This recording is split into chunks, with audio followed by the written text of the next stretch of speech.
Chapter 2852 Affinity with Life. The creation process of the four aspects of Lufa revealed a couple of highly impactful truths about Vase. He spent hours mulling over all of the implications. It seemed so obvious in hindsight. According to his existing approach to mech design, he aspired to develop mechs that combined the best of man and machine. Vase believed with all his heart that increasing the synergy between the two was key to achieving a greater level of performance than what mechs could currently achieve. In order to work towards this ambition, Vase invested his focus beyond the narrow confines of the machine.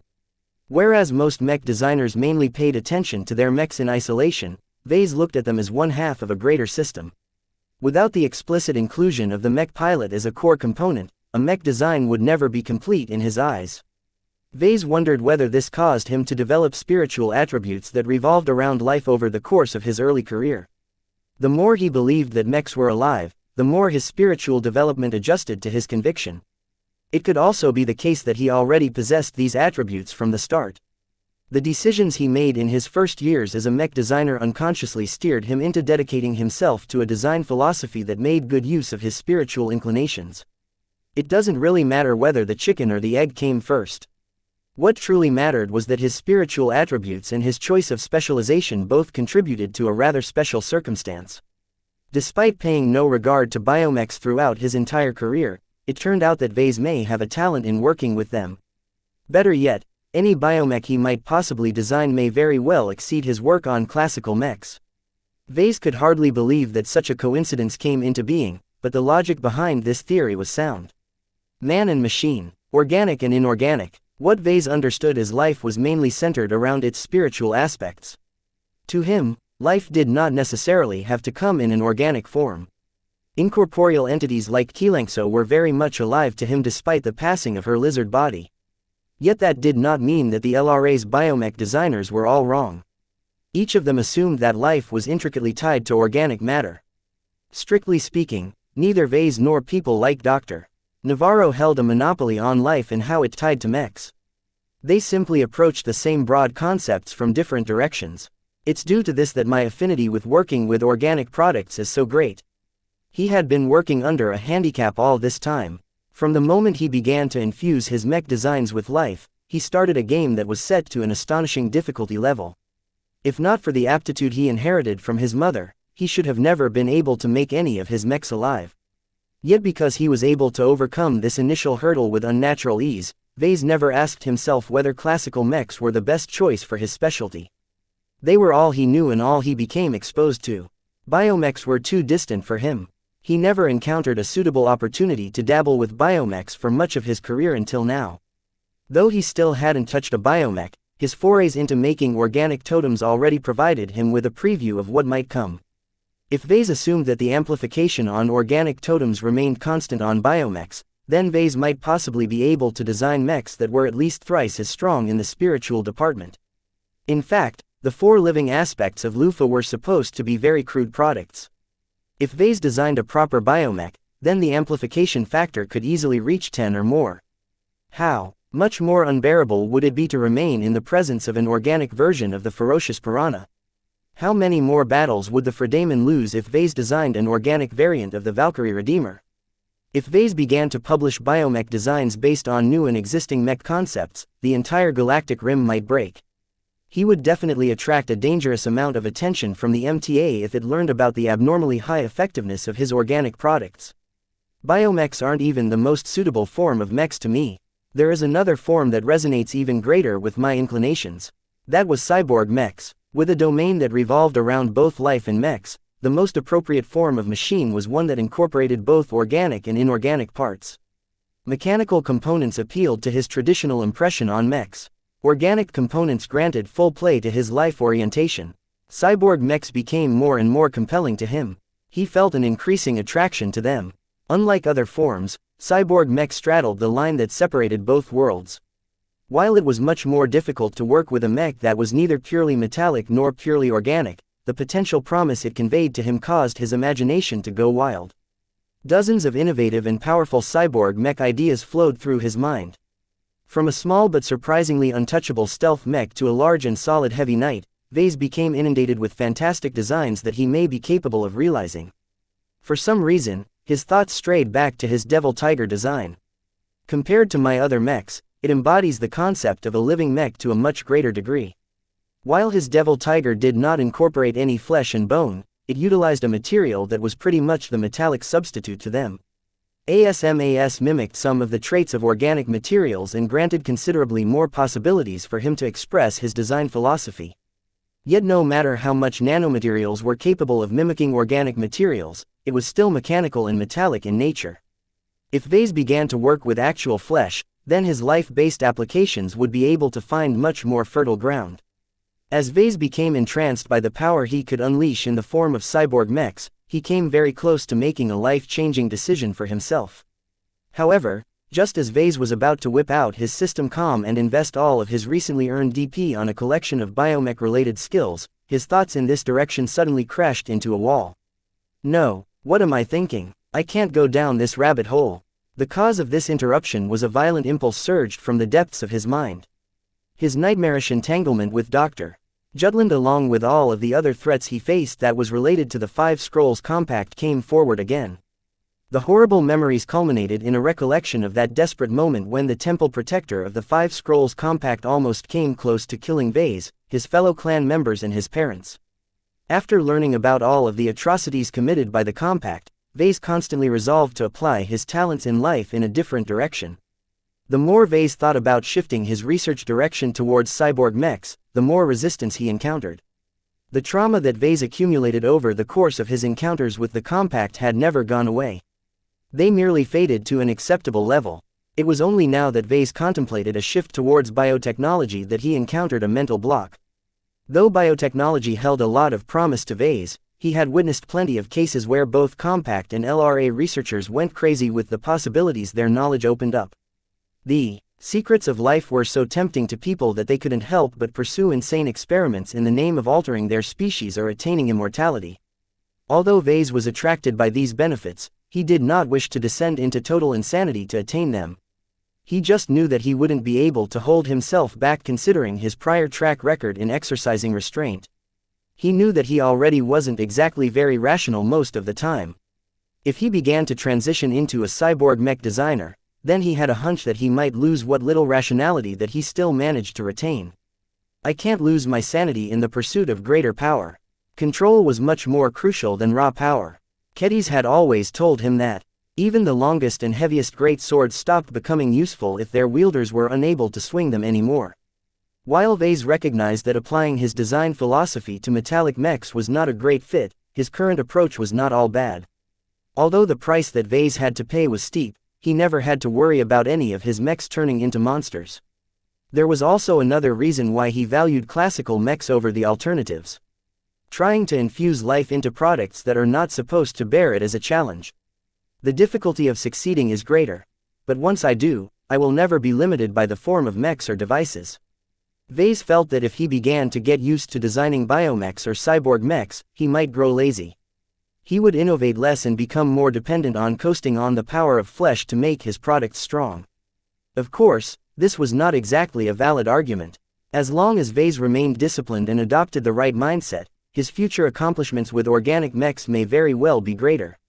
Vase became more and more troubled by the dilemma he faced. Should he try to maximize the utilization of his aptitude and his design philosophy, or should he stay true to his current course and pursue his original ambition? There were good reasons to go with either choice.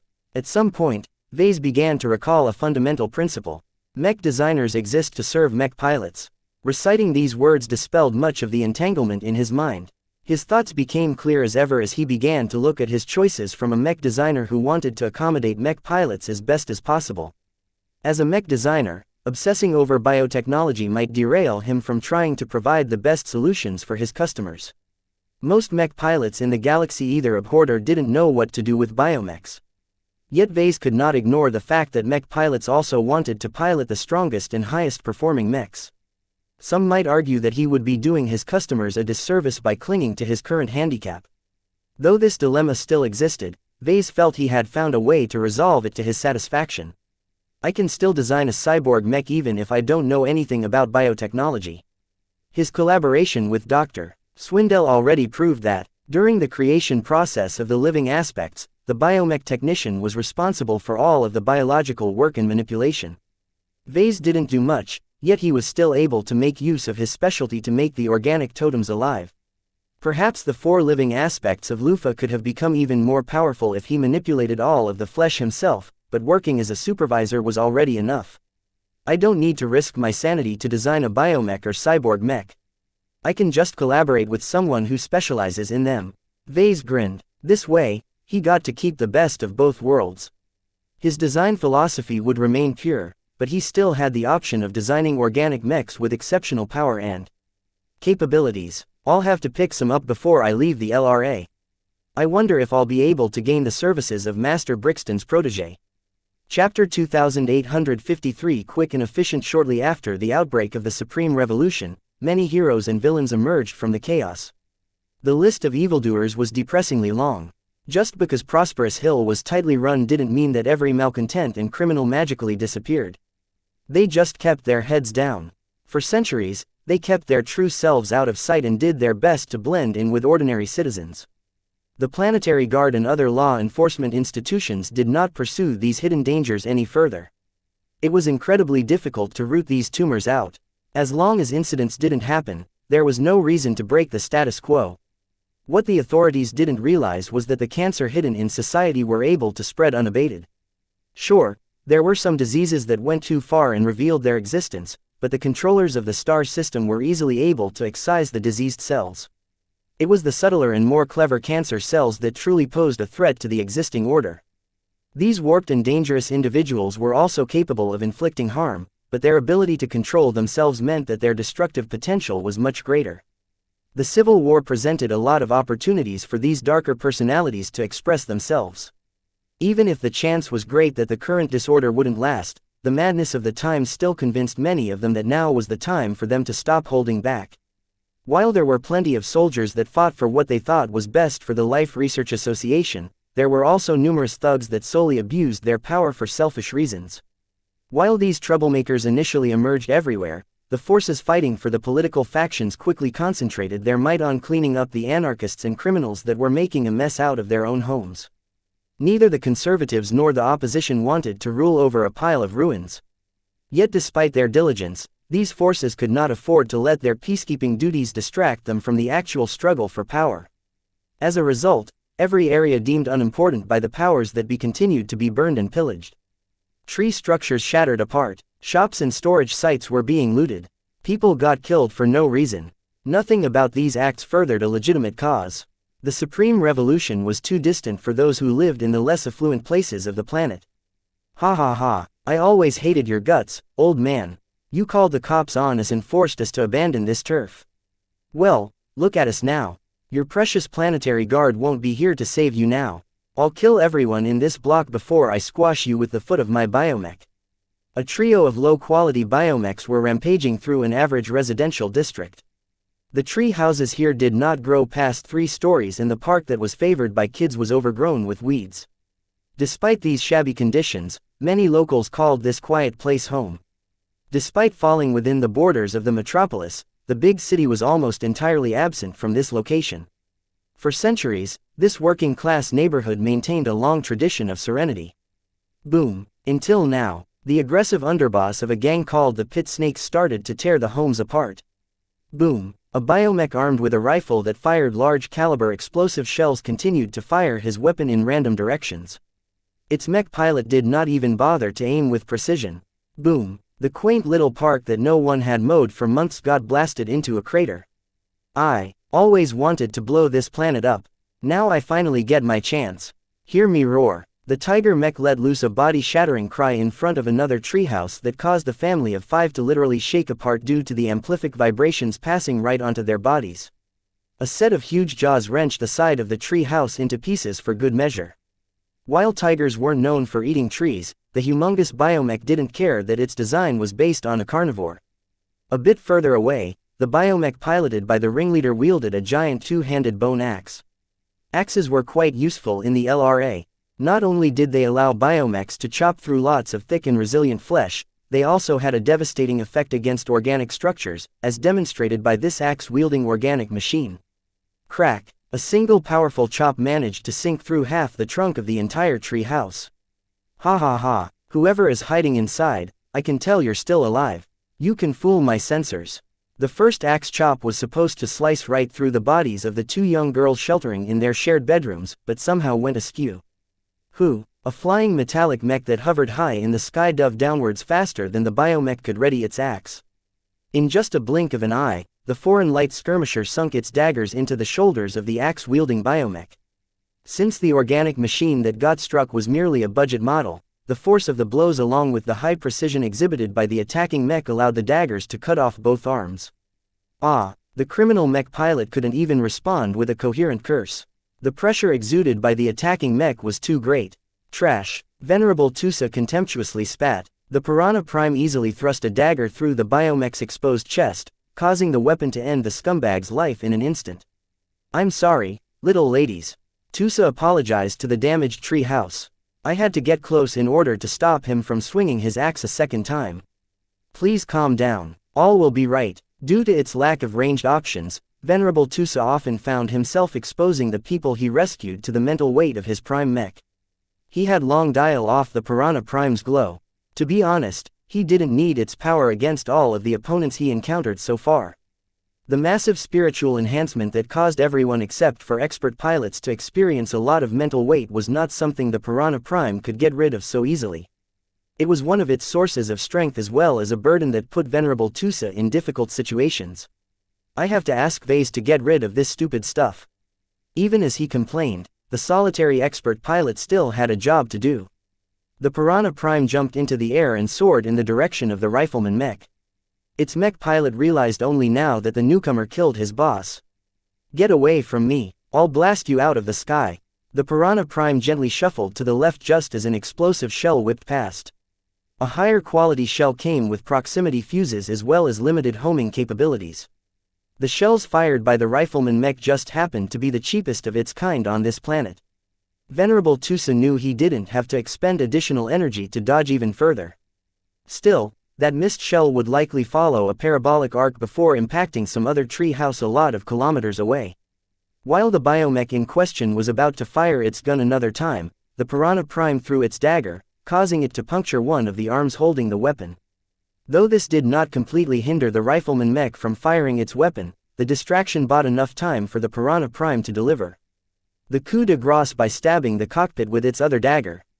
2 down, 1 to go. The mech pilot of the Tiger Mech was a little smarter than his other two comrades. He recognized the Piranha Prime's design from the design duel that concluded a few days ago. Aside from some different modules, a much greater presence along with a change in coating, the light skirmisher that had descended from the air looked like a copy of the ferocious piranha that performed brilliantly in the arena.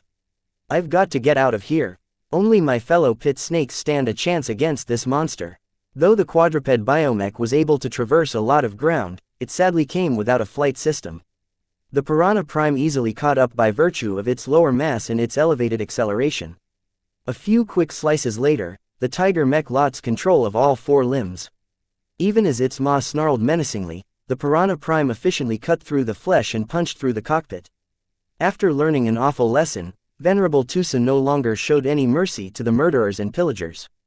The biomechs didn't pose a threat to the people. It was their deranged mech pilots that was the true source of evil.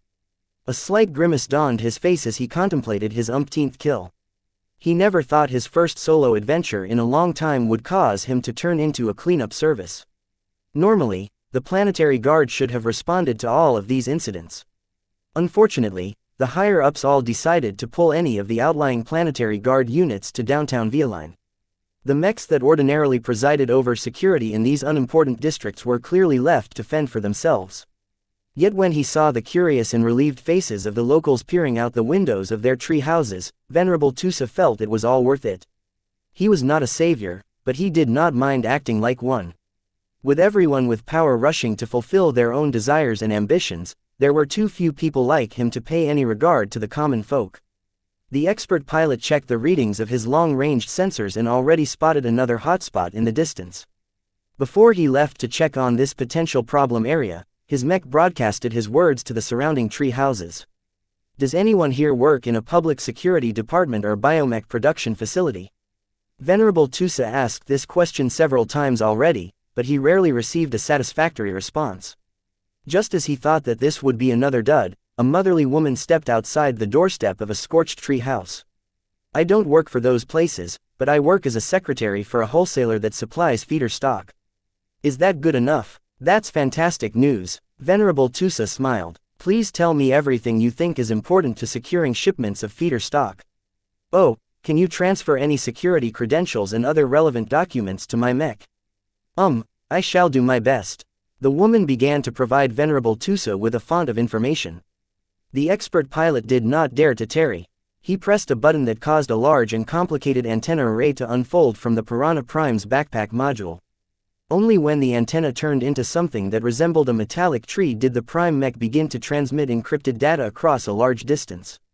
It was very hard to keep the transmissions truly secure this way, but most organizations simply didn't have the resources or interest to decrypt a random transmission.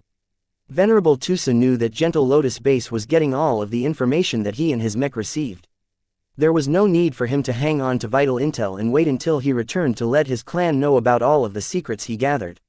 With all of the exploration he had already performed, the Larkinsons should have a detailed understanding of the surrounding areas. Tusa checked his energy reserves. Even though he managed to scavenge some spare energy cells at a depot, he was still running low. Maybe it's time for me to return. Chapter 2854 Self-Doubts. Being a hero is not as glamorous as I thought. Venerable Tusa thought. Originally, he did not think much of what he would do once he ventured back to settled space. He heard plenty of stories about people abusing their biomechs for their own ends during his preparation. While these incidents were none of his business, he resolved not to stand by if he had an opportunity to make everything better. So he did. He no longer counted how many rampaging biomechs he demolished. Every district seemed to have their own collection of self-centered thugs. Why had the LRA never cracked down on these barbarians? Why did the authorities not go further in controlling the proliferation of mechs if they were already so strict? For all their fears about foreigners, the true danger lurked within their own hearts all along. Every foreigner on the planet just wanted to escape the flames of the revolution and get away as soon as possible. This was not their struggle and they had little to no stake in its outcome. Venerable Tusa should have minded his own business as well. The plunderers and murderers he met along the way rarely went out of their way to pick a fight against him. Rather than wage a costly battle against another mech and risk losing the source of their power, the criminals would rather direct their attention towards bullying the weak. Each time the expert pilot encountered this reaction, his contempt and disgust led him to take action. You are a disgrace to our profession. At least have the courage to fight against a worthy opponent. As a former military mech pilot and expert pilot, Venerable Tusa spent the majority of his career surrounded by honorable men and women. Even before that, the old Larkinson family along with the academies he attended in his youth constantly instilled him with the responsibilities and privilege of a mech pilot. Potentates had access to an incredible amount of destructive potential. As long as they interfaced with any mech, they could use the power at their disposal to destroy enemies and innocent civilians alike. Although Tusa admittedly did not pay too much attention to these classes, through passive osmosis, the values of an honorable mech pilot was ingrained into his bones. Therefore, seeing these second-class mech pilots exercise little to no restraint broke something inside Tusa. He used to look up to these individuals who were lucky enough to be born in a better state. He used to think that mech pilots that grew up in second-rate and first-rate states were better than him in every way.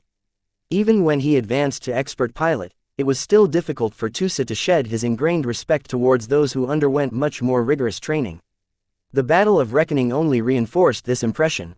Although the Fredaman and enemy Garliners had hostile intentions in mind, he still respected their skill, valor, honor and sacrifice.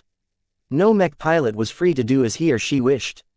Peef. How naive I was back then. To be honest, he chafed at the restrictions. As a light mech specialist, he always desired to make his own choices. Obeying the orders of someone who did not fully understand what he was capable of did not sit well with him. It was also difficult for mech officers to know how to best make use of light mechs. A disproportionate number of mech pilots turned officers initially piloted medium mechs. Their fighting instincts and war knowledge always centered around the use of the most popular weight class. Light mech specialists frequently suffered the consequences of suboptimal orders. This was why light mech pilots such as Tusa developed a reputation for being mavericks. They were more prone to stretch their orders and act on their own accord. This stereotype persisted only because situations kept happening where commanders improperly utilized light mechs. His current situation was a typical example of that. With a mech as strong as the Piranha Prime, it was by far the strongest scout mech in this region on the planet. It possessed the strength to defeat everything weaker and the speed to outrun anything that was stronger. Shackling such a powerful light mech to a stationary base was a gross misuse of its capabilities. These scum are disgusting. He witnessed some of the worst that humanity could do to each other. While he wouldn't have been surprised if he witnessed this behavior from Xianxian pirates, this was not the case this time. Every thug he killed along the way each showed enough proficiency to recognize they were academy trained. Sure, they probably scored at the bottom of their class, but they should have still been exposed to all of the duties and responsibilities that their profession conveyed. Instead of making their instructors proud, the wayward graduates decided to pursue more selfish ends. In a way, the criminals who let go of all restraint and reveled in the chaos were much more free than anyone else. In a time where disorder had taken over, too many the thugs and murderers had given up on conforming. They shed the expectations and the compulsions that society imposed on them and acted without any disregard for others. While Venerable Tusa acknowledged that these mech pilots liberated themselves, they embraced the wrong kind of freedom. Freedom doesn't give you the license to embrace anarchy. Biomech after biomech collapsed from his unending alloy daggers. Even though the enemy mechs he faced were weird, they still worked like normal mechs for the most part. Their cockpits were all situated in the same location, and puncturing it always caused biomechs to shut down. Prior to his exposure to these scum, he could maintain the belief that pursuing absolute freedom was the right course of action for him. He wanted to maintain control over his own fate and did not wish to let anyone have the final say in what he could do. Not even the Larkinson clan held his unquestioning obedience. Yet now that he saw what absolute freedom did to other mech pilot, Venerable Tusa began to doubt his purpose. This was very dangerous. As an expert pilot, he knew that his conviction was the basis of his strength. When he attended an introductory lecture at the MTA, he learned the perils of questioning his own principles. Once this happened, it was hard to stop it. The MTA instructor explicitly warned him that expert pilots must always confront their problems up front. Cowards didn't exist among expert pilots.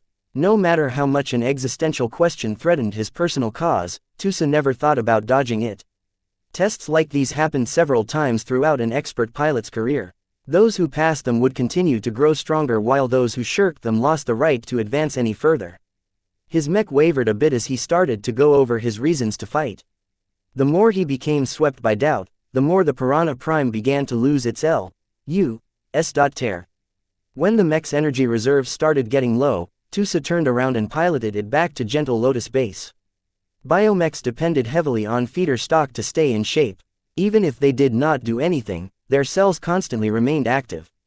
Just like how normal organisms needed to eat and drink on a regular basis, biomechs also needed a way to replenish the nutrients they spent. Although biomech designers had gotten quite good at increasing the efficiency of their products, they could not eliminate this annoying requirement entirely. A starving biomech always turned weak and brittle after months of neglect. This was one of the more troublesome aspects about organic machines that prevented the rest of the galaxy from embracing them. While metallic mechs also deteriorated under the same conditions, the difference wasn't nearly as drastic. Normal mechs are much more trustworthy than these freaky biomechs. They're no different from monsters. Venerable Tusa even developed a theory that biomechs somehow infected the mentalities of their own mech pilots. There was no other way for him to explain why so many deviants popped up all at once. Every biomech looked menacing in his eyes. Their raw strength, imposing stature and grotesque appearances all made it clear that their designers did not envision anything cuddly and cute. Venerable Tusa spent enough time in the LRA to know that much of the special cells and tissue that made up biomechs were derived from all manner of exo-beasts. Even the most humanoid-looking biomechs were actually stuffed with beast DNA. Although Tusa was not versed in biology, he still suspected that some of the bestial traits of biomechs were contagious. That, or the Life Research Association did a really poor job of educating their mech pilots. Everything he had seen so far pointed out the perils of freedom. In a way, for all of its strictness, the LRA granted too much freedom to its mech pilots. Now that the Supreme Revolution broke the traditional hierarchy and granted every single serving mech pilot to choose which order to obey, far too many of them decided to fight for less than noble causes. Though he hadn't clashed against them yet, Tusa held an even worse regard for the mech pilots who served in the planetary guard or other government institutions. Millions of citizens in the outskirts needed their help. Yet instead of doing the right thing, the protectors of people instead chose to abandon their responsibilities in order to fight for a nebulous political cause. When granted the choice to do what they wished, too many mech pilots from all walks of life chose to abandon their duties. Instead, they became consumed with plundering wealth, eliminating rivals, pursuing their grudges and more. They also became more prone to getting bewitched by ambitious leaders who did not care for the harm they caused in order to fulfill their personal ambitions. People can't be trusted with power, he concluded. It was a damaging admission and one that Venerable Tusa did not want to settle upon. However, the truth was there for him to see. Even though he knew that his fellow Larkinsons were vastly different, that did not alter the fact that there were plenty more people who abused any measure of freedom they could grasp. The Piranha Prime grew more turbulent. While its presence hadn't collapsed entirely, Venerable Tusa did not feel so good about himself anymore. Reality had dealt a harsh blow to his illusions. What is freedom? What makes me worthy to make my own choices? How much do other people deserve to be free? Does absolute freedom even exist? All of these questions and more began to swirl in his mind. His will became clouded and his confidence began to falter. A small alarm sounded from his mech. Venerable Tusa temporarily pulled himself out of his conundrum. He realized that he was approaching the storage depot. The site was just as large as the female worker described. Thousands of containers and other goods were stacked indoors and outdoors. What Tusa found notable about the site was that another group had already overrun the defenses. Numerous security mechs lay broken and fallen on the ground as the unknown assailants were in the process of loading up their transports with looted feeder stock. The expert pilot frowned. Normally, he would barge in and eliminate the looters, but he could not deny the fact that he and his clan were thinking about doing the same. There's also too many mechs. The ferocious piranha's passive sensors weren't able to provide him with a complete picture, but his mech estimated that there were upwards of 200 mechs at the site. What the hell are so many mechs doing here? Who is fielding them and why are they after so much feeding stock? Chapter 2855 Good and Evil. Due to the Piranha Prime's proximity to the breached warehouse depot, Venerable Tusa could not risk a transmission. The signals released by his mech would definitely tip off the unknowns of his presence. So far, Venerable Tusa had been careful to travel low on the ground and let all of the widespread jamming and interference obscure his prime mech. He had been careful to control the emissions of his mech. By outputting less heat, he not only conserved his energy, but also lowered the chance of getting spotted from a distance. Still, against powerful opponents, this trick was bound to fail. Military-grade sensor systems were much better equipped to peer through jamming and spot anomalous signal patterns. The fact that the looters failed to detect his Piranha Prime at its current distance suggested that the unknowns belonged to a private faction, but that made little sense.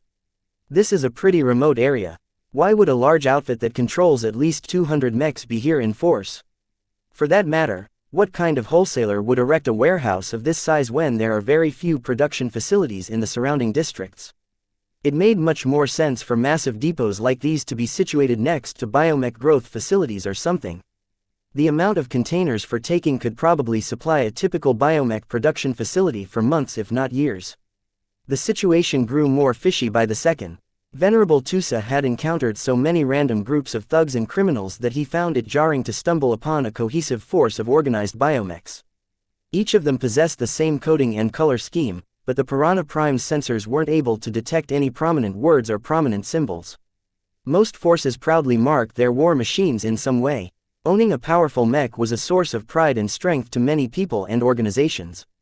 His own clan gladly embraced pageantry, for example.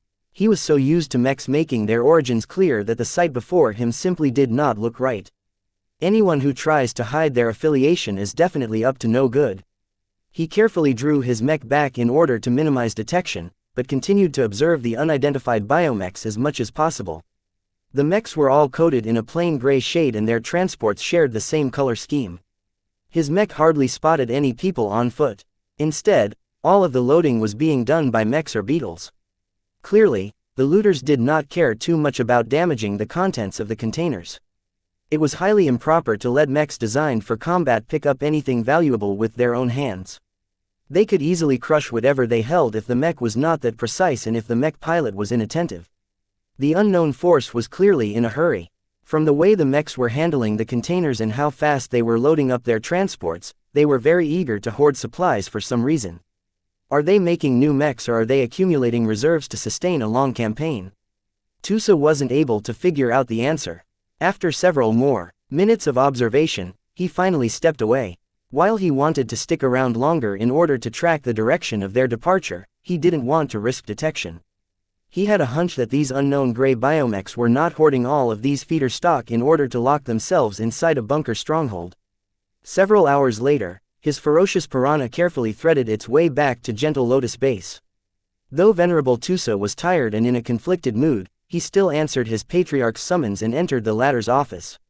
Meow. A pale bronze figure floated over to his side and began to circle around his head. Hey, Lucky, Tusa. Vase spoke from behind his desk. How's the city? It's a mess, as I'm sure you already know. The sights I've seen and the depravities I've witnessed has caused me to readjust my opinion of humanity. I never knew that people could go so low, especially from those who had the luck and privilege to grow up in a peaceful second-rate state. Even the Sandmen are nobler than some of the thugs have ended. Vess's eyes grew sharper as they observed Tusa's suited form. The expert pilot felt uncomfortable with being scrutinized like this. It was as if his cousin was able to peer right into his heart. You look troubled, Tusa. The mech designer began to frown. Let me guess. You encountered some unpleasant scenes and fell into a spiral of confusion and self-doubt, right? Venerable Tusa's unstable force of will rippled. How did you know? I created you. Vase dubiously boasted. Proper aftermarket support is one of my most important priorities. I don't want one of the two expert pilots by my side to turn defective when I most need your strength. No one else can pilot the Piranha Prime except you, Tusa. Though the expert pilot felt pleased at the concern shown by his cousin, he was not very comfortable with the wording. I'm not a product, Vase, much less yours. I am my own person. You may have helped me advance to my current rank, but I could have easily managed on my own. You're pretty annoying whenever you act like we're your assets. We are not items on your balance sheet. We are living, breathing humans who you should be treating as family. Vase continued smiling as if he completely didn't hear what Tusa said. Yes, I understand. This conversation isn't about me, though. It's about you. Tell me what is plaguing you. Maybe I can lend a hand. This insufferable bastard. Venerable Tusa began to see why Janzi thought that Vase was unfit to lead the clan he founded. Venerable Tusa sighed and moved over to sit on the nearest chair. I don't know how to describe it. I feel like I have been too naive. Mech pilots like my fellow clansmen and I are all honorable soldiers. We swear an oath, obey our orders and abide by the rules, at least for the most part. I don't think I've met a single mech pilot in our clan who is prone to descending into madness like the ones I've seen outside. That's because we are selective in our recruitment. Vase pressed the tips of his fingers against each other. At least until recently, we always screened our clansmen in order to make sure they conformed close enough to our core values. While we've been forced to put down our strict recruitment standards, I'm still not worried about our new mech pilots. Why? What gives you the confidence that the mech pilots you've recruited from the refugee camps will behave? We are small enough to monitor everyone. No one is able to escape the sights of our monitoring system. It's different for a big state like the LRA. With trillions of citizens, it's not possible to devote human attention to everyone. There are also too many ways for people to evade observation and get away with it in a large society. Venerable Tusa furrowed his brows. That makes sense, but monitoring is only able to catch those who are already unstable. What if the former gang members and other unsavory figures go bonkers one day? That won't happen. At least, the odds are so low that we can pretty much ignore this possibility. Do you believe in us that much? I believe in our culture and our kinship. The heritage and tradition that we've inherited from the old family is one of our most valuable assets. Any organization can compose a set of rules to keep its members in line. However, it takes good leadership to encourage subordinates to play by rules because they want to, not because they risk punishment if they cross the line. The answer caused Tusa to fall silent.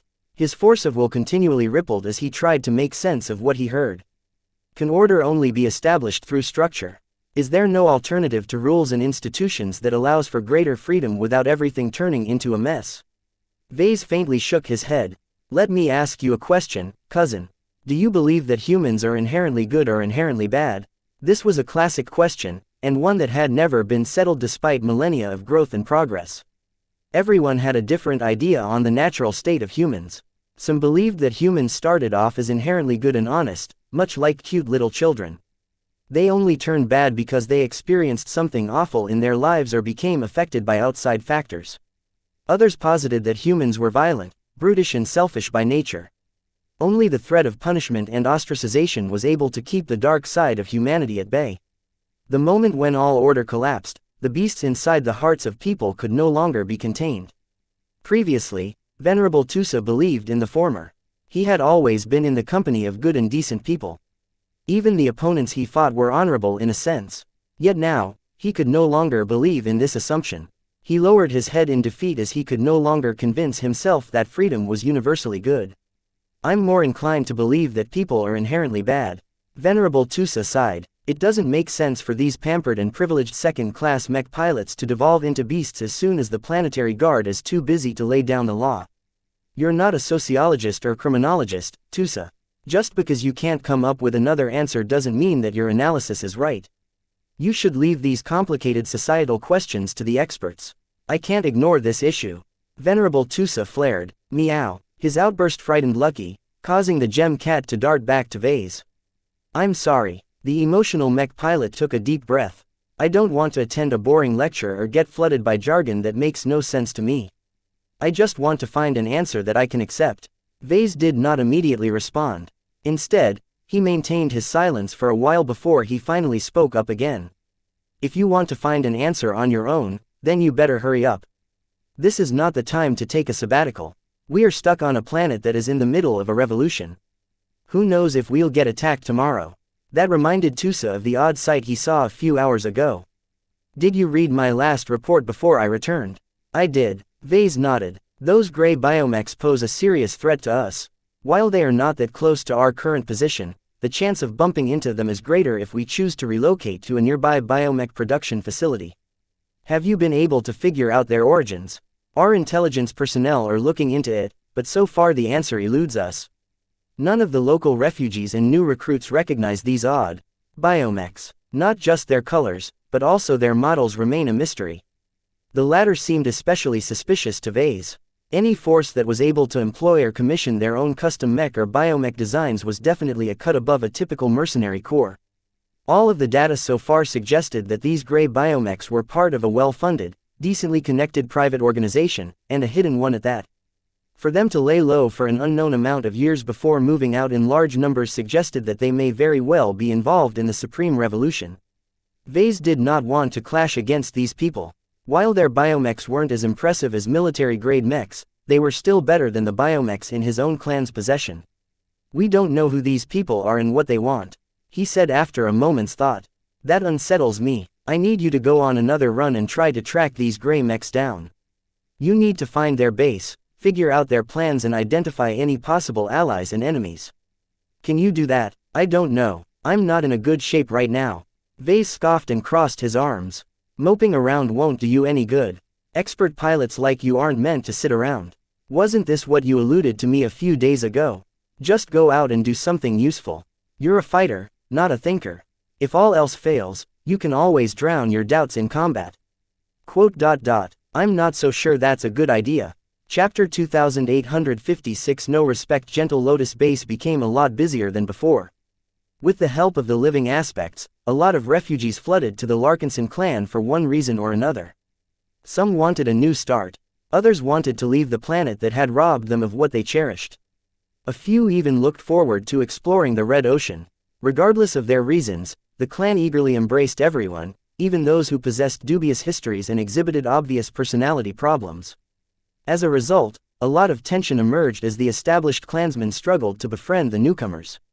Even if the Larkinson network was working at full force, Goldie struggled to integrate a large group of people whose values and beliefs diverged considerably with the rest of the clan.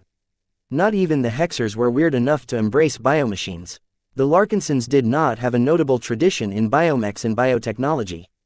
The insertion of so many lifers of different backgrounds sparked a considerable shift in direction. There was no doubt that these lifers would leave a mark in the clan. On one hand, The old hands were all happy to welcome the newcomers. No one else was better at biotechnology than the citizens of a state that excelled in this sector. Their doctors, exobiologists, geneticists and other life science-related professionals were renowned throughout the entire star CL.U.S. Ter. Not even Drive. Rania was arrogant enough to consider herself superior to her lifer counterpart. The entry of so many lifers also sparked tension for another reason. Even the most average citizens were more healthy, more learned and more competent than the Larkinsons with third-class backgrounds. While the Larkinsons who originated from states like the Bright Republic, Reynald Republic and Sentinel Kingdom were still able to stay on top because of their head start, it would become increasingly untenable to keep the new recruits down when they could do a better job than the old guard. The difference was most obvious when it came to mech piloting. Their skill and training was a lot more comprehensive. Their foundation was more solid and they were much more accustomed to the high-paced, high-power battles between second-class mechs. Only the penitent sisters were able to match and exceed these latest recruits. Unlike the former Hexer cultists, the lifers were a bit more assertive about having their own ways. While most were willing to adjust their lives in order to fit into the strange but powerful clan, there were several issues where they were not willing to compromise at all. Their insistence on utilizing biotechnology was just one of their pillars. You don't understand how highly the lifers regard biotech researchers, Captain Rivington explained to Vase. Everything we use and everything we rely on is based on the work of brilliant scientists who try their best to push the forefront of the field of biotechnology. It starts right at the top with our universal reverence towards the Supreme Sage. The entire reason why this planet and the rest of the LRA has erupted into so much chaos is because we can't stomach life without our greatest and most accomplished researcher. The signature mech of the Penitent Sisters was originally optimized for spaceborne combat. While it was theoretically capable of fighting on land and in the air, in practice the Cannoneer mech's performance when subjected to gravity was incredibly poor. If Vase wanted to employ the two Eternal Redemptions on the surface as something more than stationary turrets, then he had to make substantial modifications to their original design. The limited resources and equipment on hand prevented him from implementing more ambitious changes. Vase had to stretch the limits of his skills in order to achieve the greatest results with the least amount of investments. What is your point, Captain? We lack an adequate leader figure to corral us all. While the problem is not acute right now, a lot of lifers will become very dissatisfied once they have finished their introductory periods. Vase paused in his work. Didn't I put you in charge? As a former team leader and administrator of the roving hunters, you should have enough leadership ability to command their respect. That would have been the case if you are talking about any other people, but we're talking about lifers here. I don't think you realize it yet, but the status of biotech experts exceeds that of generals, ministers and possibly even patriarchs such as you. This isn't the fault of you and the rest of your senior clansmen. It's just that we grew up in a state where we were taught that our leaders are always in charge. The Life Research Association used to be a biotech company. Even if it expanded beyond its initial scope and transformed into a fully fledged state, this past identity still affected the running of the LRA to this day. Vase even thought that this was one of the principal reasons why the government failed to prevent the Supreme Revolution. While Vase often looked down on politicians, he had to admit that this greedy and selfish group of bloodsuckers at least knew how to keep a state together. Pure biotech researchers who could lecture people all day about alien biology had no time to waste on studying macroeconomics. To be fair, the LRA was not a badly run state for the most part. The middle and lower levels of the government all consisted of competent directors and leaders who knew their jobs well. It was just that the upper levels were exclusively occupied by scientists. This was by design as the state always had to serve their interests over any others. Regardless of how good or bad this governance system turned out, the lifers were so used to living under this model that they couldn't imagine living under a regime where biotech researchers were no longer in charge. If Captain Rivington was truly serious about this issue, then integrating the lifers might not proceed as smoothly as hoped. Our highest-ranking biotech researcher at the moment is Dr. Rania Woden Larkinson, Vase told the captain. She is the director of the Larkinson Biotech Institute and holds my trust. That latter part was very important. As much as Vase was willing to put his faith in every member of his clan, some of his secrets were too dangerous to risk getting leaked. Dr. Rania was one of the few people that Vase was willing to enlighten on spirituality. It was essential for Vase to share some of his trade secrets to at least one biotech expert in order to properly manage mutated beasts that could serve as design spirits like Arnold. Captain Rivington shook his head, though. I've heard about her from some of your Larkinsons. I am sure she is a bright lass and a promising researcher in the making, but she's too young and junior. In the LRA, a junior exobiologist like her is barely one step above an intern. She should be working diligently under a more senior and accomplished scientist. Without respect, these youngsters were unable to serve as a pillar for the lifers. What about our other biotech researchers? I think we have plenty of older and more distinguished scientists in our member roles. Captain Ember and I have already looked over the lists, but there is no one that can fill the void. We hold high standards and not just any random researcher can command our respect. A qualified scientist must have published at least a dozen academic articles, of which at least one must be published in prestigious journals that are circulated throughout the galactic rim. It would be even better if they have managed to gain the recognition of a journal that is circulated galaxy-wide. The Supreme Sage definitely accomplished the latter, not once, but many times. The number of published articles and how many peers cited their contents was one of the established methods to judge an academic. Vase hadn't looked deeply into Drive, Ranya's academic track record, but he was pretty certain that she didn't publish any article in a rim-wide journal. He frowned. He did not ask whether an accomplished and successful mech designer like himself was able to command the respect of the lifers. He might have more options if he learned how to design biomechs, but that was not an option at the moment. No matter how good he was at designing classical mechs, as long as his professional qualifications didn't have anything to do with biotechnology, he could not serve as an adequate substitute to the leaders they were accustomed to obeying. So we don't have any relevant researcher who can serve as an adequate leader figure, right? Yes, sir. Then I guess we'll have to find one, then. Do you have any ideas? Captain Rivington shook his head. Not for the moment. The biomech designers and other related experts that used to work with the roving hunters are all unreachable. They're probably involved in the Civil War and don't have any reason to abandon their current positions in order to become a part of our clan. Vase tried to think of a good candidate. He suddenly recalled a promise that had not been in the forefront of his mind for some time. Even though the chance was slim that it would ever get fulfilled, there was no harm in maintaining hope. Do you think the lifers in our clan will respect a journeyman who used to be apprenticed to a local master mech designer? Maybe, somewhat, Captain Rivington answered in an uncertain tone. If there aren't any better options available, then it might work, I guess.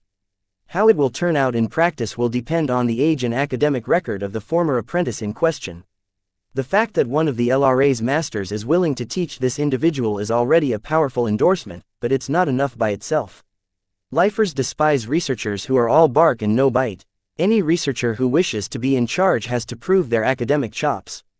What a twisted governance system. Vase wanted to palm his face several times throughout this entire conversation.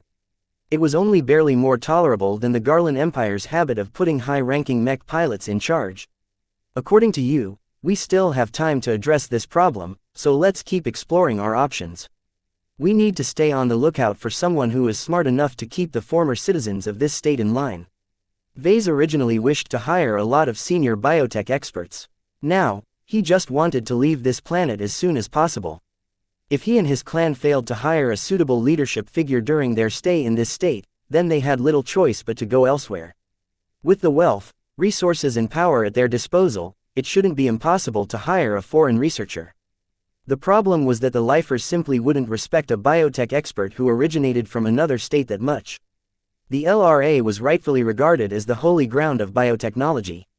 Their researchers were simply on another level. Vase himself did not wish to leave this state empty-handed. He arrived here with a goal and he was not willing to depart without completing his mission. Captain Rivington: Yes, sir. Do you happen to know if there are any universities, research institutions or biomech design labs nearby? No. Even if I knew, what would you do with the information? Vase began to smirk. Isn't it obvious? I just want to approach some figures and persuade them into working for me. There are bound to be researchers out there who want a change of pace. Chapter 2857 Samindra Avakan. A tide of flesh and metal soared above the ground. Hundreds of large forms flew across the open ground and advanced towards a certain direction at a constant speed. The few people who were in the vicinity of this migration quaked and hid behind anything that could hide their forms. It was useless. There were hundreds of mechs and biomechs in the air along with over 100 different transports and shuttles. Each of them possessed sensors that were sensitive enough to pick up the characteristic life signs of humans. The shocked and frightened people bent their bodies and kept themselves still as possible as the large procession swept over their heads and headed into the distance without interruption. The lives of the people along the way were too trivial to bother. Ever since Prosperous Hill V turned into a war zone, the importance of individual citizens had sunk to the lowest points in their lives. Only bottom feeders bothered to bully average citizens. Those with true power and ambition set their sights higher. Eventually, the large force reached a specific point that was at the edge of a light industrial district located in a suburbs region. Most of the mechs and vehicles landed. Flight was fast, but expended a lot of energy. If there was no need to move, it was better to set these heavy multi-ton vehicles on the ground. Only the light mechs remained in the air. They spread out in a circle and began to patrol the surroundings. A couple even continued to venture forward as if to scout what was up ahead.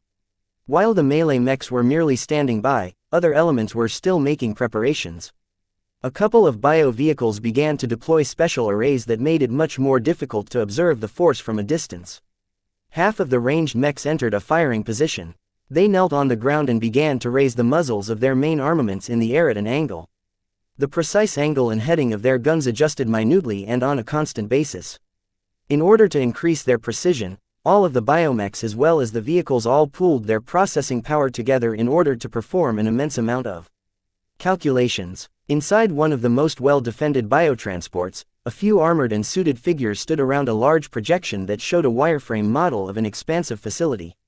Just under 50 different red dots were spread around the site. Only half of them shone brighter and occasionally moved around. The other dots were dimmer and were parked in various large spaces and hangar bays. Vase did not pay attention to these dots. The quantity of mech-grade threats was too low for him to feel any concern. Numerous officers and aides sat quietly behind their consoles and workstations. While the vehicle originally wasn't set up as a command center, it was not that difficult for the Lacransons to take a random armored transport and repurpose it. The only challenge the techs faced was trying to integrate conventional technology with biotechnology. They only succeeded through a judicious amount of jury-rigging and cluddling. Vase faintly shook his head as his gaze strayed over to the open cables and weird flesh-metal amalgamations. He was reminded of his time back on Eon Corona 7 where he and the engineers of the Flagrant Vandals found creative uses of local biological resources. Back then, they were stuck on a planet that was devoid of conventional resources and subject to extreme environmental conditions. The Vandals and Sword Maidens had no choice but to become more resourceful. This time was similar. While Prosperous Hill V did not possess gravity that was enough to crush people's bodies, the connection between surface and orbit was effectively cut. No one was able to call for help from friendlies in space. This forced every person and organization on the planet to fend for themselves. With the breakdown of order, markets no longer operated and commerce had completely ceased. Money did not have any meaning anymore as lives and essential supplies were worth much more than intangible numbers. Under these conditions, if Vase and his allies wanted to obtain something, they had to go out of the way to grasp it themselves. This was why Vase decisively abandoned Gentle Lotus Base. After recruiting enough refugees and making enough preparations, the Larkinsons along with their allies conducted a large-scale migration. The current mode of operation of their aerial force was similar to that of their expeditionary fleet. They carried everything of importance in their supply train and abandoned everything that was too big and heavy to move. They got it far too cheap, but there was nothing Vase could do. He really wanted to snatch up some additional groups and their biomechs, but too many lifers still clung to the notion that the LRA would resolve the chaos and make everything right. Delusional suckers. The lifers were all riding on their past glory. None of them wanted to admit that their state was self-destructing from within. With the amount of damage that they dealt to themselves, it would take decades for the state to get back up to its feet. You cannot look down on the ones who have stayed true to the LRA, Patriarch Vase. A soft and even voice spoke. This turmoil, while painful, is necessary to cleanse the rot in this society. Talk and compromise can never go far enough to turn the state around. If biotechnology is to prosper in this state, the contradictions must be solved. Vase grimaced. The conservatives and the opposition didn't have to plunge large swaths of their own population in the flames of war. I never asked to be caught up in the fighting, and so do many other people. Whoever comes out on top of this civil war will have to reckon with the fact that their gains came at the cost of billions of lives and an untold amount of material destruction. I don't know about you, but I don't think it makes sense to rule over a pile of ashes. The lifers are not as uncontrollable as you believe. While I have renounced my oath to my state, I still believe in its sacred mission. The LRA shall rise again. The woman who spoke those dubious words was Samindra Avakan, one of the recent additions to the Larkinson clan. Different from the more normal lifers who accepted the Larkinson clan's outreach, Samindra Avakan was part of the same organization that fielded the mysterious purple biomechs that Vase had first encountered at Ruzin Arena. The purple biomechs and their mech pilots were initially by themselves, but after joining the Larkinson clan, they borrowed the transmitters of Gentle Lotus Base in order to broadcast a coded message. If the LRA is a blessed state according to your views, what does that make us? He probed. Samindra Avakan smiled in a mysterious fashion. Unlike the others in the command vehicle, the middle-aged woman eschewed wearing a suit. Instead, she wore a voluminous purple dress and braided her black hair in an elaborate crown. Vase grew unnerved as she stared straight into his eyes. Unlike normal humans, Samindra modified or replaced her baseline human pair of eyes with modified ones that caused her reptilian orange pupils to glow. It made her look like a half-alien who was proud to embrace her non-human heritage. Your clan is blessed. That much is clear ever since we all pledged our new oaths. While your embrace of biotechnology is still in the beginning stages, the potential that you have personally shown through the creation of your angels is enough to warrant our support. Samindra Avakan was one of the more eccentric lifers that Vase had met. She and her ilk originated from a cult called Spiritus Sancti. This suspicious-sounding organization turned out to be a gathering of some of the few religious-minded lifers who worshipped biomechs and biotechnology as divine creations. These nutjobs went beyond the average lifer when it came to looking up at biomechs. The Spiritus Sancti cultists outright worshipped them as supernatural entities. Due to their beliefs, their exposure to the living aspects of Lufa somehow convinced them that following Vase was a better way of seeing their dreams come to fruition than staying in the LRA. Vase didn't know what to think about that. He detested the thought of adding yet another cult to his clan, but beggars couldn't be choosers. Not only did Spiritus Sancti gather a sizable amount of biomechs, many of its adherents were also very knowledgeable biotech experts. While their ranks and seniority weren't too high, they were still a cut above the rabble. Not only that, the former members of Spiritus Sancti also supplied the Larkinson clan with a wealth of intelligence. This was why Vase allowed her inside the command center. Vase turned his attention back to the projection. The preparations are almost complete. I want this operation to go flawlessly. Are you certain that you'll be able to convince our primary targets to accept my offer? They shall, as long as they are still alive. Don't worry about that, he smirked. A minute later, Commander Casella Ingvar contacted Vase directly from her mech. Sir, our preparations are complete. Our scouts are in position and we have dialed in our firing solutions. We are ready to fire on your order. Then what are you waiting for? Fire. Roger that, sir. Commencing fire. Over 50 ranged mechs carrying many different physical rifles all fired at the same time. The noise and shockwaves generated by all of those weapon discharges could defeat any unaugmented humans standing right outside. The command vehicle shook a bit as the ground rumbled from all of the kinetic energy that the kneeling mechs had just unleashed. The biggest and most powerful weapon discharges came from the heaviest and most formidable ranged mechs in the land force. The large and splendid-looking Eternal Redemptions had both fired their formidable Samheim Gauss cannons at relatively high angles. In fact, the Eternal Redemptions had purposefully underpowered their cannons this time. If they fired their Gauss rounds at full power, the projectile would soar so far away that it would probably land hundreds of kilometers in the distance. There was no reason to fire at something so distant. This was why the Gauss rounds only arced upwards for a short time before descending back to the surface. The oblivious base that had entered the crosshairs of the ranged mechs didn't even sound an alarm until there were only a few seconds left before impact. This granted the oblivious defenders too little time to react. Even before a commander issued an order, dozens and dozens of solid physical rounds impacted mechs, turrets and base structures alike. The two powerful rounds released by the Eternal Redemptions inflicted the damage. The proprietary Saroon rounds punched straight through the roof of a mech hangar and slammed into a pair of dormant mechs. The collisions cratered their chests and almost certainly rendered them unusable. The initial volley had completely caught the defenders by surprise. The near-simultaneous impacts throughout the base shocked them so much that they had difficulty putting themselves back together. "We're under attack. Take cover. Get into the cockpits before it's too late." Just as some of them started moving, a second volley arrived. Chapter 2858 Vase the Raider. The base defenders stood no chance. If the Larkinsons and their allies on the ground were only capable of fielding the 28 mechs they managed to bring to the surface and retain, then Vase would have a lot more scruples of attacking this facility. Even if Vase held a lot more confidence in the quality of his mechs and the skill of their pilots, fighting any battle while outnumbered 2-1 would definitely result in losses. In a situation where every single mech and mech pilot counted, it was not responsible for him to aim so high. Fortunately, the converted refugees solved his lack of power. Even if the hasty integration of biomechs to the lineup was anything but perfect, their strength was still real. In the end, around 150 biomechs and in some cases regular mechs entered his ranks. With so much combat power at his disposal, Vase no longer needed to cower in his base. This was why he proactively set out to leverage his current advantages to expand his power even more. He could never possess enough mechs. Whether they came in the form of metal or flesh, Vase wasn't picky. As long as his ground force continued to grow in numbers and strength, he could pursue greater and more ambitious goals.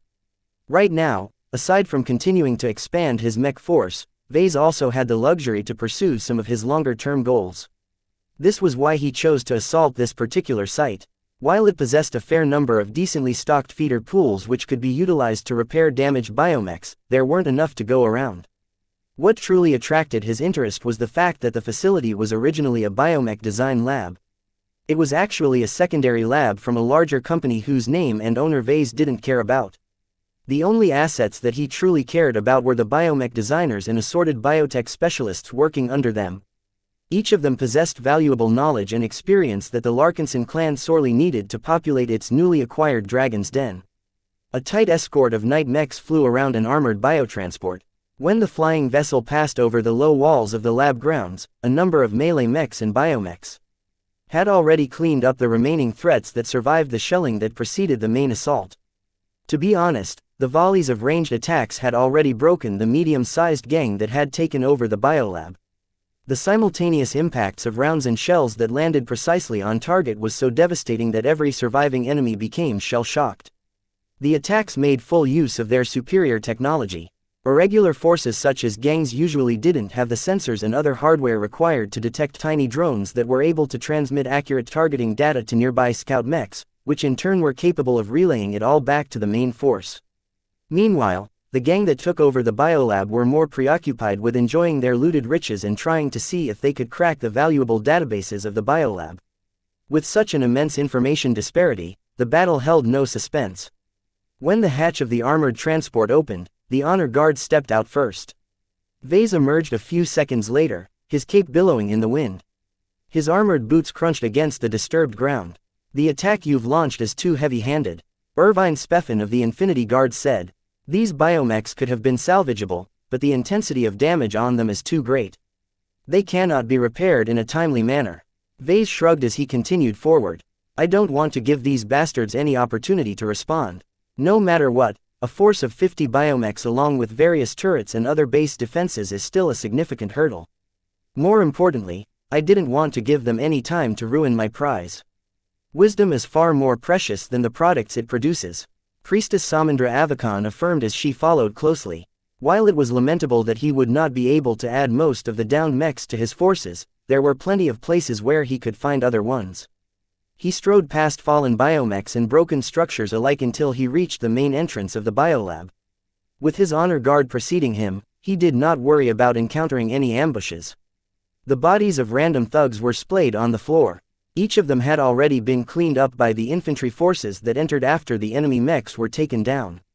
Without the support of their greatest weapons, the enemies on foot had no support and could not contend against the well-equipped soldiers of the Golden Skull Alliance. Vase passed through a corridor that led downwards. While it was faster if he took the elevator, it was already shot to pieces. "It's not much, but it's better than nothing," he muttered. They continued to walk until they reached a secure and shielded chamber. Half a dozen bodies of formidable-looking thugs were lying flat on the floor. Their suits of bio-armor still looked intact with one glaring exception. All of them died by claw. The distinct strokes that sliced straight through the protection of the bio-armor and cut through the neck or heads of the wearers was too distinctive. The source of the claw attacks proudly perched himself on a table inside the protected chamber. Good job, Lucky. Meow. The gem cat clad in his misfortune harness arrogantly tilted his head upwards. One of the reasons why the assault went so well was due to Lucky's infiltration. Aside from hacking and subverting the security and early warning systems of the facility, he also played a crucial role in securing the assets that Vase sought to secure. You, who are you people? Are you the owner of this murderous bot? Meow. Lucky angrily hissed at the speaker. Vase strode forward and placed his armored hand over Lucky's body. You should mind your words. Once you become my employee, you will learn that disrespecting my pet never ends well. The old researcher that spoke up looked confused. We have no intention of working for others, particularly for a foreign company, of which I presume you represent considering the hardware that you and your men are utilizing. Ves's lips curled downwards behind his helmet. I don't believe you understand the situation that you are in right now. We have graciously expended a significant amount of effort to assault a hostile force of biomechs. We not only bore a lot of risks, but consumed a considerable amount of fuel, energy, ammunition and time. I do not plan to leave empty-handed. I will not be satisfied until I attain a positive return of investment. The head researcher along with his teams of other researchers were intimidated by the tone and words adopted by their rescuer. It did not help that a killer cat along with numerous heavily armed soldiers were eyeing their every move. We would like to have some time to discuss our options. I am certain that we can come to a satisfactory arrangement. Vase did not immediately respond. His lack of response caused the scientists to feel more and more uncertain. Obviously, their situation wasn't good. They had been captured by one force, only to become the possessions of a warlord. The worst part about this was that the newcomers were clearly foreigners. No lifer made use of conventional gear. This was bad. Their previous captors, while not very sophisticated, were at least fellow lifers. While the researchers were confined to this compartment, they still received a considerable amount of respect. The brilliant-looking armored figure with a cape evidently lacked this inherent respect. The pressure emanated by this leader figure was so ominous that the head researcher even suspected that he might get killed if he did not supply the right answer. Patriarch, please calm down. You do not need to be hasty. Priestess Samindra Avakan strode forward, causing the head researcher to look surprised. Samindra, what are you doing here? Are you in collusion with these foreigners? It's a long story, Professor. I would be glad to give you an explanation. You are safe now. An entire new future awaits. Despite her hopeful tone, none of the researchers looked convinced. Vase frowned at the sight. The woman promised to him that she would definitely be able to convince any lifer researcher to defect to the Larkinson clan. I will leave you to it. Vase spoke and turned around. Let me reiterate that I do not want to leave this place empty-handed. My forces will stay here for a couple more hours before we depart. We have scheduled several more raids for today and I would like to complete them before nightfall. When Vase departed the underground chamber, he briefly toured the rest of the biolab. His forces were already making good use of the supplies and facilities. Biomech technicians were dumping an excess amount of feeder stock into the feeder pools. This was a quick but very inefficient way to quickly repair any biomechs immersed in the thick and soupy liquids. Others were accessing the data center in order to extract any useful data on biomechs and biotechnology. Vase did not really prioritize this step. He had no intention of designing biomechs himself, but the looted data could still be of use to the Larkinson Biotech Institute. Vase stood at the entrance of the armored transport as a purple-robed woman strode back inside. A short distance away, a dozen young and conflicted-looking biomech designers and biotech researchers entered another vehicle. He distinctly noted that less than half of the researchers in the underground chambers ultimately accepted his generous offer. What is the meaning of this, Samindra? The woman directed her glowing orange eyes at him. Their seniority and accumulation of knowledge may not meet your expectations, but they are earnest workers and able learners. It will not take long for them to embrace their new lives. They're too junior. If I wanted to pick up novices, then I could have recruited them by the hundreds. What I need is middle and upper level researchers, those that can immediately provide a lot of advanced capabilities to our clan. I don't have the patience to wait for all of these junior researchers to realize their potential. Then look elsewhere, Patriarch. The senior researchers that you have met are all too attached to the LRA. They have families that they do not wish to part with. Taking them away from this planet will only cause them to bear an enormous degree of resentment towards you. No amount of persuasion can stop a husband from wanting to go back to his wife. Vase wasn't quite sure whether that was true, but that wasn't the point. He softened a bit. He realized that she was right. Forcefully separating people from their families went against the values of his clan. No amount of influencing from the Larkinson network would be able to convince any disgruntled researcher to forget about his own family. The only way to succeed was to pick up the families in question, but that was not feasible. Those families lived all over the place and it was too risky and time-consuming to track them all down, especially when the outbreak of the revolution had forced many people to evacuate elsewhere. He sighed. As long as the researchers you manage to persuade will not be affected by this problem, then I will accept this outcome. I am not satisfied with the yield, though. You will need to do a better job next time. I don't know how long we can get away with these raids, but I want to recruit as many high-value personnel as possible before this window of opportunity closes. Samendra bowed. I shall do my best, Patriarch. Chapter 2859 Locusts. For the next couple of days, the forces under the command of Vase transformed into a swarm of locusts. Although this analogy was not entirely accurate, word slowly spread of a steadily growing swarm of mechs, biomechs and other vehicles. Each time someone spotted this powerful air fleet in transit, all of the estimates of its numbers and combat power had to be revised upwards. In their wake, they left over a dozen small and medium-sized facilities in damaged condition.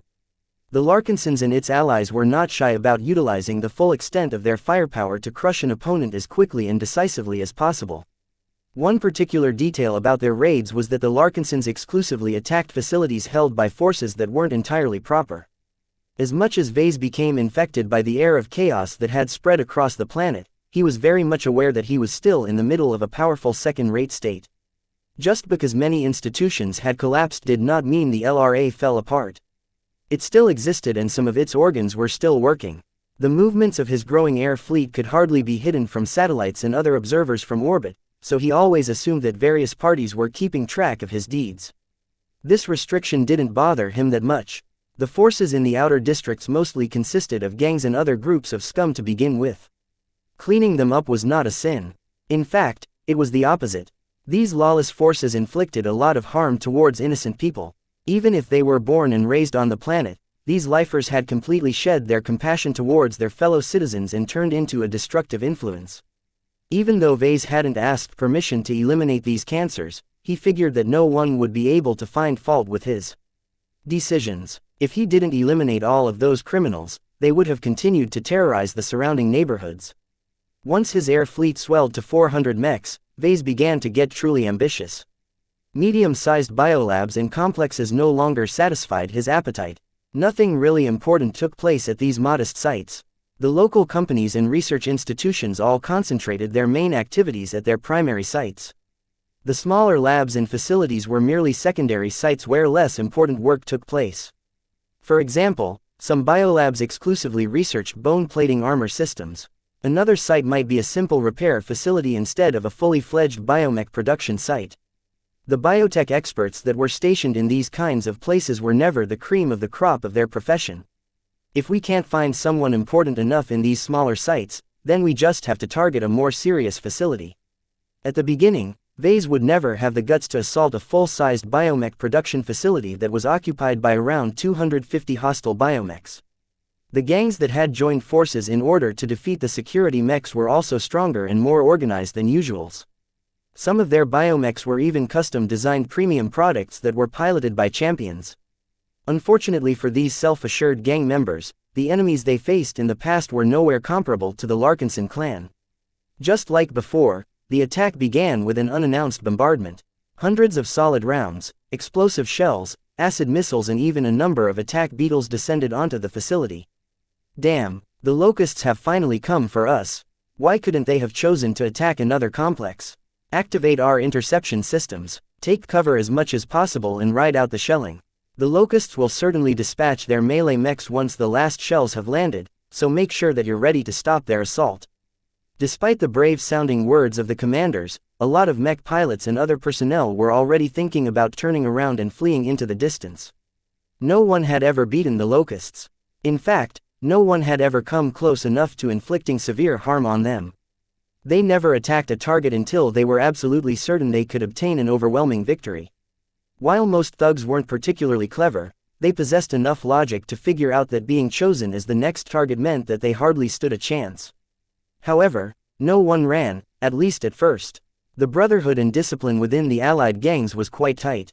They all had a history stretching back centuries, and the mech pilots already made some psychological preparations. The notoriety of the air fleet had already spread far and wide. It was no longer possible for Vase to catch anyone off guard, but that did not mean that the abrupt bombardment was ineffective. Even as various bioturrets and biomechs began to fire in the direction of the incoming shelling, not every projectile could be stopped.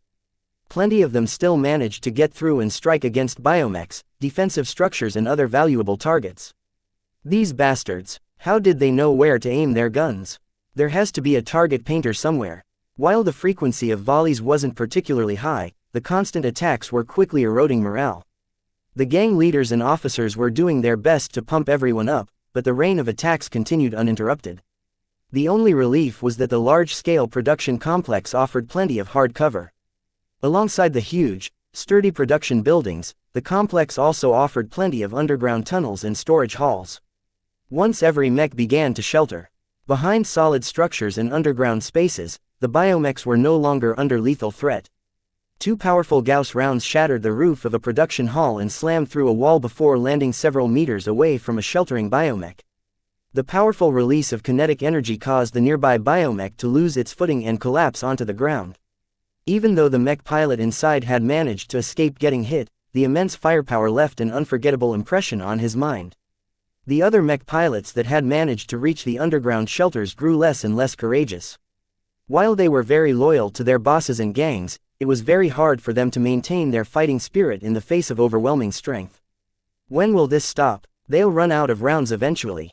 Wait, they already stopped. The bombardment ceased as soon as the defending biomechs all reached cover. Only around 30 organic machines had succumbed from the attacks. Some of the defenders suddenly made a frightening realization. Get out of the tunnels. Their melee mechs are coming.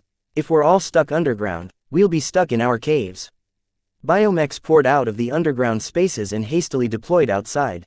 Even as the mech pilots reluctantly started to prepare themselves for a tough fight, an enemy mech had already entered the base. Ah, our exit is blocked. What are you doing? It's just a light mech. Push it out. We can't. Then shoot it before it passes through the tunnel. It's too late. The Piranha Prime had gone ahead of the other attacks and boldly pushed its way through the tunnel, sinking its unending daggers into the weak points of the opposing biomechs along the way. Biomech after biomech fell in rapid succession despite the hard flesh or harder bone plating protecting their frames. In contrast, hardly any attack managed to land on the fast and slim biomech. Even though Venerable Tusa was not in his best fighting condition at the moment, he was far from helpless against these ordinary mech pilots. Scum like you don't deserve to be free. I will send you all to hell where you belong. The Prime Mech's spiritual pressure combined with its suppressive glow was too much to bear for any mech pilot that entered its range. Perhaps a highly disciplined soldier may have been able to resist the superimposing effects, but the weaker-minded gang members were not so capable.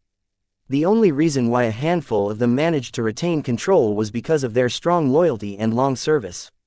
These veteran mech pilots tried their best to band together to limit the movement space of the Piranha Prime, but even in the confined underground halls, Venerable Tusa always managed to slip through the gaps.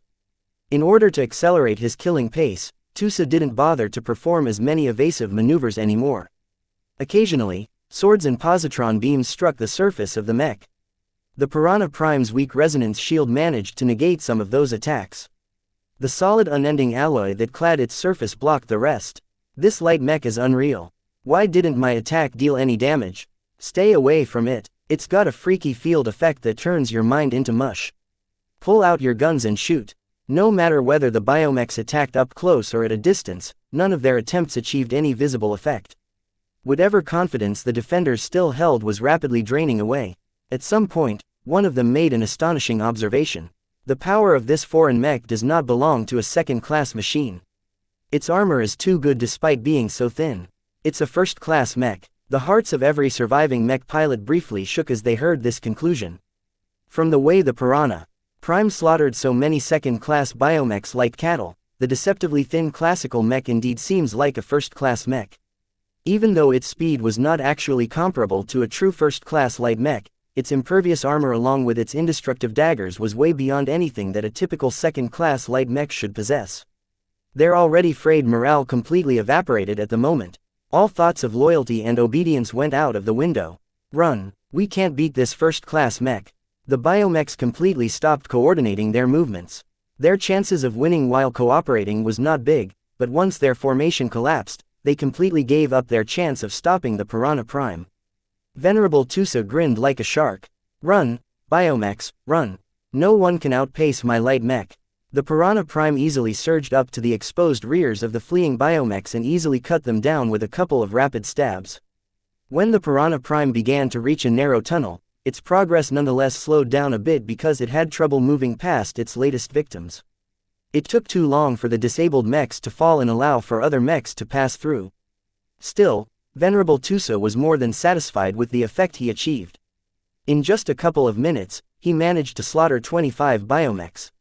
After hunting down so many organic machines in quick succession, he had become incredibly efficient at taking them down. Tusa quickly swept his surroundings. At this time, the main wave had already arrived and engaged with the shell-shocked defenders. The disparity in skill, equipment, organization and most importantly morale meant the battle was already over before it began. What undoubtedly helped was that the panic transmissions about encountering a first-class mech had already spread.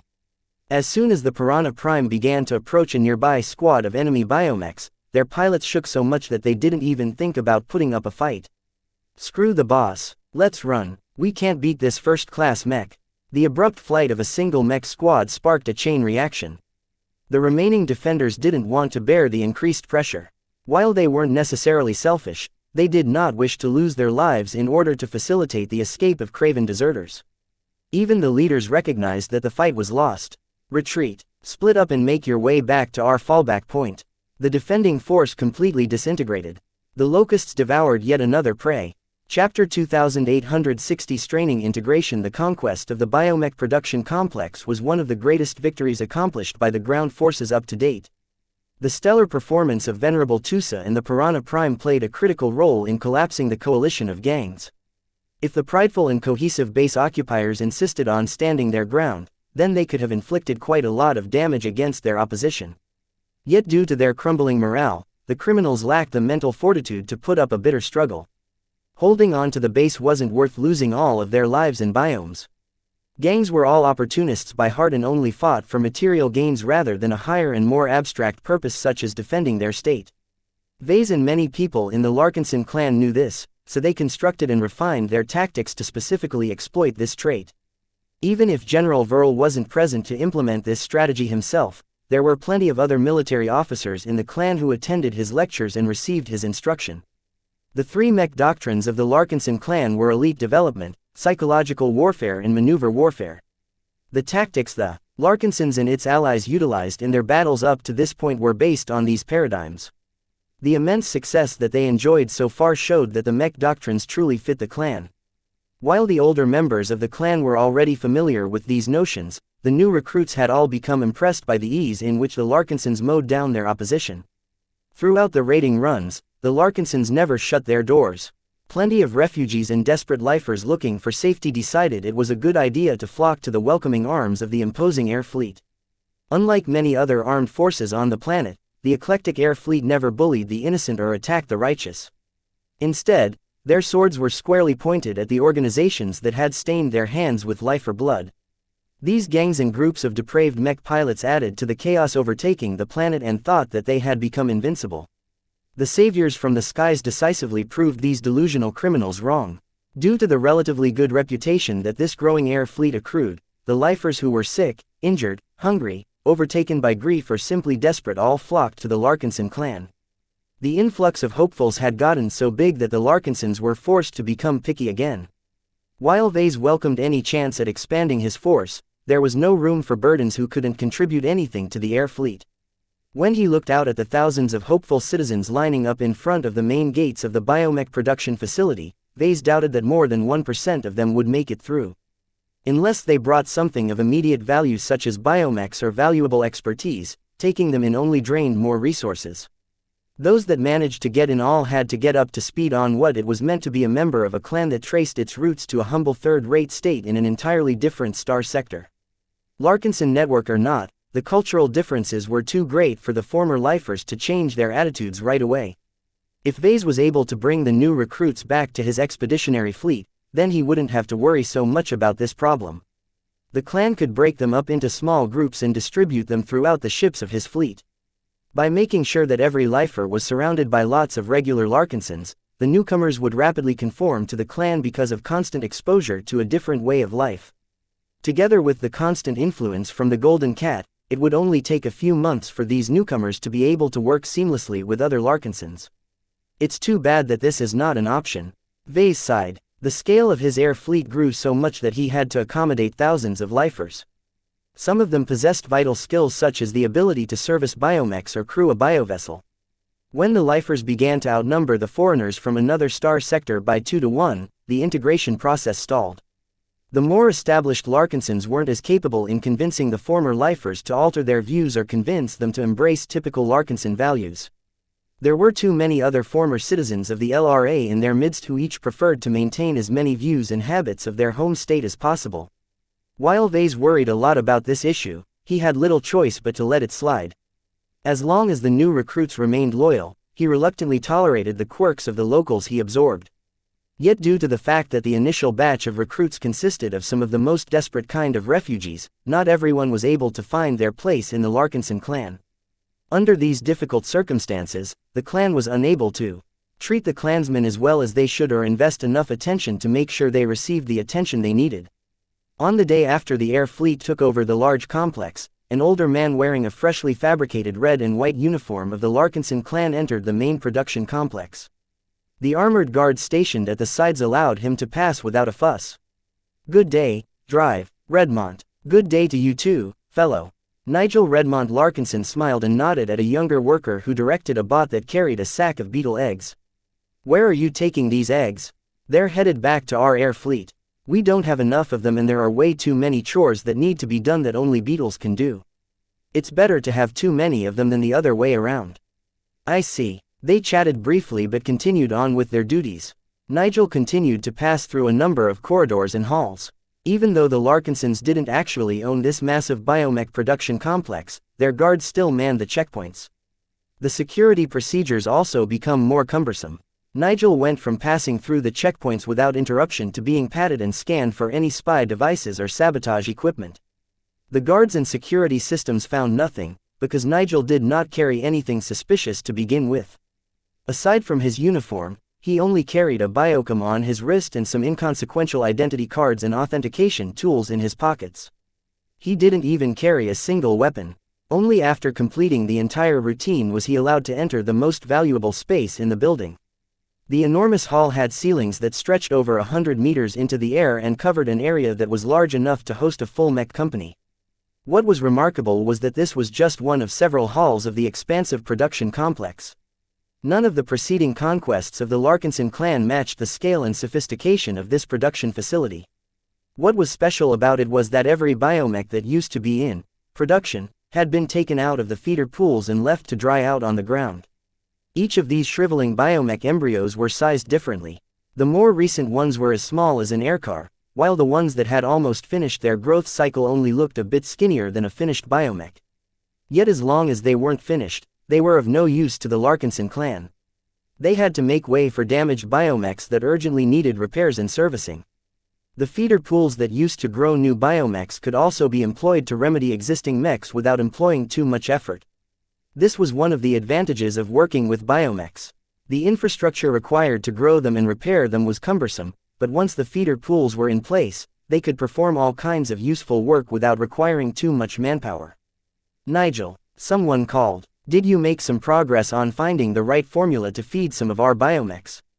"I have developed some ideas last night. I will try them out and see whether the stubborn biomechs will finally absorb the nutrients." Not every biomech was created equal. Different biomech designers adopted different kinds of organic matter in their work, and each of them had to be fed with a unique formula of feeding stock. Many formulas were public, but there were some biomech models that required a special blend of nutrients. Puzzling them out without access to the right documentation was like a difficult puzzle. While the chance of stumbling on the right formula was low, someone familiar with feeder stock could still perform lots of tests to see which nutrients reacted well to a specific biomech model and go from there. As Nigel entered a secure control room, he approached the main workstation and slotted in a physical authentication device. He gained total control of 20 feeder pools. With the borrowed authority at his disposal, he could drain the feeder pools, alter its temperature and change the formulas of the feeder stock. Right now, a handful of feeder pools showed warning signs. The biomechs placed in these pools required urgent repairs, but they were immersed in the wrong formula of feeder stock.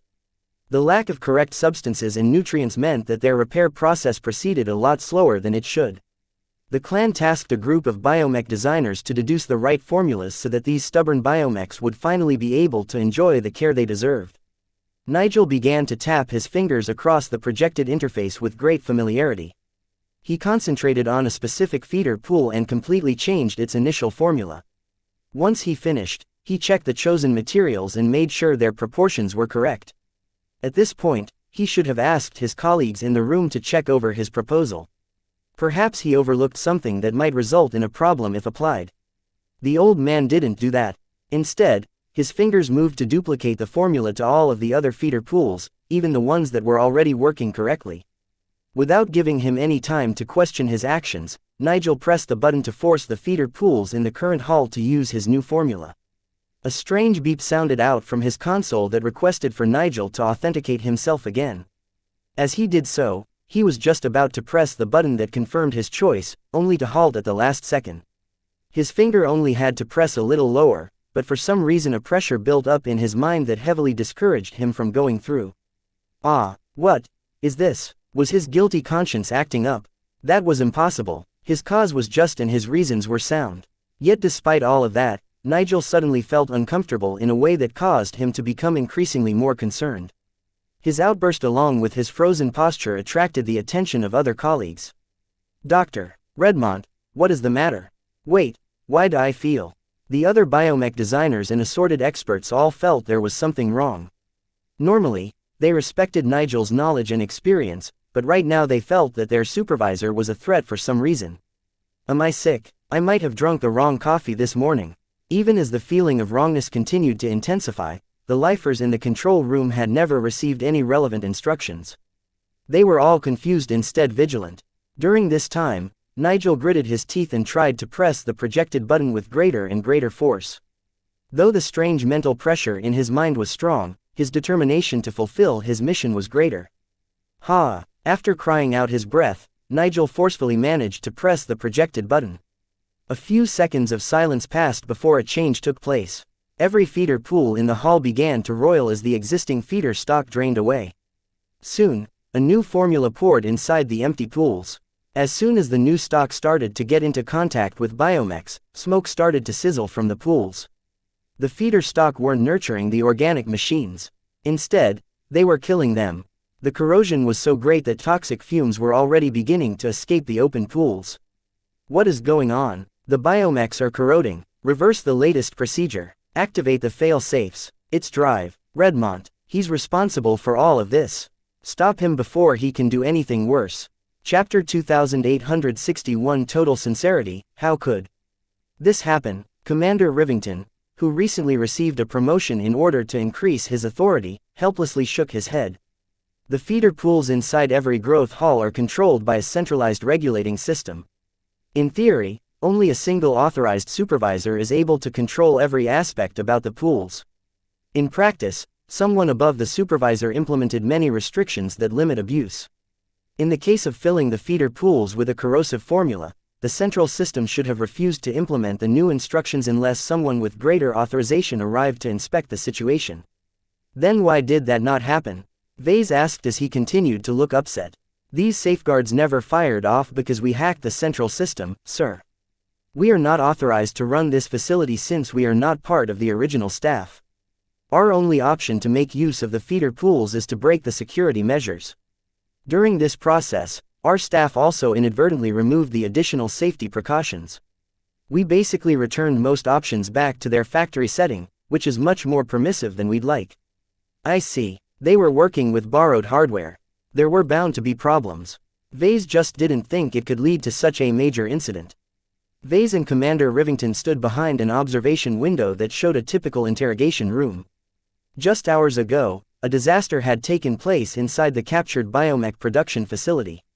A biomech designer who had recently joined the Larkinson clan deliberately ruined 20 valuable organic machines by replacing their regular feeder stock with an alternative formula that just happened to be highly corrosive against many substances. The fact that someone was able to circumvent every safeguard, escape the suspicion of several people and even overpower the compulsion from the Larkinson network led to one of the first true acts of treason within the clan since its founding. No Larkinson had ever acted so brazenly against the clan. Not only did the traitor rob the air fleet of 20 valuable biomechs, but also aroused a lot of unrest and uncertainty within the air fleet. Ever since Vase started raiding, he and his fellow leaders took exceeding care in selecting their targets. They searched a lot of databases, inquired many people and performed multiple scouting attempts before they committed an attack. With the help of these preparations, the Larkinson clan and its allies always achieved a clear victory. The constant successes not only caused the air fleet to gain momentum, but also raised the morale of the participants to an unsurpassed height. Everyone believed that they could win every battle while doing no wrong. As long as they stuck to their current approach, the Larkinsons believed they could easily survive this crisis. This was a far cry from before where their groundside presence was much smaller. With just a couple of dozen mechs at their disposal, they constantly had to worry about getting squashed by a stronger force. Now, through the actions of a single traitor, Vase felt as if his forces had gone back to this state of mind. The material damage inflicted to his forces was much less significant than the drop in morale. It would have been better if his forces maintained their high spirits, but at this moment, the desire to continue their string of raids had diminished. Instead, more people began to think that it would be much better if they just stayed put and settled for their current conquest. After all, a full-sized biomech production facility already provided them with most of the amenities they needed. Vase was very annoyed with this growing sentiment. He wanted to conquer more facilities. How else would he be able to gain more loot and rescue more highly skilled biotech experts who might accept the offer to join the Larkinson clan? As long as the civil war continued to be fought across the surface of prosperous Hill V, he could continue to perform raids with his air fleet. Vase peered through the observation window. He did not have a good impression of the culprit on the other side of the window. Despite Nigel Redmont's obvious guilt, the older man smiled and looked as if he did not do anything wrong. "What do you know about the accused? He's a mediocre biomech designer, I would say," Commander Rivington said. Instead of designing biomechs, he took on a lower job of a biomech technician and started to work his way up. The reason why we put him in charge of the feeder pools was because he has a lot of experience in optimizing feeder stocks for different biomech models. Dr. Redmond knows more about feeder stock than anyone else in our clan, so he was the natural candidate to take full control of the hacked regulating system. His clansmen had been too complacent. Even though Vase put a lot of stock in the Larkinson network, that did not mean it was infallible. He always insisted on being careful and not relying on trust to assume that everything would go right. "Have you found any clue whether Redmond is a member of the Ultralifers or another extreme organization? His record is clean. We have not found any mention that he belongs to some dangerous organization, but then again, records can often be wrong or incomplete." "That's true. I guess we won't be able to find answers until we ask. The suspect might not choose to answer. Then we have to make him talk." Commander Rivington remained in the observation room while Vase stepped out and moved to the entrance of the interrogation room. Someone else had already arrived in advance. Samandra Avacon smiled serenely at Vase as her glowing reptilian eyes blinked in an unnerving fashion. "Greetings, patriarchs. Ill tidings have come. I wish to apologize to you. My men and I should have scrutinized our fellow lifers more. To profane our holy biomechs is a grave offense. These great machines should meet their end on the battlefield, not in the rear where they have suffered betrayal from their own side." Vase surprisingly agreed with her sentiments.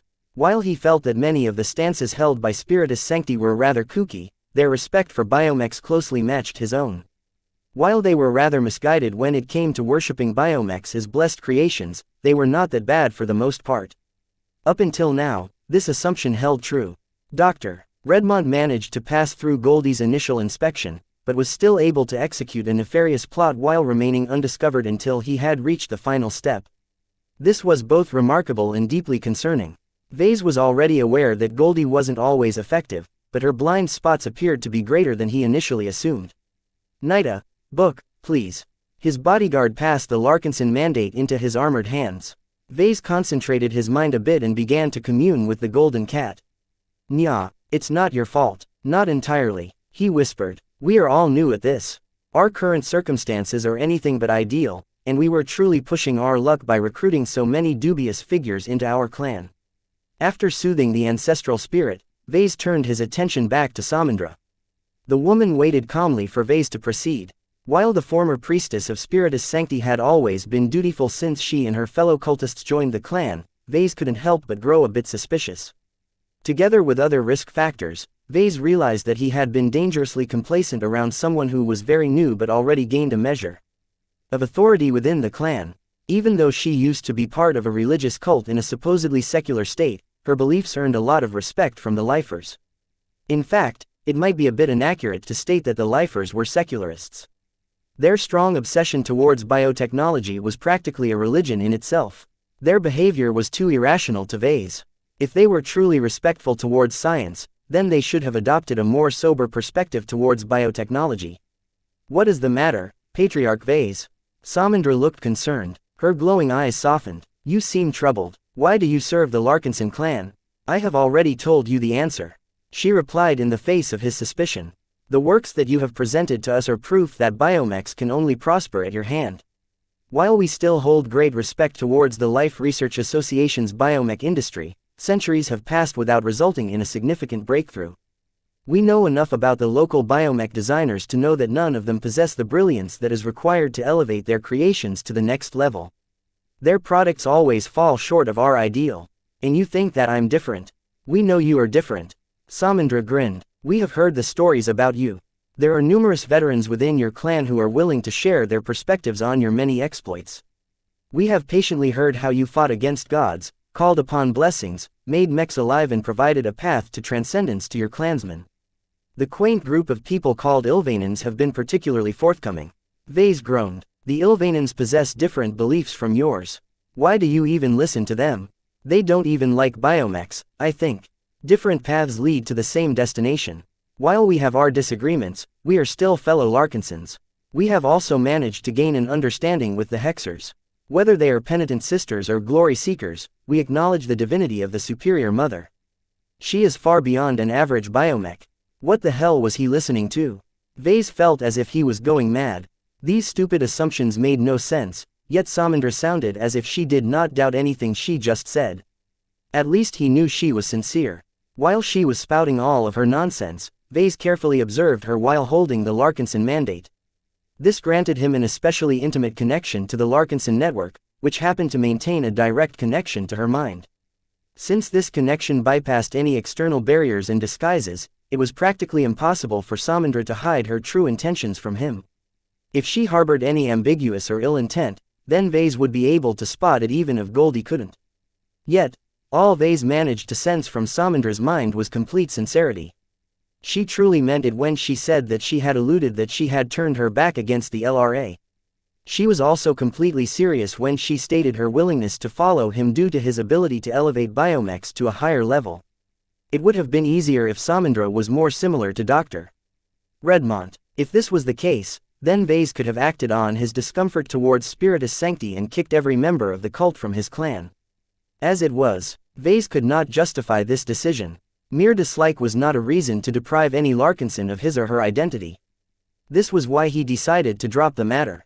Let's go inside, he tiredly sighed. I'm curious to hear what Drive Redmont has to say. Chapter 2862 Guardian of Purity. When Vase, Samandra and Nida entered the interrogation room, Drive Nigel Redmont sat at attention as if he was an eager schoolboy.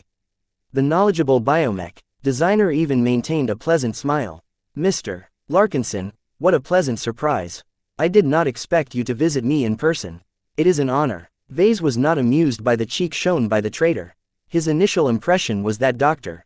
Redmont did not feel any guilt for what he had done.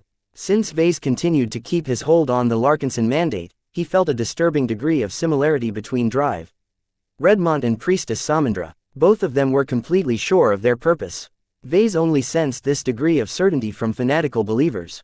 As Vase continued to examine the accused, he confirmed his suspicions on how the Golden Cat managed to overlook Drive Redmont's nefarious intentions. The plain truth of the matter was that the saboteur didn't regard his act as betrayal against a clan he had sworn an oath of loyalty. How that was possible, Vase didn't know. No amount of logic could justify such an act while staying loyal to the Larkinson clan, so the only other possibility was that Dr. Redmont probably adopted a twisted argument to justify his crimes.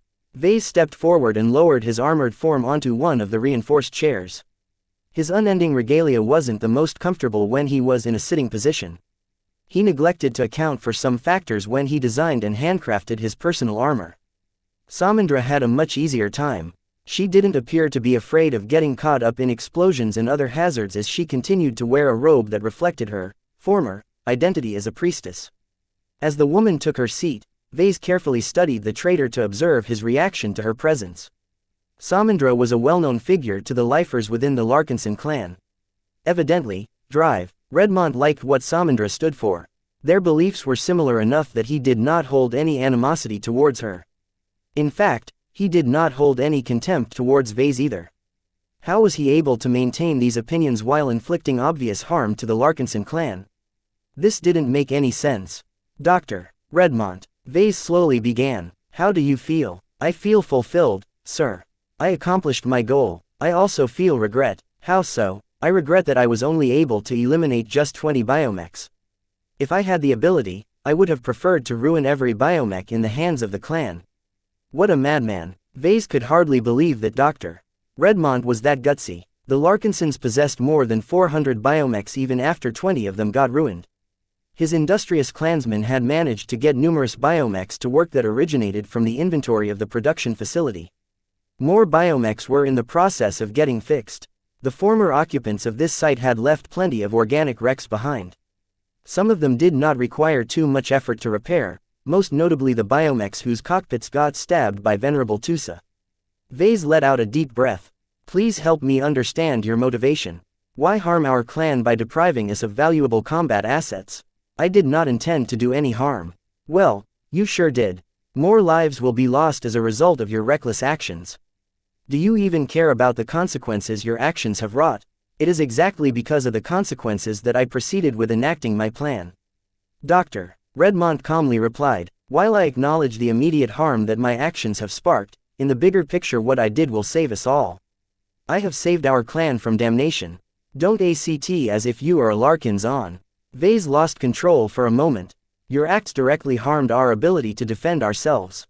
Not only that, but you also damaged everyone's confidence in our ability to survive and thrive. I regret this outcome, but I would have made the same decision if I returned to the same point in time. Vase wanted to palm his face. The delusion was too strong in Dr. Redmont. He hated talking with these kinds of people the most. Samandra, yes, Patriarch, please take over. I need to understand why Drive Redmont destroyed our assets. Certainly, sir. The orange glow of her eyes intensified. Her stare became so intense that Dr. Redmont finally became a bit uncomfortable. Nigel, please explain your position on biomechs to the Larkinson Patriarch. The traitor did not immediately answer. He took his sweet time to formulate his answer. Over 30 seconds passed before he was ready to explain himself. Biomechs are great. The Larkinson clan is also great. However, it is wrong to combine the two. The products of the Life Research Association belong exclusively to the state and its people. As much as Mr. Larkinson has the potential to design a revolutionary biomech, it is completely wrong for him to take part in this field. He and his Larkinsons are not lifers, so they are not entitled to touch the exclusive providence of a blessed state. Samandra's glowing eyes sparked. I see. I recognize you now. Before you became a Lacrinson, you hailed from the biomech purity movement, am I correct? The coy smile on Dr. Redmont's face was an answer in itself. Vase coughed. Please tell me what this biomech purity movement is all about. It is a small and obscure organization in the LRA that wishes to keep biomechs as pure as possible. Spiritus Sancti had some minor dealings with it, but we soon drifted apart due to differences in opinion. You are not entirely correct, Priestess. The BPM is not confined to the LRA. It is a galaxy-wide movement. It has supporters from every state that has embraced every facet of biotechnology. If all goes well, the movement will spread to the Red Ocean in time if it hasn't already. That still doesn't entirely answer why Drive Redmont destroyed our mechs. Vase complained. Can the two of you make sense for once? I was getting there, Patriarch. While our understanding of the BPM is not complete, we are familiar with the tenets. First, its members believe that biomechs are great. Second, they believe that biomechs that are designed, sold or used by people who do not come from a state like the LRA is a travesty. You are wrong again, Priestess. The BPM does not frown upon people who embrace biomechs, even if they come from a non-biotech-oriented state. The movement just states that they must better be committed to biotechnology. Dabblers and indecisive people who want to have it both ways are completely misguided. Any half-hearted embrace of biomechs will only tarnish their dignity and prevent them from showing their full value. It is better for them if they are deprived of their biomechs. They will not have the opportunity to misuse them. I did the Larkinson clan a favor. Vess's frown grew deeper and deeper as he listened to this barely comprehensible justification. Let me get this straight. You love biomechs, but believe they should only be utilized by lifers and people who are similar to them. Larkinsons like us don't qualify because we are mainly committed to using classical mechs, is that correct? That is exactly so. Biomechs must remain pure, and the foul and unclean hands of our clan will only taint them with their filth. Do you hear it, Mr. Larkinson? Do you hear the cries of pain and suffering that emanates from the biomechs that you have stolen? Our clan is torturing them. I had no choice but to liberate them from the torment that your clansmen have subjected them to. Not only have I saved those 20 biomechs, I have lessened the sins of our clan. Now that we have fewer biomechs in our possession, our crimes are reduced. Vase wanted to wrap his armored fingers around Drive Redmont's neck and squeeze as hard as he could manage. This crackpot doomed himself and damaged the fighting strength of his clan for one of the stupidest, nonsensical arguments imaginable. You idiot, he roared. Purity in this context doesn't exist. Mechs are mechs. Biomechs are biomechs. Whether they come in the form of metal or flesh, they both fulfill the same purpose. Biomechs are not special compared to classical mechs. They are just different. It does not matter at all if their users have embraced biotechnology as their primary tech base. Even if it does, we have thousands of diligent and knowledgeable clansmen who originated from this state. You are one of them. Shouldn't that ensure that our biomechs will still remain pure? Dr. Redmont shook his head. You do not comprehend, Mr. Larkinson. Purity is an exceedingly difficult condition to attain. From beginning to end, biomechs can only remain pure if every person involved in their creation and use are completely devoted to biotechnology. Not a single person or organization in this chain can be allowed to interfere. While the people you have referred to are relatively sincere, our clan as a whole is anything but pure due to the existence of you who have no roots in the LRA. A single drop of blood could taint an entire pool. This was one of the most poisonous aspects about purity. Obsessing over it forced people to hold to an impossibly high standard. So that's it? Vase asked in a dissatisfied tone. Your entire justification for destroying our biomechs is because we don't deserve to use them. You also wanted to free our biomechs from our impure handling. That is correct. Vase banged the tabletop. What about our needs? Have you ever thought we don't care about this dumb notion on purity and just want to strengthen our military power with any asset we could get our hands on? Besides, as much as I respect your professional qualifications, no one is more able to judge what living mechs feel than I. From my own inspections, I have never encountered any biomech that has clearly been mistreated. You are wrong. The traitor looked disappointed at Vase. While I acknowledge that our fellow clansmen have not intentionally mistreated our biomechs, good intentions are not enough to maintain their purity. Besides, did you forget about the biomech embryos that you have cruelly pulled out of their feeding pools? You have killed or stunted the growth of unborn biomechs. You misappropriated their W.O.M.BS in order to repair our tainted organic machines. Vase personally issued the order to pull those incomplete biomechs out of the biomech production facility's feeder pools. It was a waste to leave them to their current purpose when they could have been utilized to repair the battle damage of lots of existing biomechs. Unfortunately, Drive Redmont didn't see it that way. I have enough. Vase abruptly stood up. I understand your motivation, even if it is completely twisted. There is no point in questioning any further because I doubt I will obtain anything useful or coherent from your follow-up answers. What will you do with me, sir? As much as I wish to pull out my gun and shoot your head, I should allow our clan to enact its own rules concerning treason. Do note that treachery during a life-threatening crisis situation is vastly different from performing sabotage in peacetime. As a result, the trial will become much harsher and the punishment may be more severe than you expect. I am ready to bear any responsibility for my actions. I know that I am right, so I am sure I will be rewarded for my actions. I did our clan a favor. The only favor you have done to our clan is exposing yourself early. Chapter 2863 First trial. Nearly every person who belonged to the air fleet gathered on an open field. Mechs and biomechs vigilantly patrolled the perimeter and plenty of guards on foot were present in order to maintain order. The faces of many of the gathered Larkinsons and other people were grim. News of the successful sabotage attempt had already spread and plenty of them looked upset. I always knew the people of the biomech purity movement possessed rotten brains. Nigel Redmond shouldn't be the only purist in our clan. We need to root out anyone who acts suspiciously. Does the Larkinson clan maintain the death penalty? The low conversation slowly died down as a procession of individuals walked up to the podium erected in the front of the field. Real banners depicting the colors and symbol of the golden cat surrounded the podium. The matter taking place today was undeniably related to the clan. Vase, holding his Larkinson mandate, strode forward under armor while surrounded by his honor guard. Meow. Lucky proudly padded after Vase with his tail raised high. Venerable Tusa and Venerable Janzi arrived next. They stood a short distance away from Vase while wearing a formal but martial-looking ensemble that consisted of a ceremonial robe draped over a solid suit of light combat armor. While their force of wills usually generated a considerable degree of friction against each other, this time they were remarkably docile. The impassive faces of the expert pilots indicated that they were keeping their emotions under tight control. Afterwards, the star of the show finally came into view. A squad of stern-looking guards escorted a simple uniformed Larkinson forward. The crowd immediately recognized Drive Redmont's face from the images that people had shared to each other.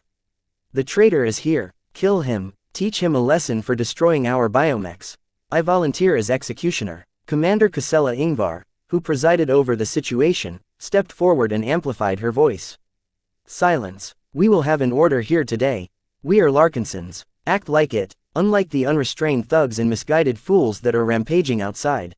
We are gathered here to witness justice, not anarchy. Trust in our institutions. Despite the short time that has passed since you have entered our clan, you must always take care to act in an honorable manner. Our names are worthless if we ignore the rules at our convenience. Her words had a lot of effect. The Larkinson clan was a martial organization that heavily emphasized honor. Even though many people had slightly different ideas of what honorable conduct actually looked like, the most prominent leaders and warriors served as excellent role models. Right now, aside from leaders such as Vase and Commander Casella, the heroes that many of the new recruits looked up to were Venerable Tusa and Venerable Janzi. Though both of them diverged over many matters, their true-blood heritage ensured that they acted as honorably as the Larkinson expert pilots of the past. Vase was very glad he brought the two of them to the surface. Venerable Joshua was strong and nice, but his lack of military experience meant he was much looser and less formal than his peers. Perhaps she would have thrived under this situation, but her personality would never be able to inspire much discipline from the troops. What Vase needed the most were ways to accelerate the integration of all of the former lifers in the clan. The existence of nutjobs like Dr. Redmond woke him up to the fact that there might be hundreds of other dubious figures out there who were only marginally less crazy. Perhaps they might not pull off a damaging stunt right away, but given time they could easily abuse their access to important systems. Several people including Vase feared that Dr. Redmont's act was not an isolated incident. With all of the unstable personalities that his clan had hastily absorbed, it was not ludicrous to think that there might be dozens of time bombs hiding within the ranks. Rooting them all out was too exhaustive. The best method to address this problem was boosting the integration process, and what better way to do so than to host a large event? Pretty much every Larkinson, both old and new, had gathered in this field. Even the clansmen who had to patrol the perimeter with their mechs were still tuning into the proceedings. Vase knew that major events like these would have a major effect on those who took part in it. These impactful moments had the potential to set trends that could determine how the clan would deal with similar incidents in the future. This was the power of precedence. Since the Larkinson clan was too new, it was still in the process of building up its traditions and customs. Many gaps still existed that slowly had to be filled up over time. One of the primary reasons why he split off from the old family in the first place was to escape the stupid rules and stubborn old coots who clung to them. While the downside to this was that he had to start over, at least he was behind the helm of the ship this time. He could steer his vessel in every direction he liked. Once the guards hauled drive Redmond to the front and center of the raised podium, Vase knew it was time to start the show. He stepped forward, attracting everyone's attention to his armored and gallant form. He polished his unending regalia beforehand and applied a shiny coating to make himself look more presentable. The unending alloy's natural dark appearance made the modest red and golden accents look more pronounced. The red cape that depicted the golden emblem of the Larkinson clan billowed majestically behind his back. This was actually a hidden stage trick. Vase had installed a hidden antigrav module beneath the podium and programmed it to project a weak, rippling force field over his body. The simulated wind force that resulted from his effort just happened to flap his cape dynamically enough to generate plenty of movement while not making it seem as if he was in the middle of a hurricane. From the respect and admiration he saw in the gazes of the audience, Vase knew that his effort paid off. Sometimes, it was the little details that sold a performance. "My fellow Larkinsons," he began with his familiar address, "I have summoned you here to witness a grave but necessary event. Since many of you are still new to our clan, I wished I could have assembled you for a happier reason. Sadly, our current state makes it untenable to hold any celebrations. We must still work hard and pool all of our strengths in order to escape this war-torn planet. Only when we have reached our true homes will we be able to hold a proper welcome celebration." A lot of Larkinsons looked forward to that. It didn't matter whether they used to regard prosperous Hill V as their home. In a matter of weeks, the planet had become unrecognizable to them. Now, only the promise of living on a calm and well-regulated ship that was run completely by Larkinsons could give them peace. I am sad to say that this promised future may be further out of reach than before. Due to a selfish act, an unwarranted act of sabotage took place.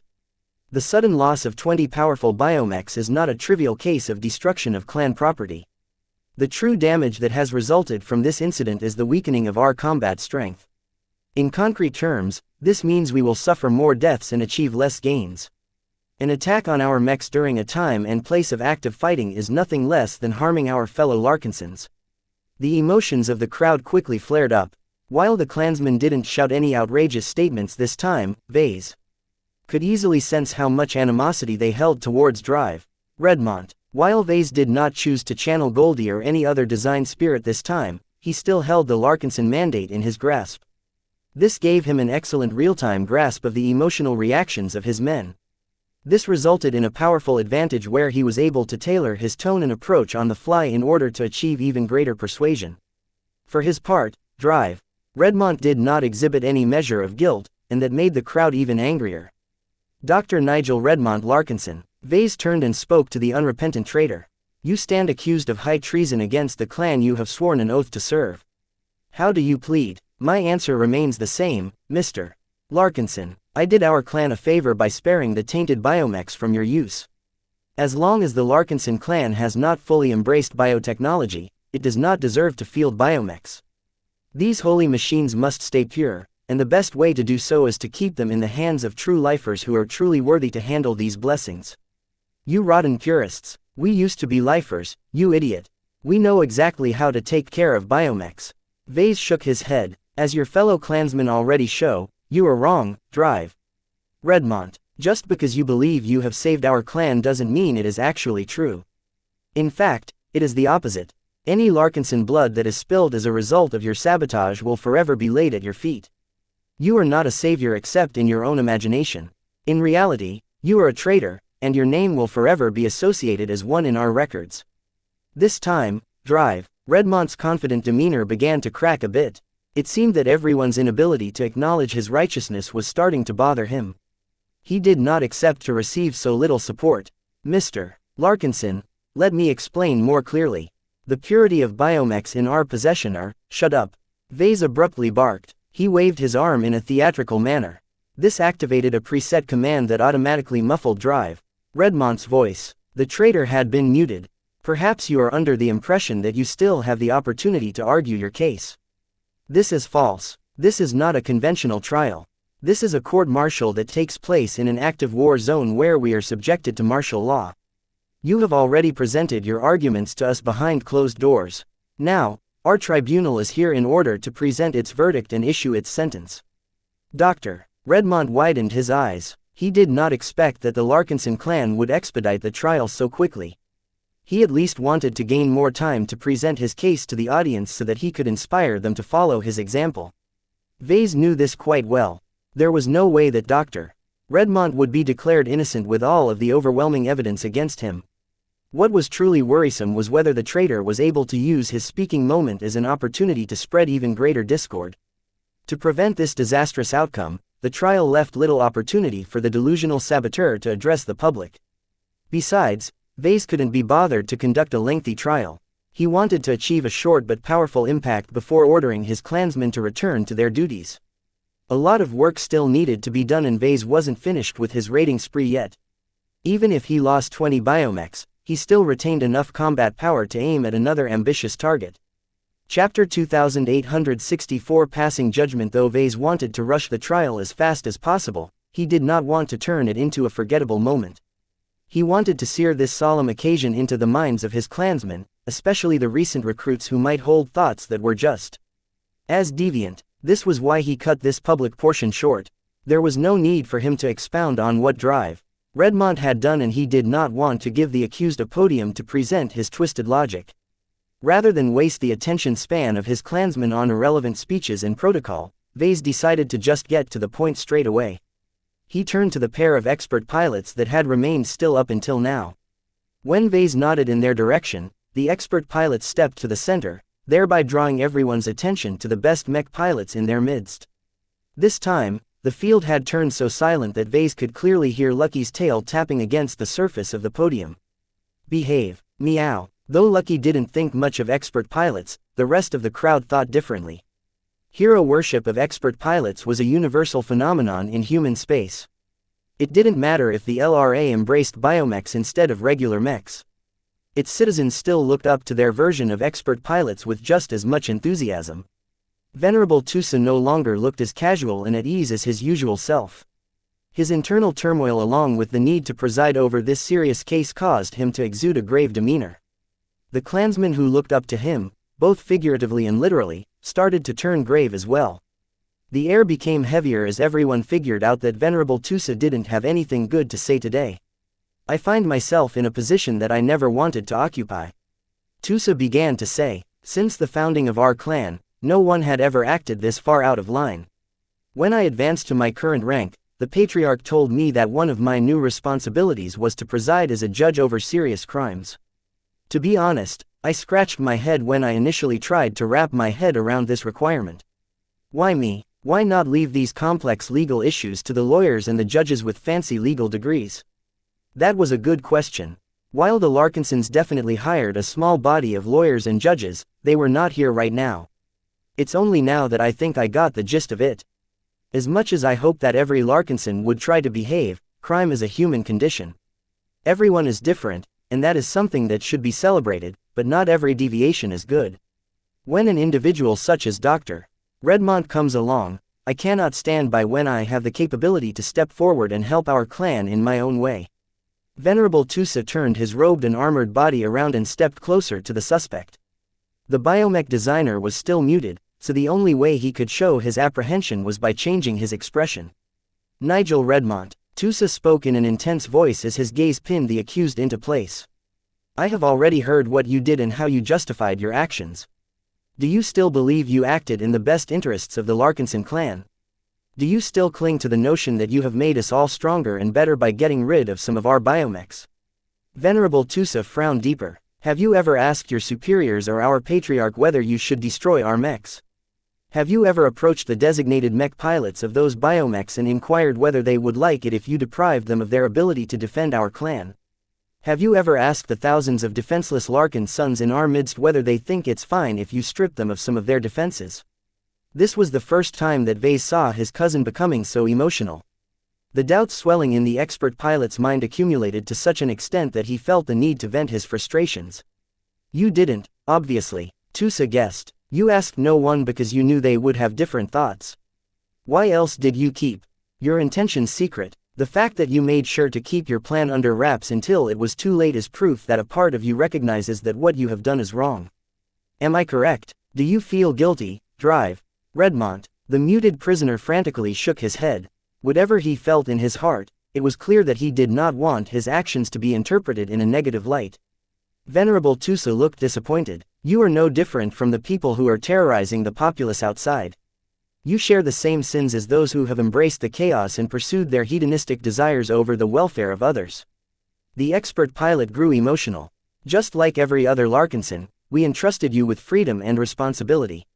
We only ask that you do your job, uphold the expectations of our clan and care for your fellow clansmen. You did none of that, Dr. Redmont. You did not make use of the freedom that we have granted you. You misused it. You trod on the freedom and safety of many other clansmen with your act of sabotage.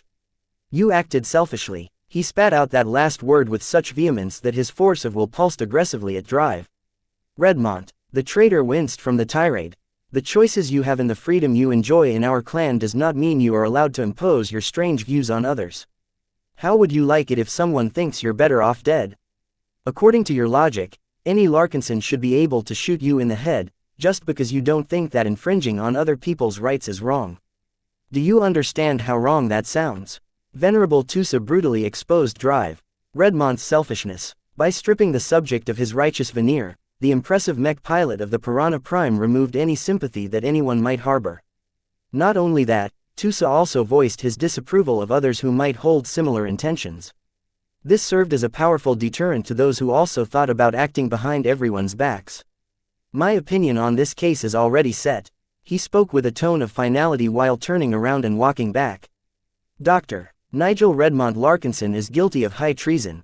Only an enemy of the Larkinson clan would go as far as unilaterally destroying a significant amount of working mechs in the middle of a war zone.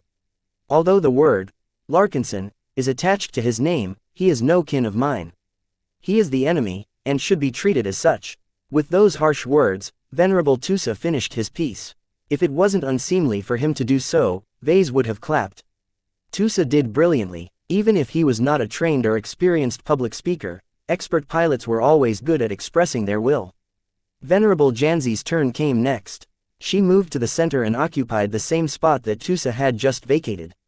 She directed a stern glance at Drive Redmont. My cousin Tusa has already asked some of the questions that I intended to bring up. I still wish to follow up on some matters, though. Let me begin with this. Did you ever consider bringing your proposal to your boss or fellow workers in order to gain their support? Dr. Redmont reluctantly shook his head.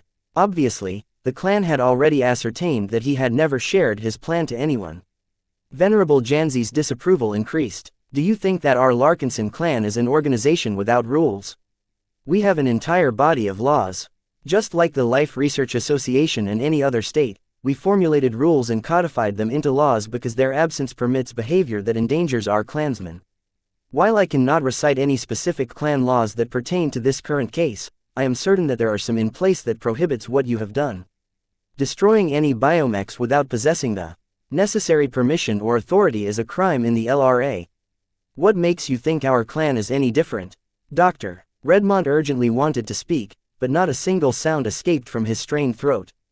She shook her head. You are an intelligent man. You wouldn't have graduated with one of the most difficult degrees that people can obtain in the LRA. Yet for all of your intelligence, you knew that our rules forbid you from arbitrarily destroying our defensive weapons, but you did so anyway. Our clan is not a dictatorship, Drive Redmont. If you truly think it is right for us to get rid of our biomechs, then convince us. You should have followed our legal pathways to push your views. If you are truly right, then you will have no problem attracting enough support. If you fail to convince enough Larkinsons to go along with your plan, then perhaps the problem does not lie with the clan, but you. Have you ever considered this possibility? The doomed suspect shook his head. It would have been worse if Dr. Redmont nodded. That would have indicated that he definitely knew that there was a more proper method to purify the biomechs in the hands of the Larkinsons, but rejected it in favor of an illegal solution. No one in our clan can agree on everything. Venerable Janzi lectured, more to the audience than the suspect she was judging. I do not entirely approve of how our patriarch runs our clan, for example. Does that mean that I should ignore his authority and impose my own views on you? No, the rules exist for a reason. No one is allowed to act arbitrarily, especially not when it affects other Larkinsons. Our laws are meant to protect us from each other. While acting within their confines does not always mean you get your way, everyone can at least feel reassured that they are protected. She was harping quite a lot about rules and laws. Vase became more intrigued as he listened.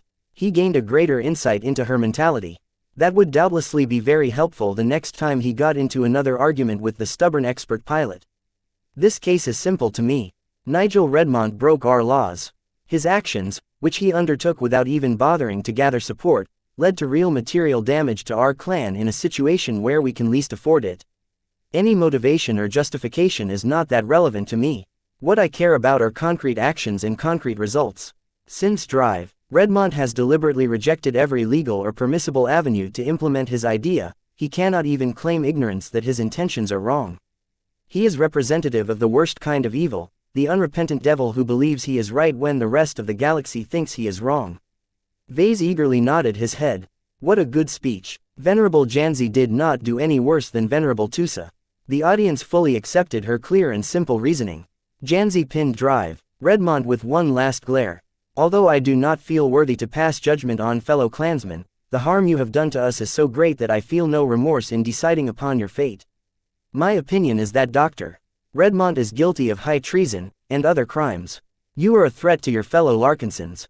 While I am not a fan of retribution, I strongly believe that we must set an example in order to make it clear that breaking our laws is not permissible. As far as I am concerned, anyone who has gone far enough to commit treason does not deserve a second chance. The expert pilots had spoken. Chapter 2865. A little mercy. Vase quietly thanked his luck that the judges hadn't diverged on their verdict. Both Janzi and Tusa declared Nigel Redmond guilty, which meant that the clan was spared from an awkward situation where its expert pilots publicly disagreed on a very contentious issue. While he maintained a fair amount of confidence that Janzi and Tusa would have no sympathy for Redmond, he did not dare to assume the guilty verdict was already set in stone. Expert pilots tended to think differently from other people, and some of their thoughts could be quite extreme. Fortunately, everything went according to plan so far. With Dr. Redmond subjected to a strong silencing field that not only neutralized his voice, but also scrambled his lips, he was completely deprived of the opportunity to disrupt the proceedings. Vase learned from his own past. Back when the Ilvanans subjected him to a tribunal, their greatest mistake was to give him an opportunity to speak. By allowing him to address his words to the entire population of the Ilvane Protectorate, he completely hijacked public opinion and set events into motion that did not go in the favor of his enemies. While Vase didn't believe that the traitor could talk his way out of a guilty verdict, who knew what nonsense he might spew? The extreme ideas of delusional fanatics were like poison. They harmed anyone else who listened to them. Unless the listeners possessed a grounded mindset or good critical thinking skills, it was very easy to get infected by faulty or even outright misleading arguments. Since Vase himself took advantage of this phenomenon many times, there was no way he would allow any enemy the chance to turn the tables on him. The ridiculous notion of biomech purity was such a harmful concept to the Larkinson clan that it had to be nipped from the bud before it could be allowed to spread. The only person allowed to spread dubious arguments in his clan was himself. Of course, he couldn't outright admit this, so he had to dress up his words in order to maintain support. Vase stepped forward again, drawing everyone's attention. Two of our most principled and honorable Larkinsons have spoken. He calmly spoke. They have issued a unanimous verdict.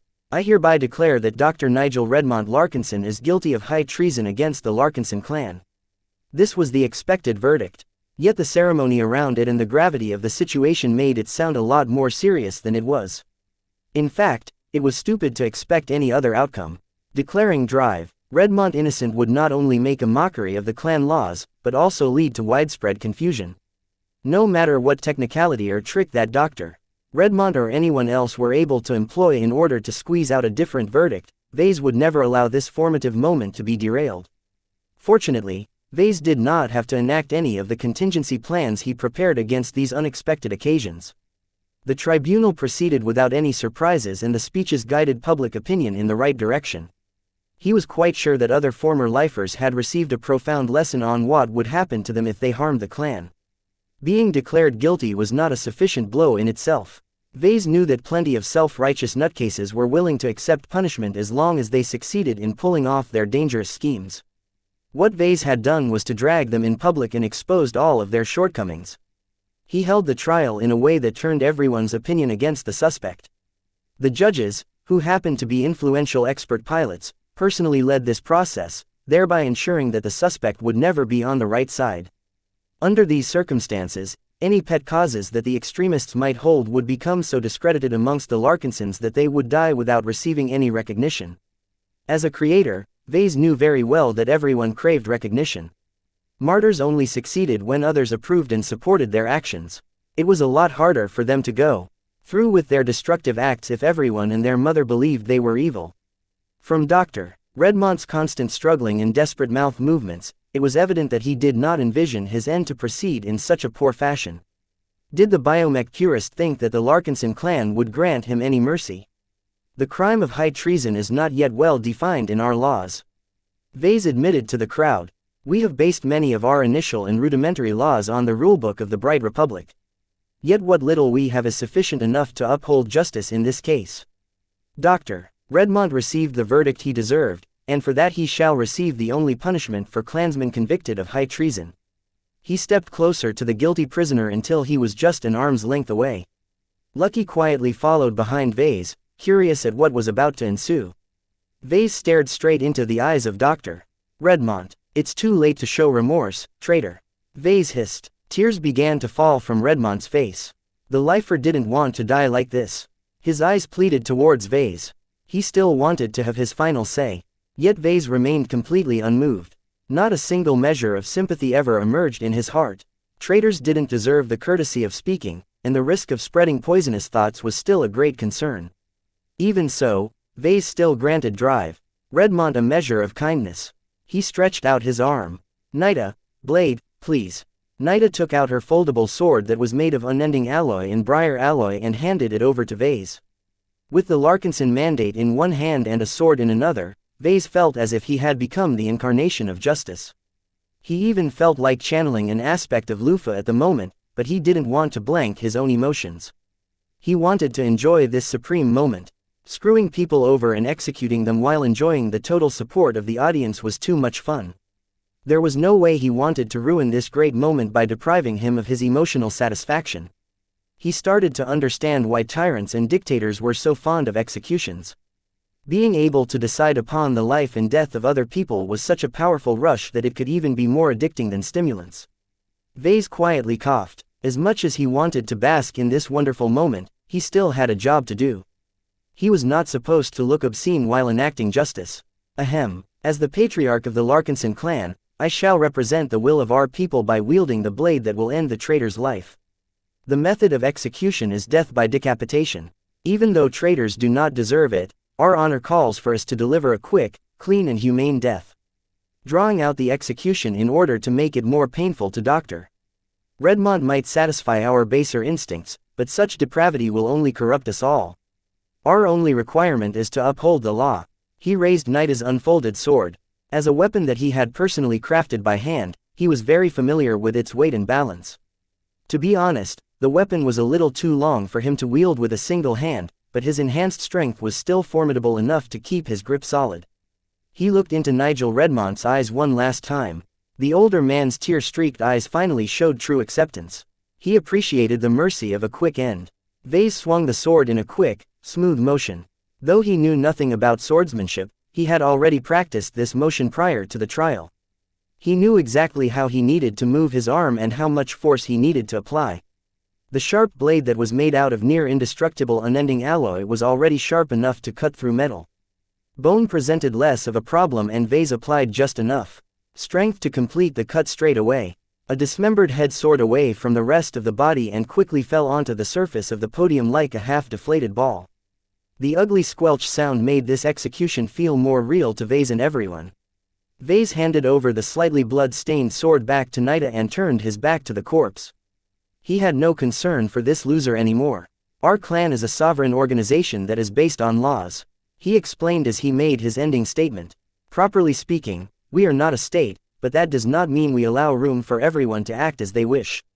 We are all in this together, and that means that we must seek to decide and act in harmony with each other.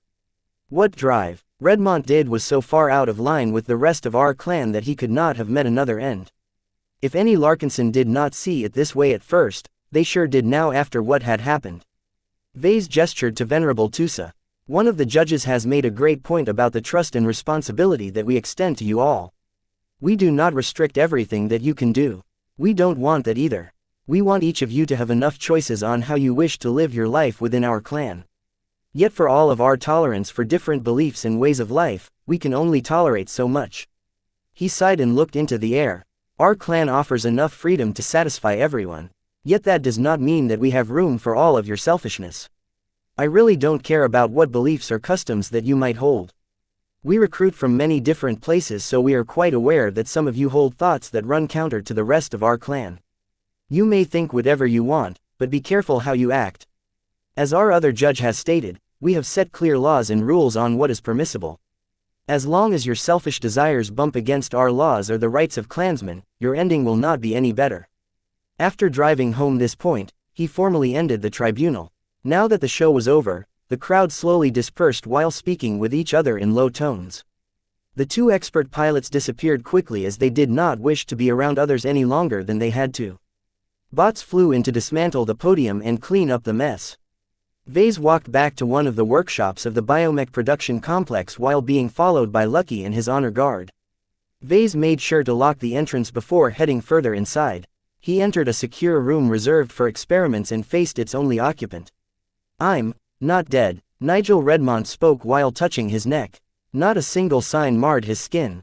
"I didn't die. While I am grateful at the fact that I'm still alive, why did you spare me, Mr. Larkinson?" Vase smirked in response. "I just feel you deserve a little mercy." Chapter 2866. Just relax. Unexpectedly, drive. Nigel Redmont hadn't died. The biomech designer who recently joined the Larkinson clan only to betray its trust should have been killed. The trial was real, the clansman's hatred towards the traitor was real, and Vase truly spilled blood at the execution stage. Yet despite the very realistic show that took place in front of everyone's eyes, not everything that took place was actually real. It doesn't take much stagecraft to present a convincing illusion to our audience. Vase calmly explained as he walked closer to the befuddled and very much alive traitor. "I ordered a few doctors to clone a convincing copy of your body. The brains, organs and all of that complicated stuff doesn't have to be grown, so we easily got it ready by the time of your trial." He didn't have to explain any further. Projection technology was so sophisticated that it could easily camouflage a body swap.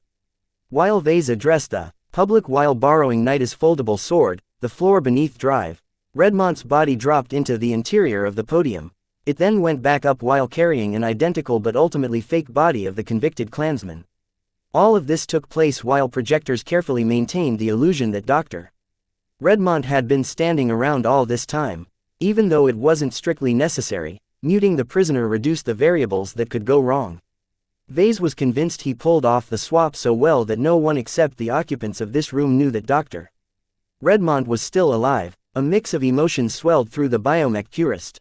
Over the course of the trial, he had become more and more distressed. The complete teardown of his actions and beliefs was both damaging and humiliating to him in a way that struck at his very heart. When the expert pilots that he looked up to vehemently criticized his motivations and his righteous cause, he had become devastated. His shame grew so big at the end that he actually welcomed the prospect of ending his life at the end of his trial.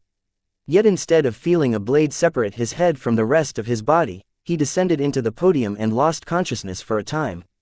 He had only just regained his wits, so the amount of time that passed in his perspective was not that much. He still had to shake off the mental preparations he made for his impending execution. "Will you still kill me, Dr. Redmont tentatively asked. "You have been declared guilty. Your sentence still stands," Vase firmly stated, "so don't think you are a free man. You are not. The Larkinson clan will not welcome you back, not after what you have already done. Even if I am willing to forgive you, the rest of the clan sure won't.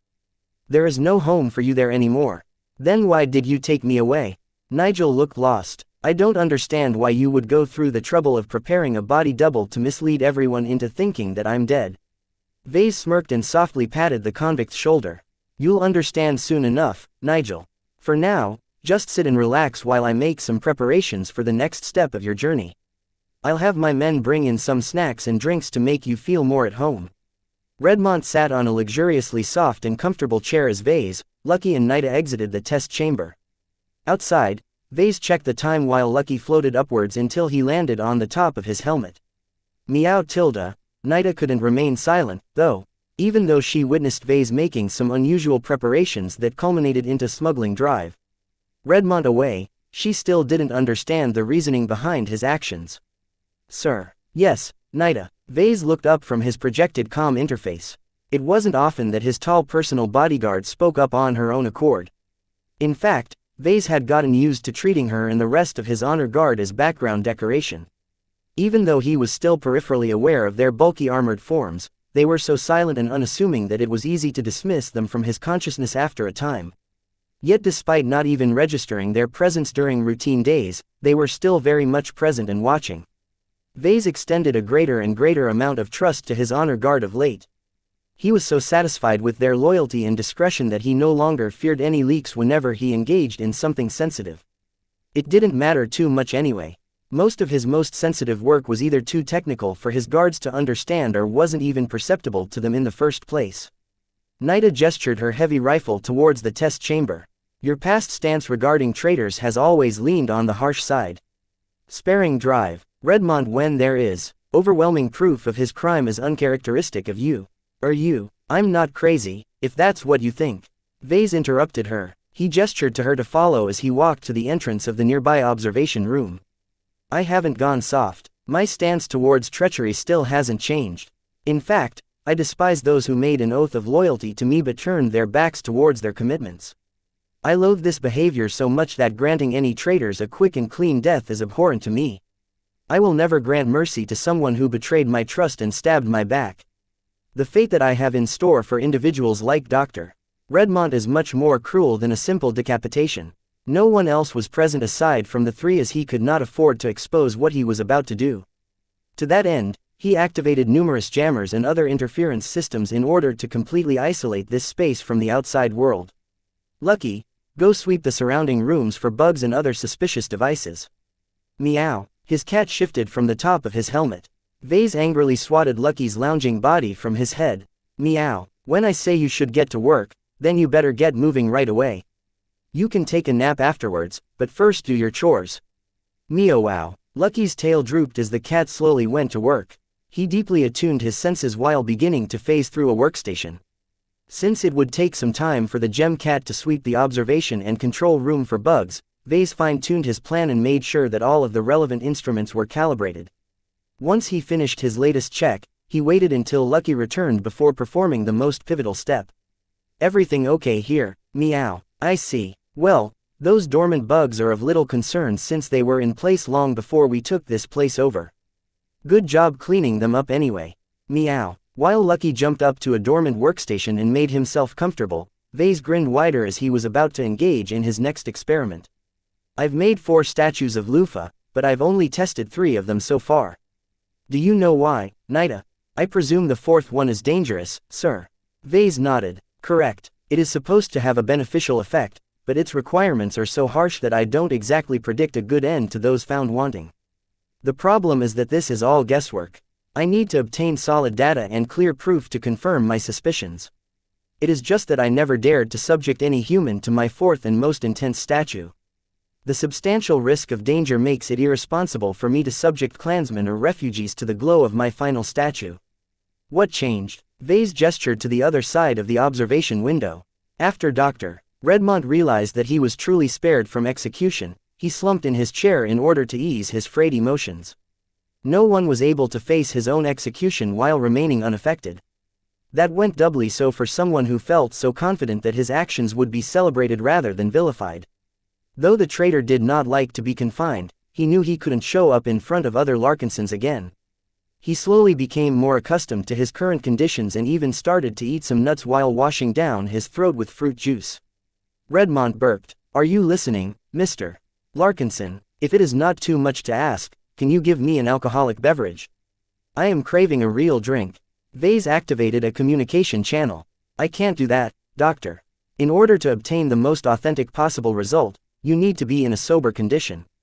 If your mind and body becomes even slightly impaired, my test results will certainly become skewed in an unknown direction. I don't want to add any superfluous variables to my experiment.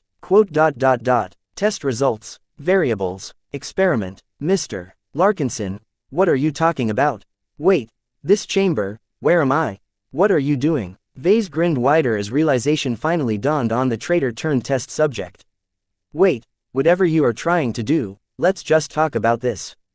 It is illegal to engage in unsupervised human trials in the Life Research Association. It's too late to complain, Redmond. We may be on LRA soil, but their research supervisory organs are far too busy to pay attention to my little experiment. Besides, you are a traitor who has already been sentenced to death. You're not a Larkinson anymore, and since you are already dead, you are not a human anymore either. From the moment you have lost your rights, your only purpose is what little life you have left is to serve as my test subject. He did not give drive. Redmond had more time to panic and complain. He pressed the button that formally commenced the experiment. The chambers shook a bit as large mechanical movements took place. A dozen seconds passed until one of the walls to the testing chamber slid open. A pair of heavy-duty bots slowly carried a very distinctive statue forward. Just the sight of it caused Redmond to shake. Though he was just a mediocre biomech designer, some instinct within him felt deeply unsettled at the angel statue. Something about it seemed ominous to him. Together with all of the other clues that Redmond had gathered, a deeply unsettling picture emerged. No, stay away, don't let it get close. Just as the traitor attempted to jump from his seat, an anti-grav module erected a field that firmly kept him in place. The man could do nothing but scream and plead as the statue drew nearer. Even though Vase had already measured the distance from the observation room to the range of the fourth statue's glow, he carefully took a few steps back to make sure he wasn't affected himself. Don't get too close, he warned Nida and Lucky. I don't know what will happen if you get affected, but I won't be able to save you if anything goes wrong. The cat and bodyguard decisively moved to the back of the observation room. Having witnessed some of his experiments before, they knew that he never took it easy. As soon as the statue came close enough to envelop Redmond in its glow, the biomech designer abruptly ceased his futile exertions. An expression of wonder and fascination appeared on his face. The aspect of transcendence was about to enlighten its first individual. Chapter 2867 Singular Focus. Nida watched quietly from the furthest distance she could manage while staying in the same room as her charge. She had accompanied the Holy Sun for quite some time now. What she witnessed behind his back was more than enough to convince her that he was a great man. Having tracked his growth, she knew beyond all doubt that he was completely worthy to carry one of the sacred scrolls. Yet, there were some times where she felt less at ease with the man she swore an oath to serve. Holy Suns were unfathomable to her, so she did not presume to question the patriarch's actions. Everything he did had a purpose. Each of his experiments yielded at least some useful or groundbreaking result. She had no doubt that this latest study would provide yet another useful insight. She just wished that Vase wouldn't perform so many tasteless experiments. Hehehehe. Vase began to laugh. Let's see how long you will last, traitor. I hope you won't succumb too soon. The aspect of transcendence is the greatest of the four statues, so I have great expectations for it. If there is any scrap of brilliance in your foul and delusional mind, then I hope you will cling to it. This is probably the only way for you to remain strong. He truly believed that Dr. Redmond might have a chance of getting through this experience. According to his design, the ambitious aspect of transcendence was supposed to bring out the best of people and make it greater. Vase wasn't really sure how he managed to come up with such an ambitious idea in the first place. All he knew was that once his inspiration came up with it, he just had to implement it on the spot. As a result, he ended up with a statue that was far too intense to be made available to other people. The aspect of transcendence was not supposed to inflict harm.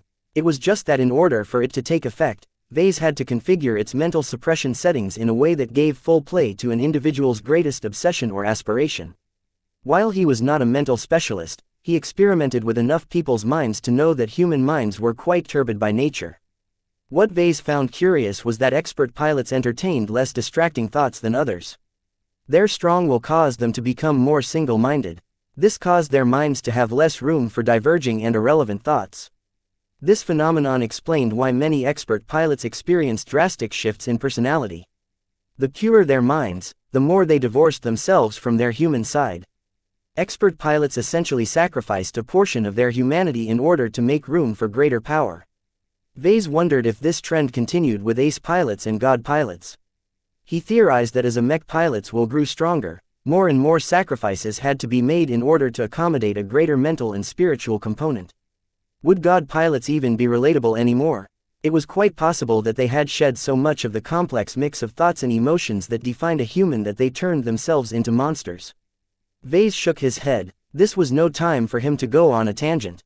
He needed to pay close attention to the active experiment. Since he only had a single test subject at his disposal right now, he had to make sure he tracked every change in the specimen's mentality. No sensor or scanner in his possession was able to observe someone's mental and spiritual fluctuations. Vase had to perform this task in person. Fortunately, his Archimedes ruble implant made it easier. He was able to convert his thoughts into a digital form. As long as he processed the raw data into something that looked systematic, he could perform a thorough analysis on what he captured. Right now, drive. Redmont started to shake his body after his body remained still for some time. Initially, the aspect of transcendence caused the test subject to quiet down. Just like the aspect of tranquility, the fourth statue projected a broad dampening field that muted nearly every conscious mental activity. He no longer pleaded for mercy to Vase because he no longer possessed the urge to escape his current predicament. As Vase literally sensed how drive, Redmont's active mind instantly quieted down, he became both fascinated and horrified at what took place. People's minds were never supposed to be so silent. Not even those who succumbed to sleep were completely free from their conscious and unconscious mental impulses. The difference with those who were subjected to the effects of the aspect of tranquility was that Dr. Redmont's mind had not blanked out entirely. Instead, a single desire still remained untouched. In a normal human mind, a strong desire might cause an individual to become more focused and driven, but it was hard to maintain this state for long. Other mental activities constantly competed against this strong desire for attention. Hunger, boredom, irritation and more were all capable of interrupting someone's obsession. While that sounded annoying, it was actually a defense mechanism. People needed these other signals in order to maintain their health and continue living. After all, someone who was completely devoid of hunger, thirst or pain would easily be able to kill himself without even realizing the danger. Yet that didn't take away the fact that most humans were simply too inundated by distracting thoughts and desires to bring out their best. His drive and motivation was not derived from a single impulse. Instead, he had multiple reasons why he wanted to design a living mech. In some cases, fear was a powerful motivator to design something better. If Vase was spared from this pressure, he would doubtlessly slack off a bit, thereby causing him to produce an inferior result. What is taking place is definitely unnatural. However, just because the aspect of transcendence induced changes that weren't natural didn't mean it was useless. Far from it. Just like medicine and drugs, forcing someone to experience a different state of mind could produce a beneficial result. This was what Vase was hoping for. Even though he had already condemned drive, Redmont to death, he still wanted his test subject to make it through this test alive. Now, let's see what an older biomech designer who hasn't achieved any great successes in his career can unleash. Since almost everything positive and negative had been purged from Dr. Redmont's mind, the sole obsession that remained suddenly had a lot more room. Vase could see how Nigel's singular belief in purpose became more magnified in his mind. As long as the aspect of transcendence's glow was still in effect, Nigel's obsession gradually occupied more and more mental real estate. The test subject's breathing became more active. Vase suddenly realized that while Redmont's obsession had grown more intense, it did not come paired with other desires and impulses. What do you need, Redmont? Vase curiously asked. I need to purify more biomechs. What? Melting 20 biomechs is not enough. There are at least 400 more biomechs that are being profaned in the hands of our clan every day. The thought of how many filthy hands these poor biomechs are exposed to makes me sick. I need to liberate them. It is my holy duty to free them from their corruption. Let me go, please. The polluted biomechs must be put out of their misery. Our clan doesn't deserve to own those poor organic machines. Vase abruptly grew less pleased at this experiment. He should have expected this. Redmond was so crazy about freeing the biomechs he considered tainted that he even risked his life in order to accomplish his goal. Even though his test subject chose the wrong obsession to dedicate himself towards, Vase did not turn away. Regardless of what he thought about the man, the aspect of transcendence was not finished. Dr. Redmond's mind continued to experience changes. Vase noted that as the test subject's obsession grew bigger, his mind became more active all of a sudden. Redmond fell silent as the weight of his greatest desire grew bigger. While he didn't actually perceive it because his ability to register pain had been muted, his brain was heating up. It was as if so much of his mind was concentrating on a singular issue that it began to resonate with itself. Not even Vase was able to reach this level of focus and concentration. As Redmond's mind became more and more aligned, his eyes clouded over as he became swept by an indescribable experience that occupied his entire mental capacity. Vase became captivated by this exceptional state. Redmond's obsession dominated both his mind and spirit in a way that caused them to resonate with themselves and each other. The spiritual fluctuations emanating from the test subject started to spike. Soon enough, Redmond generated much more spiritual activity than an average person like him ought to exhibit. As an average biomech designer who wasn't even good enough to pursue a career in designing biomech, he did not possess any spiritual potential. If he did, he might have been able to achieve more academic success, thereby allowing him to become something more than a forgettable biomech technician and feeder pool supervisor. Yet from the strong spiritual pulses emanating from his mind, Vase could have easily mistaken him for Kedis. The moment of transcendence has come. Vase became more excited. Embrace your enlightenment and raise yourself up to the heavens. Prove to humanity that even an average person like you can evolve beyond your human limits. The intensity in Dr. Redmond's mind grew so great that Vase sensed that the critical moment had arrived. Transcend. Boom. The spiritual pressure in Dr. Redmond had spiked so high that he simply couldn't take it anymore. His mind, body and spirit simultaneously broke from the pressure. Vase only perceived that something was about to go very wrong at the final moment. He didn't even have enough to abort his experiment before his test subject exploded on multiple levels. His spirit collapsed into shards. His mind fractured into pieces. His head along with the rest of his body exploded in the most violent and bloody fashion possible. The observation window became splattered by liters of red and acrid blood as the test subject's body simply disintegrated to a degree where every organic tissue aside from the bones had become shredded. Meow. Lucky had become so frightened at Redmond's violent death that he turned around and left the observation room by phasing through the wall.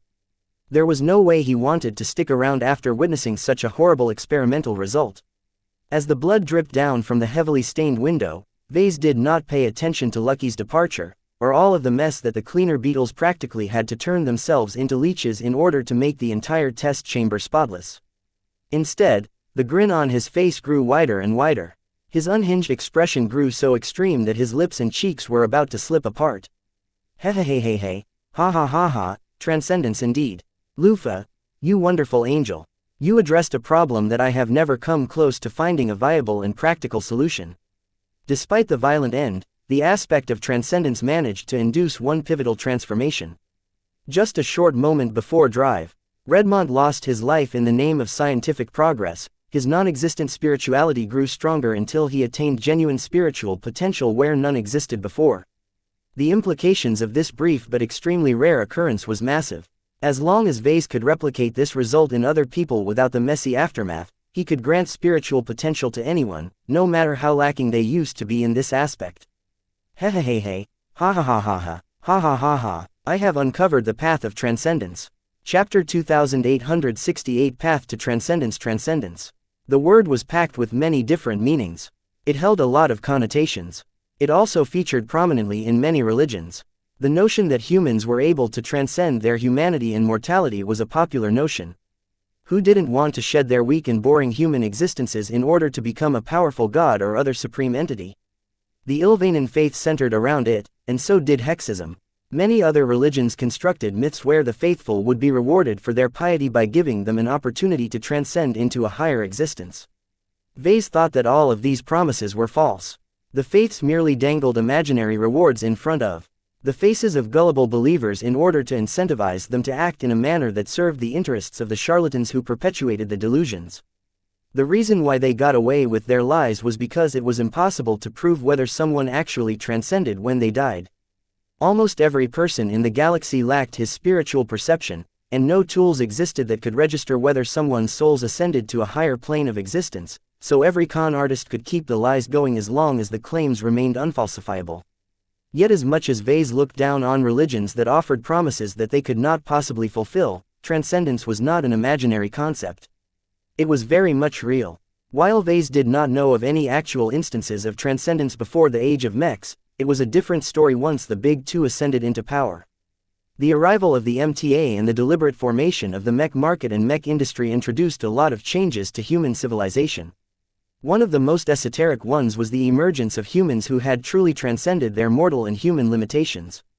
The existence of high-ranking mech pilots and mech designers proved that humanity was capable of transcending in a more controllable and universal process without needing to rely on any specific faiths. What was great about expert pilots, journeyman mech designers and so on was that they were concrete entities whose existences and powers could be verified. For the first time in human history, people found not one, but several proven ways to make themselves better in an existential fashion. Instead of praying to some imaginary god or whipping your back 50 times each day, a person who yearned to become someone greater could work earnestly to raise themselves higher. Although reality soon proved that the success rate was abysmally low, the fact that there were cases where it worked drove many people to pursue a career in mech piloting and mech design. In fact, if expert pilots, ace pilots and god pilots didn't exist, Vase was sure that there would be at least 50% less potentates who decided to take advantage of their genetic aptitude. The profession of mech designer also wouldn't be as popular. Less people would apply to become a mech designer as this specific profession was less able to compete against other engineering professions, such as becoming a naval engineer or civil engineer. Yet because unexplainable people like journeymen and higher existed, students continued to flock to programs that caused the majority of graduates to become marginal figures who had no realistic chance to achieve transcendence. In the age of mechs, the importance of mech pilots and mech designers cannot be overstated. As he began to travel the galaxy and explore different facets of humanity, he became more and more aware of how the MTA rigged society in its favor. From allowing squabbling states to wage war against each other to enacting policies that actively aimed to drown the mech industry with a tsunami of mech designers, everything appeared to be set up to maximize the emergence of as many high-ranking mech pilots and mech designers as possible. Vase wasn't sure if any of their secret projects achieved success, but he was quite sure that any possible solution was bound to be impractical. This effectively meant that the vast majority of humans had no choice but to rely on their own efforts to transcend mortality. That's not all that bad, actually. As long as the requirements are high, then only the best and most deserving individuals get to go a step beyond. People like himself, for example. This was why the quantity of high-ranking mech pilots and mech designers remained minuscule despite the huge amount of low-ranking equivalents that walled at the bottom of the pyramid.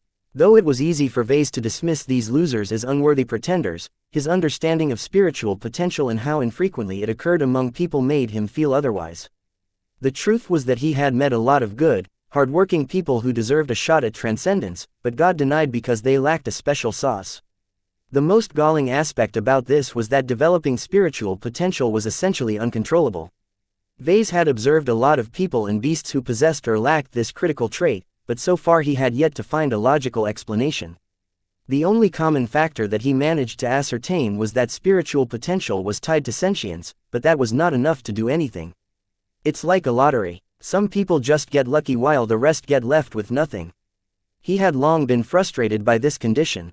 There were plenty of assistant mech designers in the design department who deserved the opportunity to bloom, but wouldn't be able to do so because their spiritualities were almost non-existent. The same went for his growing roster of mech pilots. While numerous great and supportive Larkinsons like Venerable Joshua managed to realize their potential, too many clansmen lacked the same chances. How would Melkor react if he hears about this? Vase idly asked. If Vase revealed that Melkor originally never had a chance to become an expert pilot, the Avatar commander would likely become crushed. Yet if Vase revealed right afterwards that he could give him a chance, then Melkor would likely explode with glee. Should I even give him this opportunity, though? Melkor was already doing quite well in his current position. The Larkinson clan wouldn't gain that much if he managed to undergo apotheosis. Vase could pick any other mech pilot in the clan to become a supreme warrior. Well, I can consider all of this later. First, I need to process this result. Vase tried to temper his enthusiasm by reminding himself of the many caveats of his groundbreaking experiment. Why did this happen? He puzzlingly frowned. He went back over the final moments before drive. Redmont's demise. The strong spiritual activity he sensed had become far greater than any average human was supposed to generate. Vase quickly figured out the reason why Redmont was able to exceed his own limits. Resonance. The power of resonance strikes again. He was quite familiar with the concept of resonance. He observed it often enough among mech pilots and mechs that developed a close and intimate bond with each other. The Larkinson clan's expert pilots were particularly good at resonating with their mechs, though it was a shame that they were still waiting for actual expert mechs. Yet what he managed to observe was a process where Redmont's singular obsession occupied so much mental real estate that it became too big to be treated as a single subject. At some point, Redmont's intense desire became so big and unwieldy that it seemed to collapse under its own weight, metaphorically speaking. It split up and began to occupy different parts of his mind. When that occurred, these split parts of the same subject began to resonate among themselves. When that started to happen, the test subject's mind activity quickly exploded. In fact, not only did different parts of the specimen's mind begin to resonate with each other, they also resonated with his weak but attuned spirituality. All of this dynamic activity continued to grow in magnitude as the expansion still continued. Even after Redmont's obsession had fractured into several identical parts, these shards continued to expand as there was plenty of free real estate left for them to occupy. It was only when this growth was nearing its limit that the critical moment came. Just like how filling a balloon with air caused it to tighten up, the unrestrained expansion of Redmont's obsession eventually occupied every available space in his mind. There was no more room for his obsessions to expand any further. Yet the growth didn't stop. The violent resonance caused Redmont's mind activity to become so great that his straining mind triggered a mysterious and unclear response that somehow caused it to fuel the growth of the test subject's spirituality. Vase still remembered what his spiritual senses managed to perceive as this ultimate moment occurred. It happened remarkably quickly. In one moment, Redmont was still an average person. In the next moment, he had become someone who might not have become a transcendent, but gained the possibility to attain this status. Essentially, the experiment provided drive, Redmont with a path to transcendence. Yet something went wrong during this critical moment. Just as Dr. Redmont's spiritual potential came into existence, it began to resonate with the man's supercharged mind. The difference was incredibly drastic.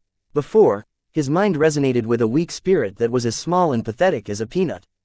Afterwards, his mind suddenly resonated with a spirit that had become as big and strong as an elephant. The disparity was not only massive, but the transition was too abrupt. Dr. Redmont didn't have any time to adjust to his new circumstances. When his overactive mind recklessly resonated with his newly grown spiritual potential at full strength, the activity generated by this process exceeded drive Redmont's limits by a huge margin. This explains why the destruction wasn't limited to his head. Vase turned his attention back to the observation window. Enough time had passed for most of the blood that had splattered against the observation window to drip down to the floor. The view in the testing chamber was still too murky though, so Vase activated a small command that instantly caused all of the blood stuck on the window to shake to the floor. Red. Almost the entire chamber was dyed in red. This was what transcendence had wrought to the traitor. In the middle of an expanding center of blood and microscopic body tissue, a pile of bones had fallen onto the comfortable chair and floor. In fact, several bones had been flung to the sides of the chamber. There was nothing in the bloody space that was remotely recognizable. Damn, resonance isn't always good, I guess. Vase didn't clean up the mess right away. He wanted to examine it in person and inspect the space while it was in its current condition. He needed to make as many observations as possible in order to prop up his analysis of the situation. If he wanted to make use of the aspect of transcendence as a safe and easy method to grant spiritual potential to selected people, then he needed to understand exactly what was going on. The more data he gathered, the greater the chance of realizing one of his ambitions. As his eyes continually swept over the pools of blood, he thought that there was too little of it. One test subject was far from enough to attain his goal. Fortunately, the solution was simple. I'll just have to obtain more test subjects. A devious grin appeared on this face. It just so happens that there are plenty of candidates on this planet. Chapter 2869.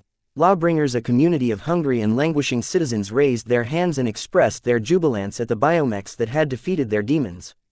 Many of them had been locked inside their cells for more than a week. Their captors and abusers used to be a part of a defeated gang that had fled its original territory.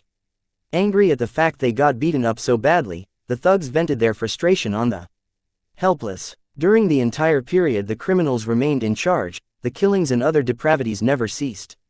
Even if the delinquents knew that their acts would not go unanswered, it was difficult for them to think too far in the future. Unfortunately, they miscalculated. Out of nowhere, an entire company of biomechs swooped in from nowhere and overrun the 13 shabby biomechs that the gang used to possess.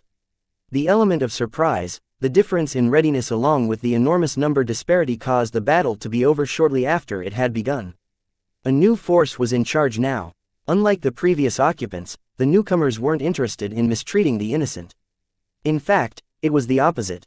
They came as saviors. A couple of shuttles arrived that brought enough food and emergency supplies to ensure the freed civilians had the capital to survive.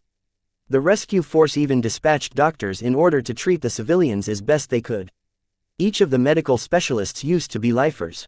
Even though they renounced their citizenship a short time ago, they still had enough common ground to earn the trust of their patients. Jamie Knox, a teenage mech cadet who incurred a broken arm along with some bruises during his time of captivity, looked astonished at all of the activity surrounding the former occupant site. "Who are you guys?" "We're the Larkinson clan, son." The doctor answered with a gentle smile as he carefully applied a fleshy apparatus to the broken limb. "Careful now. This will hurt, but it will be over soon." After performing a few checks, the doctor activated the apparatus. The flesh squirmed and performed all kinds of other procedures beneath the surface. "Ah, hang on, son. Just 5 more seconds. Damn, have you ever heard of anesthesia? I've already injected you with some mild sedatives. I can't give you anything stronger or else the chance of complications will increase considerably during this rapid treatment. Just tough it out. You can take it, son." The experience ended soon enough. While Jamie felt an awful itch across his entire arm and particularly the area where the breakage occurred, his distress reduced considerably when he saw that his bones had merged back together. The doctor brought out a thin fleshy band and wrapped it around the hastily healed arm. "There, that should do it. Keep wearing this organic bandage for a week. Make sure to feed it with water and nutrients according to the indicators on its display. If all goes right, your arm will become as good as new. The band will automatically fall off and deflate, so you can throw it into the recycler." The mech cadet nodded in understanding. "Thank you, Doc. You really didn't have to do all this. It's difficult to imagine that there are still good people out here who haven't gone mad with power. You should thank my new clan," the older man said as he prepared to treat another patient. "Even though our leader did not enjoy the greatest of hospitality from Prosperous Hill, he is still a decent man. I do not regret following him at all. It feels nice for me to serve the citizens of the LRA one last time before I bid farewell to my former state."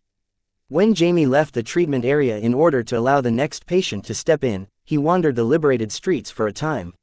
He encountered a few people who belonged to the rescuing force and asked a few questions. No matter who he approached, the Larkinsons all said that they were helping others out without expecting anything in return. They were truly trying to save people, one occupied territory at a time.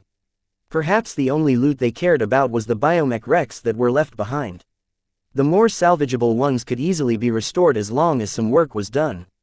To them, so the Larkinsons all loaded them into cargo transports before bringing them back to their rumored base.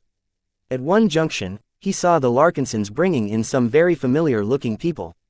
Jamie's hands clenched as he recognized the scraggly, bearded faces of his tormentors. "Where are you taking them?" Jamie asked one of the guards. The armored and helmeted figure barely paid attention to the mech cadet. "We're bringing the prisoners back to answer for their crimes. Why bother with all of that? They're already guilty. We have proof and eyewitness testimony right here. Just give me a weapon and I'll take revenge for myself." The guard abruptly turned and carefully placed his bone-plated hand onto Jamie's shoulder. "Calm down, kid. Justice will be done, have no doubt about that. What we're doing is a formality at most. I can tell you that 95% of these thugs will be sentenced to death by the end of the day. Then why go through these formalities at all?" Jamie shouted back as he struggled under the strong grip. "Why can't you give us the satisfaction of gutting their bellies with our own hands? It's the least these monsters deserve for what they have done to us." My friend, I have to take revenge for him. I won't let these filthy beetle fodder get off easily. He continued to push against the grip, yet the guard held him tightly. The trained soldier had a dozen different ways to handle an unruly person. I suggest you step back and let us handle it. The Larkinson guard said, what you need is justice, not revenge. Taking matters into your own hands might feel nice for a time, but it will make you feel empty and can even twist you into something worse. Instead of descending into a spiral of negativity, you should focus on picking yourself up and building a new life for yourself. Step out of the darkness and return to the light. This was a tough response for Jamie to swallow. Once the prisoners had all been guided into a specially prepared shuttle, the vehicle ascended into the air and left the liberated area under escort. The chance for Jamie to take revenge had slipped from this grasp. Though a part of him felt crushed, another part of him felt as if a burden had been lifted off his shoulders. He didn't know what to think. Was it truly right for him to be deprived of the opportunity to pay back his tormentors in person? Remember who you are. The guard spoke. You are a human, and a civilized one at that. Don't descend to their level. It's not worth it. You still have a promising future ahead of you. If you are able to let go of the darkness in your heart and instead allow this incident to motivate you further, you'll become great enough to prevent a repeat. The LRA needs good people like you to make sure that this travesty never happens again. Only someone who lived through this kind of experience will do everything to ensure it won't happen to anyone else on his watch. Will you be this person? I don't know if I can. You are asking a lot from me. I don't even know if I'll be able to survive this civil war. Every war has an ending. Once the fighting dies down, the state needs people like you to get this place back on track. Would you rather leave this job in the hands of the same kind of people who sparked this violent revolution in the first place, or would you rather try and take charge yourself so that your fellow citizens are better served?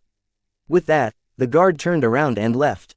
The Larkinsons had finished sweeping the area and were about to depart. Wait, where are you going? Jamie hastily asked. Our work isn't done. We're on our way to liberate another site. Our patriarch personally stated that we won't rest until every area and district around our air fleet is freed. Why, I still don't understand why you Larkinsons would risk your biomechs and expend so much resources. The planetary guard doesn't seem to care about us. Why should you be any different? Jamie's faith in the institutions that had governed the LRA had taken a severe hit during this past week. It was very hard for him to imagine that there were still people on this planet who were capable of showing goodwill. You're wrong, kid. The guard shook his head. While you can argue that we didn't have to fill the void left by the authorities, we can't stand by while justice is being trampled upon. We are Larkinsons. While we cannot save the entire galaxy, we cannot stand by and let evil proliferate at our doorstep. As long as we have the power, our duty and honor compels us to act. The guard sounded proud of this. His sense of belonging to the Larkinsons grew stronger as he saw how many people they were saving. The Larkinson clan definitely proved to its new recruits that it was more than just a self-centered organization. It was noble and compassionate. Every lifer who got in felt lucky to be a part of such a righteous and honorable clan. This was a lifetime opportunity for many of them. Along with its bright future, there was no one who felt any remorse for becoming a Larkinson. The Larkinsons were also serious about alleviating the suffering of the common folk. Even as other forces neglected the plight of civilians in favor of achieving more strategic goals, the clan detached 5 different mech companies and spread them out to eliminate the gangs and groups that held sway in the outskirts. The amount of progress the 5 detachments had accomplished in just a couple of days was massive. Hundreds of square kilometers worth of territory breathed easier now. While the planet as a whole still wasn't safe, the citizens living in the outskirts at least didn't have to live under terror. As the 5 mech companies defeated or scared away every hostile element in their path, a fleet of vehicles continually brought back loot and prisoners. While the amount of loot captured by the detachments was relatively modest, the amount of prisoners brought back sometimes surpassed 100 heads. Most criminals and gang members folded easily once they recognized that they were on the losing side. This was especially the case when they lost all of their biomechs. The thugs on foot couldn't do anything to fight back against the enemy mechs that drew closer. They couldn't run. This resulted in the capture of a large number of prisoners. Not every Larkinson agreed with the directive to take them back in order to put them all on trial. Yet they did so anyway because the Patriarch ordered it and because it was the right and honorable thing to do. If they wished to enact justice, then they had to do it right. For their part, the prisoners weren't subjected to a kangaroo court. The Larkinsons had gathered plenty of evidence of their misdeeds, and presented them in full during expedited trials. The ones who didn't act as depraved usually got away with a prison sentence. These folk were mostly guilty for following the wrong people, so they weren't entirely irredeemable. The Larkinsons would just hold on to them long enough until they were ready to hand them over to the LRA. As for the true murderers and ringleaders, they weren't allowed to get away so easily. The Larkinsons took it upon themselves to execute them if they were deemed guilty. While their right to take the law in their own hands was extremely dubious, no one in the clan thought it was wrong. To them, they were all doing what was right. Justice shall prevail. Chapter 2870. Upright Clan Vase smirked as he observed his latest initiative bearing fruit. Lots of fruit, in fact. Ever since he stumbled upon an experimental new method that could potentially put people on the path to transcendence, he could not let this discovery go. He had to keep delving further in order to work out all of the problems and produce a workable result. While it sounded crazy to continue his experiments during a time of crisis, Vase was too enthralled to put this new research on ice. I can't stop. I have to keep going. The sooner I crack the secret, the sooner I can put my gains to good use. He had become so obsessed with his current research project that he didn't even want to flee the planet. At least not too quickly. Once he returned to the expeditionary fleet, his access to test subjects would severely be hampered. There was no way he could experiment on his own clansmen. Unless some other traitors popped up, Vase might have to spend weeks or even months in space before he would have the opportunity to pick up another batch of test subjects. Rather than allow himself to be bottlenecked by this, he would rather take advantage of his current circumstances and harvest his crops right at the source. A planet that had descended into rebellion and anarchy happened to be an excellent producer of human specimens. While the Nixian Gap happened to be an endlessly renewable source of test subjects, the anomalous region was much more dangerous. Not only that, it was inconvenient for Vase to venture back. As his status and prestige increased, it became less and less tenable for him to go on wild adventures. A moment like this where he happened to be stuck in a place where there was plenty of scum for the taking was rare. There was also another advantage to ordering his troops to go out and hunt test subjects. They used to call us locusts, Venerable Janzi said as she stood next to Vase. Both of them looked out of the balcony of an office building. The enormous biomech production facility loomed close while vehicles regularly touched down at the landing zone in order to offload their goods and prisoners before loading up on food and other basic supplies. Janzi's gaze landed on these vehicles. I didn't expect you to change track all of a sudden. I like our humanitarian approach. I've long wanted to do something about the degenerates who think they are infallible, but I'm surprised that you of all people are willing to expend so much effort to help the lifers. It's the right thing to do. Do you think I'm a child, Vase? He helplessly shrugged. Okay, I admit it. There are a couple of other reasons why I have decided to change my approach. First, take a look at our clansmen. What do you observe? She peered down the balcony and looked at the tiny figures in the distance. Even though the distance was a bit too far for her to examine any individual in detail, she had been among them many times, particularly recently.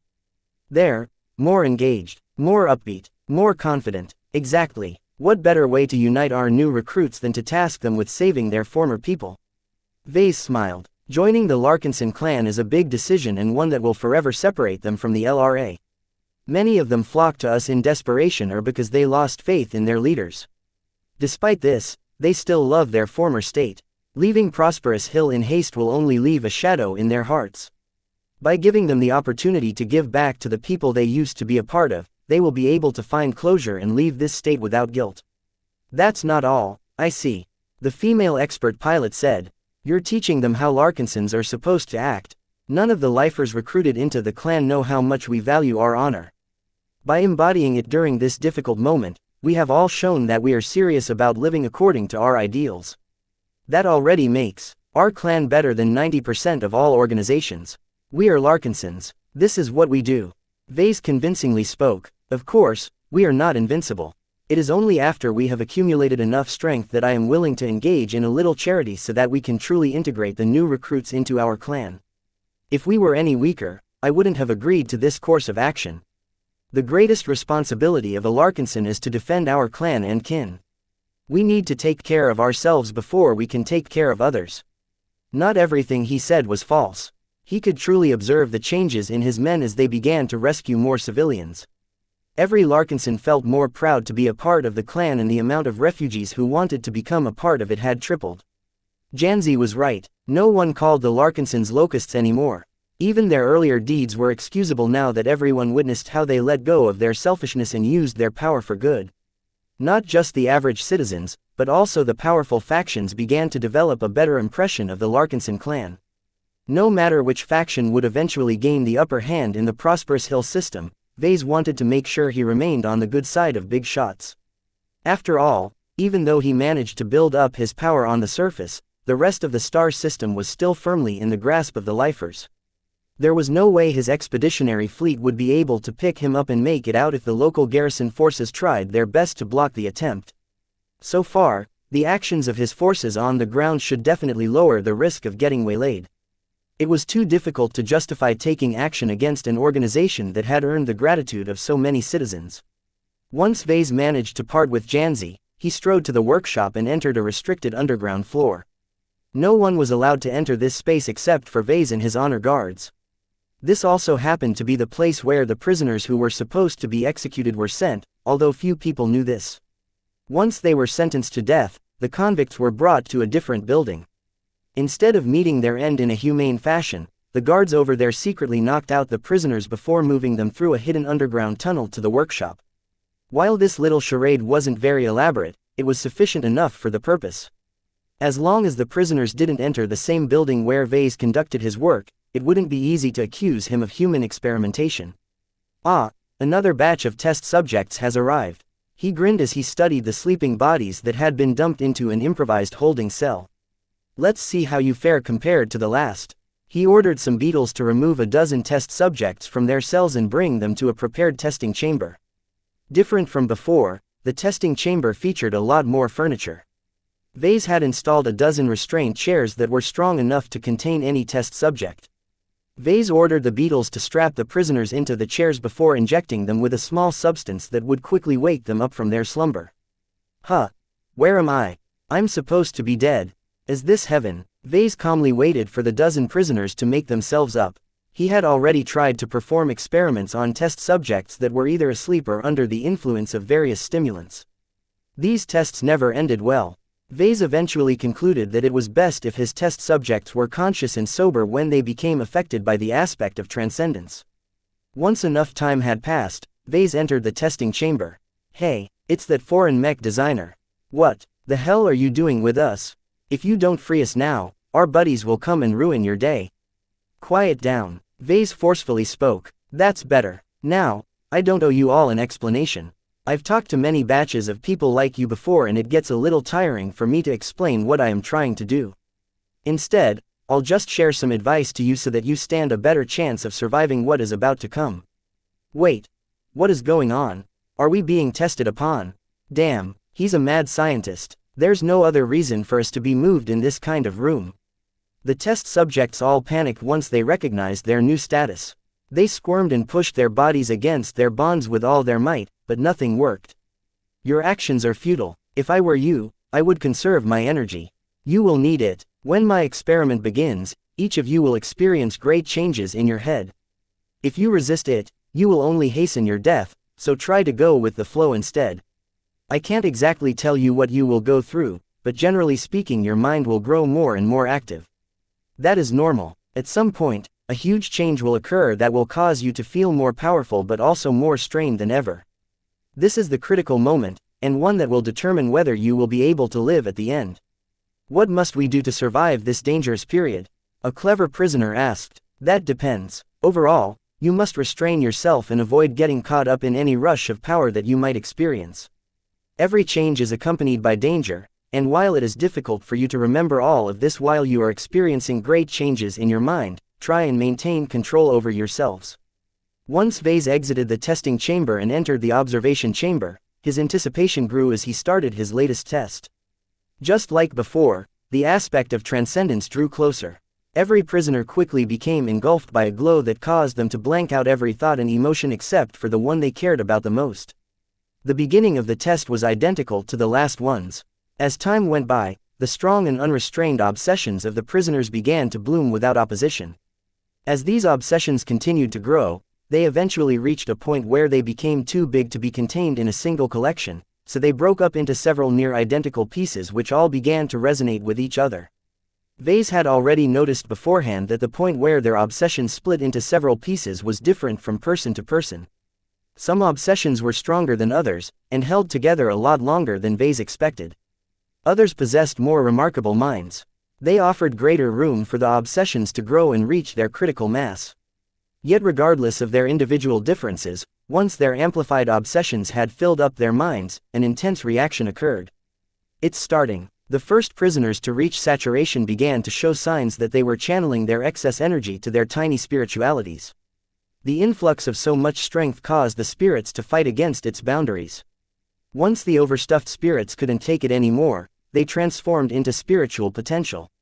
Yet just as the earliest test subjects were able to shake their entire bodies apart, a different glow began to take effect on these individuals. Hidden on the other side of the testing chamber, the aspect of tranquility followed Ves's programming and forcefully purged the minds of the test subjects that had just experienced a profound transformation. Though the aspect of tranquility was able to act very quickly, its intervention did not always work. Boom, boom, boom, boom, boom. 5 bodies violently exploded. Before their blood and broken tissue could dye the test chamber in red, several energy shields came into existence that prevented the mess from spreading. The test run ended shortly afterwards. 7 out of 12 survived. That's a better than average ratio. Let's see whether there is anything left inside their minds. Chapter 2871. 4 conditions. Vase went through hundreds of test subjects before he succeeded in developing a method that ensured that some would survive his test runs. It wasn't easy to get to this point. He tried various methods to stop his transcended specimens from resonating themselves to death. The solution had to take effect instantly and at the right time. If the prisoner got purged too early, then his spirituality failed to evolve into spiritual potential. This was a total failure as the violent resonance dealt considerable damage to the structure of the mind. Not only that, but the pressure exerted onto the barriers of the mind by the amplified obsession produced a lot of damage as well. What the aspect of transcendence induced in people was not a trivial transformation. Vase had a feeling that it would always be a one-way trip. Either an average person would be able to step onto the path of transcendence, or he would die as his very mind had broken from the process. When Vase examined the 7 survivors with a cursory spiritual sweep, his expression dropped. He could already tell that the results were just as bad as before. Damn, he approached the first test subject. This person has been the first to unlock his spiritual potential. That usually meant he was weakest of the batch of surviving specimens. It's not good to be first in this case. Those with stronger and more developed minds were usually able to accommodate more mental activity. In contrast, those who were not as intellectual reached saturation too quickly. The difference was like filling up a mug as opposed to filling up an entire barrel. Vase theorized that those with smaller minds would generate less destructive resonance. This actually came true, but the damage they suffered was actually significantly greater because their mental fortitude was too low, which meant their minds easily broke. The test subject he faced was a typical case of that. The bearded thug turned completely unresponsive as his weak mind had been torn into pieces due to its inability to contain its violent fluctuations. Vase performed some basic examinations, but he already confirmed that the weak-minded test subject had turned brain-dead. These guys fold over way too easily. There was no future in trying to elevate weak-minded people. These encompassed people like cowards, followers, useless bums and so on. Each of them were weak and risk-averse. Even if they managed to attain spiritual potential, there was no point to it. Their pathetic personalities formed a significant hindrance in developing their newfound potential. It's actually good that people like you are excluded from the path of transcendence. My Larkinsons aren't weak, and the best and most deserving ones are most certainly opposite to you guys. It makes a lot more sense to invest in their development than dummies like you. I should probably kill invalid test subjects right away instead of letting you go through this song and dance. In fact, the best use of weak-minded test subjects was to subject them to a different experiment, but he wasn't working on any other active projects at the moment. Waste. Vase shook his head before stepping away. He examined a number of other test subjects, going by order of mental strength in order to track the differences. While every individual test subject possessed some uniqueness, in general those who were mentally stronger fared a bit better. Their minds were still torn, their spirits were still broken, and their bodies would have blown up if Vase hadn't utilized the aspect of tranquility to douse them at the end. Yet he could clearly perceive a pattern where those with greater minds and stronger wills managed to preserve a greater part of themselves. Their mental fortitude allowed them to withstand a lot more pressure, thereby reducing the damage done to themselves. Even after he examined the 7th brain-dead survivor, he could still perceive plenty of damage. There was no way to heal this kind of damage. He had already tried. Even if he fumbled around and tried to merge the broken pieces back together, what he managed to form at the end was but an echo. Of course, that could also be because he was still too weak. Perhaps he needed to develop his spirituality further or develop a better technique before he could restore broken minds and spirits. Yet even if this was possible, the risks were too great for him to attempt such a procedure on the people he cared about. Putting someone on the path of transcendence shouldn't be fatal in the first place. There has to be a better solution. He wasn't able to come up with one, sadly. He lacked the means to implement his ideas. Even though he failed to work out a viable solution, all of the bodies he exploded and all of the test subjects he turned brain-dead still yielded plenty of insights.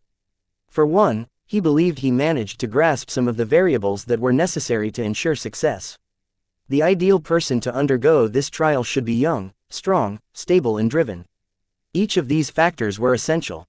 He had gone through hundreds of test subjects, so each of his assumptions were backed by solid data. First, younger test subjects tended to fare better than older ones. Someone in his 20s possessed a vigorous, flexible mind that was much more stretchable. They were able to accommodate violent shocks to a greater degree than someone older whose minds had grown firmer but also more rigid. The younger the person, the more they were open to change, both in mind and spirit.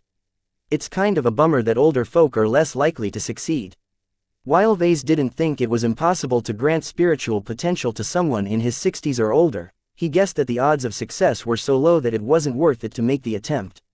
Perhaps he might be able to find a way to mitigate the factor of age, but that was too far away. The second variable was mental strength. Both the size and firmness of the mind played a role. Those with bigger heads among his test subjects tended to be biomech technicians. They had the smarts, but that didn't mean their minds were firmer. If they were cowards, then their oversized minds and spirits still broke easily enough. Fortunately, mental strength can be trained. Vase was most confident about this. His mech pilots regularly went through mental resilience training by exposing themselves to the disorienting glows of his Doom Guard and ferocious Piranha models.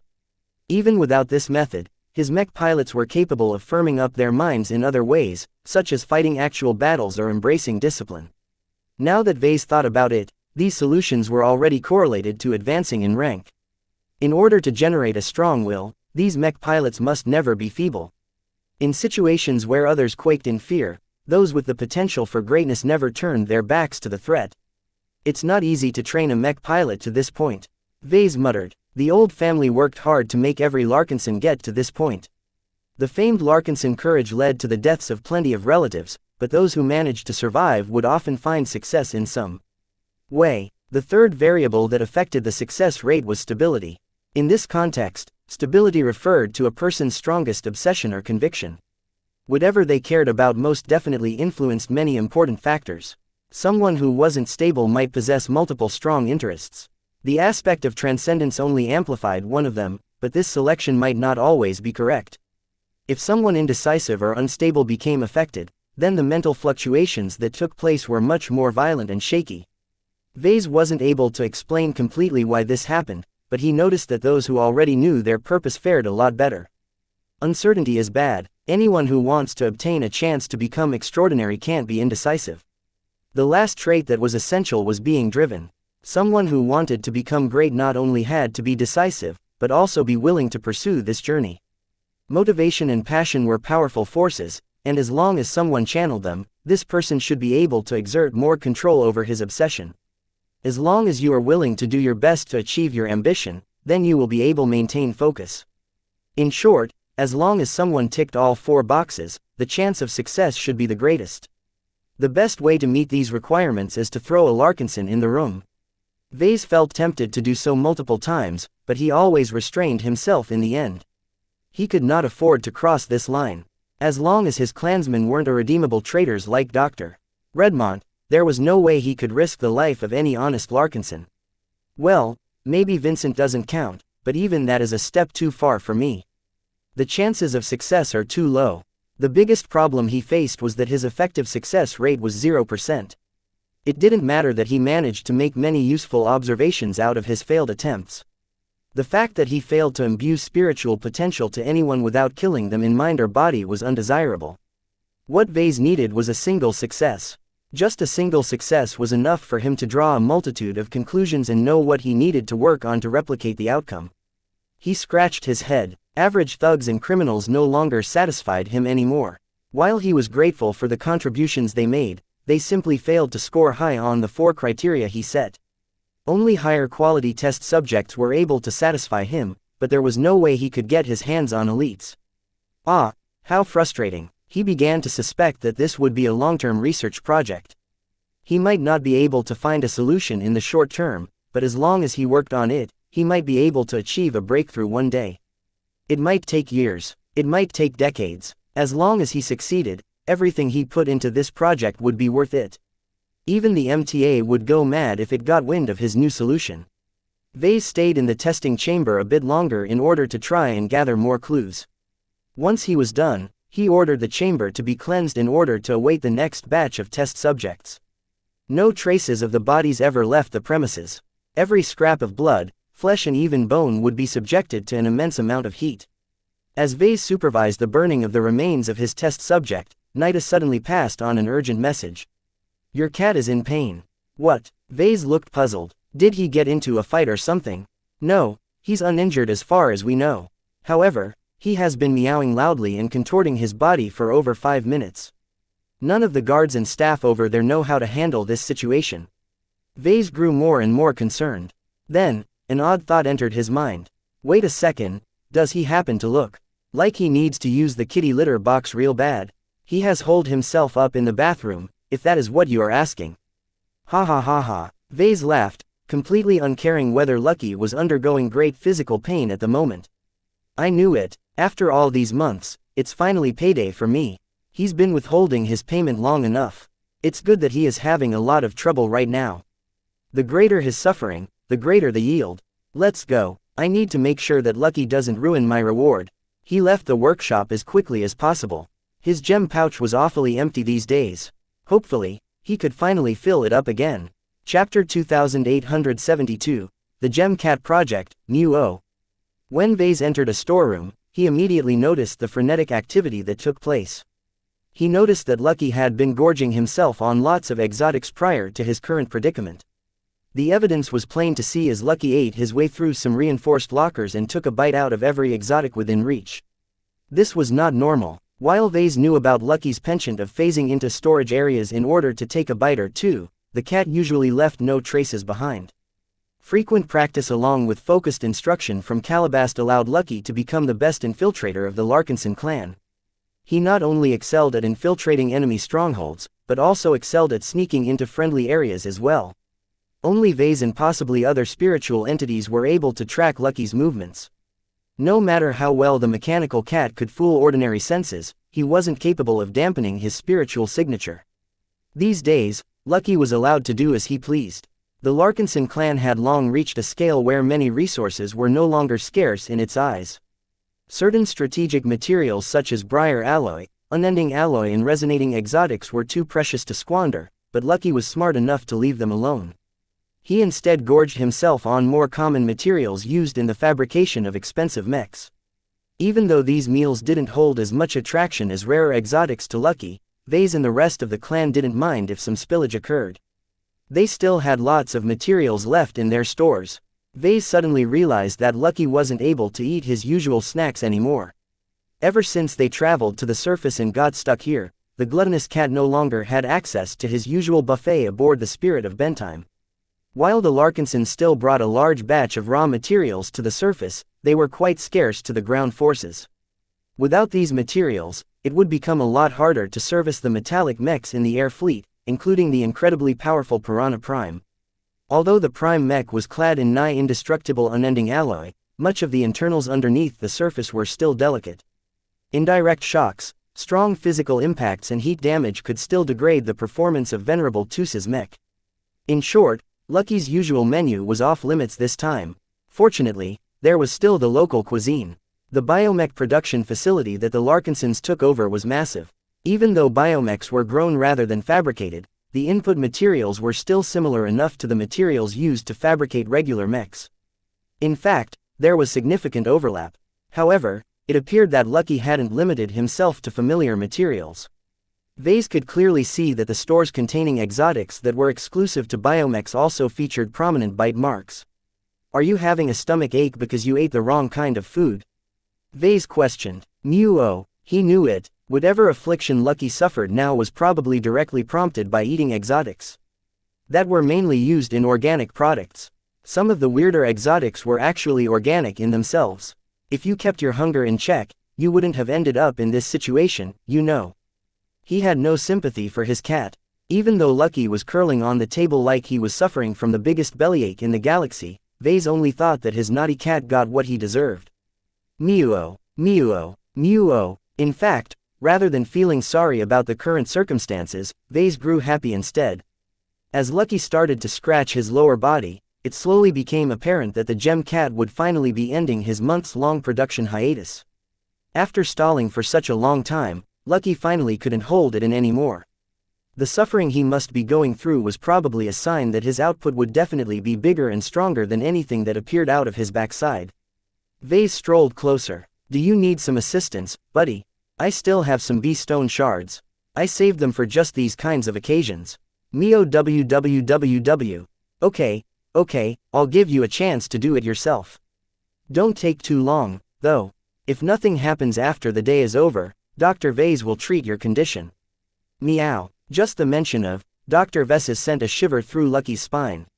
After witnessing so many depraved experiments and being subjected to some of them himself, there was no way that he wanted to end up on the operating table yet again. His pain, desperation and urgency caused him to focus on clearing his digestion as strongly as possible. The mere thought of becoming Vase's patient was enough to motivate him to work his hardest. Vase continued to smile as he looked down on his mewling pet. The gem cat truly looked serious about ending his current state. Come on, you can do it, just push. Meow-wow, mew-oh, mew-oh. Several minutes passed by as Lucky continued to mewl in agony. Vase had no idea how a cat made out of mechanical components could even experience pain, but that was just one of many mysteries about his nature and his origins. As Lucky struggled to fulfill his job as a gem cat, Vase wondered where products like Lucky even came from. He strongly suspected that there must be more gem cats in existence. As a mech designer, Vase became good at judging whether he was looking at a product formed by nature or by a deliberate intelligence. In his judgment, there was no way that Lucky belonged to a naturally evolved species. The more he witnessed Lucky's wonders, the more he became convinced that someone designed the gem cat. This person was not only incredibly good at imagining a nigh impossible product, but actually managed to realize it despite the tough requirements. Even the MTA would find it difficult to make something analogous to a gem cat despite all of their extremely advanced technology. What's more, can they even make mechanical products alive? There were several aspects about Lucky's existence that were more mysterious in nature. His sentience and the esoteric effects of his gems were so far outside the boundaries of conventional science that his creator may possibly be a spiritual engineer. He wasn't too sure about this conclusion, though. Multiple people may have worked on creating Lucky. A galaxy-class engineer may have designed and realized the gem cat's physical components while a spiritual engineer subsequently infused a copy with life. Now that he thought about it, such a collaborative relationship sounded awfully familiar to his own collaborative relationship with Gloriana. Could it be that his pairing with his wife was not the first iteration of this kind of productive relationship? That is quite plausible, actually. There was another possibility, though. The scarier outcome was that the entire Gem Cat project was the brainchild of one incredibly capable engineer. The sheer amount of proficiencies such a person had to master to an insanely high degree was almost unimaginable to Vase. Even though he had progressed far from the beginning of his mech design career, he still wasn't able to do more than scratch the surface of Lucky's inner workings. Mew-oh, mew-oh. Even as Lucky continued to act as if some kind of alien organism was rampaging through his internal organs, Vase no longer paid any mind to what his pet was going through. Instead, he became more intrigued at trying to imagine what kind of person would be able to create someone like Lucky from scratch. Such a person must not only be well versed in the production of extraordinary gems, but also be capable of miniaturizing the entire process to fit inside the belly of a cat-shaped construct. On top of that, the developer of the Gem Cat project must also be able to integrate highly sophisticated self-evolving mechanisms that could adaptively improve every aspect depending on variable input of materials as well as other factors. Along with being able to bestow a Gem Cat with sentience, there were very few possibilities left on his list. Vase came up with 3 somewhat likely but still improbable guesses. The first option is that I'm the creator. While this theory sounded incredibly ludicrous, it was still plausible from what he knew was possible with time travel. Perhaps a future version of himself traveled back in time to develop a magical gem cat in order to give a past version of himself a lot of help during his early years. It sounded incredibly dumb and extremely implausible, but even if there was only a 0.0001% chance that this was true, Vase could not rule it out. When he looked at Lucky, he tried to imagine whether the gem cat conformed his design style.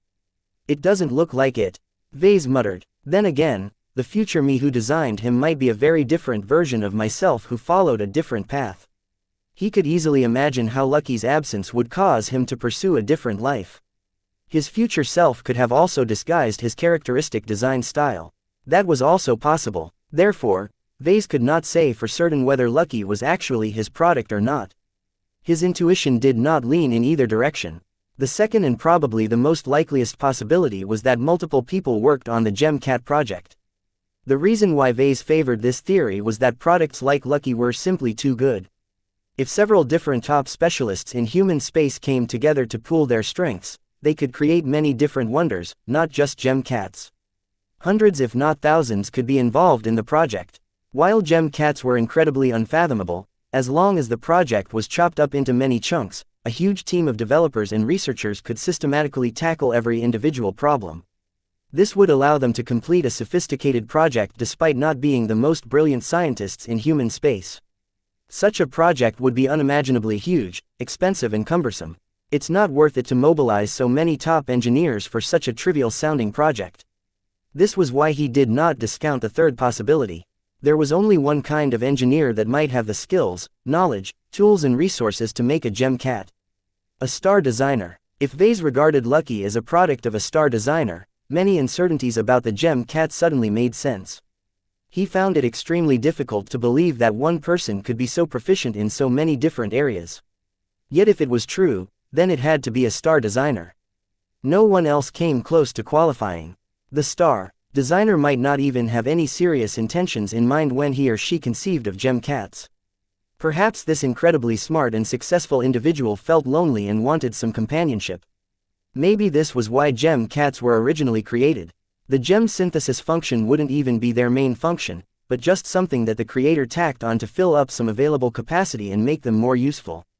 Without meeting a star designer or examining their grand designs in person, Vase had no idea whether Lucky was made by one of these exalted individuals. If this is true, then I bet the star designer is still around somewhere. Would he be able to recognize his own work when he catches a glimpse of Lucky? Vase grew concerned. Though Lucky's appearance changed substantially from the beginning, many of his current characteristics were still identical to his initial self. If Lucky got recognized, the attention of the star designer would quickly shift to Vase himself. This is bad. There was no point in disguising his pet at this point. There was so much public archival footage out there that it was impossible to disassociate Vase from Lucky. The important question was whether this hypothetical star designer was a friend or foe. If the star designer was purely affiliated with the MTA, then Vase might be able to cling to his current life. If the star designer was affiliated with the Five Scrolls Compact, then Vase may need to get ready to bolt at any time. Damn it, I don't know which theory is true. What I do know is that there is definitely a story behind Lucky. Chapter 2873. Dazzling output. As Vase let his imagination run wild with possibilities, his perspective on Lucky started to shift. He never thought too deeply about Lucky's origins before. He lacked the information to make any certain judgments and Lucky didn't know anything either. Should he continue to treat Lucky as his cute little mechanical pet? Or should he regard the gem cat as a suspicious object with a complicated relationship with some very powerful figures? Though Vase became a bit entangled by this dilemma, he soon let out a deep breath. There is no need for me to consider so much. If Lucky was truly related to his mother, then everything was probably fine. Vase already spent years with Lucky. His pet wasn't just a mechanical creation to him, but a close companion. He's family. The times they went through, the relationship they forged, as well as what he was able to sense from Lucky's spirituality were all signs that Vase could trust his feline friend. As for whether a high and mighty star designer or some other eminent figures were behind the Gem Cat project, Vase did not have the power to do anything. He might as well forget about this problem and continue about his day. There was a good chance that whoever created Lucky was not malicious towards him. Lucky's creator might even be an ally. Meoo, meoowww. Meanwhile, Lucky's mewling cries had dropped a bit. While the Gem Cat was still in distress, his agony became a bit more bearable for the moment. Are you close to finishing? Meow. Hey, I'm just asking. Meow. Mew www. Since it appeared that Lucky's episode was more of a marathon than a sprint, Vase sat down and began to imagine something even bolder. Would he be able to create something comparable to Lucky? This was not the first time he considered this question. Vase knew quite well that Lucky provided him with invaluable help. Throughout many moments of his career, he would have never been able to survive certain dangerous moments if not for Lucky's combat and infiltration abilities. Ever since he started a relationship with Gloriana, he already started planning for the long term. Now that he had married her, it was only a matter of time before they would have kids. Vase wanted what was best for his children. With the wealth and resources he had at hand, he could invest a lot into designing some great designer babies. Yet that was not enough for his liking. If he could pair each of his offspring with pets comparable to Lucky, then he would have a lot more confidence that they would be able to survive difficult situations. While it was impossible for Vase to create anything comparable to Lucky, he might be able to create another kind of pet with unlimited growth potential. Considering his specialties and proficiencies, the most obvious solution was to create new spirits that could accompany his children throughout their lifetimes. These guardian spirits could exist entirely in a spiritual form. His designed spirits as well as entities like Sharpie proved that they did not need to possess a physical form in order to provide a lot of help. Purely spiritual companions were easy to make. They were also very hard to detect and would always be able to accompany his children without making anyone suspect that his brats were never alone. Keddies already proved that hiding such a trump card could prove useful during critical moments. Yet the shortcomings of spiritual companions were also clear. They needed to exert themselves a lot more to interact with the material realm. This process always tired them out quickly, so they could not provide sustained help. A physical companion is better in most cases. Vase had a lot of options to choose from. He could design a mechanical pet and infuse it with life, but he could also task a beast designer to develop one according to his specifications. If he happened to encounter an existing exo-beast that had already broken through the extraordinary threshold by itself, Vase might be able to negotiate with it and turn it into a contract beast for one of his children. He did not favor this solution, though. Biological pets had a finite lifespan. While Vase might be able to extend their lives in some way, he figured it was better to start with a mechanical pet right away. Mechanical constructs were familiar territory to him. As long as there wasn't anything biological to them, he could refine their designs to a fantastic degree and maintain control over every single aspect. Gloriana can also help. In fact, she'll probably insist on taking part in this project. The only worry that plagued Vase was that he did not know whether he and his wife were skilled enough to develop a satisfactory pet. It wasn't necessary for these derivative pets to create gems. That was beyond him. He just wanted to pair his kids with strong and friendly companions. While he was very confident in his ability to make his products sentient and alive, it was a lot harder to design something that could grow stronger over time. This was one of Lucky's defining traits. Not even his gem-producing capabilities were comparable to how he was able to assimilate many different materials and technology. How could Vase ever create something comparable? His thought inadvertently strayed to his devil tiger design. ASMAS might be a viable alternative. Vase did not have access to the higher-level principles and technology that enabled Lucky to evolve in such a sophisticated fashion. The way he seamlessly integrated so many different devices and materials made it seem as if a hidden master mech designer came up with all of the upgrades. His Devil Tiger did not even come close to matching this degree of sophistication. ASMAS was not capable of integrating new functions by themselves, so Vase would have to manually program this functionality in his work. Not only that, but ASMAS-based creations were more fragile and prone to hacking than regular mechanical creations. Still, these problems weren't insurmountable, or else he wouldn't have conceived of the devil tiger design in the first place. Meow, meow, meow. Lucky's abdominal pains began to spike again. His distress rose and his body exhibited some worrisome convulsions. Vase had a feeling that Lucky's episode was finally about to reach its peak. This was especially when he began to perceive strange activity from Lucky.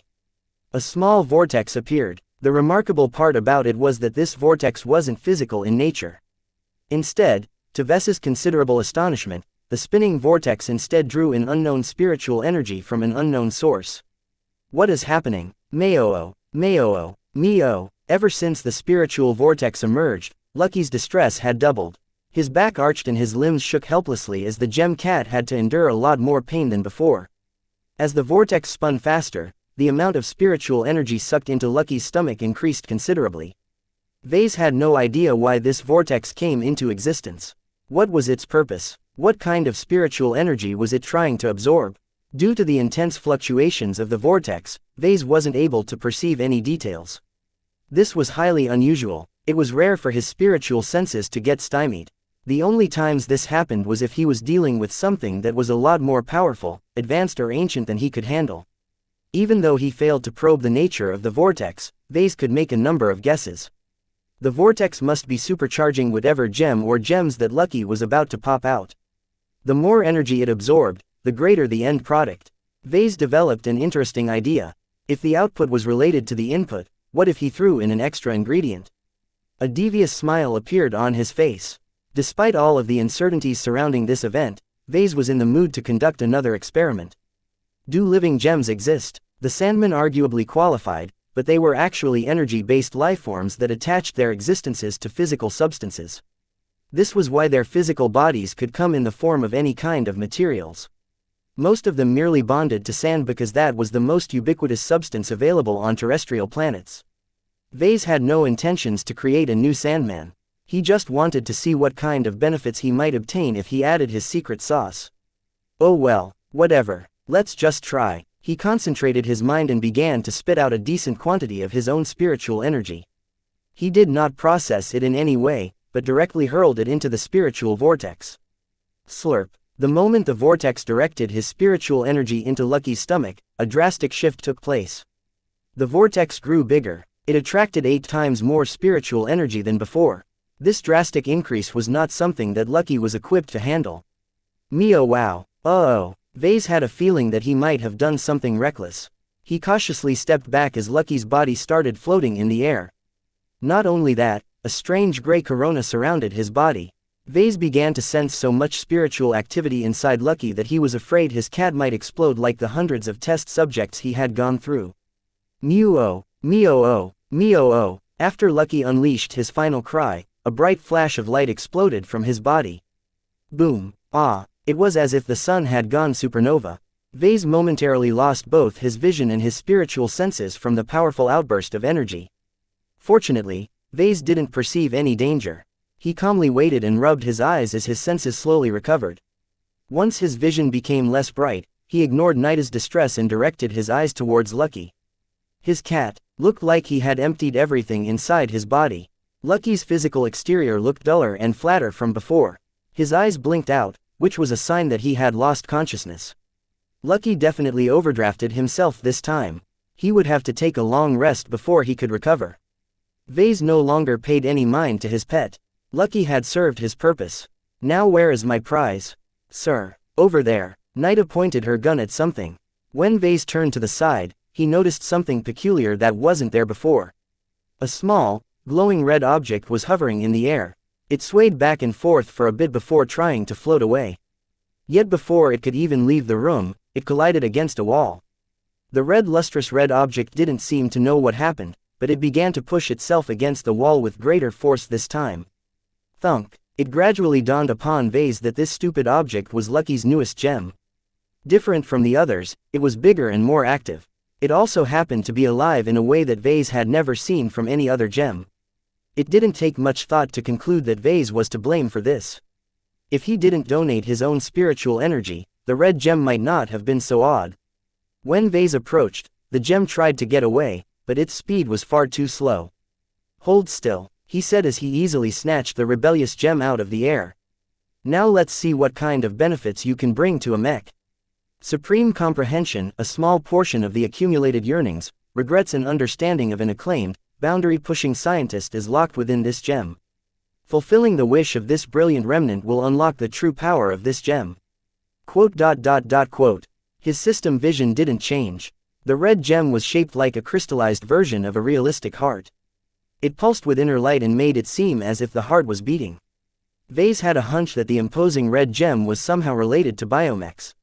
While this was not ideal, Vase could still work with it, especially considering he was surrounded by them at the moment.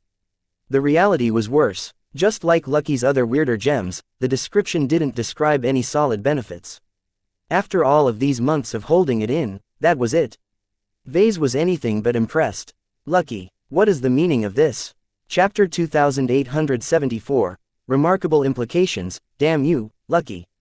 Vase grabbed Lucky's dormant body and lifted it into the air before shaking it a few times.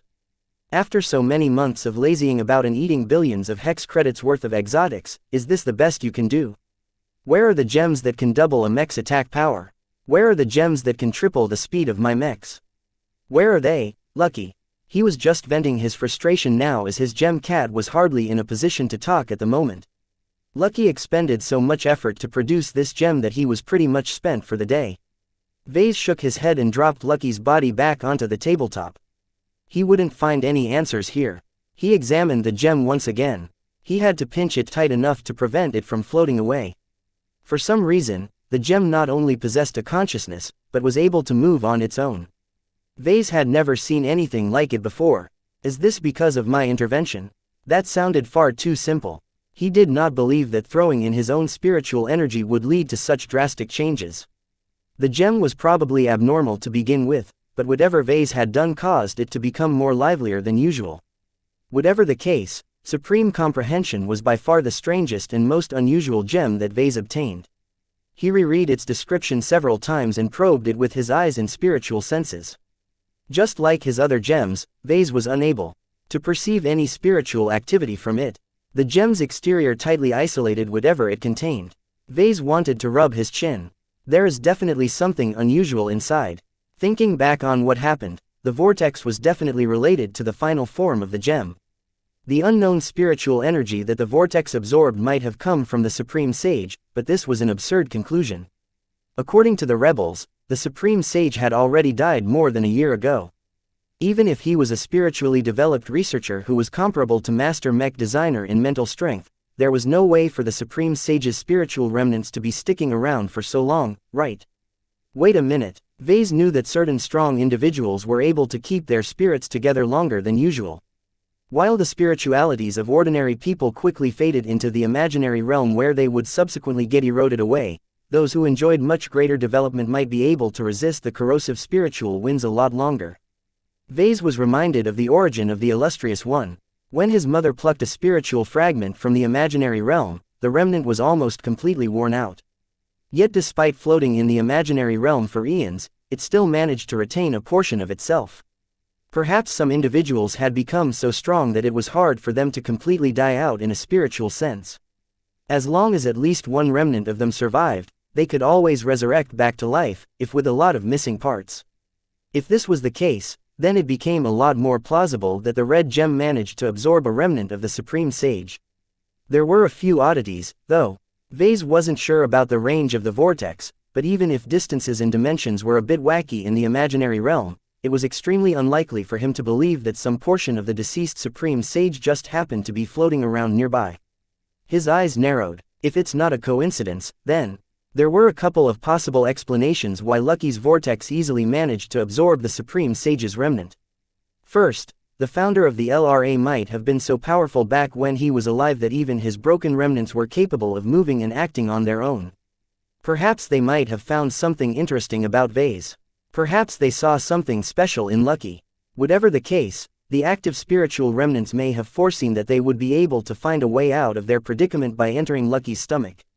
This sounds very unlikely, though. Spiritual remnants of strong individuals were capable of acting on their own. However, without any support or guidance, it was difficult for him to believe that the great scientist chose to latch on to Vase of all people. There were much more suitable candidates for the Supreme Sage to work with.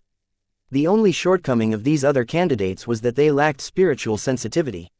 Maybe the Supreme Sage possessed enough wits to reject this option and instead stay close to a foreigner. However, Vase never recalled getting stalked by the spiritual remains of a great scientist. Such an impressive figure would have definitely made waves where he got close enough. I didn't sense anything during those times. My intuition didn't sound any alarms either. He trusted in his senses. He would have definitely felt it if a creepy, centuries-old geezer was stalking him all this time. Compared to assuming that he was special enough to attract the Supreme Sage's attention, Vase was much more inclined to believe in his other theory. The Supreme Sage may have perished somewhere close to this site. Lucky's vortex easily managed to capture this legendary figure's spiritual remnants because they might not be that far away from one of the LRA's secret pinnacle labs. Alternatively, this location might also be close to where his comatose body was being treated. Vase quickly recalled what Master Brixton claimed about the Supreme Sage. According to the opposition leader, the Supreme Sage engaged in a taboo experiment that was designed to extend his lifespan as he had exhausted all conventional options of prolonging it the regular way. Unfortunately, Master Brixton was too short on details. Vase had very scant details of the experiment in question. He might not even be telling the truth. Vase had too little information to go on, but in absence of anything better, his current theory sounded more plausible than other possible explanations. Two important assumptions supported this theory. First, there must be a pinnacle lab nearby. Vase didn't think there was one directly underground this biomech production facility. Too many people worked here and there was way too much traffic. However, the range should not be large. He recalled the strange storage depot that Venerable Tusa once encountered during his scouting runs. That place was a bit far away but not unreachable from his current location. The placement of this storage depot was odd because there weren't that many production facilities in the surrounding districts to merit such an elaborate facility.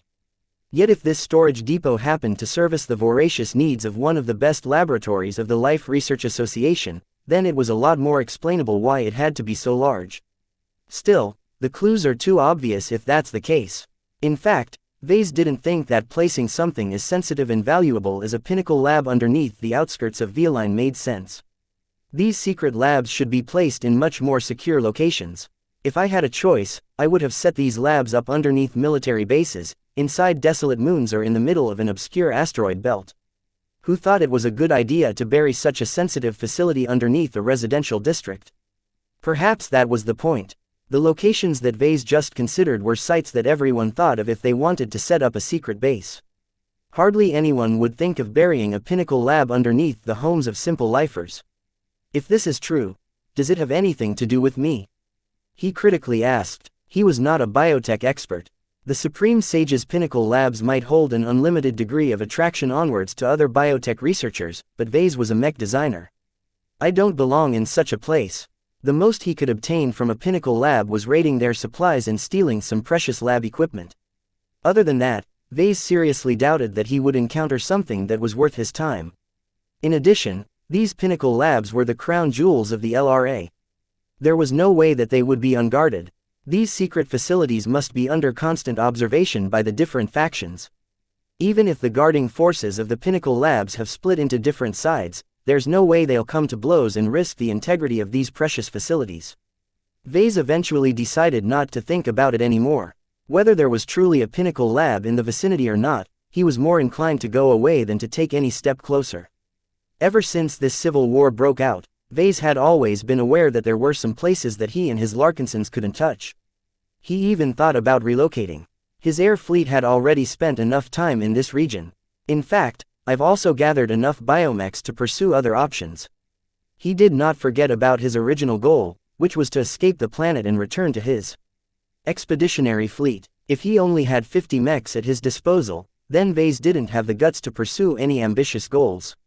It was different now. He already accumulated close to 500 mechs, and this was a formidable fighting force. While it would have been even better if he was able to accrue an entire mech regiment's worth of machines, this was too unrealistic. The time to accumulate power is drawing to an end. He murmured. It's time to spend it in order to fulfill my other goals. Vase no longer thought about Lucky's latest gem and all of the implications it brought. As much as he wanted to explore its mysteries, he had more important priorities to worry about. He put the unruly gem inside his pouch and buried it inside his unending regalia. While the stupid heart-like gem wanted to fly away, there was no way it could break through premium synthetic fabric, let alone a solid barrier of unending alloy. Just sit still and await your turn to be used.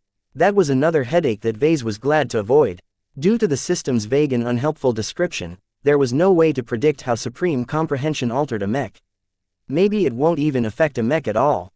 Vase guessed. That would be the worst outcome. To Vase, the best gems were always those that bestowed a clear and useful boost to his mechs. Vague ones like Supreme Comprehension were the worst because Vase had to form his own guesses. For now, he assumed that the sentient gem was best paired with a biomech.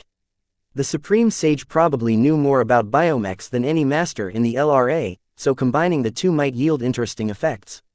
Despite all of the biomechs around him, he had no intentions of squandering this unique gem right away. That would be a waste.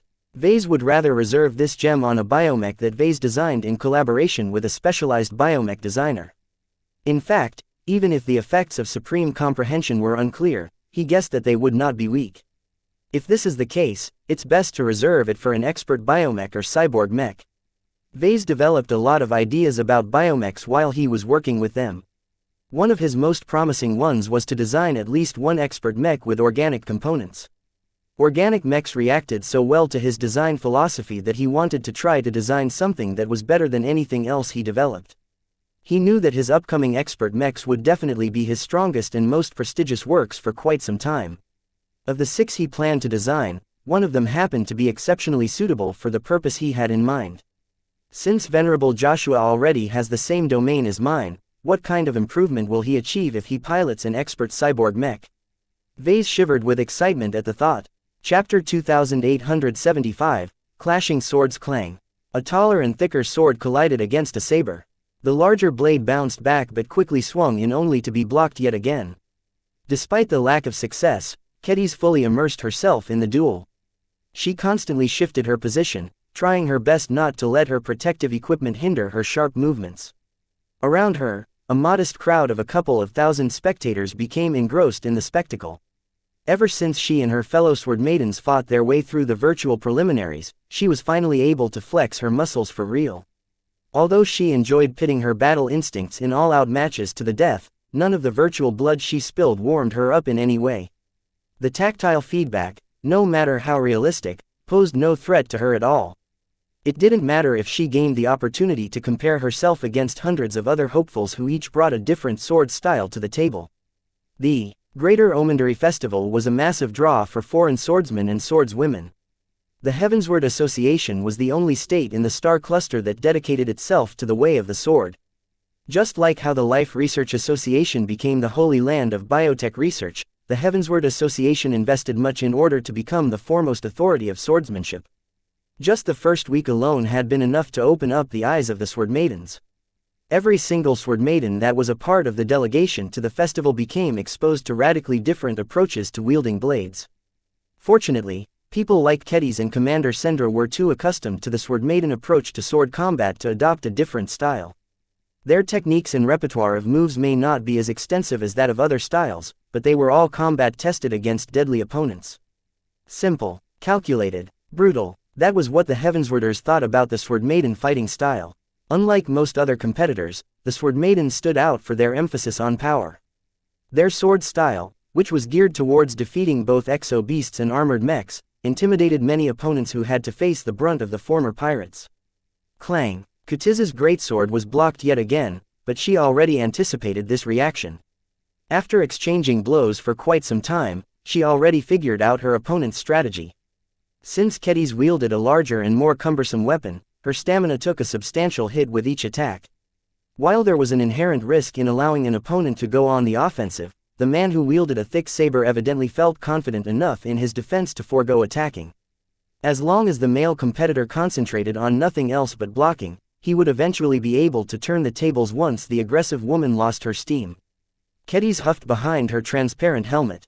How naive. She couldn't count how many opponents she overcame who tried to rely on the exact same strategy.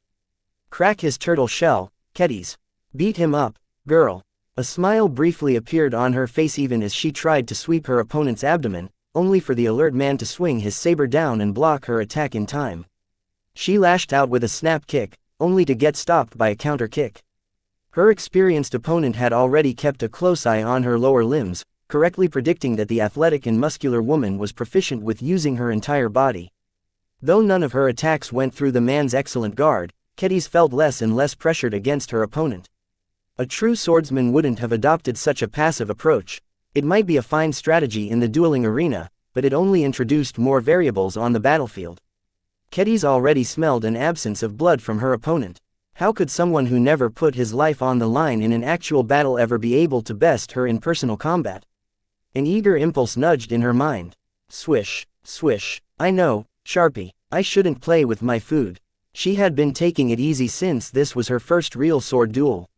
She wanted to shake off all of the bad habits she acquired during her virtual duels and get used to reacclimating herself with using her actual body to fight. Now that she finished her calibrations, there was no point in letting her human practice target keep up the illusion that he had a chance. When she was about to wind up for an obvious chop, her opponent reflexively adopted a blocking stance. Wrong choice. He should have tried to evade. Ha! Her greatsword swung down with great force as she put nearly all of her strength and weight in the blow. While Kedis still remained on guard for any abrupt changes, her opponent had become so accustomed to blocking and guarding that he didn't make any other mental preparations. He could only commit to blocking the incoming blow. Seeing how much force Kedis was putting into the chop, the male competitor quickly raised his swords while putting his free arm on the flat of the upper end of his saber. Clang! When the heavy blow finally came, the man bent his knees and folded his body inwards. The soles of his boots skidded backwards against the floor from the force pushing him backwards. He succeeded in blocking the attack. Not only that, he recognized a golden opportunity. After launching such a heavy attack, the woman he faced should be taking longer than usual to pull herself back and recover her stance. In contrast, the man was bent and coiled like a spring. If he took the opportunity to push himself forward, he could launch a vicious counterattack. However, he suspected that this was a trap. The woman he faced had already displayed enough skill and physical prowess to be a formidable swordswoman. There was no way she would be unaware of such an obvious opening. Let's play it safe. In the end, he decided to uncoil himself while standing his ground. Rather than make a risky move, he preferred to stick to a more steady strategy that entailed fewer uncertainties. Once the woman tired herself out, he could easily outmaneuver her and her oversized sword. Kedis smiled contemptuously at her opponent. Wrong choice, buddy. Her augmented body strained a little bit more as she forced herself to recover a lot faster than she was supposed to. Her boots dug into the hard arena ground as she performed a quick and hasty swipe that her opponent managed to block with ease. Unlike last time, the greatsword did not bounce back from the saber. Instead, Kedis kept pressing on it while she continued to pivot her body forward. Bang! The helmet of her protective suit bashed against the helmet of her opponent. Ah! He cried out from the unexpected attack. Although his head remained unharmed, his head and upper body briefly tilted backwards from the force. At the same time, Kedis released the grip on her weapon and used her freed-up hand to grasp the saber of her opponent. Due to her grasp, her opponent temporarily couldn't move his weapon. Even though he would definitely be able to free his weapon if he exerted his strength, all of this took time. It's over. The tip of Kedis's greatsword easily pushed against the flexible chest padding of her opponent. The protective suit automatically registered the strike while at the same time firming up to prevent the blade from sinking deeper. At the same time, the remote shield generators built underneath the arena reacted in an instant. Several layers of energy shield covered the male competitor's entire body, preventing Kedis from launching any further blows that might threaten his life. The duel has ended. The winner is Kedis Larkinson of the Sword Maidens. Once the match was over, Kedis no longer regarded her opponent as an obstacle. She lowered her blade while the man did the same. They both shook hands. Good bout. The older man said, I didn't expect the headbutt. You taught me a valuable lesson. This trick won't fool me twice. Kedis shrugged. I have more tricks in my arsenal. If you stick to a passive approach, you will just leave yourself open to another attack vector. You would have stood a better chance if you went on the attack. At least then I wouldn't have as many opportunities to break your guard. I'll stick to my training. My failure just then is a sign that I still need to work on making my defenses more airtight. Suit yourself. Every tournament participant was a true swordsman. The virtual preliminaries already eliminated every amateur and dabbler in the sword arts. Only true specialists in sword fighting were qualified to fight under the public eye. Once Kedis left the arena ground, she returned to the sword maidens that had come to cheer her up. Many of them were distinctly shorter and younger than her. The teenagers swarmed up against her suited form. I knew you would win. Everyone could tell that her opponent was just asking to get beat. Why are there so many timid swordsmen here? They're not timid. Another woman spoke as she approached. The sword maiden trainees moved back in order to give the Heavenswarder enough room. The real issue is that you women are too aggressive. The caliber of opponents that your contestants have met so far is still low. Wait until Kedis and your other sisters square off against seeded participants. Your sword maidens will only squander their stamina in vain. Kedis smirked but refrained from rebutting the other woman. She and the rest of her fellow sword maiden contestants had yet to show their full might during the duelist and group swordsmanship competitions. The unending great swords that Vase had issued to them were too strong and eye-catching to employ in the early phases of the main tournaments. In order to sharpen their battle instincts and give them all a proper workout, Venerable Dice temporarily deprived them of their unending great swords and issued regular weapons to them instead. The sword maiden expert pilot also told them to hold back their physical strength. Each of you has received a boon from the Patriarch. I know it is tempting to utilize your new strength against the cannon fodder we'll be up against, but you'll be wasting valuable training opportunities if you overpower your opponents. I suggest you take it easier and match the strength and speed of your foes. Rely on your skill and wits to win a bout. If you can't even do that, then you won't stand a chance against the top contestants. Though Kedis and the other augmented sword maidens didn't like it, they recognized the value of doing so, if only reluctantly. Sometimes, she yearned to unleash her true strength. If Kedis held her main weapon, then her opponent would never have been able to last such a long time. In fact, even with an ordinary weapon, her superior physical attributes were more than enough to overpower most weaker opponents. When is my next match? She asked. According to the schedule, you're due to perform in half an hour. TCH, I won't be able to visit the other arenas to watch my sisters. If your battle sisters are at least as skilled as you, the outcome won't be in suspense. It will take at least a few days before you climb high enough to encounter actual challengers. Angelique Harcourt may look down on the brutish fighting style of the sword maidens, but she never underestimated the women she took under her wing. The journeyman mech designer from the Heavensward Association initially thought that these uncouth women with irregular backgrounds would not even make it past the preliminaries. She was wrong. The performance of the sword maidens, whether they fought in person or with mechs, exceeded her expectations. Angelique initially accepted this chore in order to obtain a valuable collaboration opportunity with the famed Devil Tongue, but as she spent more time with her guest, she became more interested with the sword maidens themselves. She already had a hunch that they would be able to go far in the tournaments. After all, a group of swordswomen who enjoyed the tutelage of an expert pilot should never be pushovers.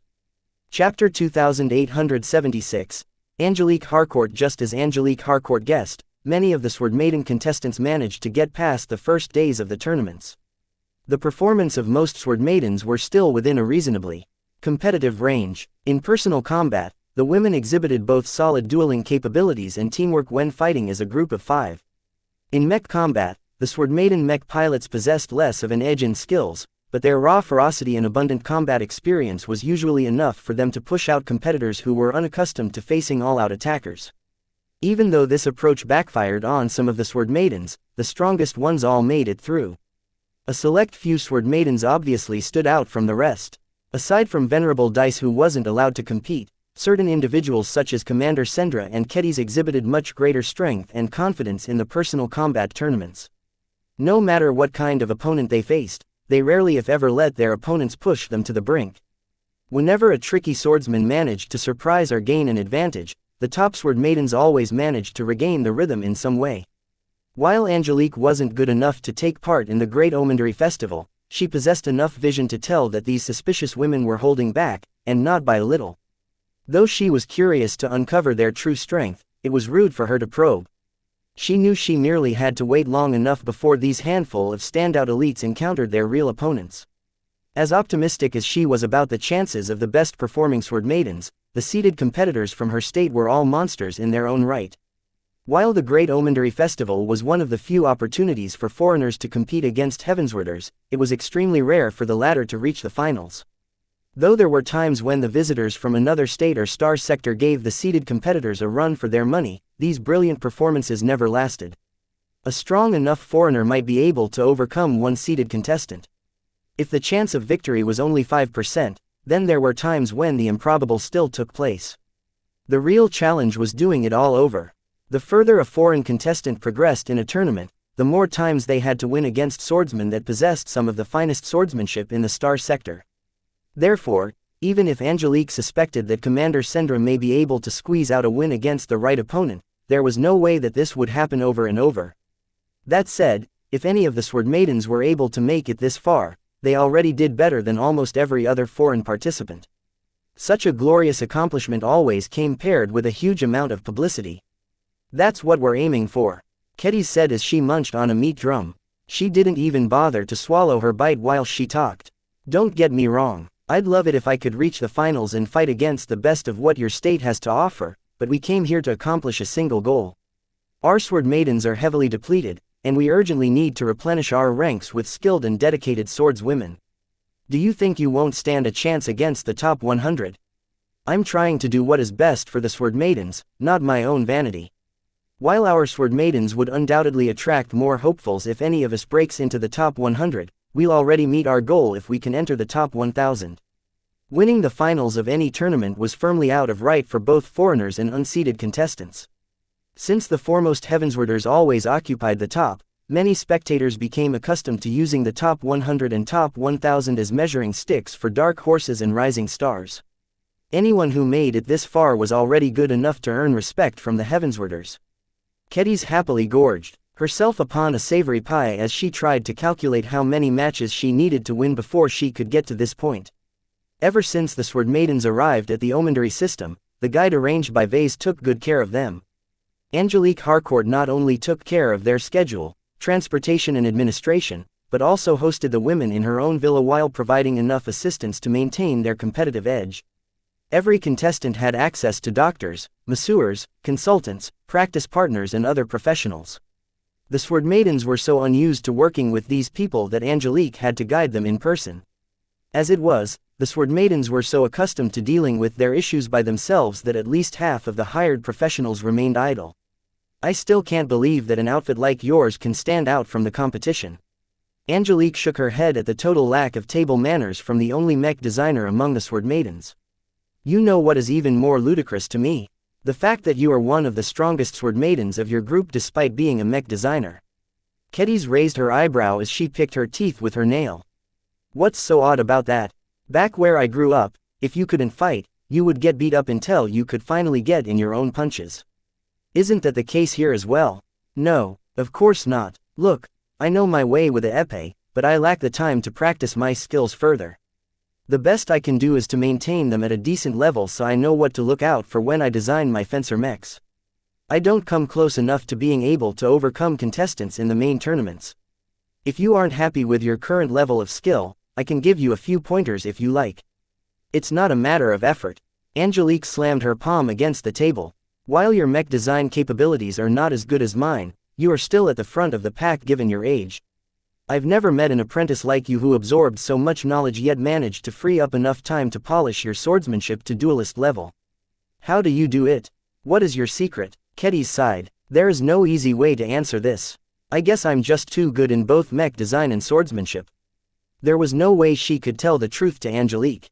This line of questioning was already pushing the line as far as she was concerned. If not for the fact that she and her fellow Sword Maidens depended on the goodwill of their current host, she would have already given the journeyman a piece of her mind. Angelique belatedly realized the impropriety of her questioning. She leaned back in her chair and tried to regain her composure. She stared at the carefully manicured garden of the backyard of her villa before she opened her mouth again. I'm sorry. That was rude of me. You Sword Maidens clearly have a rich history. I can tell that much. I just feel a bit envious of you for being so good in multiple disciplines. You are the only swordsman mech designer I've met who succeeded in having it both ways. Kedis adopted a modest expression. I'm not that impressive. While I am proud of what I've managed to achieve, I am nothing compared to the likes of Venerable Dice when it comes to swordsmanship and my mentor when it comes to mech design. They have become so strong in their respective fields that my hopes of catching up to them are slim. Then why don't you follow their example? I'm not like them. I'm a sword maiden and a mech designer. Holding these two identities at once has already doomed me on this path. As difficult as it is to improve in multiple aspects, I've already received a lot of help. Besides, the design philosophy I'm developing is unmistakably tied to my personal swordsmanship. They complement each other so that strengthening one will also strengthen the other. This was not entirely unheard of. Lots of mech designers in the Heavensward Association pursued the same balance. Most of them were never able to put this mutual reinforcement theory to good use because they were just too mediocre in any single field. The mech market's priorities were clear. The customers would rather pilot from an excellent mech designer with no combat skill than someone who was good with the sword but not as good at mech design. Mechs had to meet many technical requirements. Second-class mechs were also distinctly more complex than their third-class counterparts, so it became even more important that the mech designers knew how to work with many different mech components. Gaining all of these proficiencies took time. Lots of time. Therefore, when mech designers specialized in swordsman mechs faced this dilemma, they decisively chose to abandon their fanciful dream of becoming a swordmaster in order to attain mastery in a much more intellectual pursuit. Angelique was no different. This was why she almost couldn't accept that a foreigner managed to achieve a successful balance. Her desire to replicate Katiz's success exceeded her desire to design a collaborative work with Vase. Ketiz could sense her counterpart's continued interest in her. She knew that she wouldn't be able to dampen Angelique's curiosity until she supplied a better answer. Look, all I can say is that our Larkinson clan is stronger and more impressive than you think. My mentor is one of the most amazing mech designers I've ever met. It's not a coincidence that his products are present in any third-rate state. The help he provided to me is unimaginable. In fact, it's so much that I am constantly worried about my ability to pay him back for what he's done. I see. Angelique furrowed her brows. Mr. Larkinson isn't a regular journeyman, that I know. Maybe I should take my upcoming collaboration with him seriously. I still don't know how to approach this opportunity. Do you have any tips? I've worked with him and under him a number of times, but I don't know how much leeway he'll give you.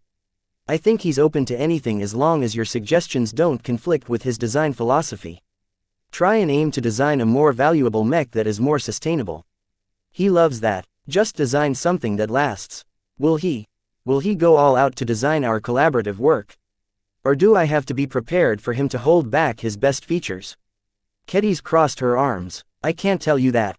I think it depends on your relationship with him. I think he's pretty sincere though. As long as you aren't rude, I think he will be more than willing to put in his full effort. Does that include adding one of his unique glows to our collaborative mechs?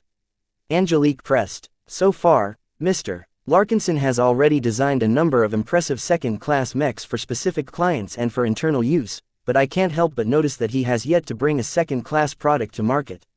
If I insist on a commercial mech design, will he be fine with my choice? A deal is a deal. Vase can be rather difficult to pin down sometimes. However, as long as he makes a promise, he will uphold his end of the agreement. I think it will help if you make the project interesting to him, though. It will also help if the collaborative project is useful to the Larkinsons as well. Just come up with a mech concept that is compatible with our clan and I bet that Vase will put in his full effort. After all, when it comes to mechs that his own clansmen will be relying on, he will never be stingy.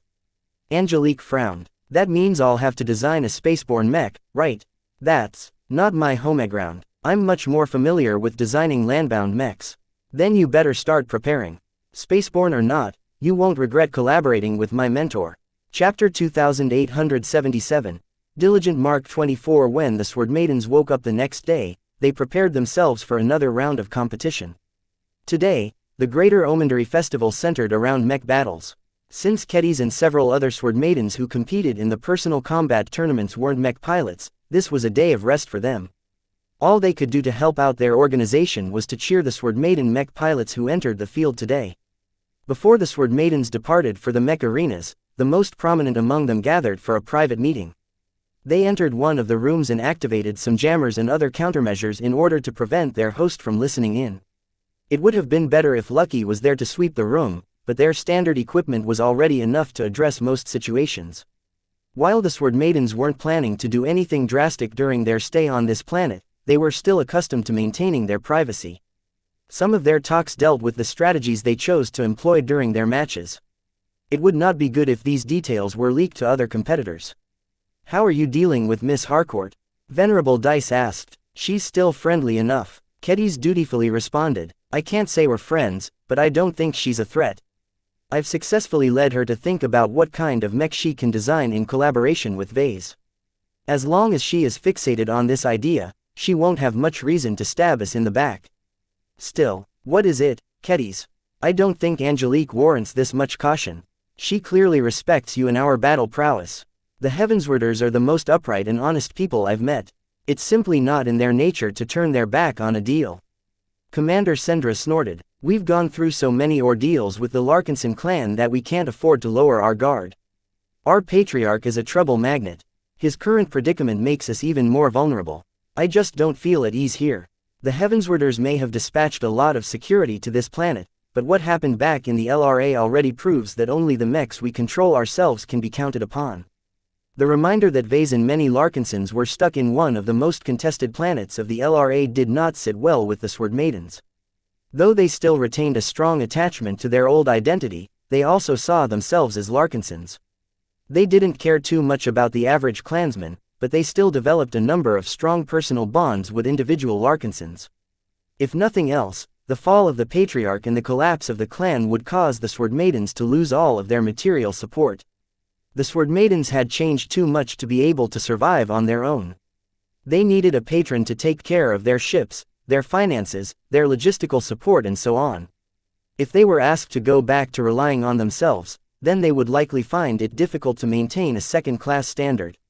Therefore, it was in their best interest if Vase and the rest of the Larkinsons made it out of the LRA alive and intact. "You are worrying too much if you ask me," Kedis calmly said. "Vase can take care of himself. Even if he falls short, he still has Lucky. There is no way that he will get cornered as long as he has his cat by his side." Venerable Dice remained firm. "The fact of the matter is that we cannot provide any assistance to the Larkinsons stuck in Prosperous Hill over here. We are light years away from the planet where Vase is stranded. Rather than waste our time and worrying ourselves seriously, we should focus our efforts on making it as far into the tournaments as possible. We must not let adverse news affect our chances of fulfilling our main goal. Whether the Larkinson clan is able to survive at the end, we will still be in a better situation than before if we have a couple of thousand extra Sword Maiden trainees in our ranks." This was the correct choice to make in their situation. Sure, there had been talks of pulling out of the tournament and heading back to the LRA, but what could they do? The allied fleet of the Golden Skull Alliance were still prohibited from venturing into the inner system. Until the Lifers lifted this blockade, the Sword Maidens would just get stuck outside like the rest. If the blockade ever crumbled, then the expeditionary fleet already possessed sufficient strength to evacuate Vase and the other stranded people from the surface. General Verl had already transmitted enough messages to make it clear that the situation had yet to deteriorate to the point where the Sword Maidens could make a difference. After the gathered Sword Maidens finished commiserating over their inability to affect the situation in Prosperous Hill, they turned back to their more immediate concerns. Commander Sendra activated a projection that displayed a fairly basic-looking swordsman mech. Our competing mech pilots will pilot the same landbound swordsman mech model they piloted in the virtual preliminaries. The competing mech pilots had to compete on skill, not mechs. This was why the duelist and group swordsman mech tournaments all adopted the same mech model. Almost no competitor had anything good to say about the Diligent Mark 24. The budget swordsman mech model was very basic and barebones compared to the premium mechs that the Sword Maidens had become accustomed to. The Diligent mechs were designed to accommodate many different sword styles, so its specs were very balanced. The only noteworthy aspect about the Diligent was its flexibility and range of motion. The amount of movements it could make were so large that it could even fight with its back facing the enemy. "I'm sure you have all formed your own feel for this mech during the virtual preliminaries." Kedis spoke. "Since the Diligent line of mechs has always been used for competitions in the Heavensward Association, I've found a lot of articles, comments, analyses and opinions about the model, including its latest iteration. Two different aspects stand out when I compare the Diligents to other swordsman mechs." "Tell us, Kedis," She pointed at the cockpit area of the projected mech. Look at how thick these layers are. Look at how much chest armor is surrounding the cockpit. The Diligent scores high on mech pilot protection due to these features and more. These safeguards are meant to minimize the chance of fatalities, but they also cause the Diligent design to be a lot better at resisting attacks to the upper torso. So that is why my attempts to drive the tip of my blade through the chest of my opponents failed so many times. I thought I wasn't exerting enough control over my mech. Kedis smiled. While the chest armor of the Diligent is not unreasonably strong, it is still at least 20 to 40% harder to breach it, which is enough to prevent many attacks directed at the cockpit. Even if a powerful blow gets through, the thick layers of armor can bleed enough force to spare the cockpit. In short, attacks to the chest of the Diligent model was like fighting an uphill battle. While targeting its chest could still lead to victory, it was inefficient. Then how should we handle this mech? Kedis shifted her finger to the lower portion of the mech. The lower torso is not as protected. In order to retain the mobility of the mech, all of that extra armor that the designers added has to be subtracted from somewhere else. This means that the lower body is significantly more vulnerable. I think the Heavenswarders are fine with this because attacks below the chest usually don't threaten the cockpit. Everyone nodded. Some of them had already figured this out by looking at the armor scheme. While it was still possible to damage a cockpit by launching an attack from below, the angles required to do so were very awkward. There is another aspect you need to be careful about. Kedis switched the projection so that it depicted a diagram that showed the localized mass of the Diligent model. Certain sections were heavier than others. Due to the uneven armor distribution, the Diligent is a top-heavy mech. Its center of mass is considerably higher than that of other mechs. This means that you need to pay more attention to your movements and make sure not to tip your mechs over. It's clear that the designers of this mech deliberately retained this vulnerability. Venerable Dice supplied her own analysis. Many mechs these days possess a fairly low center of gravity in order to maximize their stability and minimize the chance of accidents. That has made it easy for mech pilots to keep their mechs upright even if they perform extreme maneuvers. What the Diligent does is expose the mech pilots who barely pay attention to the balance and footing of their mechs. Commander Sendra nodded in agreement. It also cuts down on the number of idiots who developed extreme mech sword styles that are dependent on eccentric swordsman mech models. Anyone who tries something flamboyant will either trip their mechs or leave them open to doing so. If you see any mech that has overreached and is struggling to maintain its balance, just give them a solid physical whack and they'll fall. Once any mech fell, the battle was pretty much over. A mech that still remained on its feet had 100 different ways to finish off a machine that was lying on the ground. Kedis began to point out some other notable points before wrapping up her small presentation. All in all, the Diligent model succeeds in ensuring that every participating mech pilot must rely on their piloting skills to win.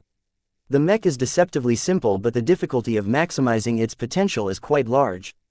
The only other remark I can make is that our sword style is not a great fit for this model.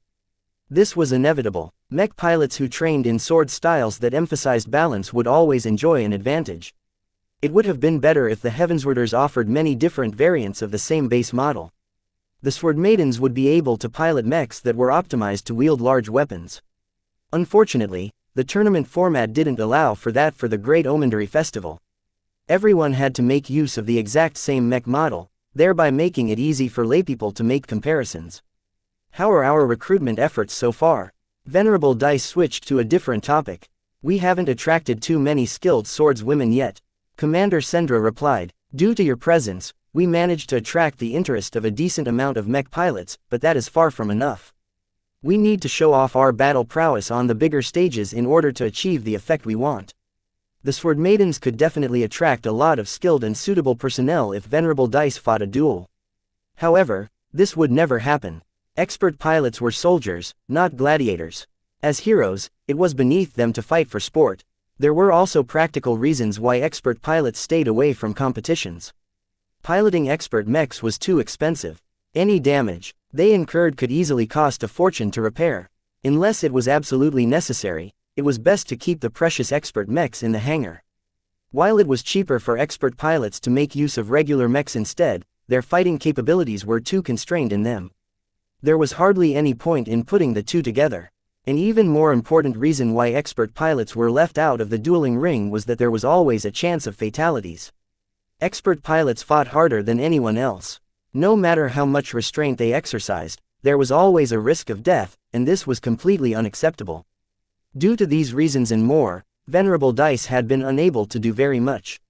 Aside from acting as a mascot for the Sword Maidens, she also socialized with other powerful expert pilots, but that was all. Without a chance to prove her worth in battle, she failed to accrue any fame. My sword grows blunt with disuse. Chapter 2878. Tiny Swords. 5 black-coated Diligent Mark 24s thundered forward and clashed against 5 identical mechs, only this time coated in dark yellow. The arena grounds shook as the combined tonnage of 10 second-class swordsman mechs maneuvered around each other in order to find the right angle to strike. Every mech pilot that had managed to make it through the grueling virtual preliminaries possessed skill that was already above average. Those who seriously aimed to compete in the main phases of the tournaments made thorough preparations in order to compete. Not only did they invest a lot of practice time in piloting mechs that were similar to the Diligent Mark 24, they also specifically formulated a set of tactics that made the most out of what everyone considered to be a fairly limited mech model. The key to making it to the finals mech combat tournaments was to draw out the full potential of the Diligent mechs.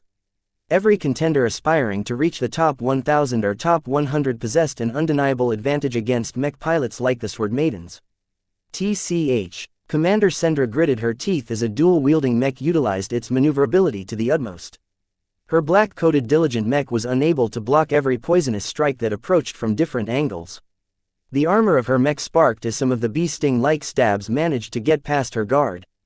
Although Sendra attempted to punish her opponent's daring moves by making wide, powerful sweeps with the greatsword of her mech, the damn Diligent mech took too long to perform the move, giving the opposing mech enough time to dash backwards and avoid the blow.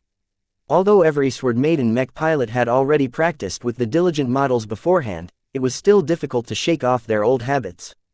Not even the Bright Warrior is this sluggish. The Sword Maidens had gotten spoiled with living mechs. While Vase had yet to design a dedicated swordsman mech, flexible models such as the Bright Warrior Mark 1 and 2 were still better than anything they piloted before. As premium mech models of their respective mech classes, the old and new Bright Warriors performed far above regular mechs. Vase was quite generous to his own mech pilots in that regard. Therefore, even if the latest Bright Warrior only incorporated minor accommodations to the Sword Maiden fight style, its responsiveness, force exertion and maneuverability were significantly ahead of the Diligent she was piloting at the moment.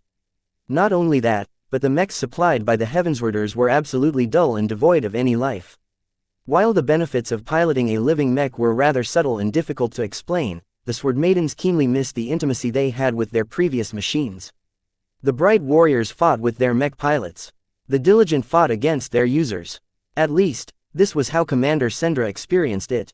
She constantly struggled to make her mech move the way she wanted. Time and time again, the Diligents proved to be too weak, too slow and too reluctant to express her fighting style. The rest of the Sword Maidens were in a similar predicament.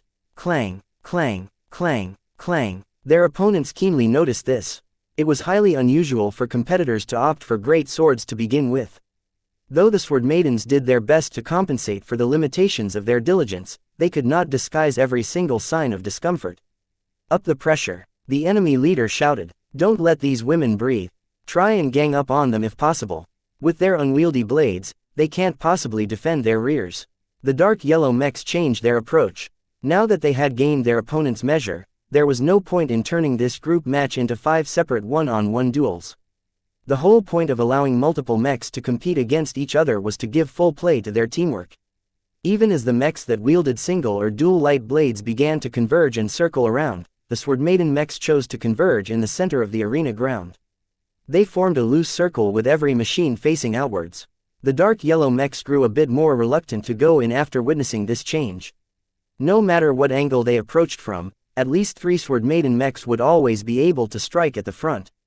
While the opponents did not fear the Sword Maidens, that was only because it was fairly easy to evade or deflect the attacks by jumping back. This was a lot harder to do if the competitors were forced to approach the menacing Sword Maiden mechs. The extended reach of the latter's great swords meant that the dark yellow mechs would all have to block the incoming attacks first before launching their own attacks. Even so, the commander of the opposing mechs did not lose confidence. The shortcomings of their formation are obvious. Their mechs are too packed for them to swing their great swords at abandon. As long as we get past their reach and press our mechs up close, we can focus our attacks on just 2 of their mechs while using them as our shields at the same time. The remaining greatsword-wielding mechs won't dare to make any drastic moves. Shorter weapons may lack reach, but they fared much better at very close ranges. They were quite favored in team matches because it allowed friendly mechs to fight close together without worrying too much about hindering each other's attacks or even hitting their own side. After a brief pause, the dark yellow diligence simultaneously surged forward. They did not sprint forward at their greatest possible speed. The competitors aimed to overwhelm the Sword Maiden mechs with a multitude of rapid strikes rather than gamble on performing a risky charge that could easily backfire. By holding back their speed, the dark yellow mechs still retained plenty of maneuverability. They needed it as each of them had to form a response against the great swords that were bound to strike them first. The Sword Maidens knew exactly what their opponents were doing. They knew how bad it would be if the enemy mechs all pressed close against their own. Yet despite this, they still kept their machines close together in order to prevent any of their units from getting isolated. The Sword Maidens did not communicate with each other. The veteran mech pilots were all close sisters who fought alongside each other for many years. Their abundant experience along with the huge amount they lived with each other had caused them to form a high degree of tacit cooperation. Off to the side, Kedis and the rest of the Sword Maidens each held their breaths. These mech pilots are way better than I thought. Will the opponents that come afterwards be even stronger? I don't think so. We just got unlucky and squared off against one of the stronger teams right away. We can't afford to fold too easily. If our best team can't get past this phase, then we won't impress anyone. The mechs are at fault. I don't know what the Heavensward Association is thinking by forcing everyone to pilot just one standard configuration of a mech. They should have given the competitors the option to pilot more suitable variants. Not even Kedis knew whether the Sword Maiden mech pilots would be able to overcome their current opponents. Every tournament of the Great Omendary Festival adopted a single elimination format. Due to the sheer number of competitors as well as the great cost of allowing them to duel against each other with real mechs, no one received a second chance. As long as anyone, even a promising seed, suffered a defeat, they were out of that specific tournament. Not even seeded competitors who were expected to reach the top 100 were guaranteed to go far. If some unknown dark horse bumped into one of them and achieved an upset, then the journey of the loser ended regardless of that person's identity. This was what made tournaments fun. Every match counted and unexpected surprises happened every year. Even if the top seeds from the Heavensward Association inevitably reached the finals, the events preceding these predictable matchups already generated enough excitement to keep people talking for weeks. They're getting close. The entire audience clung to the edge of their seats as they witnessed the two sides getting closer.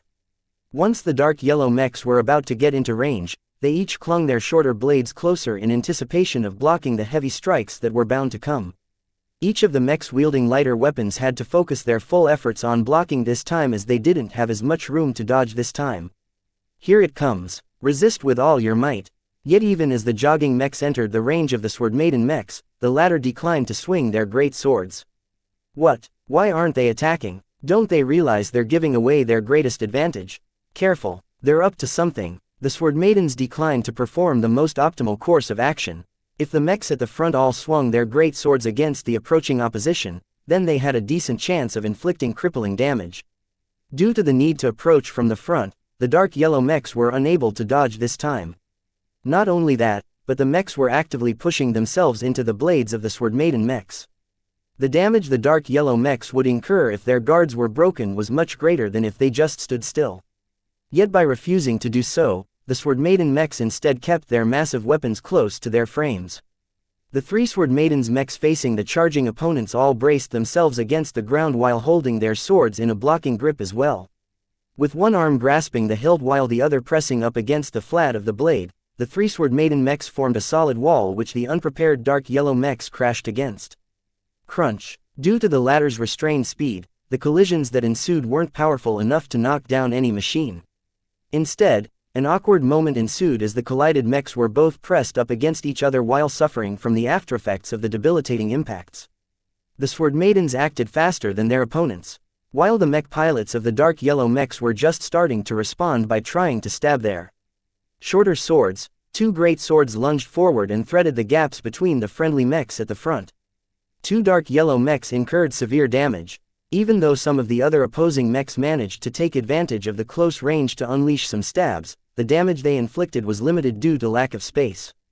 There wasn't any opportunity for the diligents to wind up their attacks.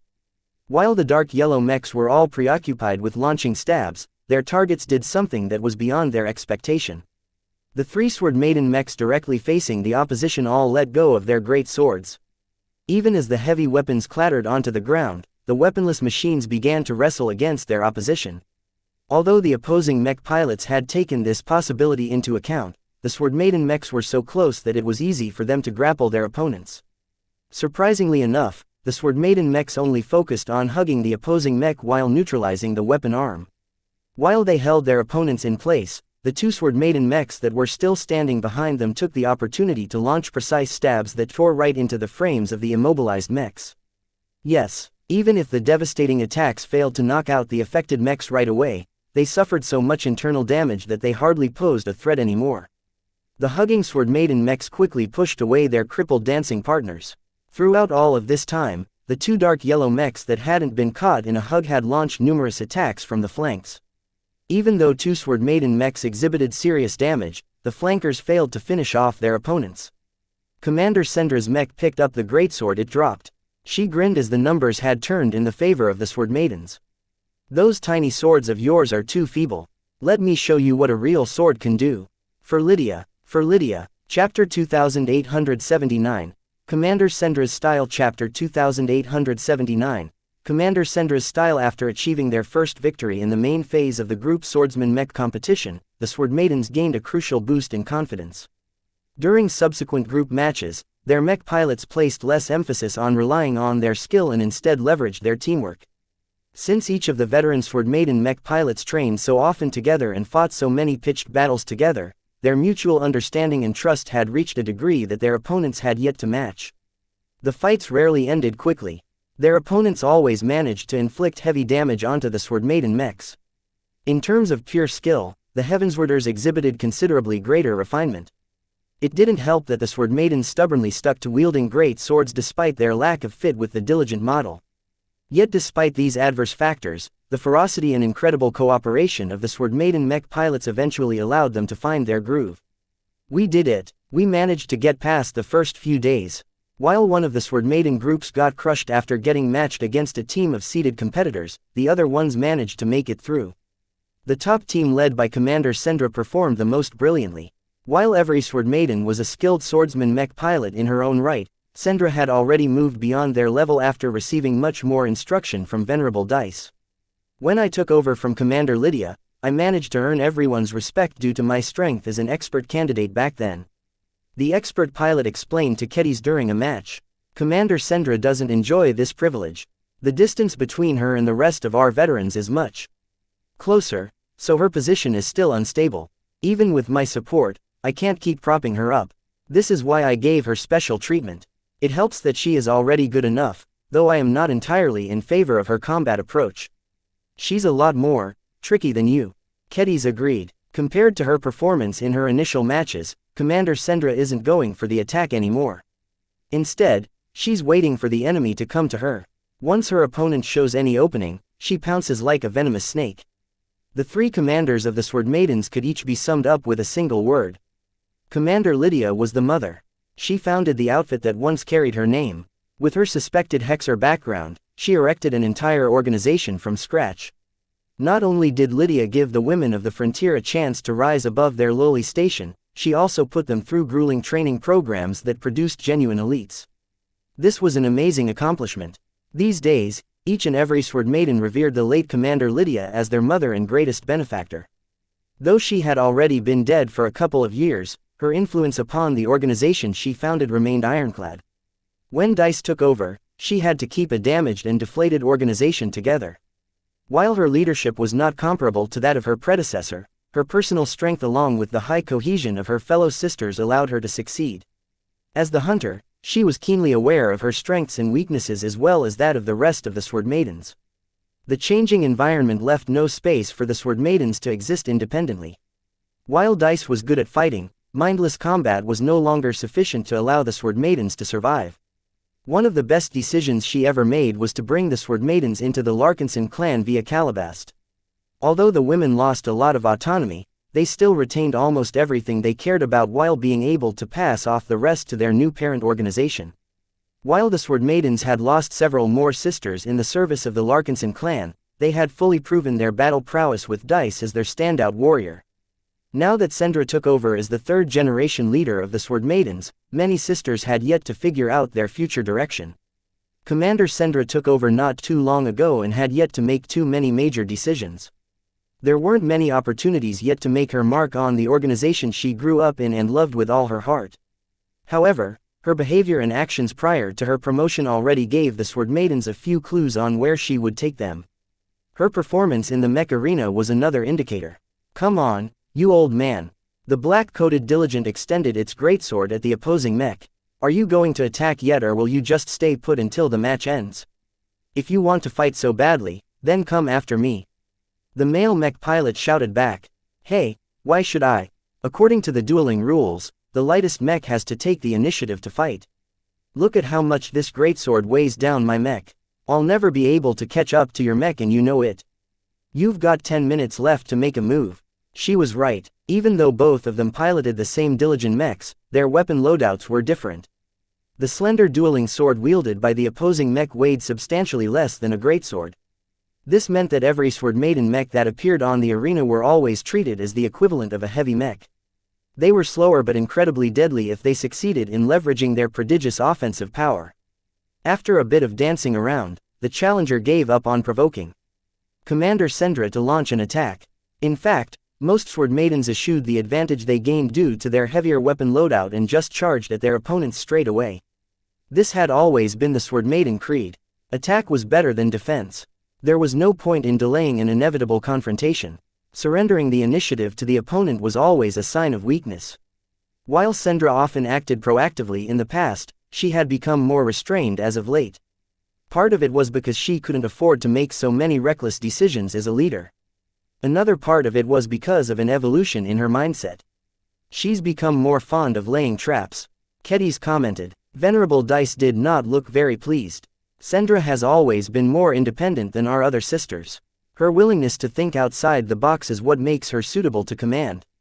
Our other sisters are too rigid. Rather than think for themselves, they will just base their choices on past patterns regardless of whether they suit current conditions. That won't avail us in the long term. We need someone who can adapt with the times. Well, she's doing more than that at the moment. Commander Sendra kept her Mech as still as possible as the opposing machine drew closer. A typical Sword Maiden Mech pilot would have moved forward long ago, but the black-coated Mech stood as solid as a Knight Mech. The enemy Mech pilot felt ill at ease with the situation. Commander Sendra and her Mech did not do anything, but exerted considerable psychological pressure. The Sword Maiden commander and her Mech seemed to be ready to launch a dozen different responses. Any opponent that got close would have to make some difficult choices on how to attack. If the male Mech pilot chose wrong, then he would definitely leave his Mech open for a counterattack. This was why he chose to take this Mech as seriously as possible and take his time to close the distance. 2 whole minutes passed until he came close to the opposing Mech's attack range. The clock is ticking, old man. Sendra taunted. Why are you even taking part in this tournament when you're so senile? Did you lose direction when you attempted to reach a retirement home or something? I am not old. I'm 40 years old. I'm in the prime of my career.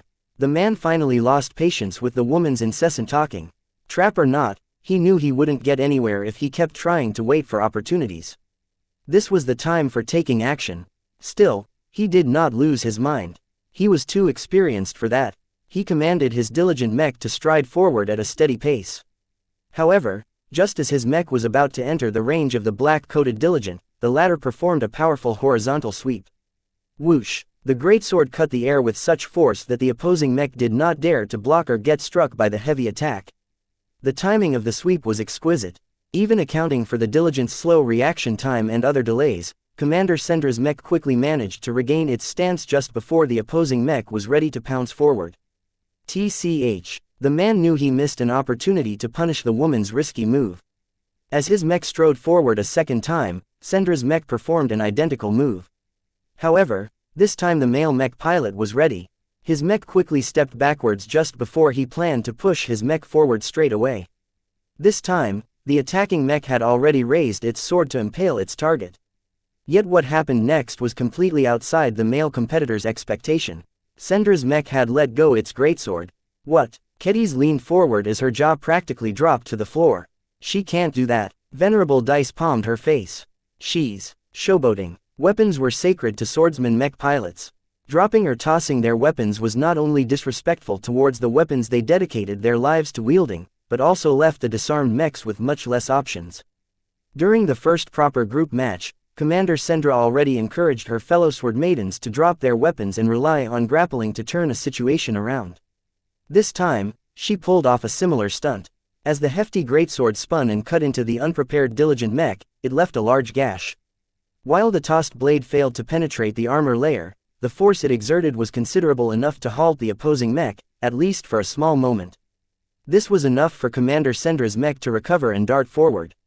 Even though the opposing mech recovered quickly enough to perform a warding blow, the weaponless mech easily performed a sidestep. Without the greatsword weighing it down, Sendra's mech possessed superior maneuverability at the moment. Just as the opposing mech was about to perform a follow-up move, the sword maiden mech lunged forward and managed to grasp the enemy machine's sword arm just as it was about to swing its weapon again. Even though Sendra's mech got hit by the blade, the lack of force behind it meant that it only damaged the armor. This was enough for Commander Sendra. After a brief bout of jostling that caused both mechs to press against each other, Commander Sendra succeeded in wrenching away the slender sword wielded by the opposing mech. Her mech shoved the opposing mech away while gripping its newly obtained weapon. She stole the old man's weapon. What a daring move. Who the hell is she? Sword maidens. I never heard of them. Give me all the intel. The entire crowd went wild at the successful attempt to rob an opposing mech of its weapon. While tossing a weapon was highly improper, losing it to the enemy was much worse. Right now, the male mech pilot couldn't afford to wallow in his shame. Even if he managed to turn the tables and win, the crowd would always remember this humiliation. I need a weapon. Where is the weapon she tossed? Clank. Before the opposing mech could even think of picking up Sendra's discarded greatsword, a foot already stepped onto it. The sword maiden mech was effectively in control of both of their weapons. Are you thinking about stealing my weapon? Come get it, old man. While Commander Sendra enjoyed an absolute advantage right now, she declined to go on the offensive. Instead, she humiliated her opponent even further by keeping her mech in place while taunting her opponent's lack of weapons. The worst part about all of this was that the rules were still in her favor. If the male mech pilot was not willing to launch an attack, then Commander Sendra would win the match by default. You horrendous witch. Chapter 2880, Rising Momentum. That Commander Sendra of yours acted a bit too excessively this time. Angelique Harcourt spoke as she met with Kedis back at her villa at the end of the day. The more traditional swordmasters frown upon showboating. Her conduct towards her opponent this afternoon is disrespectful. With their skills, she could have defeated her foe in an upright manner. There was no need for your superior to demean someone weaker. The poor man's career is pretty much over given how widely his humiliating defeat has spread. Kedis sheepishly shrugged. For what it's worth, I agree with you, but Commander Sendra has a mind of her own. None of us except Venerable Dice can rein her in, and even then it won't do much. She chose to win the match in the most attention-grabbing way possible, and she definitely succeeded in that. The amount of attention we've received is at least 2 orders of magnitude greater than before. Commander Sendra's stunts were very controversial to the more conservative and traditional swordmasters. There were plenty of snobby Heavenswarders who thought that Sendra acted dishonorably by failing to treat her opponent with respect. Good sportsmanship entailed fostering a circumstance where every participant benefited by taking part. A loss should only signify an end to someone's journey in the tournament. It should not be a punishment where the loser was humiliated in front of a crowd of billions if not trillions of spectators. A lot of matches took place each day. The Greater Omendary Festival was a truly massive event that offered something to every Heavenswarder. Initially, the number of people who paid attention to this specific match only numbered in the tens of thousands. Most of the broadcasts focused on the exploits of the seeded contestants and particularly interesting dark horses. Yet the manner in which Sendra's mech defeated its opponent was so newsworthy that all of the domestic and foreign news portals that covered the event broadcasted the highlights of the match in front of a huge audience. The publicity generated by this match exceeded the efforts of every other sword maiden by at least 100 times. As it turned out, there were plenty of people who loved the theatrics. It took a lot of skill and cunning to steal an opposing swordsman Mech's weapon. Sendra definitely proved that she was by no means weak. As long as at least some of these people looked Commander Sendra up, they would eventually know about the Sword Maidens. Once they found out that the Sword Maidens were accepting recruits, a small proportion of eligible swordswomen might be interested enough to apply. While the number of applicants was still low in absolute terms, the trend was much more optimistic than before. The Sword Maidens came a lot closer to accomplishing its goal of recruiting at least 1,000 battle-ready swordsman Mech pilots than before. Kedis admired Sendra's decision. The Sword Maiden commander prioritized the greater needs of the Sword Maidens over her personal honor. Angelique was right that Sendra could have won the match in a more normal fashion. Yet matches like these where two honorable swordsman Mechs hacked their swords at each other until one side succumbed happened all the time. The highlights of Sendra's match would have never reached such a massive audience if it depicted a fight that was indistinguishable from the thousands that had already occurred that day. Angelique Harcourt crossed her arms as she leaned against a pillar. She observed Kedis with a critical eye as the latter tossed some stones into a fish pond. I really don't know what to make of your group of women. The journeyman sighed. On one hand, I sense a true warrior spirit in each of you. On the other hand, your conduct and your choices make it clear that you Sword Maidens are not as honorable as the rest of the Larkinson clan. We're different. Honor is great and all, but surviving and succeeding are more important. We have fought against plenty of honorable soldiers who ultimately died at our hands. Does that mean you don't care about your honor at all? Angelique looked puzzled. We care about our reputation. Is that not the same? Kedis shook her head as she tossed in her next stone. Different from the last ones, her latest rock didn't skip across the surface. Instead, it cut straight into the water and almost cut one of the placidly swimming fishes. Honor is a luxury that we don't deserve. Sure, it's useful and all, but to Sword Maidens like us, it isn't necessary.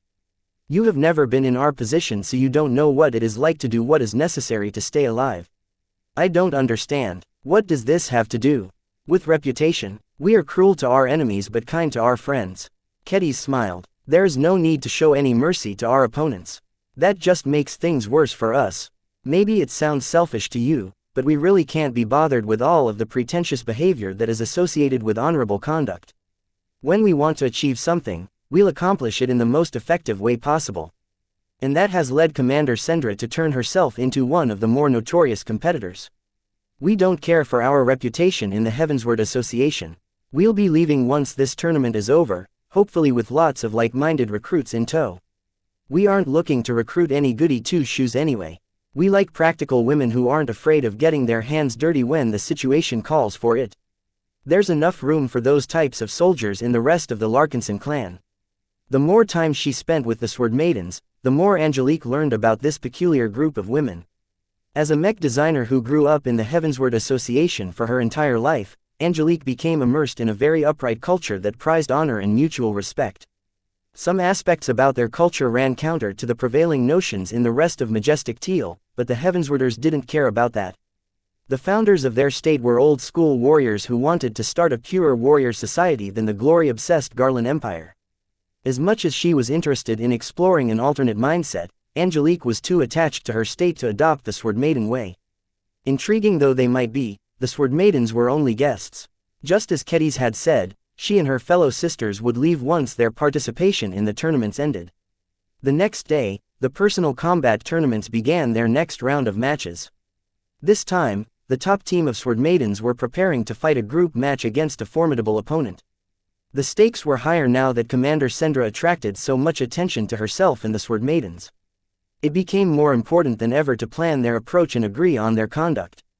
Each of you have studied the documents on our next opponents, I hope. Commander Sendra spoke as she stood in front of Kedis and 3 other veteran Sword Maidens. The so-called fortune belters consist of locals who are not pushovers by any means. While they are not a match against the teams of seeded competitors, they are still good in their own right. I've studied all of their prior matches. Another Sword Maiden said, they're stronger than the riffraff we faced before. They are all skilled in individual combat but their teamwork isn't as good as ours. Sendra shook her head. That's what they want you to think. Are they trying to say they are faking it? That's difficult to believe. The Fortune Belters have already fought a hard match. The Fortune Belters are too fishy for me to believe that they have shown their full strength already. I highly suspect that they are holding back. To what extent, I don't know, but I can just feel that they have let go of a lot of opportunities in order to draw less attention at the beginning. A few sword maidens frowned. Now that Commander Sendra pointed this out, the others were also able to recall a few dubious elements. What do we do with this information? If it is in any way true, then we need to remain alert. That's true, but we should never let our opponents disrupt our rhythm, Kedis. We fight as usual, there is no need to restrain ourselves. If our opponents are really hiding a lot of strength, then we might want to pull out our unending great swords. Kedis' suggestion. I tried to bring this up with Venerable Dice, but she refused. Yet again, Commander Sendra sighed. Showing off the effectiveness of our unending great swords is a great way to draw more attention, but Venerable Dice feels we are more likely to attract trouble in this way. With the rest of the Larkinson clan in trouble, we should do our best to keep our heads down. It was for this reason that the Sword Maiden team entered the arena with conventional equipment. Aside from wearing their slim, padded protective suit, they also wielded regular briar alloy great swords. The Fortune Belters appeared as well. 5 brown-suited men held their longswords with either one hand or 2 hands. Different from the Mech combat tournaments, the bodies of every swordsman and swordswoman differed. It was not desirable for each of them to switch to different bodies that were completely standardized and identical to each other. While it was technically possible to do so, either in a virtual or real setting, the shortcomings were too much. While the Heavenswarders celebrate pure skill, the personal combat tournaments also centered around good training and good equipment. Commander Sendra, Kedis and the other 3 sisters at their side had ingested a copious amount of candy the previous month. Their physical attributes were leagues better than the average. While there were a number of top seeds who possessed superhuman strength or other attributes, the augmentation they went through came paired with lots of side effects. The same was not the case for the candy-addicted sword maidens. While many of them had already altered their genes in the past, the boosts provided by the candies were exceptionally gentle and harmless. This allowed the sword maidens to exert good control over their bodies. While they hadn't fought enough matches yet to regain the control they had before, the sheer benefits they obtained from the candies were more than enough to compensate for any lingering adaptation issues. Sword maidens, the lead Fortune Belter shouted from the opposite side of the arena. What is it, Fortune Belter? Sendra asked in response. Yesterday, you disgraced one of the swordsman mech pilots of our state. While I cannot pilot any mechs, I will do my best to restore the honor of our state by pressing you to your knees. We shall not rest until each and every one of you shows remorse for your actions. Oh boy, he did not just say that. Kedis could already smell trouble. Sisters, Commander Sendra whispered as she began to tighten the grip on her greatsword. Let's ditch the wait-and-see approach. These Heavenswarders think they are strong enough to force us to kneel. Let us cap their knees and teach them that they don't stand a chance against our full might. Are you sure? Don't worry, just fight to your heart's content. When the match began, the 5 sword maidens charged straight towards the Fortune Belters. While the latter did the same, once the 2 sides met, the crowd witnessed a completely unexpected sight. As the swords of the 2 sides clashed, the men were forced to take numerous steps back. They failed to resist the force acting on their bodies. Wait a minute, these women, it's too late, Commander Sendra yelled as her greatsword hacked against the smaller weapon of her direct opponent. You want us to kneel, right? Let me show you how I feel about that. The entire area around her woozed as she utilized her entire augmented strength to bash her greatsword against the leader of the Fortune Belters. Even though the latter managed to block every strike, the force of the collisions were so heavy that the man's footing became less and less stable. After Sendra performed an exceptionally powerful chop, the swordsman finally couldn't take it any longer. He collapsed to his knees. Chapter 2881, Singular. Representative over several weeks, the sword maidens gradually began to stand out from the immense crowd of foreign competitors. Plenty of strong and powerful swordsmen and mech pilots from different states managed to attract an abundance of attention during the boisterous festival. The allure and benefits of performing well in the Great Omendery Festival were so great that a lot of foreign delegations trained just as hard as the seated participants from the Heavensward Association. Hundreds of notable competitors turned into stars overnight. Hundreds more faded into obscurity as soon as they faced defeat. As the Sword Maiden competitors progressed through the tournament, the weakest amongst them already began to drop off. In the face of a huge number of well-trained and well-prepared competitors, the shortcomings of the Sword Maidens became increasingly more obvious. Though the greatsword-wielding women always attracted a lot of attention due to the characteristic weapons they wielded, there were still adversaries who exerted enough control when facing such intimidating weapons. The disparity became especially obvious during the mech combat matches.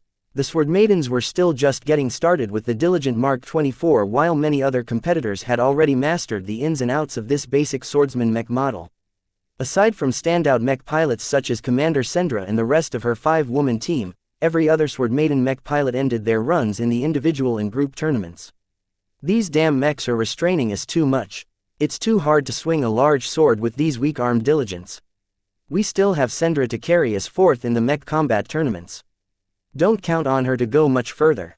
She barely overcame her last opponent in the individual mech combat tournament. Her last group match was even more tragic. Only her own diligent remained standing at the end of the match, and it had lost an arm and nearly its entire frontal armor in the process. While the tournaments were about to reach their middle stages, the Sword Maidens already lost hope of reaching it for the mech combat tournaments. If the Sword Maidens prepared for them a year in advance, then they might have been able to make it further. Even if they did not choose to wield shorter and more nimble swords, they could have still mastered the diligent Mark 24s to a much greater degree. We came too late, Venerable Dice said to the glum Sword Maidens after the end of another disappointing day. A year ago, none of us thought we would be taking part in the greatest swordsmanship tournaments in Majestic Teal. We were still piloting third-class mechs back then while either hanging out in Sinakvi or struggling to defeat Nixian pirates. We have come far since then. This is our true victory. As for the Greater Omandari Festival, this is just a recruiting venue to us. Let the Heavenswarders obsess about reaching the finals. We have no need to earn supreme glory. The Sword Maidens slowly cheered up after hearing this. Over the past few weeks, everyone slowly became immersed in the competitive atmosphere of the Omandari system. The planet they were on along with the rest of the state had seemingly transformed into a huge celebration. No matter where people traveled, there was no way to escape all the news and gossip about the tournaments. Venerable Dice looked expectantly at Sendra, Kedis and the rest of the elite personal combat team. That said, we still need to work harder in order to attract promising recruits. So far, the quality of swordswomen who applied to join our sisterhood is still on the low end. If we want to attract a greater quantity of promising mech pilots and infantry soldiers, we need to stand out from the crowd of other notable foreign competitors. At this point, we can only place our hopes on reaching the middle stages of the personal combat tournaments. Kedis looked up at that. Will you finally grant us permission to carry our unending great swords in the field? Several other Sword Maidens showed eager looks. While they understood the need for discretion, they long yearned to prove to the Heavenswarders that they could compete on them on an equal basis. The women had much greater hopes for their performance in the personal combat tournaments. While the Sword Maidens primarily centered around piloting swordsman mechs, they never slacked off when it came to pushing every single sister into becoming a great swordswoman in their own right. The dropout rate of their grueling training program was horrendous for that reason, but this was the only way to ensure that every woman that remained was fully qualified to fight side by side with other sisters. This was also why it was so important to recruit a lot of swordswomen during the festival. If the Sword Maidens missed this opportunity, then there was no way to replenish their depleted numbers in a short amount of time. With the other mech forces of the Larkinson clan such as the Flagrant Vandals and the Penitent Sisters planning to bolster their ranks by adding at least 1,000 mech pilots each, the Sword Maidens feared they would become completely irrelevant if they continued to be restricted to fielding a single mech company. Venerable Dice exchanged glances with Commander Sendra. It was clear that they had already discussed their options beforehand. Sendra took a deep breath. After weighing our options, I believe it is best to keep our unending armaments under wraps. There are 2 reasons for this. First, the Larkinson clan is not on solid footing at the moment. That might make it seem we are vulnerable. I don't want to tempt fate even if the Heavenswarders are doing a good job in maintaining order. We have already seen how that can go wrong in the Life Research Association. We have the backing of Miss Harcourt. Another Sword Maiden noted. Won't she be able to cover for us even if we pull out weapons made with first-class materials? We are not the only competitors who have brought remarkable weapons to the arena grounds. She was right. One of the reasons the seeded competitors managed to overcome many opponents with ease was because they relied on the power of their weapons to achieve crushing victories. At their level of training and preparation, there was no need for the young Heavensward swordmasters to wield ordinary weapons in order to attain more practice. They could easily obtain this training on their own terms. If they deliberately wielded ordinary weapons and happened to face off against a dark horse with unusual advantages, then these promising warriors might get knocked out of a tournament early, which would be a huge shame. Commander Sendra sighed. While there are certain groups of foreigner competitors who have shown swords that do not lose out to ours, their origins are much greater than ours. They come from powerful state-backed institutions or belong to a powerful noble house and such. Our Larkinson clan can't compare to those big players at the moment, so if we pull out several powerful great swords at once, we will only draw the wrong kind of attention. Miss Harcourt is a helpful host, but don't forget that she is just a journeyman. The degree of cover she can provide is only so much. Although her words sounded reasonable, the Sword Maidens were not resigned to this outcome. Why must they fight with one of their hands tied behind their backs while all of the others could bring all sorts of amazing weapons into the arena? She's not finished yet. Venerable Dice quieted the unruly Sword Maidens. Let her continue. Sendra smiled. Do you really think we would decide to keep our heads down completely? Then you are wrong. While I still think it is best to keep our best weapons under wraps, I think we can still afford to show off one unending greatsword. As long as one of us is able to make it further in the personal combat tournament with the help of this fantastic weapon, we will definitely be able to attract a lot of attention without drawing too many repercussions. Keddies and the rest widened their eyes. This was quite a good solution to their problem. If they suddenly unveiled multiple unending great swords, then many people would think that the Sword Maidens must have more. However, if they only pushed out a single sister with an exceptional weapon, then the public would just think that the Sword Maidens had already done their best to obtain it. This was not that unusual actually, as multiple notable groups of competitors poured the bulk of their funding and resources onto their champions. Many groups believed it was much better to field one excellent champion rather than 5 warriors who were merely very good. The Sword Maidens quickly looked amongst themselves. Who would be their lucky champion? After a few moments, their gazes soon shifted back to Commander Sendra. Aside from Venerable Dice, no one was stronger than Commander Sendra. She was the natural choice to represent the Sword Maidens in this regard. The fact that she led their sisterhood made it even better. A strong leader always attracted a lot of interest in the organization they led. Commander Sendra smirked. I know what you are thinking. I don't think that any of you object if I become your champion, but I have a different idea. Keddies, what do you think about earning greater glory than the rest of us in the arena? What? Keddies looked astonished. You want to pick me? Are you sure? I can't beat you in a fair fight. I'm just a mech designer. It's exactly because you're a mech designer that I have decided you are our best choice. If you think about it, what kind of champion is more remarkable, a dedicated mech pilot and warrior like myself, or a rare swordswoman who also happens to be a very competent mech designer? That is, it was difficult to argue with Sendra's logic. Keddies had already attracted some fame due to her unusual combination of competences. Even though she didn't really feel she had become a true mech designer, that was only because she constantly compared herself to Vase. Having been stuck in her mentor's shadow for so long, she really didn't feel proud of all of the swordsman mechs she designed up until this point. Their quality was so much worse than the products of the LMC that she didn't even want any of her Sword Maidens to pilot her work. Don't look down on yourself. Venerable Dice softly said, you are still young, and becoming a journeyman is not too far away for you.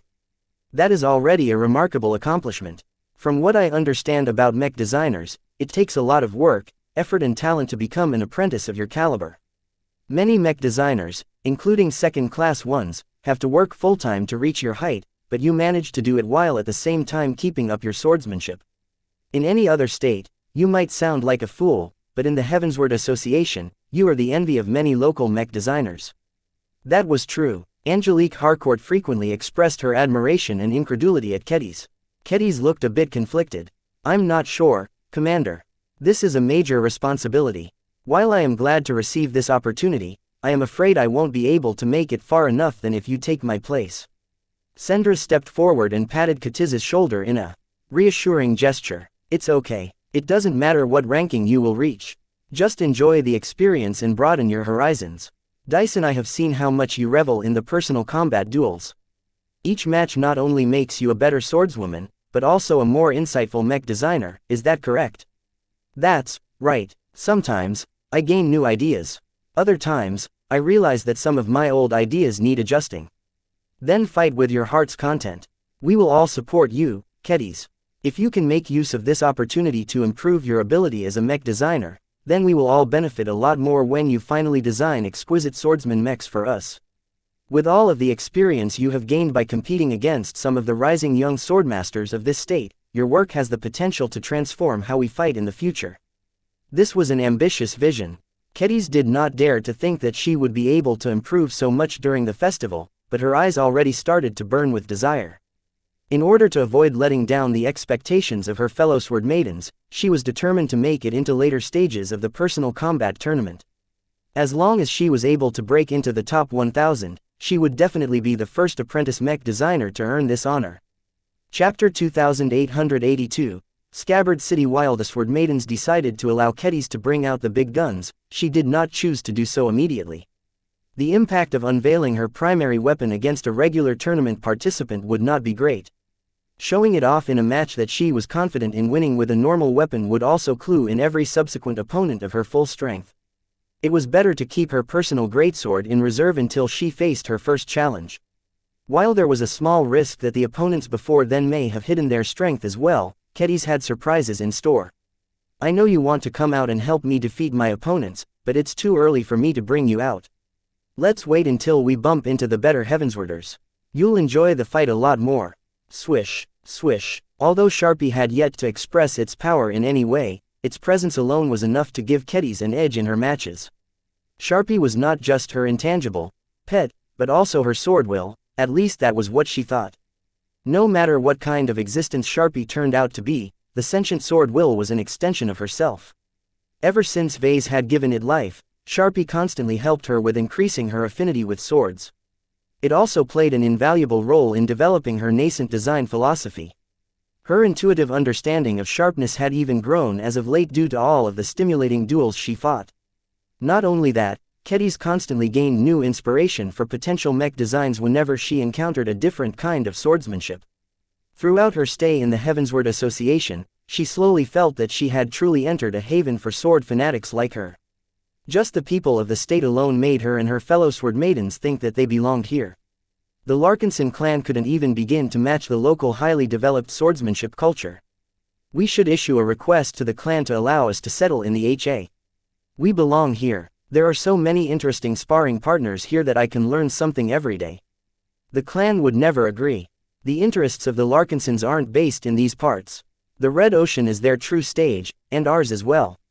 No matter how much the Heavensward Association accommodated sword lovers of all kinds, the sword maidens weren't used to living in such a utopian society. It was too perfect. The sword maidens grew up on the frontier and constantly had to survive in the midst of pirates. Even after joining the Larkinson clan, they never fully shed their feral nature. Only in adversity would they be able to obtain true strength. The motto and ideals of the Larkinson clan resonated with their mentality. This was one of the most important reasons why the sword maidens were content with their current arrangements. Even though the sword maidens all knew that they would be departing the Heavensward Association sooner or later, they still wanted to enjoy the new locale while they were here. It was very likely that they would never have the opportunity to visit such a unique state again. While Kedis spent most of her time participating in matches, exercising her body or receiving valuable pointers from venerable dice, she could not keep her body active at all times. You should go out and explore Omandari, Commander Sendra advised as Kedis finished running some laps in the garden of Harcourt's villa. Augmented or not, you are still human enough to need a break every now and then.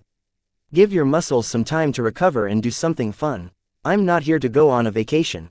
Kedis frowned as she hydrated herself with a special nutrient solution. You put a lot of responsibility on my shoulders.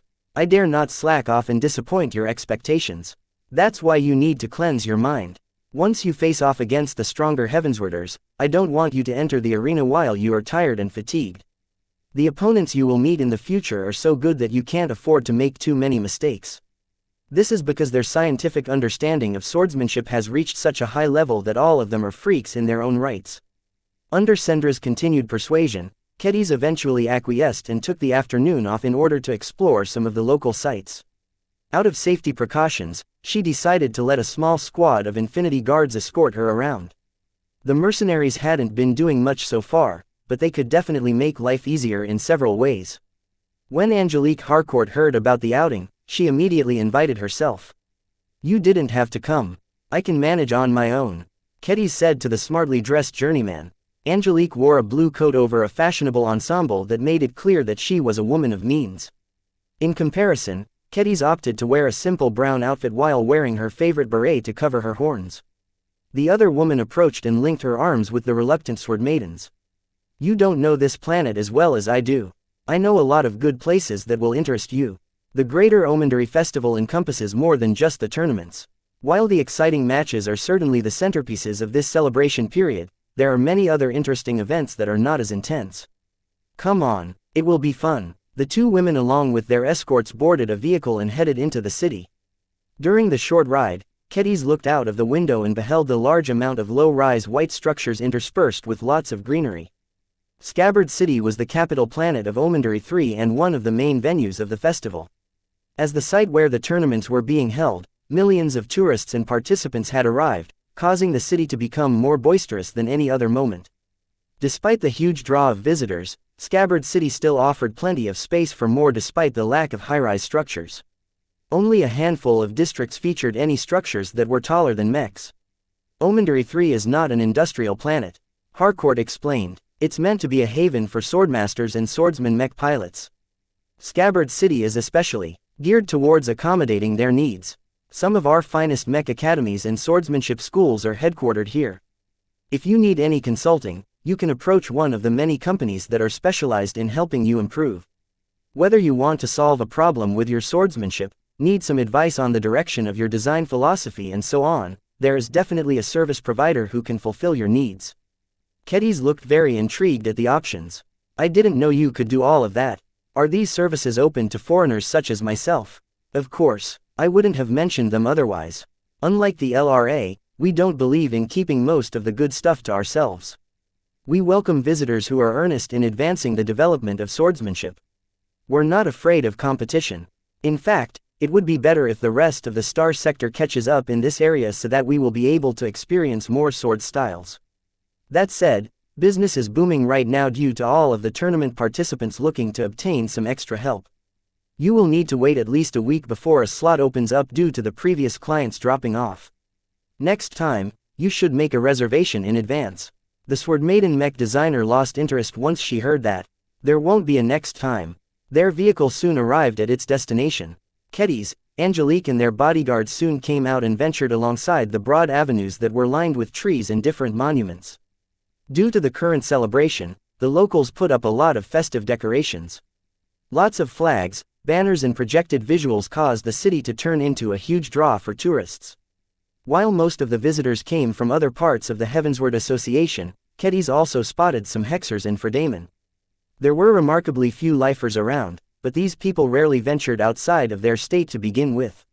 Even if they decided to go on an exotic holiday, the civil war that had swept across the biotech-oriented state left very few lifers in the mood to enjoy their holidays. After 10 minutes of walking and taking in the scenery, Angelique led her guests to their first destination for this outing. These swords, Kedis gasped. They're all old. I knew you would love this place. Angelique grinned. Welcome to the sword graveyard. Our state possesses many notable swords. Each of them has a story. While they are ordinarily stored in protective vaults, hardly anyone can appreciate the weapons there. This is why our state pulls out a selection of swords and plants them in parks like these. For the duration of the festival, any visitor can admire the swords up close. They might even be allowed to take them away if they satisfy special conditions. Don't bank on that, though. On average, only a dozen or so visitors are able to succeed. From the entrance of the park, Kedis estimated that she saw over 10,000 different swords. Many of them were man-sized, but there were still hundreds of large blades that absolutely towered over humans. Those swords were meant to be wielded by mechs. Every sword was planted tip first into the ground. Although it looked as if the Heavenswarders haphazardly planted them into the soil, Kedis could tell that each insertion was carefully prepared for. None of the swords incurred any damage and wouldn't tip over. Near-invisible energy screens prevented bystanders from casually pulling the man-sized swords out of the ground. If anyone wanted to take out the swords that were eligible to be taken away, they had to satisfy the unique conditions attached to them. Only a small proportion of swords offered these opportunities. Kedis approached the first weapon that was comparable to a greatsword. It was a rather rustic-looking claymore that possessed a chipped edge and heavy signs of wear and tear. She tried to imagine what its owner was like and how the weapon was wielded in battle. While she could have easily learned all of this by reading the projected information sign, she preferred to rely on her own feelings and observations. This is a nice sword. She eventually sighed. Its quality isn't the best and the craftsmanship isn't very refined, but I can tell that the swordsmith put real love into his work. It's a pity that its owner and user didn't use this weapon very often. The blade hardly spilled any blood. Angelique smiled ruefully at the shabby claymore. While we love swords, we don't have that many opportunities to wield them in battle. Our state is at peace and what little friction takes place is not enough to give many people the opportunity to put their training to actual use. This is one of our state's persistent problems. The weapon was one of the least impressive displays in the sword graveyard. The only reason why it was here in the first place was because its owner was a notable personality back when he was alive. When Kedis concentrated her mind, she did not feel any resonance with the weapon. The claymore hadn't been designed with the best possible sharpness in mind. Instead, its creator placed a lot more emphasis on other qualities. She wandered else and passed by numerous smaller blades until another unusual sword caught her attention. Is this an organic weapon? Yup, Angelique nodded. It's probably from the LRA. We don't make these bio swords ourselves. The biosword was an odd contraption to Kedis. Its hollow blade was made out of bone and was covered with strange gaps. The one-handed weapon also featured a squishy, fleshy hilt that made it seem as if it was made out of human flesh. Kedis momentarily experienced some unpleasant flashbacks about her fight against the Grey Watcher-turned-monster. Chapter 2883. Jelly. Although a part of her was very fascinated with the organic sword, she mainly felt repelled by it. Just imagining herself wielding it presented a discordant image to her. The weapon was simply too weird. What are the holes for? Kedis frowned in puzzlement. Are they meant to siphon the blood of whoever gets stabbed with this weapon? No. Apparently, the biosword is meant to discharge plasma from these cavities.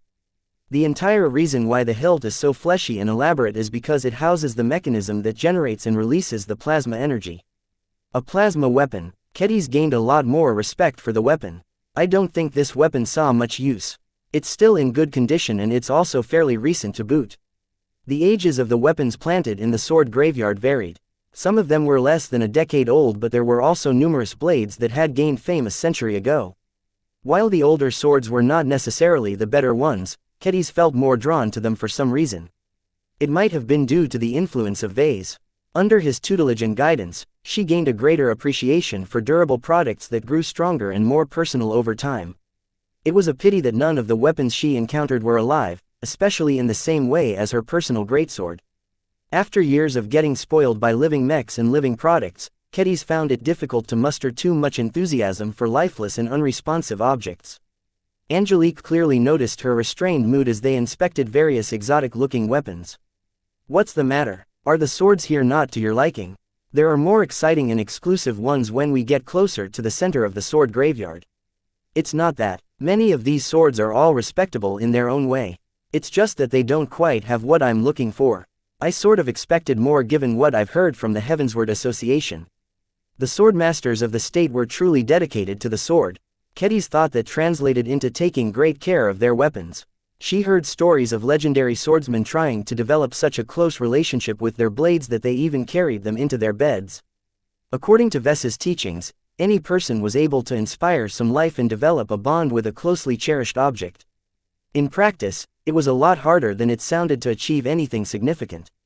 This was why she tried to sense whether any of the swords felt comparable to the equipment and mechs made by Vase, but none of them stood out in this manner. After inspecting dozens of personal weapons, Kedis and Angelique finally approached the first sword built for a mech. The massive metal monstrosity cast a tall shadow over the people who came to admire it. The weapon was merely a short sword that was meant to be wielded by a knight mech, but its dimensions in comparison to a human were so imposing that no one thought it was too small. Though the mech sword did not possess any intrinsic life, Kedis nonetheless began to appreciate the weapon from the perspective of a swordsman mech designer. This is a traditionally forged sword, she said in a mildly impressed tone. Every step is made with as much manual effort as possible. I can see all of the personal touches that make this weapon unique. While it was impossible to forge a mech-sized weapon completely with handheld tools, There was a large difference in relying on an automated production line to fabricate a sword and employing a high degree of manual control over specialized forging machines. The latter was not only more cumbersome and time-consuming, but also exhibited a greater chance of failure. If the end product suffered any severe defects, all of the time and effort spent on making it was pretty much wasted. The time of highly skilled craftsmen was very precious. It took a lot of studying, training and practice to forge an entire mech-grade sword in a traditional manner. This meant that even an ordinary artisanal mech weapon was of great value. While Kedis knew the theory and steps behind forging a comparable weapon, she never truly succeeded on her own as of yet. She still didn't feel ready enough to embark on such a great project. Harcourt was different though. As a journeyman from a state that was obsessed with swords, she would never be able to earn respect in her state if she was unable to forge unique weapons for her mechs. There are quite a lot of swords like these in our state, she explained. While custom-forged weapons are not cost-efficient at all, our best sword wielders all prefer to fight with something tailored to their specific styles. Each mech designer or swordsmith that is capable of forging blades like these possess distinct advantages that make their swords stand out from others. What is your unique characteristic? Kedis asked. Angelique responded with a proud grin. My blades are lighter and swifter while not sacrificing any structural integrity. While the differences aren't too big as of yet, I am constantly improving my techniques. The blades I am capable of forging pair exceptionally well with my fencing mechs. How long does it take for you to forge one of your custom swords? It depends on a lot of factors. As long as you are in a good workshop, it typically takes a day to forge a sword that you can be proud of. It might take longer for larger and more complex weapons, but the chance of something going wrong goes up drastically if you need to spend multiple days making your weapon. The pair of women continued to talk about the ins and outs of forging mech-grade swords. Angelique might not excel in this aspect, but she still possessed enough ability to make Kedis look up to the older and more experienced mech designer. Soon enough, they drifted away from the huge shortsword. Once they ventured closer to the center of the transformed park, they encountered more valuable and significant weapons. Security was higher around these parts as well. Armed guards constantly patrolled the grounds in order to ensure that no one tried to break the energy screens and take the swords away. While no one was stupid enough to do so, there were always greedy idiots who thought they could outsmart the sophisticated security measures employed by the Heavenswarders.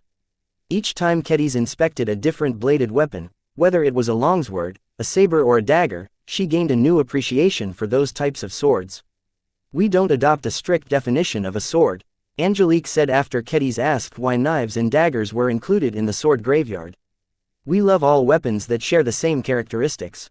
The approach and handling of these different types of weapons are all similar.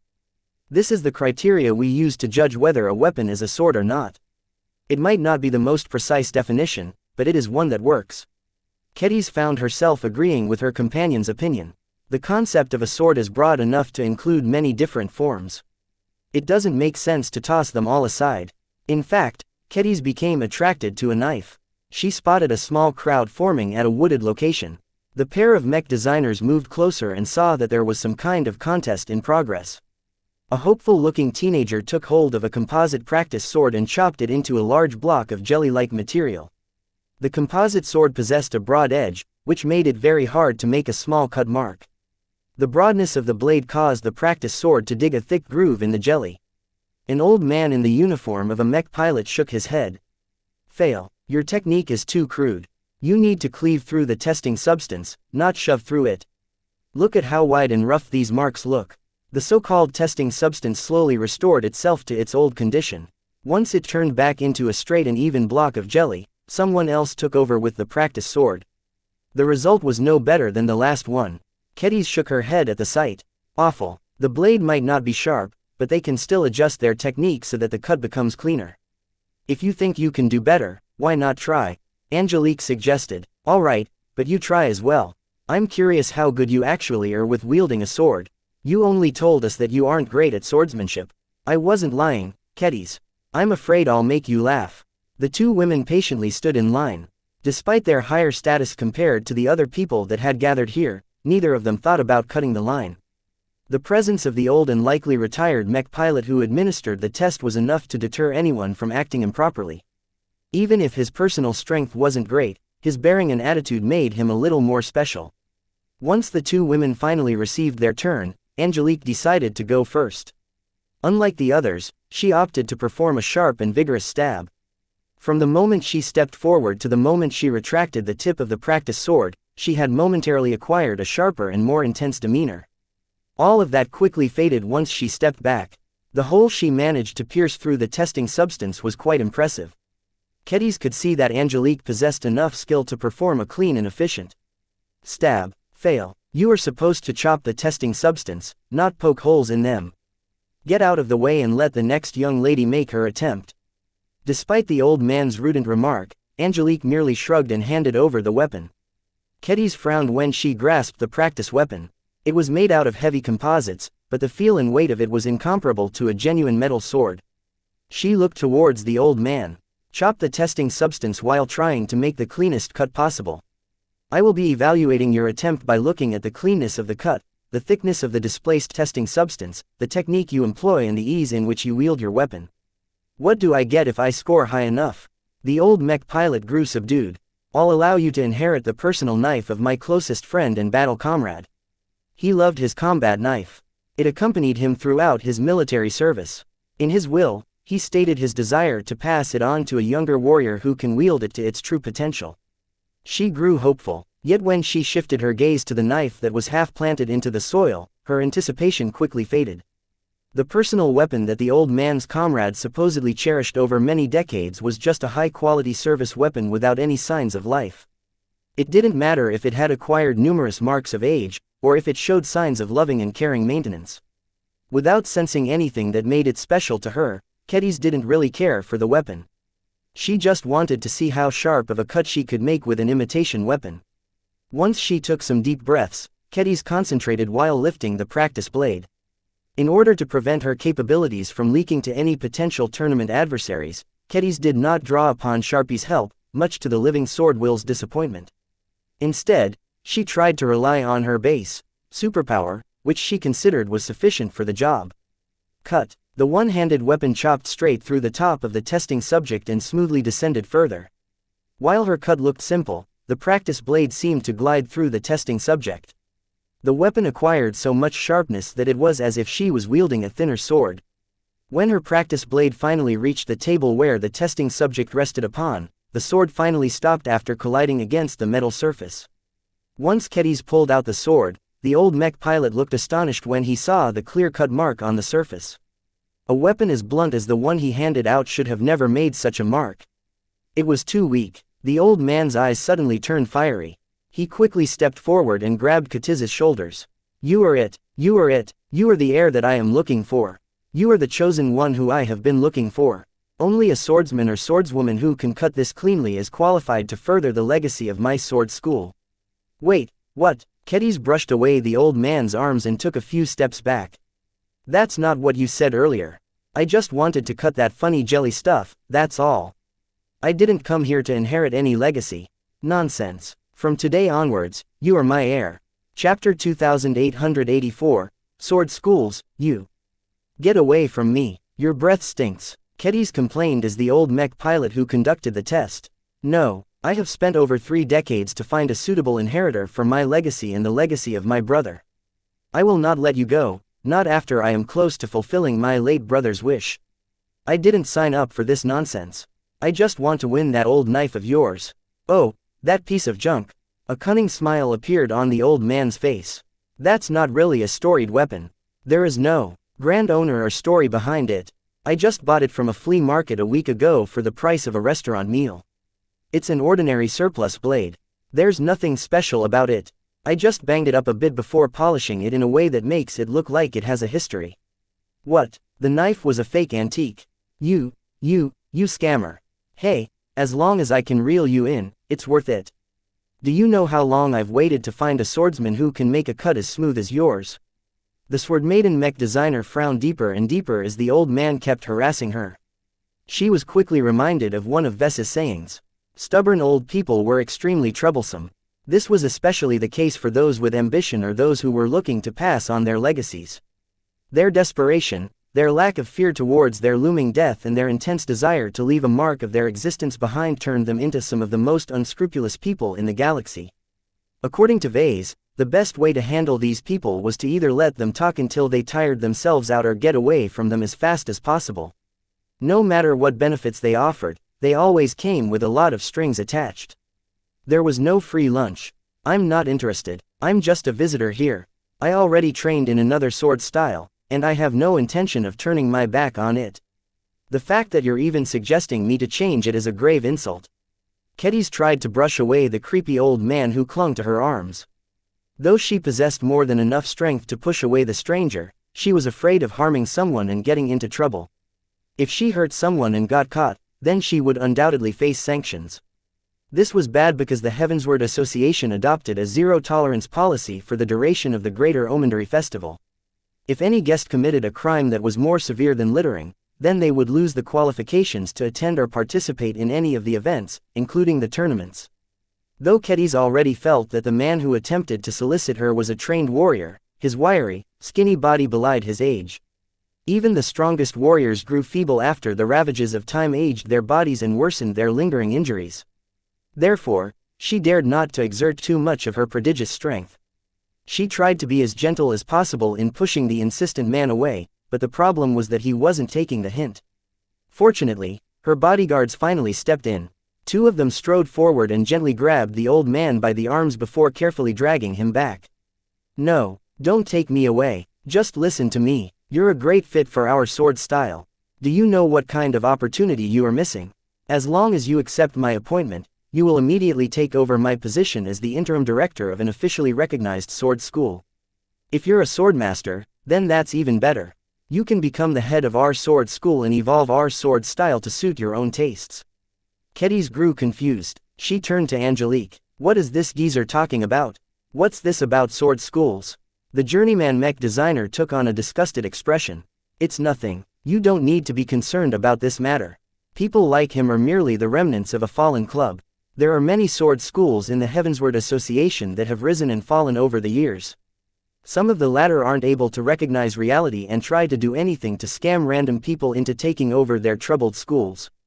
It's a massive burden because you will have to take over all of the debt and other problems associated with these troubled organizations." "You blasted woman," the old man cursed at Angelique. "Our Annihilator Sword School may have fallen on hard times, but it can completely return to its glory as long as the young lady next to you takes it over. While the effect of her swordsmanship is admittedly different from that of our Annihilator's sword style, that is not inherently a bad thing as she can put her own mark on it. With the inheritance and accumulation of our majestic style, she can completely become a swordmaster without comparison." Angelique shook her head as the guards continued to drag the old man away. "Let's go. You don't need to get caught up in this kind of business." The two mech designers sped up and walked far away. While they attempted to go back to admiring the different swords planted in the sword graveyard, they weren't in the mood anymore. Throughout the tour, Kedis couldn't help but grow curious at what the old man was about. Why did he insist on picking a foreigner like her to inherit his legacy? "I just looked up the Annihilator Sword School on the Galactic Net," Angelique said. "Don't let the name fool you. This school is just a shadow of its former self. 40 years ago, it may have been respectable, but after its founder and only swordmaster died, it all went downhill from there. The man who solicited you is Fred Walensky, the interim director and only remaining registered member of his school. The last disciples and other personnel removed their names from the registry 8 years ago. Once the interim director dies, the Annihilator Sword School will truly become a fallen sword school, which is exactly where it belongs." Kedis had a feeling that she wasn't comprehending the full story. "What are sword schools exactly? I understand the meaning of the words, and I've heard people mention it before, but it sounds like their significance is greater than I initially realized." "You're most probably correct, Kedis. Sword schools are the most respected organizations in the Heavensward Association. First, you have to understand what a valid sword style is to Heavenswarders like myself. Do you think that any sword style, even ones that date far before the age of mechs, is worth obsessing over? Clearly not. Anyone who has practiced swordsmanship can develop a new style. It's usually a bad idea for most since they don't possess the knowledge, experience and feel to develop a set of moves that is better than a style that has been developed over centuries. The best that you can do is to adapt the style to suit your own approach and physical properties." Angelique slightly shook her head. "While everything that you have said is correct, more or less, it is not what I am driving at. Do you know what makes the seeded competitors in the tournaments better than anyone else? It is not a coincidence that they have dominated the finals since the beginning. What makes them special? They're better at sword fighting than anyone else. That's a simple answer, but it's not the entire story. The truth of the matter is that all of the seeded competitors are swordsmen that have touched upon the true essence of a valid sword style. They are called sword initiates because unlike other warriors, they can express the true power of a real and valid sword style. What? Let me give you an example. Angelique said and accessed a short clip stored in her comm. Watch carefully. The clip showed two seeded competitors matching up against each other in a different tournament. They postured against each other before the person wielding a fencing blade struck out against someone who wielded twin blades. The twin blade swordsman attempted to parry the incoming stab, but at the moment of contact, a small but forceful explosion erupted that pushed the parrying swords aside. The tip of the fencing sword continued to snake forward and collided against the energy shield that appeared over the protective suit of the twin blade user. However, at the moment of contact, yet another explosion took place. Even if the strange detonation failed to break the powerful energy shield, the victim had undoubtedly lost the match. Kedis tried to figure out what had happened. Those explosions are weird. I doubt that these swordsmen are allowed to bring bombs to their matches. Is the sword responsible for generating those explosions? No. Angelique shook her head. The fencing sword is made out of hard and special materials, but none of the exotics used in its forging are able to generate this effect on their own. It's the wielder of the weapon that is responsible for channeling this destructive effect. Kedis blinked. Did these swordsmen possess superpowers of their own? I know it looks incredulous, but this is what true sword styles can do.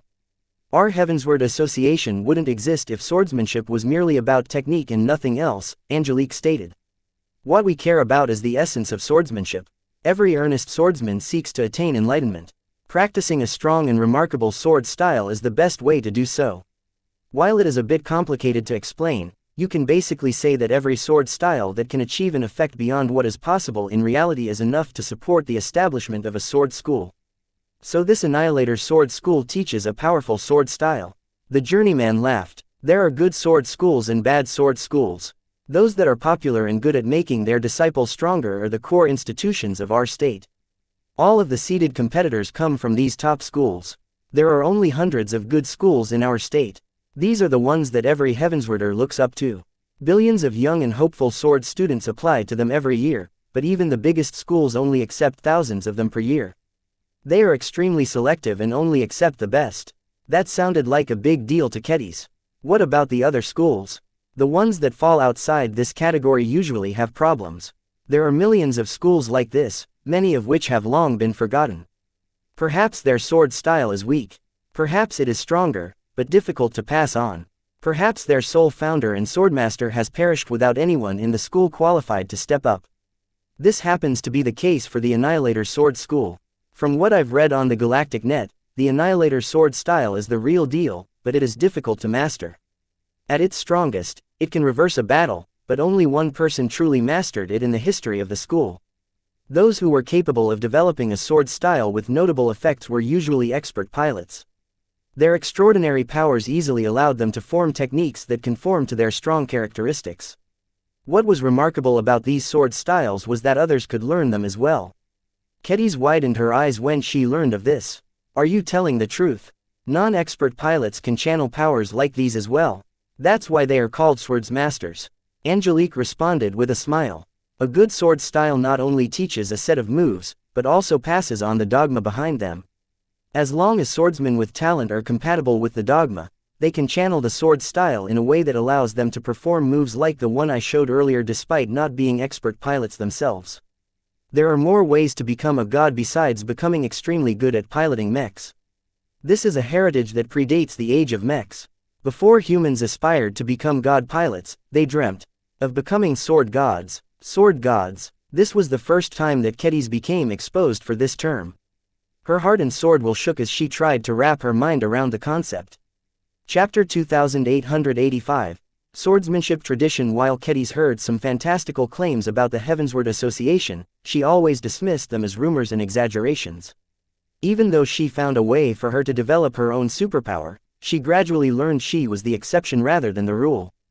Every other mech designer in the design department had never managed to achieve something comparable to her ability to make every blade sharper. Even if her fellow mech designers found a way to make their design philosophies more useful, the effects were very marginal and virtually indistinguishable from that of a regular trained person. Therefore, the stories she heard about Heavenswarders being able to shoot wind blades or manipulate gravity never sank in. Whenever she saw footage like the one earlier, she attributed the remarkable effects to the construction of the sword. As a mech designer, she knew quite well that there were lots of unstable exotics in existence that were capable of warping reality in some fashion. Facewater was just one of the more recent and most impactful exotic to do so. Other substances were capable of reducing gravity, negating kinetic force or amplifying temperatures.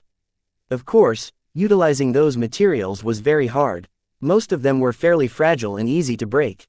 Their effects were also inconsistent and easily disrupted.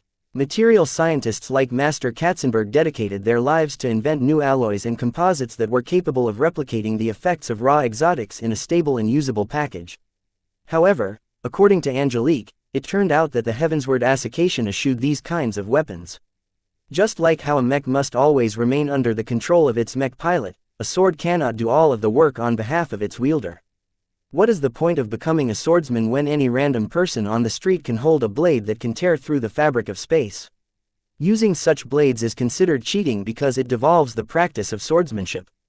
The goal of our pursuit is to elevate ourselves, not our weapons. One of the criteria that our state uses to certify a swordmaster is that he must be able to channel his powers with a plain sword made out of a mundane material like iron. Many swordsmen have never gotten close to this point. Kedis briefly recalled her own experiments on imbuing random fruit knives with her superpower. Did this mean that she was effectively a swordmaster? Okay, I think I understand why swordmasters are a big deal here. It's rather amazing that expert pilots are able to pass on a portion of their powers through teaching. However, not everyone is a mech pilot or expert pilot. Is it really possible for a norm to become a swordmaster? Angelique proudly nodded. It is. Our state has poured more research and development in this aspect than many other organizations. While we cannot claim to be the absolute best in swordsmanship, in an age where the pursuit of piloting mechs has trumped every traditional fighting practice, we are one of the few people in human space who still aim to preserve our old ways. Though Kedis was obsessed with swordsmanship, she was not a fan of tradition. She was very well aware that most people today didn't think there was anything special about it. Most mech pilots were willing to learn how to wield a sword, but they only invested enough time to acquire a repertoire of moves before focusing their training on other mech piloting aspects. As for norms, the use of swords in personal combat had long ceased to be a fixture in warfare. Outside of duels, ritual combat and special circumstances, swords were completely irrelevant to soldiers. Rather than waste time on learning how to wield a weapon that was only useful when the enemy was at point-blank range, it was much more efficient to invest all of that practice time in improving marksmanship. Due to uneven scaling, rifles and other ranged weapons were much more effective at the infantry level. It was only when armor became bigger and more massive that it was able to resist ranged weapons long enough for mechs to get close to other mechs.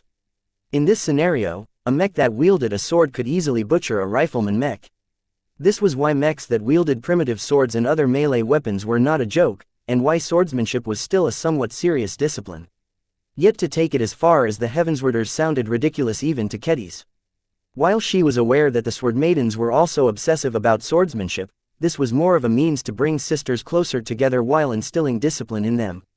The Swordmaiden approach towards swordsmanship was very practical and devoid of any extraneous philosophies. Perhaps the style she learned didn't come with any fancy tricks, but it belonged to the Swordmaidens, and that was enough. She could always compensate for what was missing with her own superpower. Is it possible for mech designers to become swordmasters? Kedis curiously asked. It has never been done. Her companion replied while sighing in regret. None of us are resigned to this truth. Nearly every mech designer in our state tries to do their best to polish their swordsmanship while keeping up with their work or studies, but we don't have enough to achieve results in both pursuits. We can only choose to excel in one of them. That is the choice I made as well. What do you think about my chances, then? You've seen me fight. I also managed to pass that old man's test. Don't get too cocky. You don't understand anything about what it takes to become a genuine swordmaster. It is already a minor miracle that you have attained a degree of swordsmanship that is enough for you to compete in the tournaments, but sooner or later you will have to make a difficult decision. The amount of time and effort that swordsmen need to put into becoming a swordmaster is so great that it consumes their entire lives. How can they spare any time to become a good mech designer? Kedis wanted to refute Angelique's skepticism, but she still had some reservations about revealing her superpower. She knew quite well that her design philosophy had more to do with it than her attainments in swordsmanship. Commander Sendra was much more skilled in swordsmanship than her, but the mech pilot was completely unable to evoke any extraordinary effect. From this standpoint, it didn't matter how well Commander Sendra performed in the tournament. The true insiders weren't interested in swordsmen and swordswomen who fought according to mortal means. It was only now that Kedis realized that the tournaments mainly centered around the swordmasters who had stepped onto the path of becoming sword gods. Whether they were mech pilots or simple norms, their dedication to their respective sword styles had reached such an extreme that they were easily capable of warping reality while wielding average weapons. These amazing individuals fully deserved to be recognized as swordmasters. By the end of their visit to the sword graveyard, Kedis gained a more thorough understanding of the power structure and overall goal of the Heavensward Association. Whereas the Life Research Association sought to supplant conventional technology with biotechnology, the Heavensward Association primarily existed to elevate swordsmanship to the point of creating sword gods. She suddenly thought about the people at the top. Wait a minute, is the Heavensward style the strongest of all styles? You can say that. Angelique nodded. I have heard from some of my teachers that there is a mystique to the Heavensward style. It's not an ordinary sword style. For one, the Heavensward Saint is always the strongest swordmaster in our state regardless of his or her prior identity. The style is also rumored to come from the mythical Heavensward, which happens to be a mysterious relic in itself. Are you saying that the Heavensward predates modern swordsmanship? Who knows? These are all rumors. Even citizens like myself don't know the full story behind the sword that symbolizes our state. All we know is that whoever holds the Heavensward and inherits its accompanying style is undoubtedly the closest to becoming a sword god out of every swordmaster. That is why his or her leadership is always unquestioned. These matters flew way over Ketiz's head. While she was curious to learn the truth about the Heavensward, she was much more preoccupied with helping the Sword Maidens recruit good swordswomen and getting back to the main fleet in order to get back to designing mechs. As Kedis and Angelique began touring more sites such as a museum, a luxury shopping center and a meeting place for mech designers, they began to share deeper insights on how swordsmanship intertwined with mechs. During this tour, Angelique brought up a fascinating theory. Do you know that many Heavenswarders believe that the progression of high-ranking mech pilots is originally copied from our swordsmanship tradition? Kedis looked incredulous at the other woman. Do you have any proof? This is an incredible claim. If this is true, why haven't any of us outside this state heard about it? Swordsmanship would become a lot more popular throughout the galaxy if this is the case. Angelique shrugged. I don't know why it is more known. Maybe the MTA deliberately suppresses the truth. You have to be aware of the times we are living in right now. Nothing is allowed to supplant the majesty of mechs. Neither warships, weapons of mass destruction or unrestricted genetic modification have been able to break through this blockade. How can our swordsmanship tradition possibly do any better? I think this is also one of the reasons why the founders of our state ventured all the way to the galactic rim. They weren't welcome in the core regions of human space anymore. Only in a backwater like the majestic Teal Star sector are we allowed to develop our swordsmanship in peace. What she described was nothing less than a conspiracy. Kedis grew a bit nervous. If the MTA truly plagiarized the progression of swordmasters and applied it to mech pilots, then this revelation was damaging enough to affect the prestige of high-ranking mech pilots. The claim basically implied that mechs weren't inherently special. To many people, the emergence of superhumans called star designers and god pilots was one of the strongest reasons why mechs were so dominant in human space. Before mechs arrived on the scene, humans had no way of transcending their mortal existence. Every human was equal more or less. Extensive genetic modification did not make humans closer to God. Instead, as the latter half of the Age of Conquest had already proven, recklessly inserting alien genes into the human genome only turned humans into monsters. If the adoption of mechs didn't provide such a strong and accessible way for certain individuals to become more than human, then it was doubtful that most of human society would abandon the use of destructive warships that quickly. Despite knowing that this claim was likely related to a taboo, Kedis couldn't help but grow curious about it. As someone who loved both mechs and swords, how could she not be interested in a theory that claimed they were much closer related than she initially thought? Do you have any concrete indications that back up what you have just said? Well, just compare how we classify both high-ranking mech pilots and swordmasters. To us, expert candidates are equivalent to sword initiates. Expert pilots are equivalent to swordmasters. Ace pilots are pretty much sword saints. As for god pilots, I don't think it takes much time for you to be able to link them to sword gods. It's a pity that we have never witnessed the birth of the latter. Our state is incomparable to the rest of human civilization. For now, sword gods are purely a theoretical existence. Perhaps some might have existed in the past, but I don't have access to any information that can prove this assertion. Kedis wasn't aware that so many different ranks of swordmasters existed, but now that she knew, she could obviously see the parallels. Yet, she still felt a bit skeptical. Did the MTA really copy your homework? What if it's the other way around? What if swordmasters modeled their progression after expert pilots and so on began to emerge? That's impossible, Kedis. The history of the Heavensward Association predates the age of mechs. We existed before the arrival of mechs in the MTA. We already had swordmasters back then. We have entire databases of books and footage to prove this. As far as I am concerned, our swordsmanship tradition is the ancestor and original source of modern-day mech piloting tradition. Chapter 2886. Dubious scheme. Kedis had no way to judge whether Angelique's theories had any basis in reality. A part of her wanted to dismiss the journeyman's fantastical claims as nationalist myths. Having traveled through numerous states, she had already become exposed to different cultures. One of the observations she made was that every state made up stories in order to stand out. It was easier to inspire and unite citizens if they all believed in the same claims that somehow inflated their pride in belonging to the state. Yet the theories that Kedis learned appealed to her as an avid swordswoman and a passionate swordsman mech designer. Some stories just sounded so good to her that she didn't want them to be wrong. Of course, this was not the approach she was supposed to adopt as a mech designer and an engineer. While it was fine to become attached to certain theories, someone who was steeped in the sciences must always try to be as objective as possible. Any person who failed to apply objective criteria to judge any theory was biased at best and a conspiracy theorist at worst. It was due to her background as a mech designer that she was ultimately reluctant to. As she began to think further on what Angelique said, she noticed a small but important incongruity.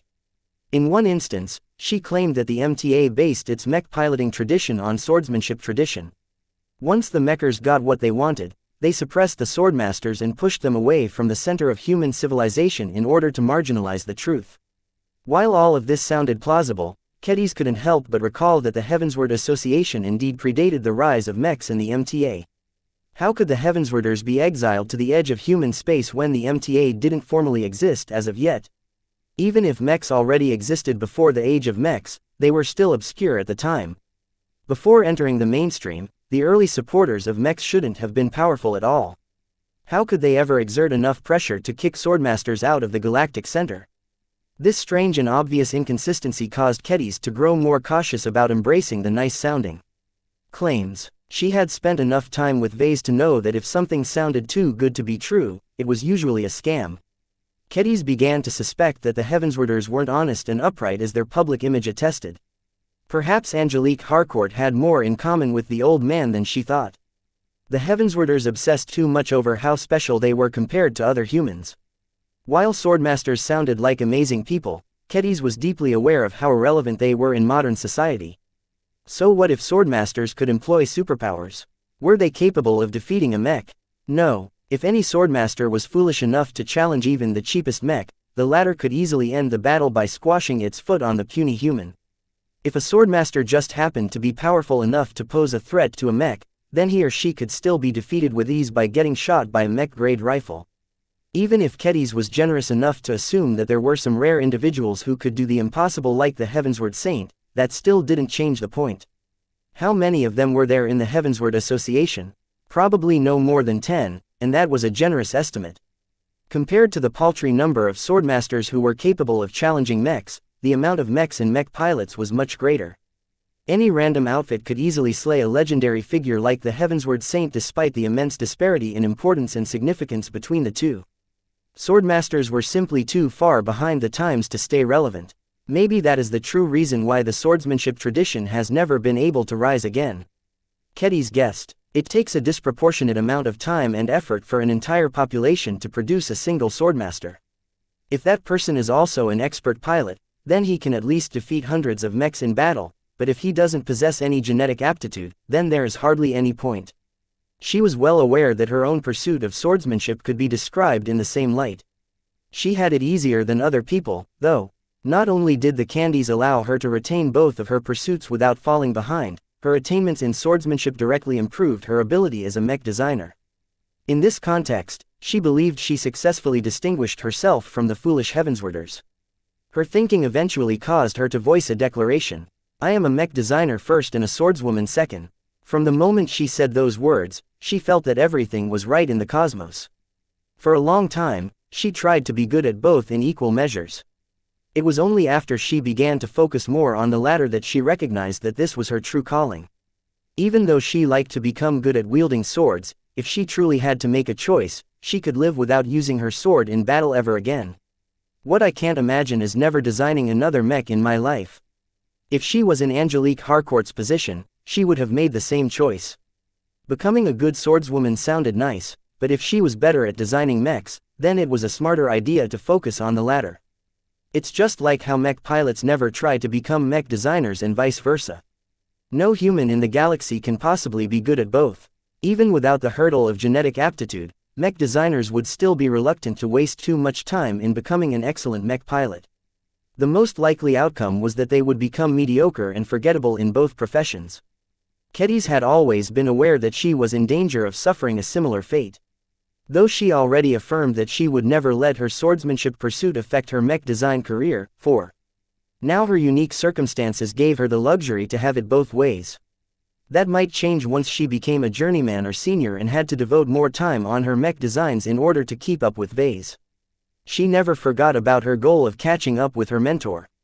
She wanted him to treat her as an equal instead of his student. When Kedis returned to the villa and reunited with her fellow sword maidens, she only hung out with them for a short time before Venerable Dice entered the room and issued a summons. Kedis, please follow me. There is something we need to discuss. A minute later, Kedis entered an office room. 3 people were already present aside from Venerable Dice. While she expected the presence of Commander Sendra and Angelique Harcourt, she was completely flabbergasted by the presence of the last person. It's you. Hello, Miss Kedis. Am I pronouncing your name correctly? The old mech pilot from the sword graveyard greeted. Kedis did not deign to reciprocate the greeting. Instead, she threw a stony look at the other sword maidens in the room. What is the meaning of this? Did you get hoodwinked by this shameless old scammer? Commander Sendra chuckled while Venerable Dice let out an awkward cough. Kedis, please calm down. There's a reason why he is here, and it is not because we fell for his scam. Are you sure about that? Because to me, it seems that you are just about to convince me to fall for his scheme as well. Be serious, Kedis. Venerable Dice flared her force of will. Now sit down and let us explain. Kedis instantly grew meek and sat down on her chair like a good little sword maidens. Prior to calling you in, Director Fred Willingse sought us out in order to make an intriguing offer to us. Commander Sendra began to explain. How the hell did he manage to track me down? Oh, that's easy, the old man casually said. I recorded your appearance and searched for it on the galactic net. It turns out you are taking part in the personal combat tournaments, so I quickly learned your name and your affiliation. After that, it is a simple matter of calling in some favors in order to find where you are staying. Even if our Annihilator Sword School is close to becoming extinct, I still have some means. Kedis glowered at the supposed director of the sword school. This sounded awfully close to stalking. Shouldn't it be a crime for creepy old men to track down the address of innocent young girls? Commander Sendra remained amused throughout the exchange. Ahem, while I am aware you don't have the greatest impression of Director Walensky, he has prepared an offer to us that happens to complement our overall goals. That alone is well worth hearing him out. Will you do so, Kedis? Seeing that she wasn't able to get out of this predicament in any other way, Kedis slumped her shoulders. Fine. What is this all about, then? When we initially entered the Heavensward Association, we always planned to remain modest. We don't want to follow in the footsteps of our patriarch and cause so much disruption that the locals would paint a target on our backs. That is why even if we have the tools and means to perform better in the tournaments, we still insist on holding back in order to avoid rocking the boat. That is a clever approach. We don't need to perform too well in order to meet our goal. Kedis commented. We can do better, Sendra stated. While we didn't have this option before, Director Walinxi's cooperation has given us an alternative. Kedis had a feeling that she wouldn't like what she was about to hear. Does that have anything to do with the Annihilator Sword School? The old man grinned. That's right, young lady. I am offering it to you with no strings attached. As long as you formally consent to taking it over, you will not only become the owner of an authentic Heavensward institution, but also gain access to the library of techniques and dogma that underpin my brother's Annihilator sword style. Whether you choose to change your sword style or use what you have learned to augment your existing style, the gap between you and the seeded competitors will definitely narrow. What is the point of that? I don't want to be bothered by all of this irrelevant stuff. Ah, that is where you are wrong, Miss Kedis. You see, as long as you officially become the new head of the Annihilator Sword School, you will automatically gain the identity that matches it. In concrete terms, it means that you will effectively become a citizen of the Heavensward Association. It would be even better if you managed to get recognized as a swordmaster after the tournament. In that case, you won't just become the interim director, but become the absolute head of your new sword school, which will allow you to make any changes you want to it. You can even change our Annihilator sword style if you wish. While Kedis wondered why she even needed all of that, Commander Sendra directly got to the point. Kedis, if you become the head of his sword school, you'll effectively become an insider to the Heavensward Association. The people here don't care if you were just a foreigner until recently. They care much more about your attainments in swordsmanship than stuff like that. As long as you show you have the potential to become a swordmaster, the Heavenswarders won't mind if you go further in the tournament. In fact, they'll cheer you on as much as they do with any native participant. The woman in question still remained dubious about this plan.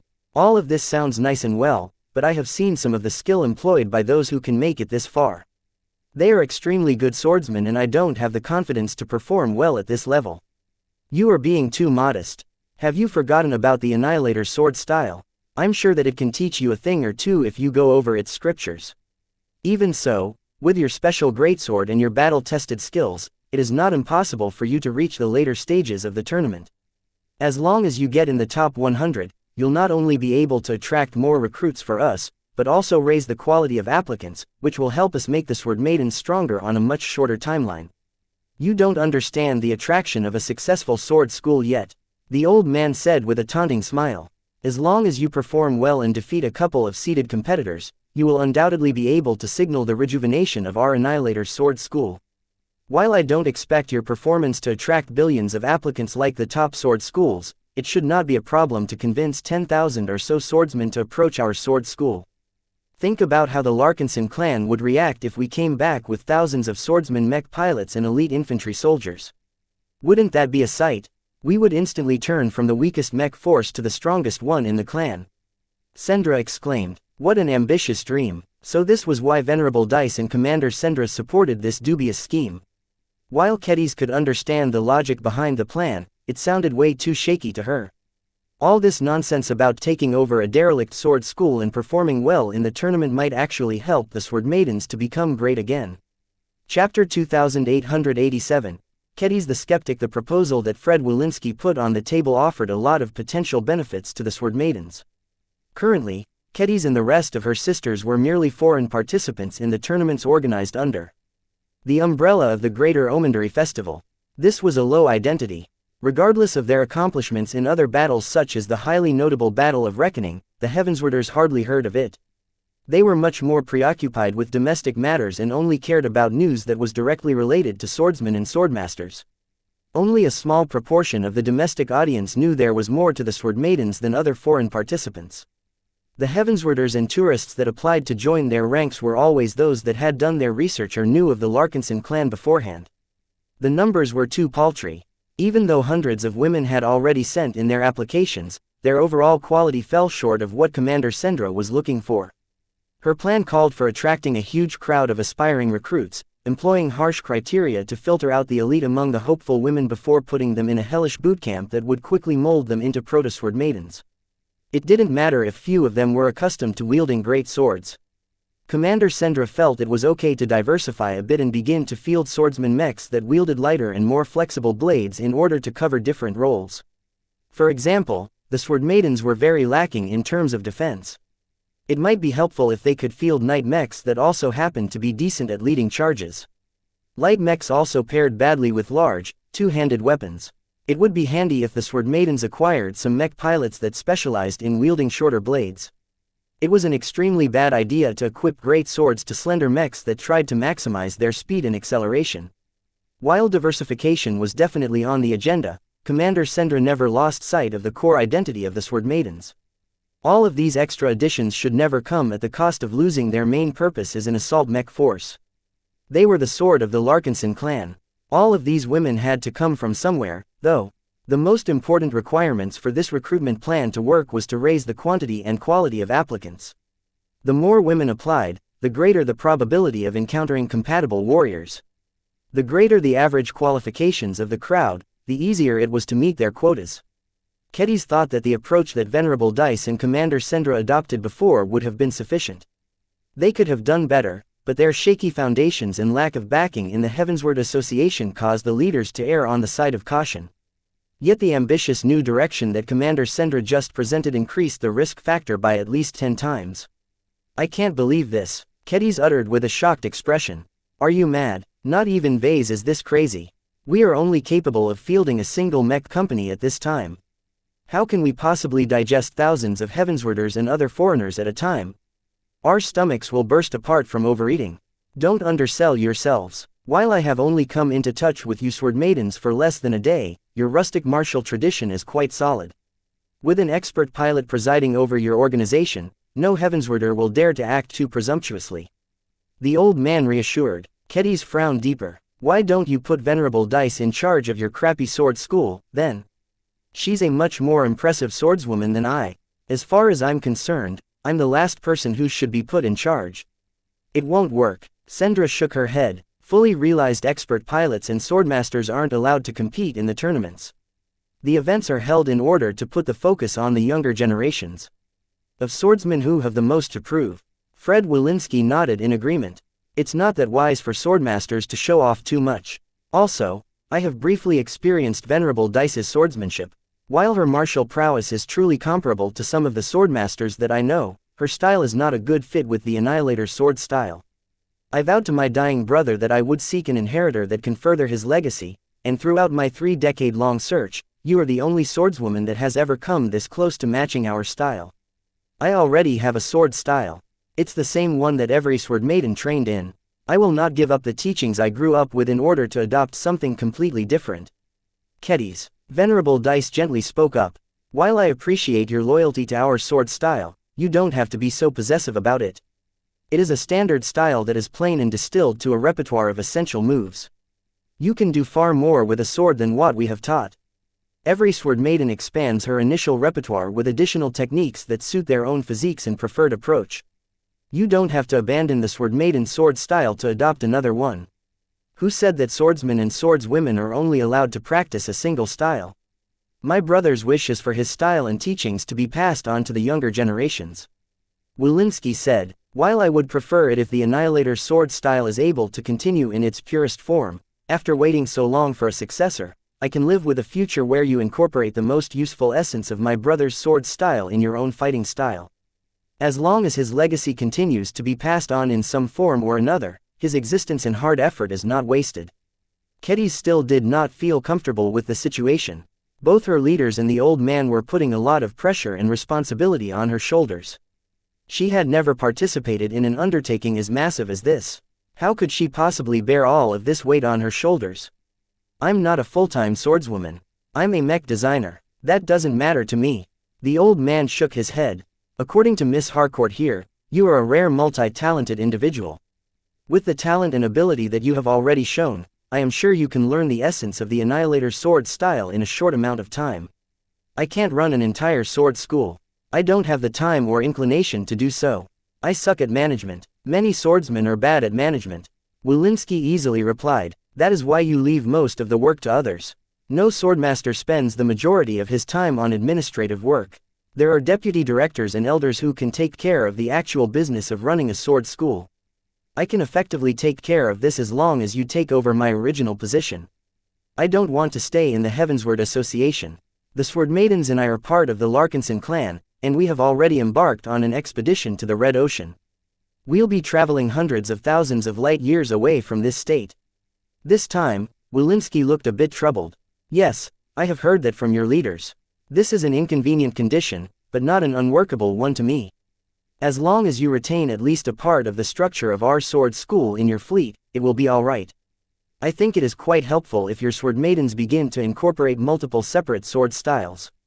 Not every swordsman or swordswoman is suitable to wield a greatsword. Dice and Sendra both agreed with this statement. They already presented their vision of a larger and more diversified mech force.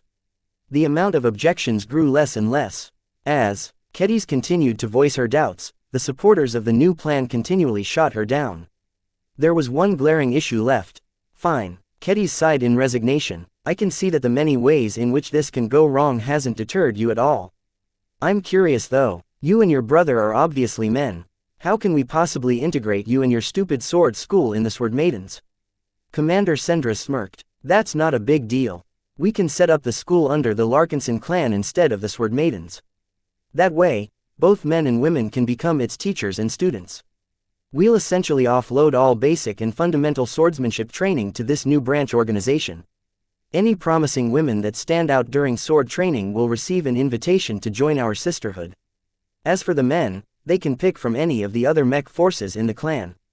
Essentially, the Annihilator Sword School would become a division under the Larkinson clan's education department instead of the Sword Maidens. All of this went way over Katiz's head. It was clear that Commander Sendra already set up an elaborate new scheme after plotting with Fred Wilinski. They had already thought over every single angle. She sighed. Will all of this even work? I mean, I get what you are trying to achieve, but I seriously doubt taking over a sword school and performing well enough in the tournaments will actually win over 10,000 mech pilots and swordswomen. You are underestimating the prestige of swordmasters to those who are steeped in our culture. Angelique Harcourt spoke up for the first time. Any strong swordsman who understands just a tiny portion of the essence of swordsmanship is already worthy of respect. Their ability to teach others on how to embody this essence is even more desirable. Still, all of this is dependent on your ability to defeat other seeded competitors in the tournaments. If you can't beat any of the future swordmasters of more prestigious and successful sword schools, my fellow Heavenswarders won't find you so attractive anymore. How strong are these seeded competitors, exactly? They are strong. Very strong. Fred Wilinski admitted. They are equipped with top-notch swords that are not only tailored to their fighting style, but also enjoy some of the best training facilities and instruction in our state. Each of them is a sword initiate, which means that they are already close to mastering a true sword style. As long as they keep accumulating and pass the most difficult steps, they will undergo a thorough transformation that will turn them into true swordmasters. Of course, the latter aren't allowed to compete in the tournament. Anyone who breaks through in mid-battle will earn supreme glory, but must also retire from the arena. According to the theory that Angelique had mentioned earlier, the transformation that Wilinski mentioned was essentially the swordsman equivalent of apotheosis. How much these two processes matched was an interesting question. Kedis grew a little more at ease now that she confirmed she wasn't expected to win against swordmasters. Through her frequent practice spars against Venerable Dice, she knew she had no chance against their ilk. While she was more than capable of kicking Venerable Joshua's butt in a practice bout, her boyfriend wasn't a dedicated swordsman to begin with. Even then, he steadily closed the gap as they kept training and sparring whenever they were together. Against Heavenswarders who lived and breathed swordsmanship since they were born, even their so-called sword initiates were formidable opponents in her eyes. Venerable Dice smiled. You can do it, Kedis. I have confidence in your swordsmanship. No matter where you take it, always remember that your sword style has to suit yourself instead of the other way around. From what Wilinski has told me, the Annihilator's sword style can offer several new possibilities to you that can help you close the gap against these sword initiates. Are the techniques of the Annihilator's sword style that good? Perhaps. Many of them are difficult to learn in a short amount of time. Also, don't just look at their power and potential. Try and figure out which parts harmonize with your own fighting style and integrate whatever you like. Find your own sword style. Neither the Sword Maiden sword style or the Annihilator sword style can take you to a higher level of swordsmanship by themselves. Only the style that fits you best is the key to attaining true mastery. Maybe Venerable Dice was right. Maybe Kedis should be moving beyond any single existing style in order to push her swordsmanship to a higher level. While she never intended to abandon her pursuit as a mech designer, that did not mean she wanted to stagnate as a swordswoman. Is it possible to become both a journeyman mech designer and a swordmaster at the same time? She quietly wondered. Chapter 2888, Annihilator Sword School. A shuttle landed in the outskirts of Scabbard City. Amongst shabby white-walled homes and various cheap and affordable workshop buildings, a single neglected campus stood out from the rest. Aside from occupying a bit more space than the other lots, the site also featured a large, three-story structure that was notable for its state of disrepair. The peeled coating, the obvious signs of corrosion and even the partially collapsed sections all showed that whoever owned this building did not invest any money in maintaining it over the years. So this is the prestigious location of the Great Annihilator Sword School. Kedis mildly said. How quaint. Commander Sendra, Angelique Harcourt and a number of other sword maidens exited the shuttle and beheld the urban decay. When Fred Wilinski exited the shuttle last, he did not exhibit any shame. This isn't the original campus of our sword school. When my brother became an expert pilot, he initially founded his school in one of the more central and desirable districts of Scabbard City. This is one of the privileges that the Heavensward Association bestows to expert pilots and swordmasters. Back then, we didn't worry about money issues at all. As long as our demands weren't too excessive, we could obtain sword coins from many willing sources. At their level, it was impossible for expert pilots to get broke. Their amazing skill and strength made them incredibly useful in multiple different capacities. They could even earn entire mechs as long as they tutored a group of mech pilots. The group strode forward and stopped in front of a statue that depicted a heroic-looking man. While the bronze-like metal statue was well made and resistant to corrosion, that did not stop birds from soiling it and weeds from growing over its surface. This is my older brother. Fred sighed as he looked at the face of the statue. Their features bore a close resemblance to each other. Venerable Trey Wilinski was a powerful expert pilot and a dear relative of mine. He always worked harder than me. It was no wonder that he managed to undergo apotheosis while I had to train decades more just to push myself to the level of a pseudo-sword initiate. I have no chance of ever catching up to my late brother in my lifetime, let alone revive our school by myself. From the way the sculptor depicted Venerable Trey, Kedis could see that the expert pilot oozed confidence. The deceased expert pilot was a much greater man than his shameless and unsuccessful sibling. Venerable Dice stepped forward and bowed in a formal fashion. She showed her respect from one expert pilot to another. While her movements might not conform to local etiquette, Fred appreciated the gesture. My brother would have loved to exchange his views on swordsmanship with you. It's a shame he isn't able to do so now that his body is buried in a grave. How did he die? Kedis wondered. From what you have told me so far, Venerable Trey ought to be in his prime of his life before your school lost its head. Did he perish on the battlefield? Fred grew glum. I would have preferred that, but no. The Heavensward Association sometimes gets embroiled in border skirmishes, but we haven't entered into any major conflicts for quite some time. My brother suffered from a disease that has taken his life. That was an awful fate for an expert pilot who still had a bright future ahead of him. Even in the age of mechs, humanity was still unable to cure every affliction. Yet technology had advanced so far that people had access to many different treatments. Common injuries and diseases no longer threatened the lives of ordinary people. Did your state do anything in its power to save your brother? What about bringing him to the Life Research Association? The doctors over here are some of the best in the star cluster. Do you think we haven't tried? My brother developed a brain disease. It's a very rare condition that is slightly more prevalent in people with his genes. Out of all of the possibilities, he had to be the one to contract it. Our school would have been in a completely different state if I was the one who contracted the disease instead. Obviously, Fred was burdened by a lot of misplaced guilt. The Sword Maidens gave him some time to regain his composure. As much as they empathized with the loss, Venerable Trey had already died a long time ago. The time for condolences was already over. Let's head inside, he softly said. While the school structure looked like it was a few steps away from collapsing, it was still in working condition. The electronic lock straightforwardly accepted the interim director's code before opening the double doors. The group entered a foyer room of some sorts where dust and other signs of neglect marked the barren interior. The large hall should have featured some furniture, but the state of the school was so poor that Fred had sold these assets a long time ago. There was barely anything of value left in this decrepit structure.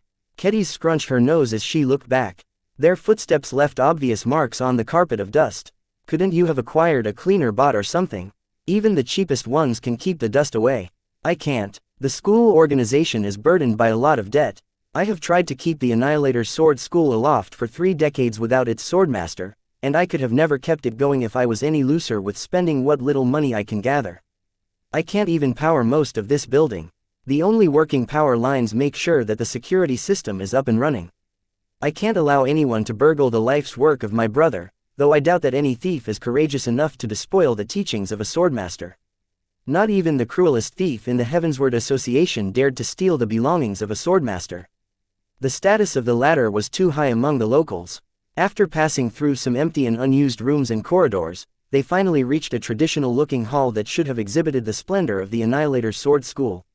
As it is, Fred had already sold or gotten rid of the banners, the sword racks, the ornaments and any other useless possessions. A sword school was nothing without its swordmaster. As long as the founder or only competent practitioner of a sword style was gone, the remaining structure of a sword school was on a timeline. If the dormant sword school could not find or train another swordmaster, it would eventually have to cease its operations. This already happened a lot of times in the Heavensward Association. The number of sword schools who fell and became history was at least 100 times greater than the number of active and prospering sword schools. Some of them grew big. These big schools were easily able to maintain an uninterrupted legacy because they brought up multiple swordmasters. Even if one of them died, others still remained. Smaller schools were less able to retain multiple swordmasters. They also had less students, and whoever they managed to enroll were usually less talented and capable as well. This significantly reduced the chance of training new swordmasters. The training of swordmasters is incredibly difficult. Fred Walensky spoke from personal experience. At our prime, we enrolled thousands of disciples. While many of them were more casual students, we intensely trained a couple of hundred swordsmen who were very determined to inherit the Annihilator's sword style. It failed, Kedis asked. We had too little time. My brother died too early while our school was just beginning to ramp up. If we had an extra decade, we might have been able to foster a sword initiate or two, but as it is, the attraction of our sword style quickly faded once we lost our only expert pilot and swordmaster. The Annihilator Sword School did not empty out instantly. The casuals left in the first couple of years. Some even quit as soon as word got out that Venerable Trey was hospitalized. The more dedicated disciples stuck around longer. After all, they invested years into training this specific style. It was not that easy for them to switch to another, especially when they were still young. Time was precious to them, so the sunk cost fallacy had kept them hanging for 1 or 2 decades. Yet, without the guidance of a swordmaster, these hopeful students lacked instruction on how to touch the essence of the Annihilator's sword style. No matter how much documentation Venerable Trey left behind, those words were dead and static. Even I haven't been able to master the Annihilator's sword style, and I received the most instruction. Fred sighed yet again as he approached a single vault at the end of the hall. I only managed to gain an inkling of understanding by continuing to push myself. The fact that I only became a pseudo-sword initiate through my efforts is a clear sign that I don't have the talent to become a swordmaster. Kedis wondered what a sword initiate was supposed to be in relation to mech pilots. According to her speculative guess, a sword initiate was analogous to an expert candidate, but a rank below that didn't exist in the mech piloting community.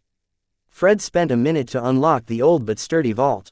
Once he managed to disarm all of the security features, he withdrew a couple of items and placed it on a simple table. First, he put down a couple of handwritten books. Second, he unsheathed a one-handed saber and carefully placed it on the table along with its scabbard. Third, he carefully put down a number of old but sturdy-looking data chips. Lastly, he put down some official-looking documents. This is our entire inheritance. This is everything you need to take over our school and continue our sword style. Will you accept this inheritance, Miss Kedis? She didn't answer immediately. She first took in the different objects. The traditional-looking books had to be Venerable Trey's personal writings on his sword style. The fact that he took the trouble to write his thoughts was a sign that his books were truly significant. The saber attracted her next. She didn't recognize the alloy of the blade, but she could tell it was a good quality one, comparable to her Briar alloy weapons. The shape of the saber was shaped in a way that facilitated the process of cutting through annihilation. Kedis couldn't guess what was in the data chips, but she probably figured it contained all of the administration and other boring stuff of the sword school. Perhaps it also contained additional writings on the sword style. As for the pile of documents, their value was largely symbolic. Taking possession of them was a part of the tedious process of becoming the owner of the sword school and granted her the qualifications to become a citizen of the Heavensward Association. Right now, none of these objects interested her. She didn't even care about Venerable Trey's writings on his self-invented sword style. Instead, she became intrigued by the late swordmaster's weapon. She reverently reached out to pick up the saber. She brought it close to her face and examined the flat of the blade. Good weapon. I see you've still taken care of it over the years. It only needs a bit of polishing to shine again. The saber is called Shiva. It is my brother's trusty companion. I am aware that you already possess a weapon of your own, but I hope you don't put Shiva in a closet. Please fulfill the wishes of my brother and keep it at your side. It longs to be used in battle. Shiva, good name, Kedis muttered as she tried to sense whether it contained any life. Swish swish. Surprisingly enough, Sharpie felt there was more to the relic. Without asking Kedis for permission, he jumped outside her mind and entered into Shiva's body. Chapter 2889, Invalid Physics. Kedis almost wanted to scream out. What was Sharpie doing? Shiva felt a little warmer to the hand. Kedis sensed that Sharpie had found something interesting inside the weapon. Apparently, the attraction was so great that her sword intent simply moved over on its own accord without asking her whether it was okay for it to move. The only reason why she didn't panic was because her intuition and other senses didn't signal any danger. If the situation was any different, she would have tried to pull Sharpie out of the blade. Of all of the people in the room, no one sensed that anything had happened. They all thought that Kedis was having some private moment with Venerable Trey Walensky's personal weapon. Only Venerable Dice furrowed her brows for a moment. Perhaps she sensed something odd with the help of her force of will. Perception wasn't its strong suit, though. As the seconds went by, Kedis felt that Sharpie became happier and happier for some reason. She also sensed that her sword intent felt a bit different over time.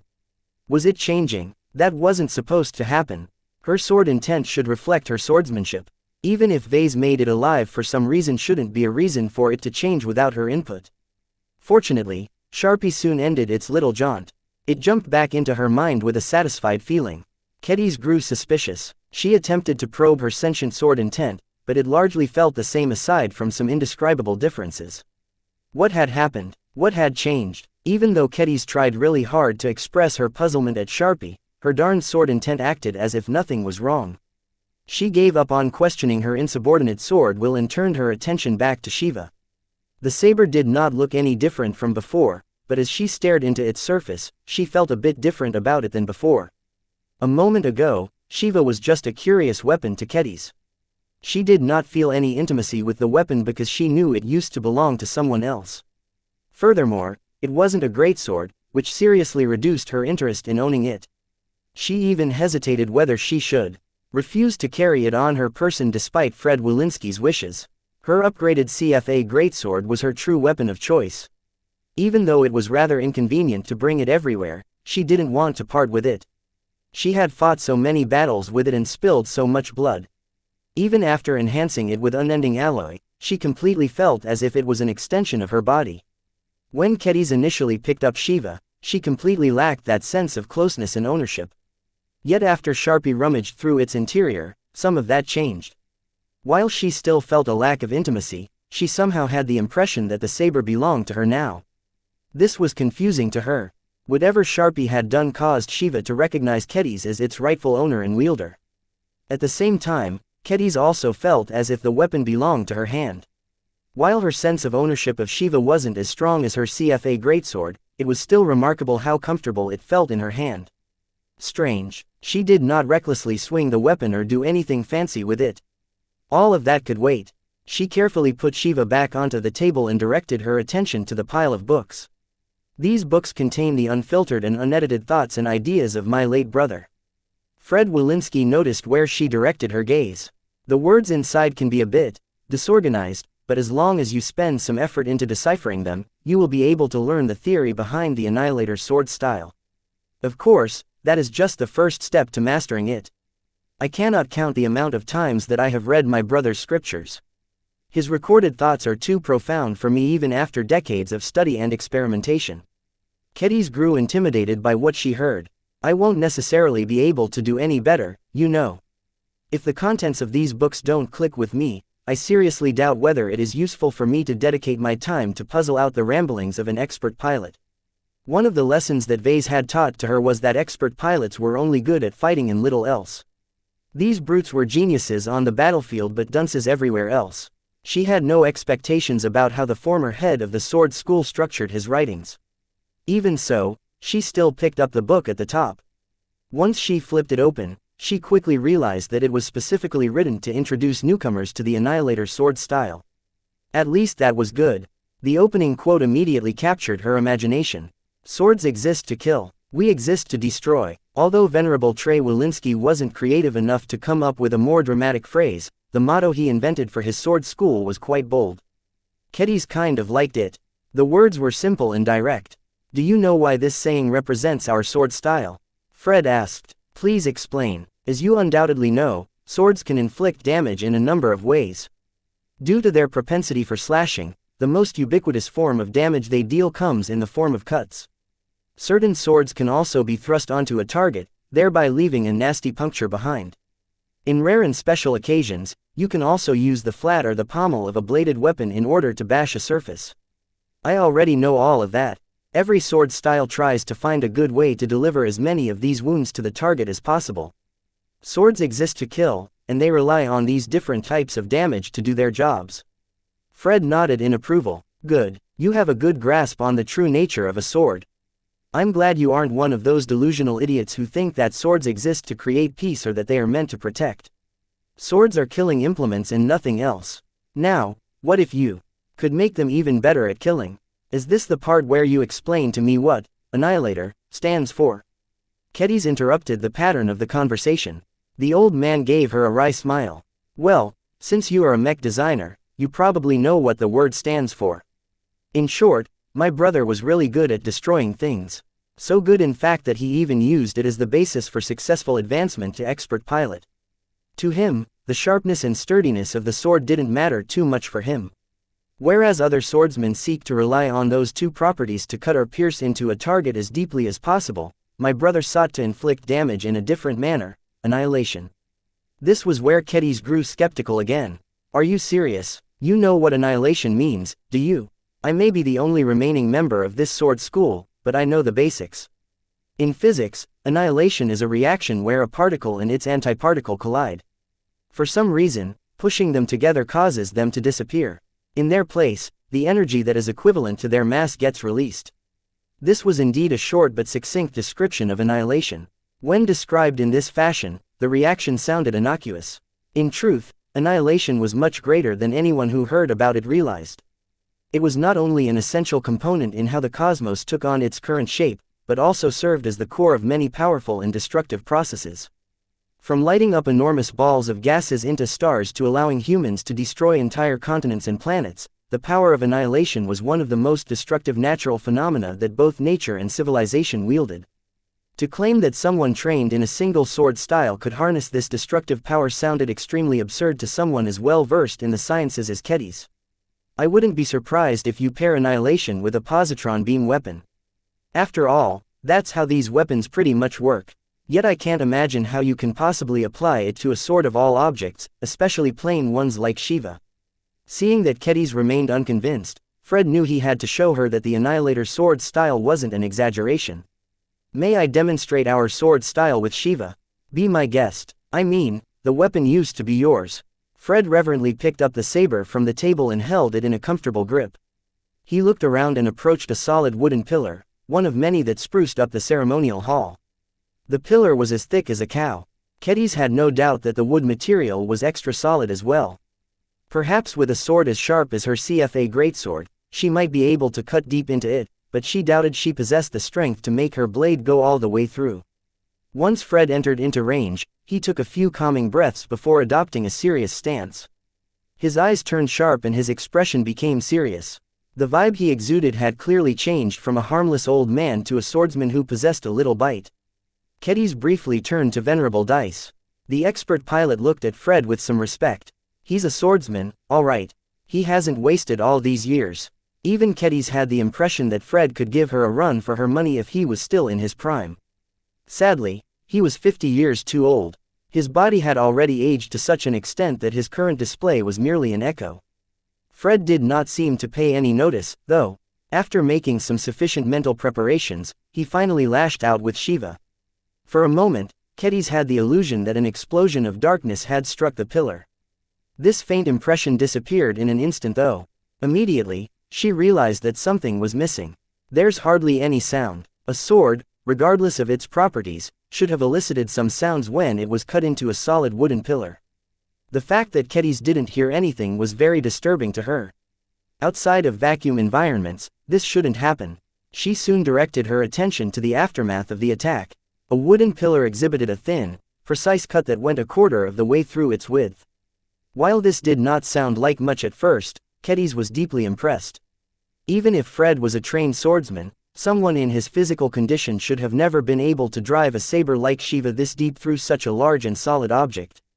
She soon gazed deeper into the cut. She saw that it looked abnormally smooth. Not only that, the surface of the cut sides was briefly covered by some strange black shadows before they dispersed. Obviously, something amazing had just happened. If her guess was correct, Fred's swing somehow managed to annihilate the wooden matter in front of the blade for a brief moment of time. This isn't possible. Kedis became increasingly shocked. This can't happen. How can someone who isn't an expert pilot and doesn't rely on any high-tech equipment be able to perform so many abnormal annihilation reactions without releasing enough energy to blow up the entire city? Fred Wilinski easily pulled out the saber from the pillar and smiled. I have learned that it is best not to think too deeply about the science behind our techniques. Simply do your best to will your blade to annihilate everything before it and it will happen, one way or another.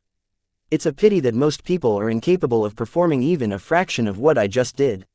However, I think you will be able to fare better. Would you like to try and perform this technique as well? Kedis was still trying to process what she had just witnessed. I don't know anything about this technique. I haven't even read through the introductory book of your sword style yet. You can't expect me to replicate your trick. But I believe you will be able to achieve a much greater process due to your talent. Please, satisfy my curiosity and prove my judgment right. Just go over the introductory book once and try and see if you can make use of what you have just read. Fred looked at Kedis as if she was the chosen one.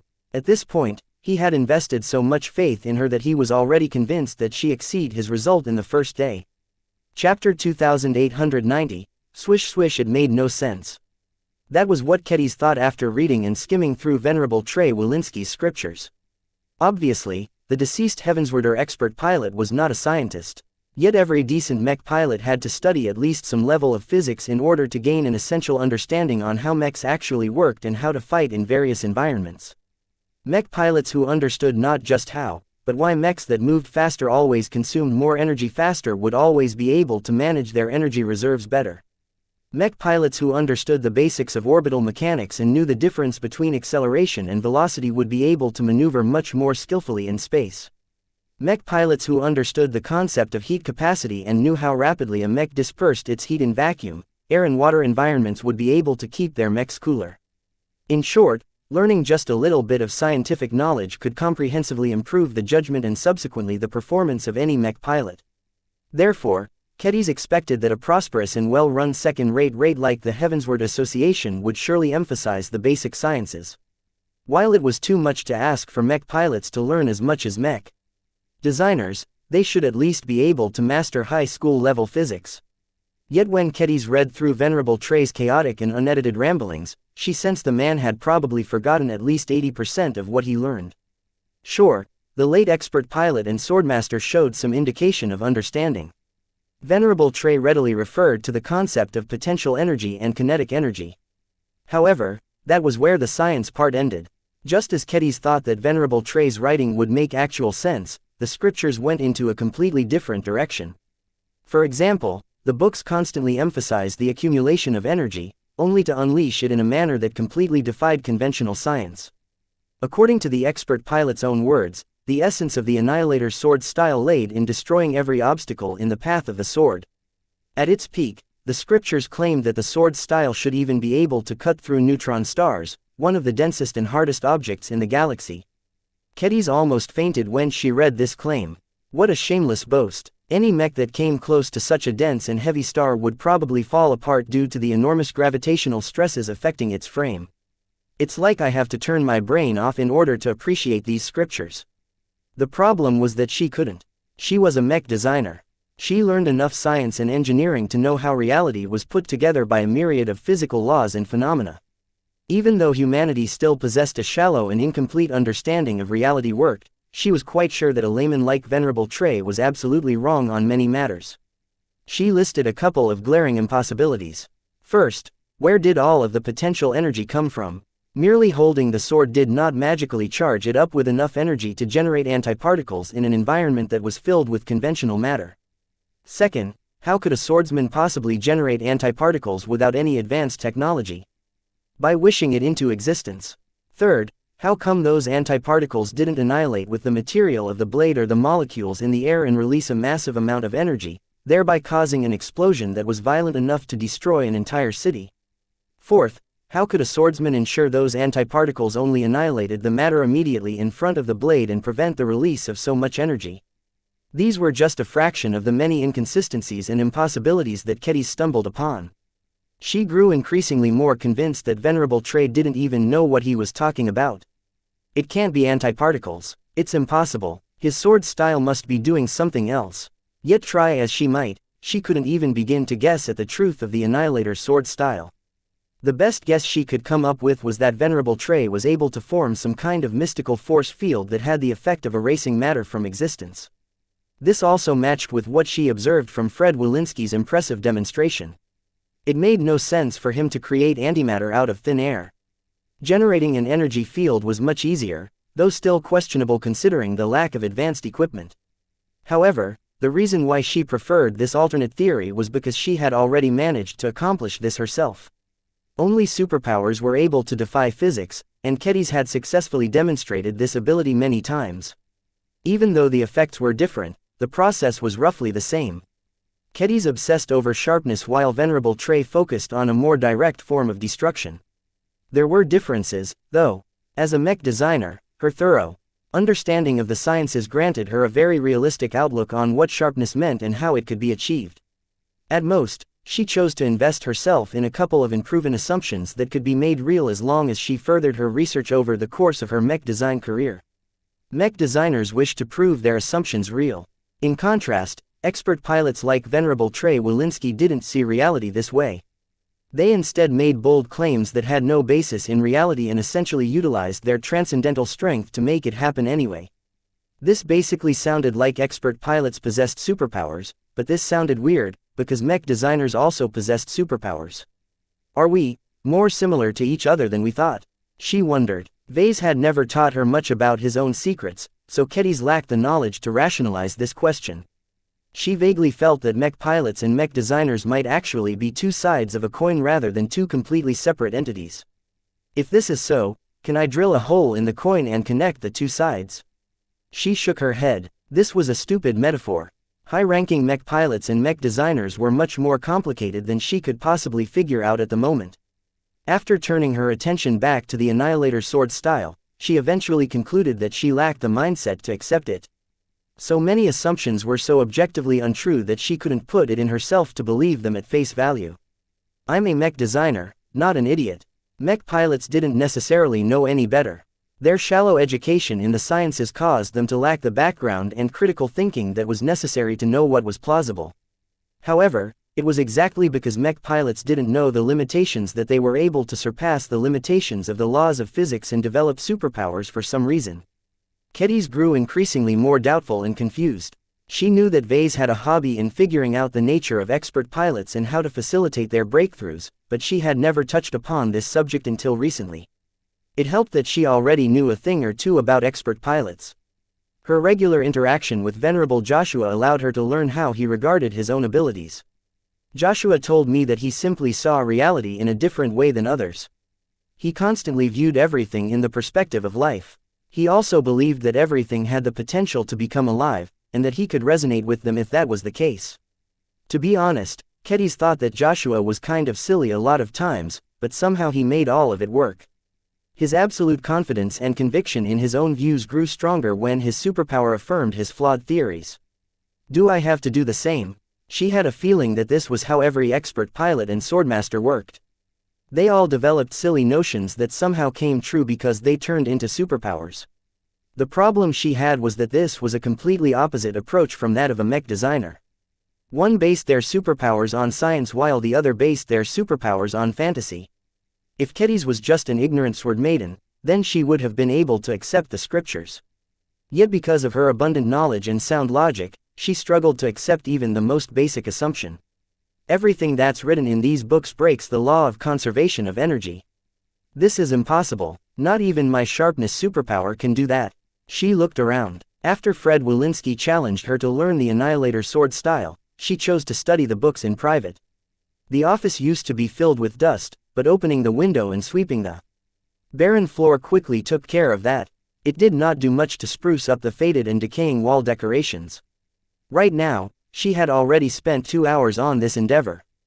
Due to her augmented cognitive functions, it didn't actually take long to read through all of the books. She instead spent the majority of the time trying to reconcile all of the inconsistencies she noticed. She failed. She knew that she was at an impasse. Unlike her lovable boyfriend, Kedis felt it was impossible for her to deliberate make herself stupid enough to believe in the fantasies espoused by Venerable Trey. Reality simply didn't work this way. After feeling that there was no use in going over the books, she closed them all and set them aside. There was no point in rereading them. She already knew the theories they espoused by heart. The problem was accepting them. Her mind simply could not do that. Should I take a mind-altering drug or something? She seriously considered this option because she saw no other way to dumb herself down and alter her judgment. Yet she was afraid she might have to inject herself with the strong stuff in order to sufficiently suppress her intelligence. This was not a viable solution. Her eyes shifted over to Shiva, the destroyer. The relic of the Annihilator sword school strangely felt like it belonged to her after Sharpie paid a visit to it. Now that she had studied the Annihilator sword style, she understood why the saber was forged this way. It's a good blade to channel the power of destruction. While Kedis completely failed to comprehend the mechanics behind the Annihilator sword style, she had no problem figuring out its other aspects. Its sword techniques, its overall approach and the recommended tactics that Venerable Trey had formulated all made sense. The sword style demanded an explosive and intensive approach. Anyone who adopted this style had to finish their opponents as quickly and decisively as possible, because each attempt at performing annihilation imposed a huge burden on the wielder. Though the costs were great, the results were even greater. At its best, a sword empowered by the Annihilator sword style had the potential to cut through any physical barrier. No matter if it was a protective suit, mech armor plating or even ship hulls, anything composed of matter could not pose any hindrance because the materials in front of the blade simply disappeared from existence. Of course, the Annihilator sword style was not omnipotent in its ability to cut everything. It fared less well against non-physical barriers such as energy shields. Dodging or preventing the attack from landing were also effective ways to counter this sword style. If the sword never reached its target, then its power became invalid. That did not take too much away from the potential of the Annihilator sword style. Kedis grew somewhat attracted to it despite the fact she already possessed a sword style and focus of her own. I don't want to give up like this. Perhaps all of this thinking and theorizing was pointless. Maybe I should just try it out. Shiva called to her. Kedis could not resist the temptation and picked the weapon up. She did not feel that much different from the first time she held the saber. She adopted a serious expression and tried to go through the tenets of the Annihilator sword style. Swords exist to kill. We exist to destroy. She swung the saber, but nothing happened. The slash was utterly normal and devoid of any extraordinary characteristics. Her cheeks reddened a bit. She felt like a fool at the moment. How the hell can I fix this? She suddenly recalled what happened before. An interesting idea came to mind. Sharpie, can you help me out? I just want to channel the new sword style I learned. Swish swish, swish. Kedis didn't expect much at first, but her living sword intent became quite enthusiastic all of a sudden. A moment later, she felt as if some kind of switch had flipped. Sharpie no longer felt as sharp as before. Instead, it exuded a different vibe. Her mentality changed in a subtle and unknown way that crept her out. Extra thoughts entered her mind that were never there before. Even though she felt incredibly disturbed at the uncontrolled changes in her mind, Her intuition signaled that nothing was wrong. She spontaneously followed an impulse and approached a wall. She lifted Shiva over her head and began to concentrate a bit. After several seconds of accumulation, she swung it down in a strong and unwavering chop. Shiva cut completely through the wall as if it wasn't there. When the blade passed through the solid stone material off the wall, not a single sound reached her ears. Instead, the strange black glow that surrounded the blade had silently annihilated any material in its path. It took a moment for Kedis to snap out of her concentrated mood. Her eyes widened as she beheld Shiva and the impossible cut she left behind. Sharpie, what did you do? Swish swish. Chapter 2891. Out of the shadows, Kedis suddenly realized that there was more to her living sword intent than she initially realized. The pet that vase created in her mind was not just a personification of her sword intent. She already knew that its nature was beyond her understanding, but she always figured its purpose was relatively simple. Aside from keeping her company, Sharpie also assisted her in performing her superpower and deepening her insights into sharpness. Its presence constantly inundated her mind with sharpness, allowing her to develop a more profound feel for the concept. In turn, as her comprehension of sharpness continued to rise, Sharpie grew even sharper. In essence, Kedis formed a mild positive feedback loop with Sharpie. Their symbiotic relationship meant they constantly stimulated each other. She was well aware that she was probably the only mech designer who possessed this unique advantage. The gift that Vase had given to her was such a splendid boon that she would have never been able to progress her nascent design philosophy so much without its assistance. Kedis conveniently ignored the fact that Vase treated her like a test subject. Ever since she obtained Sharpie, she always assumed that her sword intent only came in a single form. Yet today, she discovered that this assumption was wrong. Sharpie was capable of shifting its focus from sharpness to annihilation. It was as if her intangible pet had exchanged one coat for another. The effect this had on her mentality and superpower was groundbreaking. This is impossible. Even though she had only come in touch with the local swordsmanship tradition for a short amount of time, she knew it took years or decades for even the most devoted swordsman to achieve this effect. She was well aware that even the best prodigies had to master a sword style step by step in order to dig out its full potential. Many other swordsmen invested an even greater amount of time, only to come away with nothing. Interim director Fred Wilinski was a little luckier than most people by being able to drag himself to the level of a pseudo-sword initiate. It took at least half a century of constant training and practice for him to be able to reach this point. Compared to Fred, the progress that Kedis made was so ludicrous that she couldn't even begin to explain. She only read and contemplated the scriptures for a couple of hours. Throughout all that time, she hadn't been able to accept their concepts. Logically speaking, that should have prevented her from channeling the power of annihilation. Yet the abnormally smooth and straight cut through a solid stone wall proved otherwise. She looked blankly at Shiva, the weapon that had once again become a vessel that had brought the Annihilator's sword style to life. Everything that had happened just now had an undeniable connection to Sharpie. Though a part of her felt terror at the unfathomable and uncontrollable nature of an entity that occupied a part of her mind, Sharpie quickly took off its annihilation coat and put on its familiar sharpness coat again. Her sword intent felt much more familiar to her again. Her suspicions faded away. A smile appeared on her face. No matter what you'll always help me, right? Swish. That was enough for her. Sharpie was still a part of her, and she was a part of Sharpie. Neither of them could exist without the other. Were two sides of the same coin. A day later, the Sword Maidens returned to the arena. While their participation in the mech combat tournaments were close to ending, they still had some fight left in the personal combat tournaments. Kedis was scheduled to fight in 2 different matches. In the morning, she would be entering the arena by herself. In the afternoon, she had to win a group match. The Sword Maidens planned to debut her new identity through these 2 matches. You are not just Kedis Larkinson, the Sword Maiden and mech designer anymore.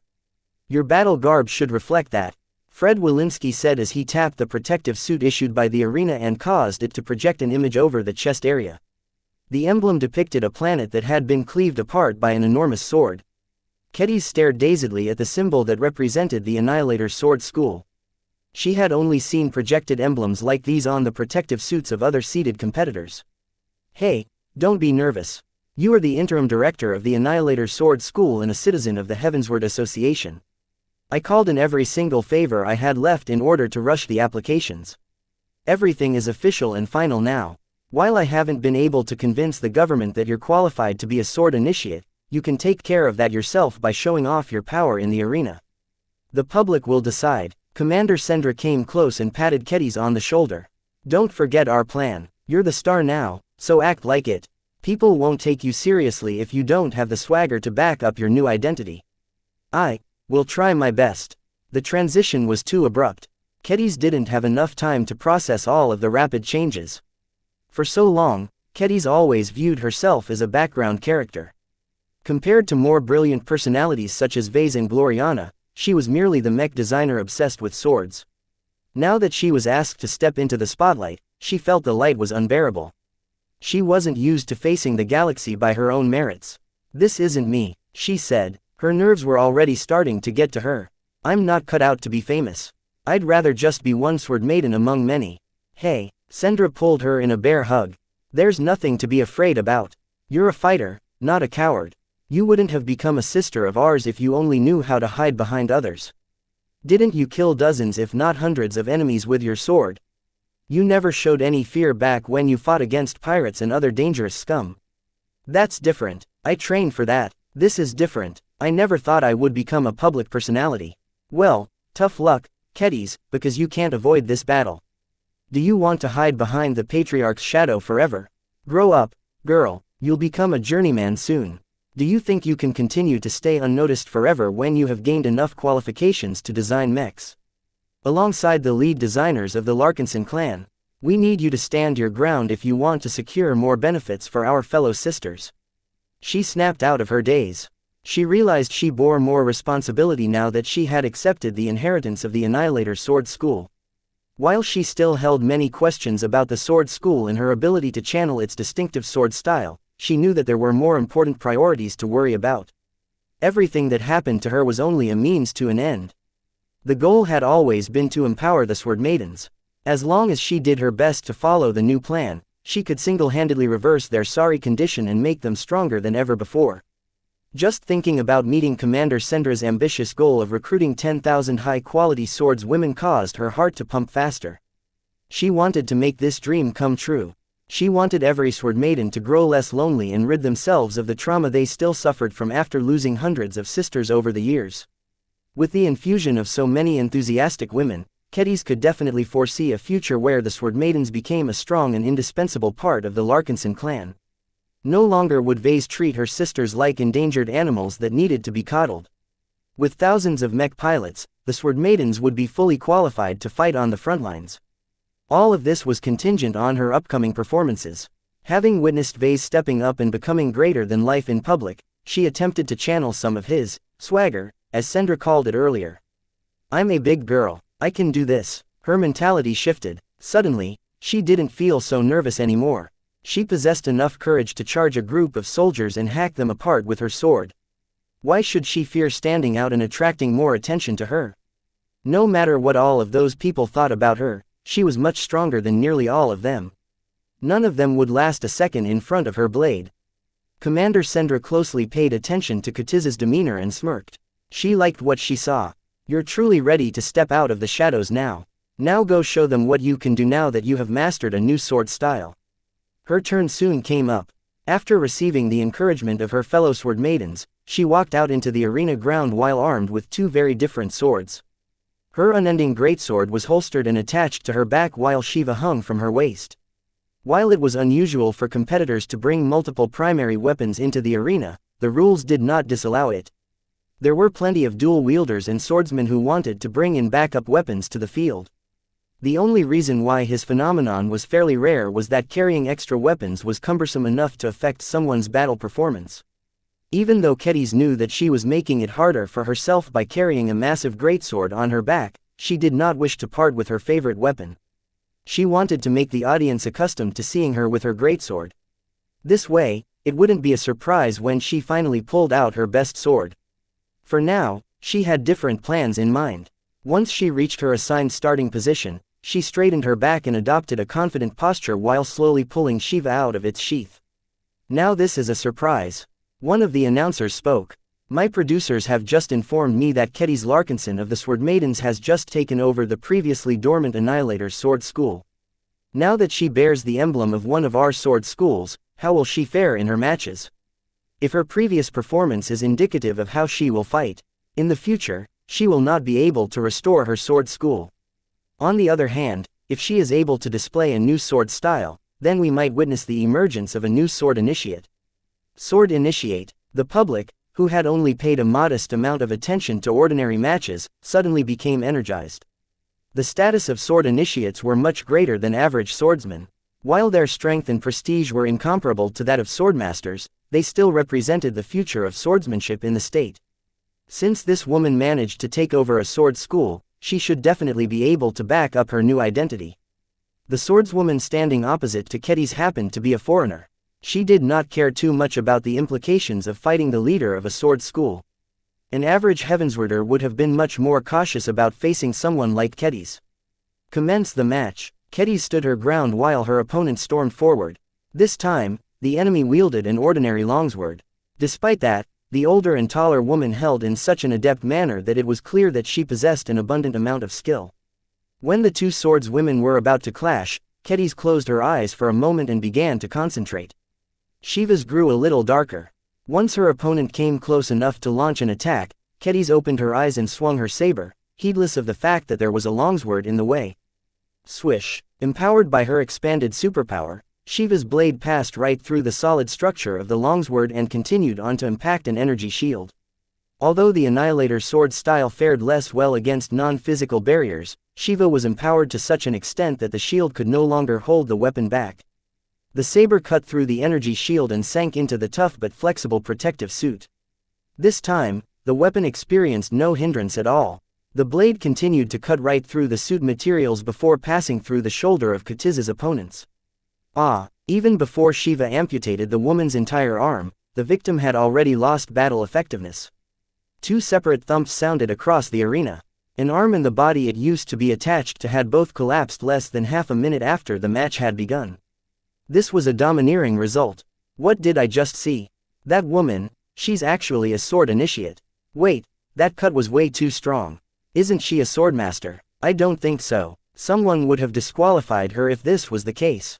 The audience became incredibly fascinated by Katiza's overpowering display of might. Even among the strongest sword initiates, the technique she displayed could make all of them nervous. A new champion contender had entered the stage. Chapter 2892. Sword Devil. From the moment she cut off the first arm, despite all the safety precautions in place, Ketty's knew she was doomed to become a famous personality in the Heavensward Association. Every swordsman or swordswoman who was capable of performing feats comparable to her ability to annihilate solid barriers were already known celebrities in the state. Their sword schools proudly promoted the strength and valor of these strong and powerful sword initiates. While not all of them were guaranteed to trigger the transformation that could turn them into swordmasters, they were still eminently stronger than practically every other citizen of the Heavensward Association. The entire society of this sword-obsessed state revolved around exceptional swordsmen. From the media to cultural perception, the Heavenswarders always paid a lot of attention whenever a new sword initiate emerged among the ranks of swordsmen. Miss Larkinson, a reporter followed by a recorder. Bot tried to squeeze past the barrier of sword maidens just outside the arena building. As the new head of the Annihilator Sword School, what is your ambition? Will you seek to revive it to its former glory? Ketty's tried to maintain a cool and impassive expression as she briefly turned to face the journalist. She quickly recalled the pre-canned answer that she had drilled into her mind. The Annihilator Sword School has sunk to its lowest point in its history, but has always managed to endure. With my leadership, the school shall rise to greater heights. By the time the Greater Omendary Festival has ended, I aim to expand the ranks of my school with 10,000 students and instructors. 10,000 members. What a shocking goal. While Ketty's had certainly proven her strength in battle, she was not a real swordmaster as of yet. If she possessed a level of strength that was comparable to an expert pilot, her claim wouldn't draw too much attention. The original Annihilator Sword School never took in more than 1,000 students. This was because the sword style it taught was very difficult to learn. Since no one else aside from Venerable Trey Walensky was able to display his sword style, it took a lot of courage for sword students to invest years of training before they even had hope of touching upon the essence of annihilation. The founder of the sword school was also selective about the students he enrolled into his school. While more members typically conveyed greater prestige, it was not always good to take responsibility for so many people at once. The fact that Ketty signaled that she intended to defy this common sense was enough to get tongues wagging. Though she continued to present a specific image to the news media, inwardly she began to feel amused. Was this what Vase always felt when he addressed the public? It was so easy to generate attention. As long as she said anything that was shocking or unexpected, she was sure she could leave a memorable impression in the minds of her audience. She had to clamp herself down and restrain herself in order to avoid going off script. No matter what, the plan to revive and empower the Sword Maidens mattered much more than any vanity she gained out of this circus. Vase continually served as a role model and example for her. Even if she couldn't learn all of his methods, she could still imitate them. It was fine as long as her performance was convincing enough. Another journalist tried to squeeze closer. Miss Larkinson, while our state has officially recognized you as a Heavenswarder, you have also insisted on maintaining your allegiance to the Larkinson clan. Where do your loyalties lie? Will you leave the Heavensward Association as soon as the festival is over? This was also a question she expected to face. She did not lie when she filled in the forms that allowed her to acquire her new citizenship. Swordsmen and swordswomen disdained lies and hated it when they were misled. She would certainly not make the mistake of pretending to be a committed Heavenswarder. I am loyal to the values and ideals of both the Larkinson clan and the Heavensward Association. She calmly replied, to me, loyalty is not exclusive. You can be loyal to your family, your colleagues, your boss and your state at the same time. It is never the case that someone must choose to be loyal to one of them at the exclusion of others. So frankly speaking, I am proud to be both a Larkinson and a Heavenswarder. As long as my clan and my new state do not have any contradictions or competing interests, there is no reason to pick one over the other. Isn't that a duplicitous answer? Tell us the truth. The fact that you haven't ended your association with the Larkinson clan means you still prize it over your new citizenship. Just admit that you just want to use the Heavensward Association for your own ends. Ketty continued to keep her cool. She merely exhibited a modest smile. As the leader of the Annihilator Sword School, I aim to make it great and spread its sword style across the stars. Compared to staying in the majestic Teal Star sector, I believe I can do much more for our local swordsmanship tradition if I bring a portion of our heritage to the Red Ocean. The Larkinson clan will not hinder us from reaching our goal. In fact, it's the opposite. Since the clan is an avid user of swordsman mechs, it will welcome the rise of lots of strong swordsman mech pilots. A third journalist shoved aside a rival and asked his own question. Aren't you just a lackey of the Larkinson clan? You just want to poach more talented swordsmen from our state in order to fill the ranks of your true masters. You're no Heavenswarder. Ketty tried to repress her anger. She would usually lash out at this point, but the importance of her current role couldn't be overstated. Please do not impinge on my honor, sir. I am a swordswoman. Please give me the same level of regard you show to other swordsmen and swordswomen. I fought honorably against many pirates in the Nixian Gap, so please don't slander my name. If you wish to question my integrity, then please back your statements with proof. Fred Walensky quickly interceded before more journalists tried to irritate Ketty. All right, Interim Director Larkinson will no longer be available to answer your questions. Please direct your inquiries to me. As the former head of the Annihilator Sword School, I am happy to clear your doubts. Once Ketty entered the shuttle, she sighed and slumped in her chair. How exhausting. You'll get better, Ketty. Commander Sendra said, do this a couple more times and you'll become a natural like Patriarch Vase. Ketty gave her a wry smile. I'm not sure whether that will happen as soon as you think. I'm not a natural speaker. Well, if you don't like to talk, then fight. As long as you continue to cut down your opponents in the arena, those pesky journalists won't be able to affect you anymore. The locals love a winner. She took those words in mind as she competed the following days. As more and more challenging competitors squared off against her, she became more determined to win as decisively and domineeringly as possible in order to silence all doubts about her intentions. During a group match, Ketty, Commander Sendra and 3 other sisters faced a close-knit team of Heavenswarders from a small sword school. Even though none of the disciples of the so-called Windblade Sword School were sword initiates, they were still inner disciples, which meant that they were highly trained and had the potential to become greater at any time. According to the previous experiences of the Sword Maidens in the arena, these inner disciples were usually tough opponents. While they lacked actual battlefield experience, their sword drills were so sophisticated that they had an answer for anything. Yet now that Kedis and the rest of her team took their places, the stances of their opponents became more and more defensive. The Windblade disciples were very wary towards the inheritor of the Annihilator's sword style. Kedis smirked behind her protective helmet. She smoothly unsheathed Shiva while Sharpie entered annihilation mode. The change in focus caused her to drop some of her sharp focus in order to make way for a desire to unleash destruction. Let's follow the usual plan, sisters. Once the match commenced, the Sword Maidens boldly charged forward. Despite carrying two weapons at once, Kedis did not slow in her advance. For their part, the Windblade disciples weren't willing to let their opponents bowl them over. They managed to regain enough of their wits to execute a pre-planned strategy.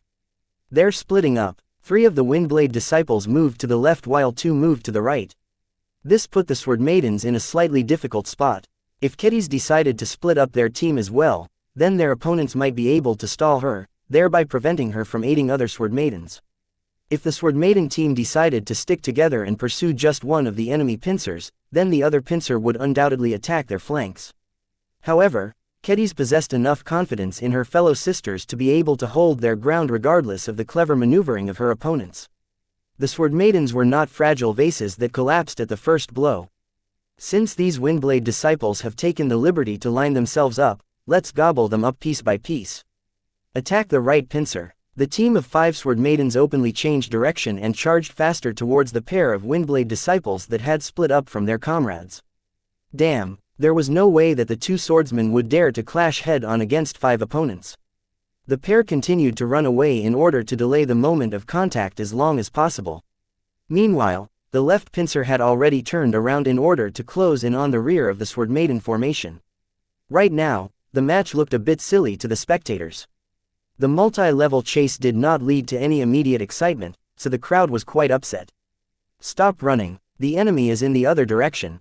Chickens, I didn't sign up to watch this farce. Several minutes passed while the distance continued to narrow.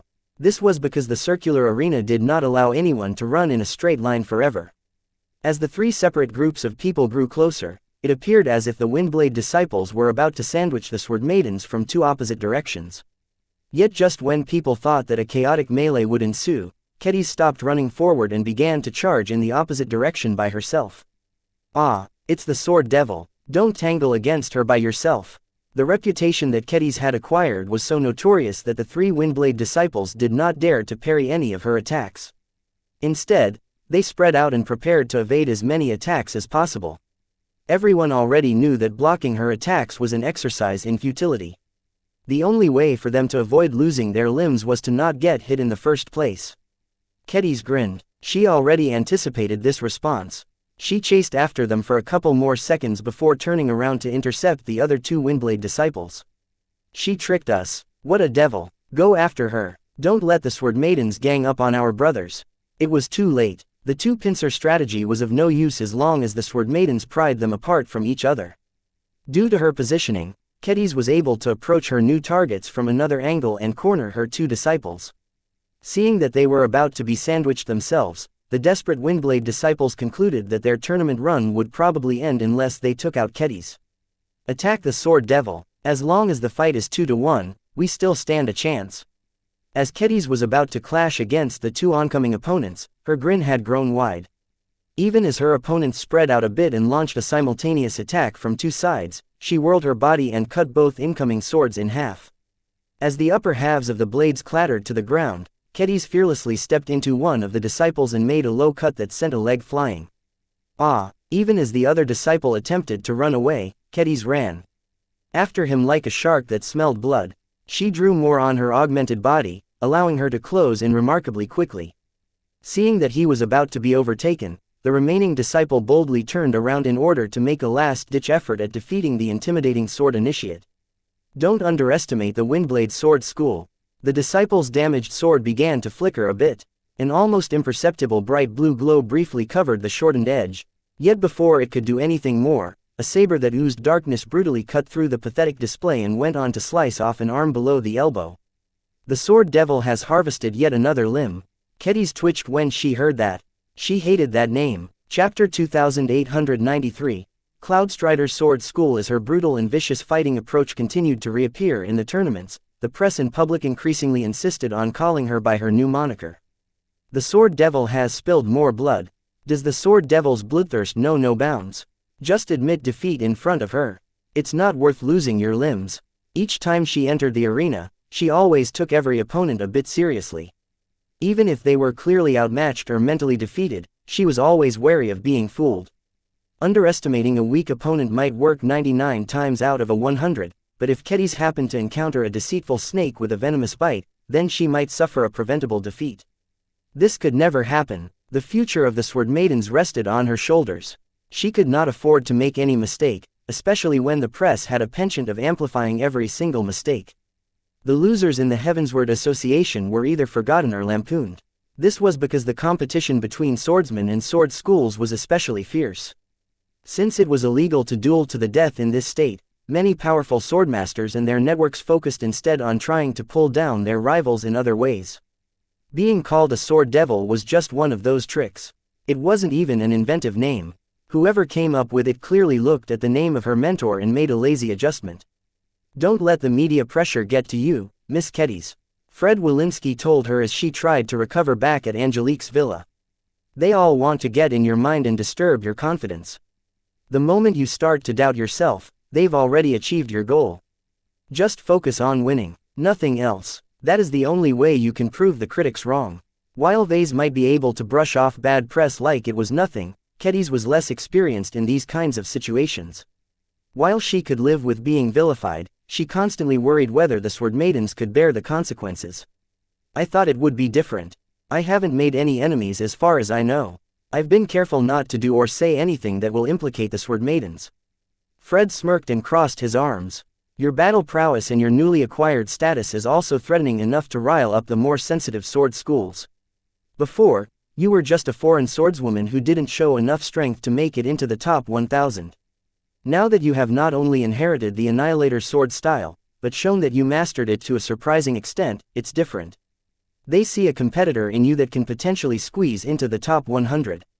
The entry of another person into the top 100 inevitably meant that someone else must be pushed out. This was quite frightening, especially since Kedis showed up from nowhere. Compared to known entities like the seeded competitors, no one knew how far she could go and how many people she could pull from their pedestals. This made so many sword schools concerned that their stance towards the new head of the Annihilator Sword School was universally negative. How is the recruitment going lately? Is our intake being affected by the surge of bad press? The former leader of the sword school sighed. I won't lie, our school used to get thousands of inquiries when you first exhibited your sword style. However, once our rival sword schools started their counterattack, those inquiries dwindled even as you continued to steamroll your way through your opponents.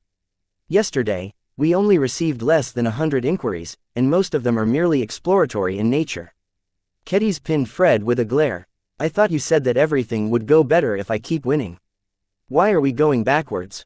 I did not lie. I just want to tell you that it will take some time for the trees we've planted to bear fruit. I don't predict our situation will turn around until you have defeated your first seeded competitor and reached the top 1,000. You're still too new to the scene and your ability to contend against the best disciples of a sword school is still a mystery. You've merely been bullying the weak all of time. That's not actually that impressive. Although Kedis did not feel confident in her current approach, Fred somehow managed to earn the trust of Sendra and Dice. Even though his identity in his home state was kind of embarrassing, he was a consummate insider and had a lot of old connections. Together with the new staff he hired, Fred took care of a lot of background stuff so that Kedis could concentrate entirely on winning the next matches. When Kedis met with Angelique Harcourt in order to get a second opinion, the journeyman did not see any cause for alarm. You are an amazing swordswoman and mech designer. I am sure you will get the recognition you deserve as long as you persist in your current course. I have kept an eye on what your deputy director is doing. So far, he hasn't done anything that seems detrimental towards you. He's doing his best to lift the school from a rock-bottom position. That is never easy. Perhaps Kedis was too hard on Fred. The man might have behaved a bit improperly at first, but his motives were easy to understand. He just wanted to revive the Annihilator Sword School and make sure that his brother's legacy was not forgotten. That was a noble goal that didn't conflict with the goals of the Sword Maidens. She was sure that Vase would have been able to obtain greater advantages if he was in her place. Yet he wasn't here this time and she needed to learn to solve her problems. Though the pressure constantly made her want to stop and crawl back in her hole, she did not give in to it. She simply couldn't for the reasons she already mentioned. She needed to step up. She needed to do more than just fight in the arena. Do you have any advice on what I can do to help my situation out? Kedis earnestly asked. Oh, Kedis. Angelique approached and embraced her in a hug. You should stop doubting yourself. No one is aware of it yet, but you're making history. There has never been a mech designer who is simultaneously a swordmaster in our state. The progress you have made since you have arrived is astounding. I have never seen a swordswoman learn a true sword style and become a sword initiate so quickly. The fact that you are also capable of designing complete swordsman mechs while accomplishing all of this is incredible. Kedis didn't feel so special. While she took pride in the hard work she put into improving her mech design capabilities, she never really felt as if she deserved to master the Annihilator's sword style to this extent. Sharpie did all of the heavy lifting. Kedis still didn't buy into Venerable Trey Walensky's writings to this day, even as she faithfully executed all of his empowered techniques in the arena. This was a contradiction that increasingly bothered her. How could she act as if she had fully embodied the Annihilator's sword style when she essentially cheated? While it was addicting for her to break every barrier and become an unstoppable fighting machine, each victory grew increasingly more hollow. It was too easy. She didn't work for it. She was a fraud. As she continued to struggle with her doubts, she finally progressed far enough to face her first true challenge in the group tournament. However, the opponent she had been matched with happened to be one of the top seeds of the tournament. Kedis, Fred, Dice and Sendra immediately gathered together in an office once the organizers announced the latest series of matches. Everyone's face grew serious as Fred activated a projection that displayed their next opponent. I don't know if our luck is bad or if someone exerted a lot of influence to tamper with the random matching procedure, but we are about to face one of the favorites to win the tournaments. The team of 5 men and women all stood proudly in their light blue uniforms. Random cloud patterns adorned their clothes as the sword disciples all looked light enough to step into the air. A sinking feeling emerged in Katiz's stomach. Each of our next opponents hail from the Cloudstrider Sword School. As you might have guessed, this school teaches a sword style that is heavily slanted towards mobility. The Cloudstrider Sword School only recruits the most swiftest and agile young talents and molds them into even faster warriors. How good are they, exactly? Kedis asked. 4 out of the 5 Cloudstriders ought to be inner disciples. They are only there to make up the numbers. Fred pointed at the white-haired man at the center. The real threat is this fellow. Ivan Reed is not only the head disciple of his school, but also a formidable and mature sword initiate in his own right. Ivan Reed was 39 years old, but possessed a body that was considerably slimmer and shorter than that of the average male swordsman. In fact, even Kedis exceeded his height and body weight. That did not cause her to look down on him, though. In fact, it was the opposite. Someone who was that light and short must have deliberately altered his growth pattern this way in order to increase his fit with his sword style. Fred showed some footage of Ivan in action. While the matches he fought took place more than a year ago, it was still a good way to see what they could expect. All 3 sword maidens in the room grew grave when they saw Ivan Reed in action. The man stepped across the dueling ring as if his body weighed almost nothing. His opponent could never keep up and simply decided to stand in place in order to attack on approach. While this was the correct decision to make, Ivan was simply too fast and elusive to get hit by any of the incoming strikes. The head disciple slowly turned the match into a farce by performing constant hit-and-run attacks. His thin fencing sword rained down constant hits onto the opponent that steadily accumulated him points. No matter what counterattack he faced, he was always able to step to the side and evade. What astounded Kedis was that despite how much Ivan was running, he never seemed to tire. You're all swordswomen, so I am sure you can figure out why Mr. Reed is so formidable. The Cloudstrider sword style is one of the most trending mobility-oriented styles at the moment. While the style is not known for its explosive power, its elusiveness is incredibly frustrating to fight against. This goes double for power-oriented styles such as your own one. The odds are already against your favor even if you leave out Mr. Reed. Neither the Sword Maiden sword style nor the Annihilator sword style would fare well against someone who excelled at dodging power attacks. While both styles incorporated a number of solutions against flighty opponents, it did not change the fact that the Sword Maidens were about to face their natural counter. What do we do? Kedis asked. We can't just roll over and let the Cloudstriders eliminate our best team from the group tournament. Even though the Sword Maidens knew their chances in the following match weren't high, they were not resigned. Venerable Dice was deep in thought for a while. I haven't been idling around since I got here. I have been exchanging frequently with the local expert pilots. The tips I've received and the matches that I've witnessed have given me a lot of new ideas. Compared to the so-called true sword styles that have something special about them, our Sword Maiden sword style is too plain. I've been working for several weeks to correct that, and I think it is time for you to learn some new moves. Our match against the Cloudstriders begins a couple of days from now. Kedis grew concerned. Learning a powerful new move sounds great, but if they are as difficult as that of the other sword styles, we need months if not years to master it. We have way too little time. The expert pilot sighed. You're right, but not completely. While I believe that your other sisters will probably have to struggle for years, you are different. You're a sword initiate, and one that has shown a remarkable penchant for learning new moves.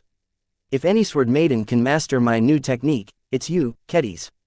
For some reason, Venerable Dice was convinced that Kedis would be able to master her newly invented empowered technique. Chapter 2894. Sword Maiden Roots. While the Sword Maidens existed for decades, their sword style never evolved that much. Part of it was because it was unnecessary.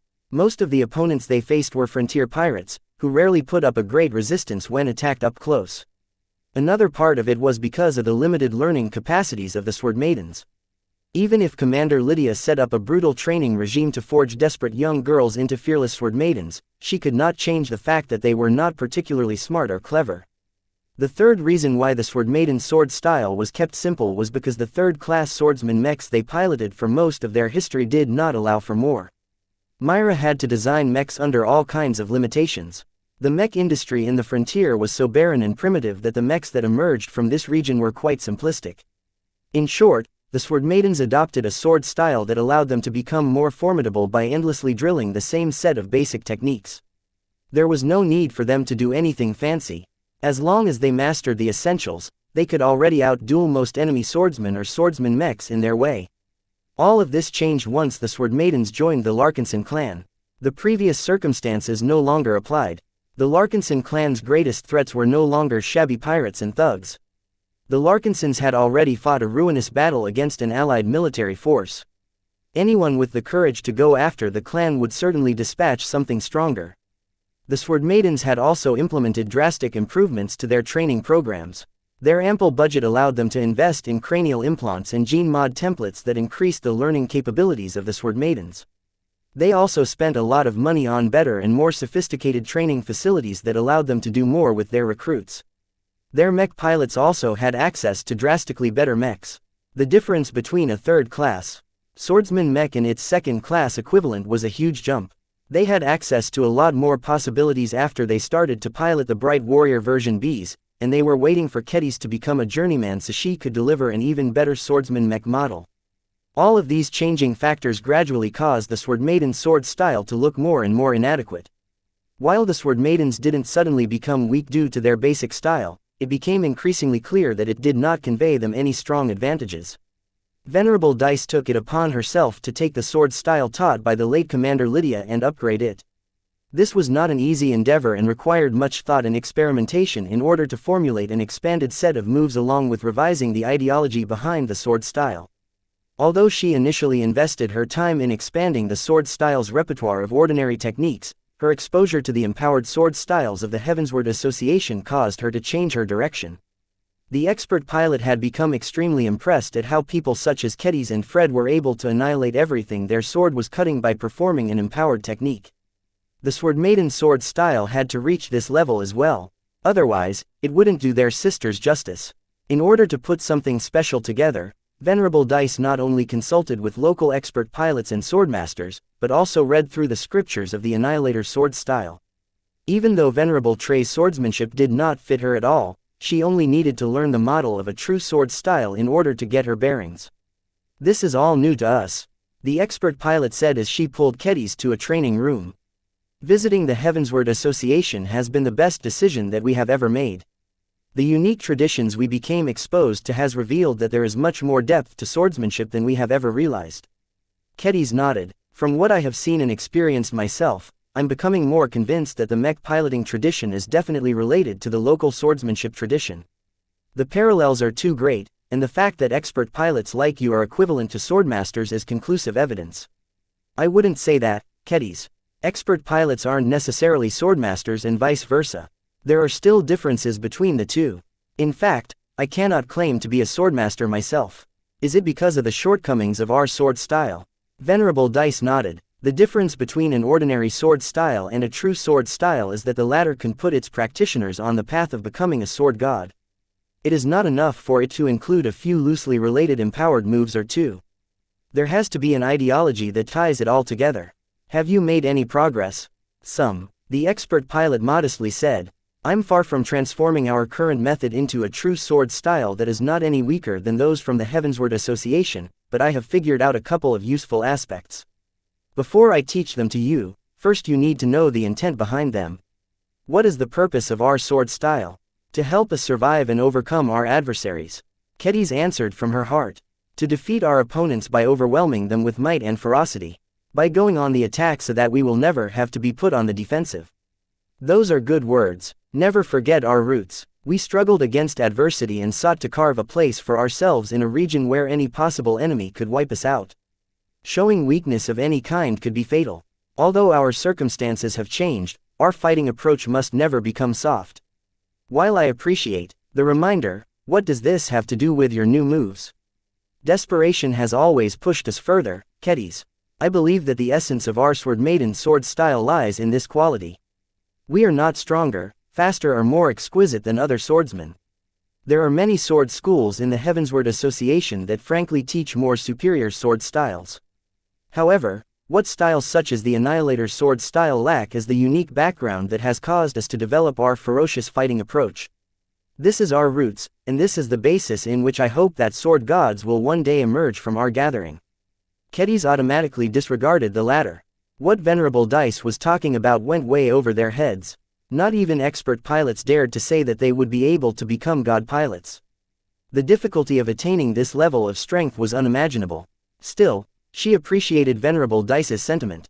While the Annihilator's sword style possessed a lot of attractive features to the Sword Maidens, none of them wanted to abandon their current teachings. The context and purpose of the two styles were substantially different. One was born from the frontier and did not enjoy any external support.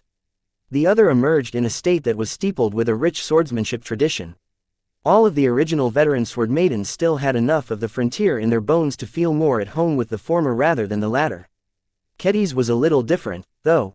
Her focus on sharpness in her first-hand exposure to the Annihilator's sword style had caused her to diverge from her fellow sisters. She was glad to receive the opportunity to increase her connection with her first sword style. Are you ready to learn what I have developed? To be honest, they are not particularly refined, so they have some very major flaws. Please teach me. I will try to do my best to work around their shortcomings. They didn't have enough time for Kedis to master the new moves, but with the help of Sharpie, she managed to make some accomplishments. The time of the dreaded group match soon arrived. This was a big day for many people. This would not only be the first time that the so-called Sword Devil faced another Sword Initiate, but would also suffer her first defeat. That Sword Devil has mutilated our boys and girls long enough. It's time for this she-devil to get her comeuppance. Ivan Reed is so handsome. He will dance circles around that cruel woman. I wonder how far the Sword Devil can push Mr. Reed. He's championship material all right, but there are other sword initiates that can handle him. He'll have to win convincingly today for me to place my bets on his name. Driven by the narratives espoused by the press, a lot of Heavenswarders paid attention to the upcoming group match. The cruel and evil outsider-turned-citizen was about to receive her first lesson from a dashing and heroic Heavenswarder. Along with all of this attention came wagers. The betting agencies were some of the most accurate predictors of the strengths of different tournament participants. Despite the myriad of sword styles and the individual quirks of every swordsman, their rates often reflected the reality of every match. Right now, someone who bet on the Sword Maiden team winning would be able to earn 8 times their initial wager if their prediction came true. Those are awful odds, a Sword Maiden indignantly cried. We're facing a top team, after all. You should see the odds for the other teams that fought against the Cloudstriders. You could earn 1,000 times the money you put in if the amateurs managed to win. Kedis, Sendra and the remaining 3 Sword Maidens had all suited up and inspected their weapons. Each of them looked eager but also grave. They knew their opponents this time were far more formidable than anything they faced before. Yet rather than cowering from it, they embraced the challenge. An anticipatory grin appeared on Sendra's face. We never tested our mettle against the best swordsman of a second-rate state. Let's push our limits and see how far we can close the gap. This wasn't even a fight to the death, so the Sword Maidens did not have much reservations about this match. When they finally stepped out into the arena, they were greeted by a lot of boos. The audience, having been inundated with critical stories on Kedis and her fellow Sword Maidens, did not have much sympathy for the underdogs this time. The Sword Maidens smiled wryly as they readied their swords and waited for the start signal. A team of smaller and shorter swordsmen did the same on the opposite side. Despite their slender statures, the Sword Maidens knew better than to look down on their opponents. "Miss Kedis," Ivan Reed called. "What is it?" she growled. "I won't let you chop a single limb again," he said in a matter-of-fact tone. "You have butchered our citizens long enough. I will do my best to beat you down so hard that you won't be able to recover to fight your next individual match, just like you did to all of those swordsmen who needed too much time to recover from their crippling injuries. Your reign of terror will end." Although she knew her opponent was trying to affect her mental balance, Kedis couldn't help but get angry. Ivan didn't just want to win the match. He wanted to end her participation in every tournament. The Sword Maidens were far from reaching their ambitious recruiting goals, so this wouldn't happen. "Shut your mouth," she growled. "If you think I'm a devil, then I will show you why. I've cut off a lot of big and strong limbs. It will be a nice change of pace to amputate those skinny legs of yours." Ivan merely smiled in response. "Do you know the greatest flaw of your Sword Maidens? You brutish women are incapable of showing finesse. You hack and slash those big sharp slabs of yours, but waste an enormous amount of energy in the process. Your previous opponents may have lacked the skill to handle your aggression, but your string of victory ends today." As if neither of them exchanged any more words, both sides watched the countdown carefully. Commence the match. Both sides exploded into action. Just as the Sword Maidens began to form a circular formation that guarded against attacks from every direction, the Cloudstriders had already made the first move. "Ah!" Commander Sendra suddenly cried out. "Watch out!" Kedis just turned around to see something she had never expected. Ivan had already reached the Sword Maidens' formation. He not only closed the distance with prodigious speed, but also managed to disarm Commander Sendra and pushed her to her knees. His swift fencing sword hacked against Commander Sendra's neck. Although his attack wasn't strong enough to overcome the protective energy shield, the arena systems already registered it as a fatal attack. Commander Sendra has been taken out. The match had barely even started, but the Sword Maiden team had already lost one of its pillars. Chapter 2895, Ivan Reed was strong. Although Kedis and the other Sword Maidens had already developed an expectation based on previous battle footage, the head disciple of the Cloudstrider Sword School was much faster than they anticipated. The huge amount of progress he made since last year was immense. The speed he exhibited at the start was so astounding that it was certain that he had not just refined his sprinting technique, but also undergone substantial augmentation. After eliminating Commander Sendra from the competition right off the bat, Ivan did stop his stride. He exuded absolute confidence as he neatly stepped back from the furious counter-attacks of adjacent Sword Maidens.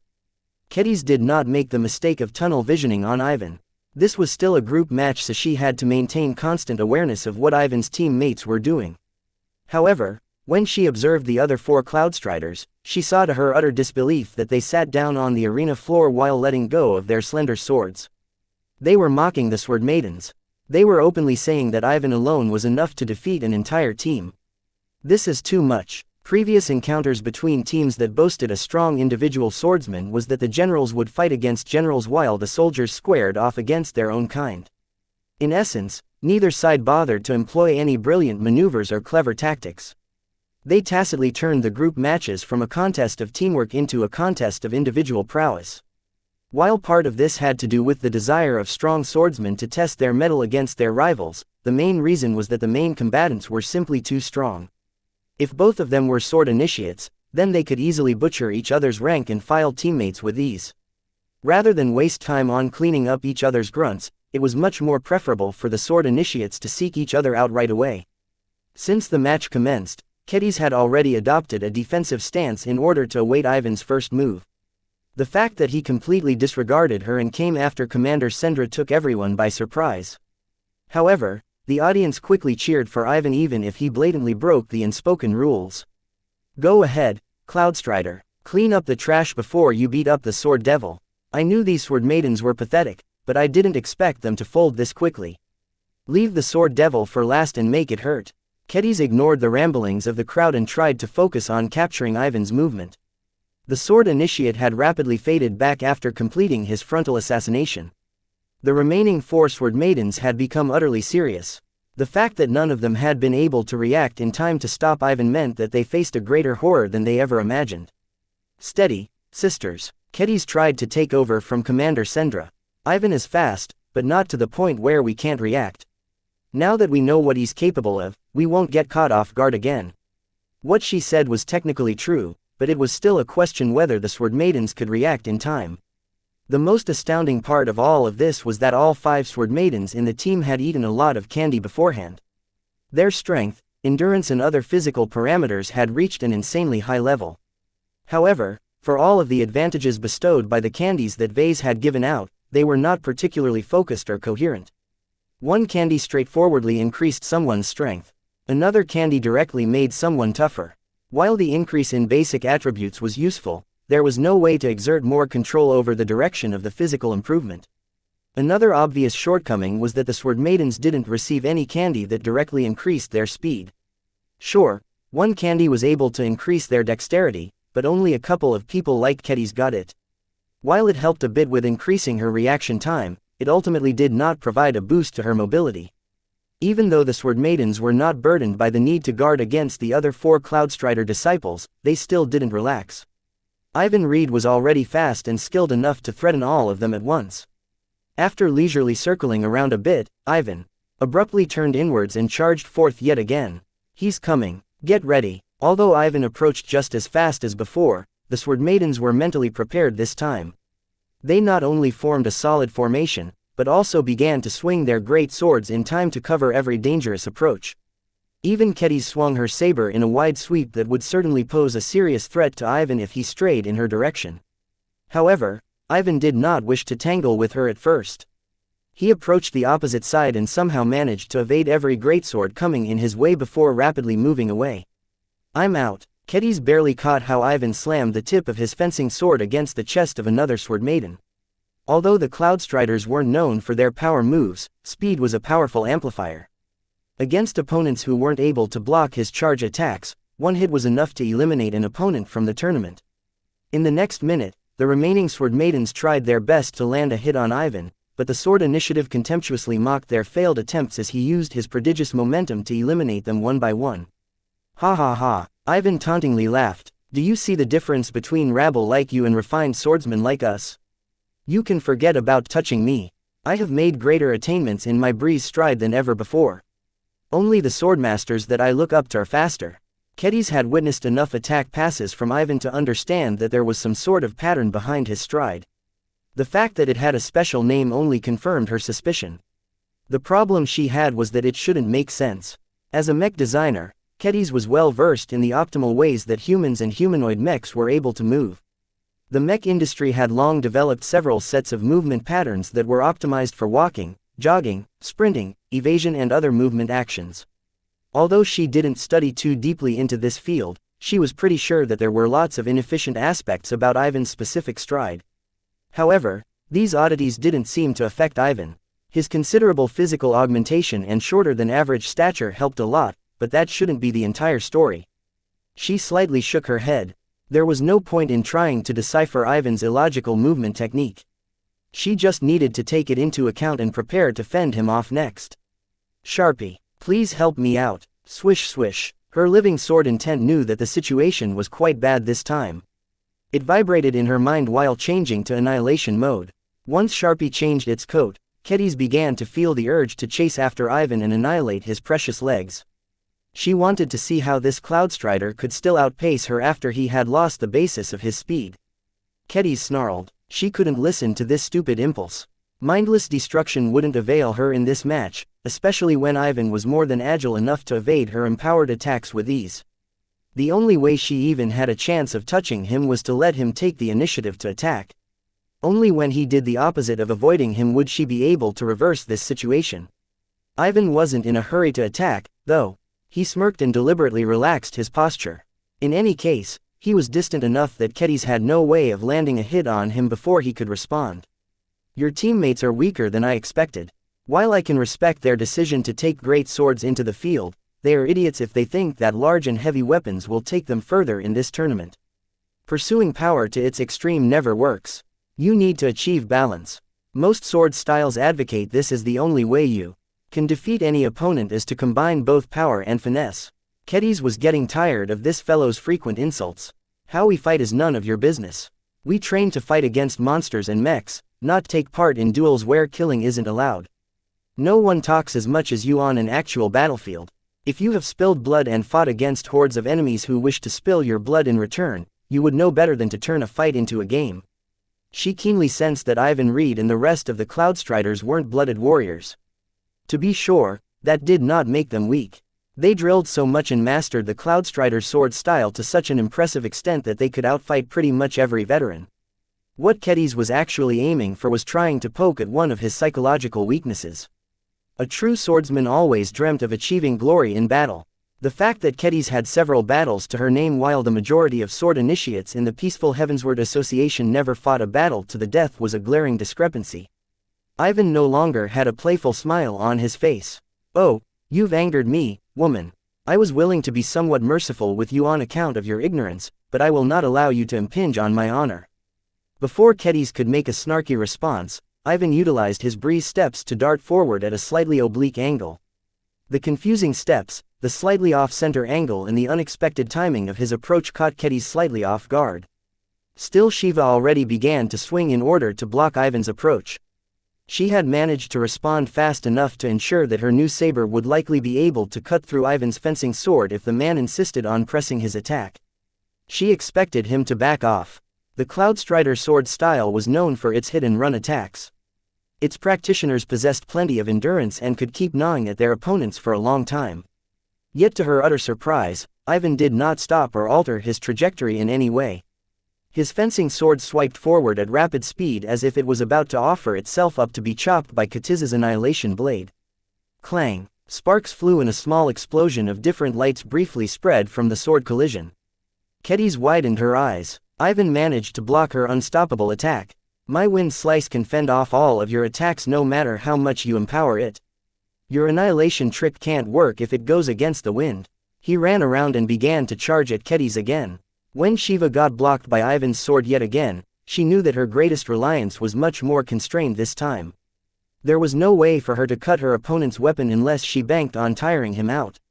While it wasn't impossible for her to win this confrontation, she could no longer rely on a lazy solution. She needed to outfight Ivan the old-fashioned way. Yet as Ivan made his fifth attack run against her, Shiva didn't encounter the physical resistance that she expected. Alarms immediately rang inside her head. Not good. It turned out that Ivan had swung his empowered sword a moment earlier. Even though his weapon didn't come close to hitting her, the strange blue corona that surrounded his blade traveled on and passed through her guard. She awkwardly threw herself to the ground in order to evade the strange energy attack, but a part of it nonetheless clipped her side. Although the arena's energy shield managed to block the swift attack, she nonetheless saw that her opponent gained more points. When attacks weren't deemed fatal, they awarded points. If the match took long enough for both sides to remain standing, then the winner would inevitably be the one who scored the highest. Somehow, Kedis didn't think that Ivan would let this match run out of time. It's a pity the arena strengthened its energy shields in response to your frequent butchery. No matter. If a breeze can't defeat you, then a hurricane will. Different from last time, Ivan charged head on this time. The momentum he picked up was so ferocious that the air around him grew violent. Clang! Shiva slipped from Ketiz's grasp and flew into the air.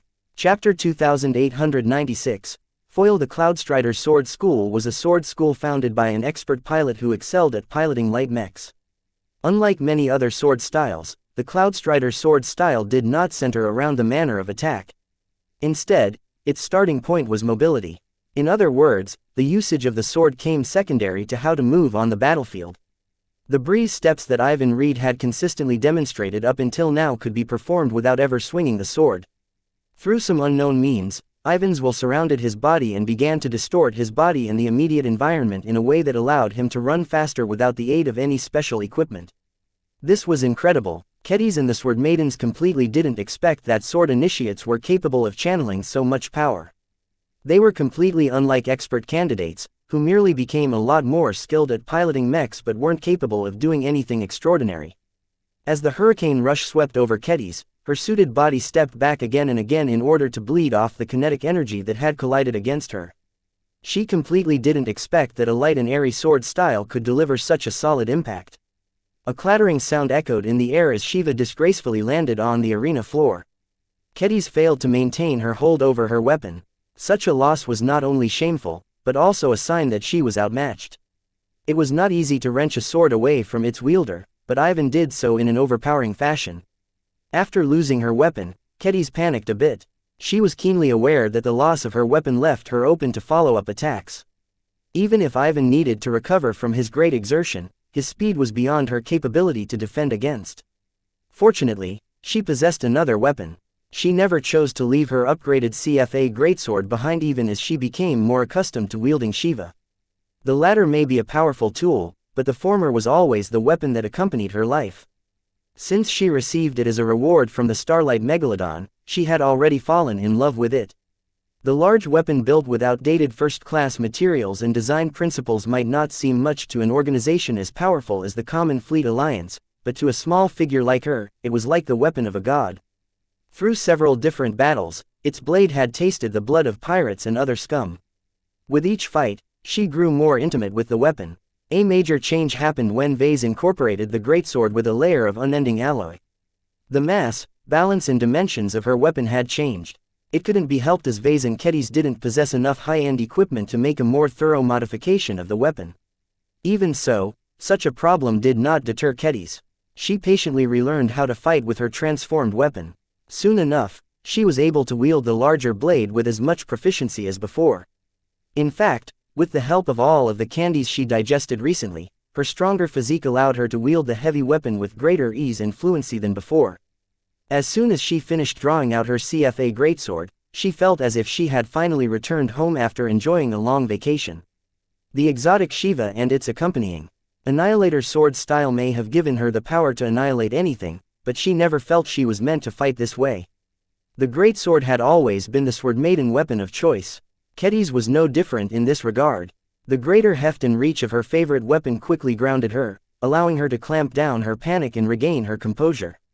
No matter what, a Sword Maiden should never lose control. Negative emotions such as fear, panic or confusion only made her muddle-headed. They should never be allowed to dominate her decision-making. Seeing that an imminent attack wasn't coming, Kedis forcefully calmed herself down and kept an eye on her opponent. The man's attention wasn't even on her anymore. He had distanced himself from her just so he could raise his arms to greet the well wishes of the crowd. "You go, Ivan, teach her a lesson. Take away her other sword before you force her to kneel." Cloudstrider, Cloudstrider, Cloudstrider. Ivan's dazzling performance not only caused the audience to cheer him on, but also served as a great advertisement for the Cloudstrider sword school. Just like Kedis, Ivan not only fought for himself, but also his organization. His actions confirmed with his goal of promoting his school. This was why he foolishly did not seek to eliminate his opponent straight away, but sought to draw out the uneven duel in order to milk its publicity value to the greatest extent. Kedis had a hard time repressing her anger as she realized how much her current foe looked down on her. In Ivan's eyes, she was not a qualified opponent at all. The disparity in strength was so great that her only use for him was to serve as his foil in front of the citizens of the Heavensward Association.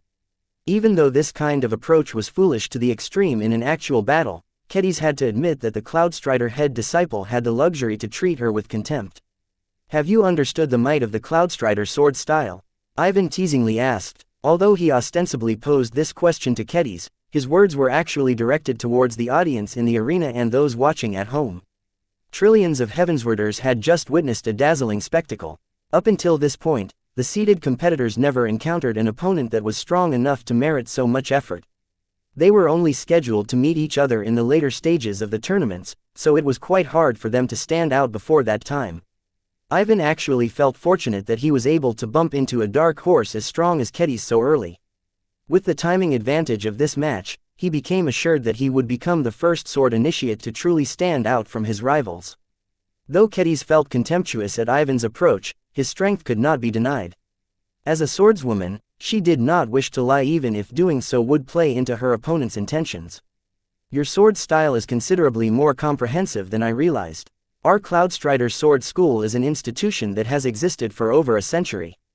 Ivan grinned with satisfaction. 3 generations of expert pilots and swordmasters have successfully mastered our sword style. Not only that, each of them has expanded it with their own insights and techniques. Kedis was glad that Ivan chose to hold an exposition instead of finishing her off. With each second that passed, she was able to recover from her earlier ordeal. She knew she had to center herself and enter into a more focused state in order to pose a challenge against the sword initiate. The founder of our school excelled at mobility. He created our sword style and quickly brought it to prominence due to his novel movement techniques. Our second swordmaster sought to combine the strengths of the Cloudstrider sword style with defense. He introduced several useful techniques that combined defense with evasion. Our third swordmaster saw that our style lacked offense, so she created several offensive techniques that leveraged momentum. That sounds messy. If different swordmasters keep focusing on different aspects, won't the Cloudstrider sword style turn into a bloated and mediocre method? Ivan barked a laugh. Ha ha ha ha. We are not novices who play at wielding swords. We have some of the best and most insightful swordmasters in our school. They are more than wise and restrained enough to respect the original form of our style. While our Cloudstrider sword style is not the fastest, sturdiest or deadliest available in our state, it is definitely one of the most comprehensive fighting methods that you can learn. Among all of the agility-oriented sword in our state, only ours is compatible with most swordsmen. There is always something for everyone, so the risk of making the wrong choice is also the lowest. This was one of the most important reasons why the Cloudstrider Sword School had become one of the most popular ones in recent decades. As long as any mech pilot or swordsman emphasized mobility, their fit with the sword style would always be sufficient. Other sword styles that pursued the extreme of speed or evasion were different. Someone might be good at sprinting but relatively bad at making agile movements. If such an individual joined a sword school that mainly sought to enhance evasion, then the swordsman would have a very bad time. No swordsman wanted to waste years or decades of his life on training the wrong sword style. A bad fit could easily delay their progression to the point where the path to becoming a sword initiate or swordmaster would be closed. Therefore, even if the Cloudstrider sword style was surpassed by many other sword styles in specific areas, its comprehensiveness attracted lots of different swordsmen who did not exactly know their area of excellence and were too afraid to take a gamble. With all of this positive development, the Cloudstrider Sword School's situation was completely different from that of the Annihilator Sword School. The former had multiple swordmasters who could each continue to build upon what their predecessors had accomplished. A sword style didn't have to be static. They changed depending on different circumstances. Just like how Venerable Dice sought to enrich the Sword Maiden sword style, every other strong practitioner yearned to expand on the legacy they learned so that their contributions would also be passed on to the generation. Kedis recognized the ambitious glint in Ivan's eye. She still needed time to regulate her body and sort out her messy mind, so she decided to keep playing her expected role. I guess you wish to become the fourth swordmaster to expand upon the Cloudstrider sword style. Exactly. I have trained patiently since my youth. I have trained in every move to a satisfactory level of proficiency. Even though I have yet to mastered any of my sword style's techniques, there is no one in my school who can make use of all of the possibilities. Only by doing this will I be qualified to expand on my sword style. What do you hope to add to the Cloudstrider sword style? Ivan smirked. Ah, that is a question that I shall answer at another time. Have you enjoyed the reprieve that I have given you? Did I give you enough time to regain your composure? I don't want you to collapse too easily. It would be so boring for me to take advantage of your weakness and send you packing from this festival so soon. The audience laughed. They did not think that there was anything wrong with his behavior. Instead, they approved of it. They were fully accustomed to theatrical performances in the arena. All of this made Kedis more contemptuous of the Heavenswarders. They all claimed to embody true swordsmanship, but their obsession with holding so many tournaments had long put them on a crooked path. Still, her views weren't necessarily correct. Without the strength to back up her assertions, there was no point in feeling smug about her superiority. She gripped her greatsword tighter. She had always wanted to fight against a true opponent with her personal weapon. She had never fought with it after its latest upgrade. Her battle intent rose and her affinity with her weapon rose. Sharpie had turned back into its original form, so Kedis felt more attuned than ever with the sharpness of her long and deadly blade. Compared to a second-class weapon like Shiva, her CFA greatsword was vastly superior. Ivan sensed something different in Kedis. He became a bit serious. "Do you know what the motto of our sword school is?" he asked as he started to step forward with light but swift steps. "No." "Then let me illuminate your ignorant mind." The breeze around him turned into a hurricane as he replicated his earlier charge. Kedis immediately felt the threat. Even if she wielded a larger weapon this time, she could not guarantee she would be able to fend off the incoming attack. As light as a cloud, as heavy as a storm. Chapter 2897. Disorienting Storm. Ivan Reed fully embodied the meaning of the motto of his sword school. As light as a cloud, as heavy as a storm. The Cloudstrider sword style may possess an abundance of techniques that caused its practitioner to become elusive and light, but the innovations of subsequent swordmasters caused it to gain a different approach. When some of the methods of the original sword style were reversed, its practitioners became capable of borrowing the power of the storm to strengthen their attacks. Their steps became heavier and their energy depletion grew more serious, but the reward for all of this was power. Kedis had already been caught off guard by Ivan's initial manifestation of the storm. Now that she knew what to expect, she did not lose her sword a second time. Clang! She maintained a solid, two-handed grip of her greatsword as she used the flat of its extensive blade to block the forceful strikes. She frequently turned around in order to meet the incoming attack runs. She also stepped back after every collision in order to absorb and bleed off the kinetic energy transferred to her body. Different from his swift and light breeze steps, the movement technique that Ivan employed at this moment did not seek to evade at all. It actively sought out a confrontation. The air shook around her as Ivan's constant attack runs whipped up the surroundings and caused an echo of his power to linger after his passage. The pressure he exerted and the will he radiated caused Kedis to feel as if she was a boat in a storm. The waves pushed her up and down and threatened to capsize her entirely. The surrounding became blurry to her as the storm around her grew stronger and more violent. A normal swordsman would have succumbed at this point. If they weren't able to block the repeated charge attacks, the disorienting storm around them constantly gnawed at their focus and attention span. The storm was incredibly distracting. Kedis struggled to keep her mind straight as Ivan's repeated movements fed the storm. From a top-down perspective, Ivan's straight-line charges slowly turned like a wheel. It became clear that he did not wish to leave any area around her opponent untouched. Kedis already sensed that something worse was on the horizon. Once the storm became strong enough, she feared that Ivan would leverage its power to unleash his killer move. Although she wasn't stupid enough to stay inside the trap, there was no way for her to escape the cage. Clang, clang, clang. Ivan's forceful attack runs weren't about hitting her anymore. Instead, he utilized the force of his charges to push Kedis back to the middle and keep her in place. Damn bastard! The seated competitor continued to treat her like a demonstration prop for his sword school. He wanted to end this battle in the most spectacular and visually stimulating manner possible. Her participation was essential for him to pull off his show, so he ruthlessly suppressed her until he finished his preparations. How can I break this storm? Breaking her opponent's arrangements was her highest priority, but Ivan's frequent attacks constantly put her on the defense. She could hardly keep herself afloat by blocking the incoming attack. How could she have any opportunity to launch a counterattack?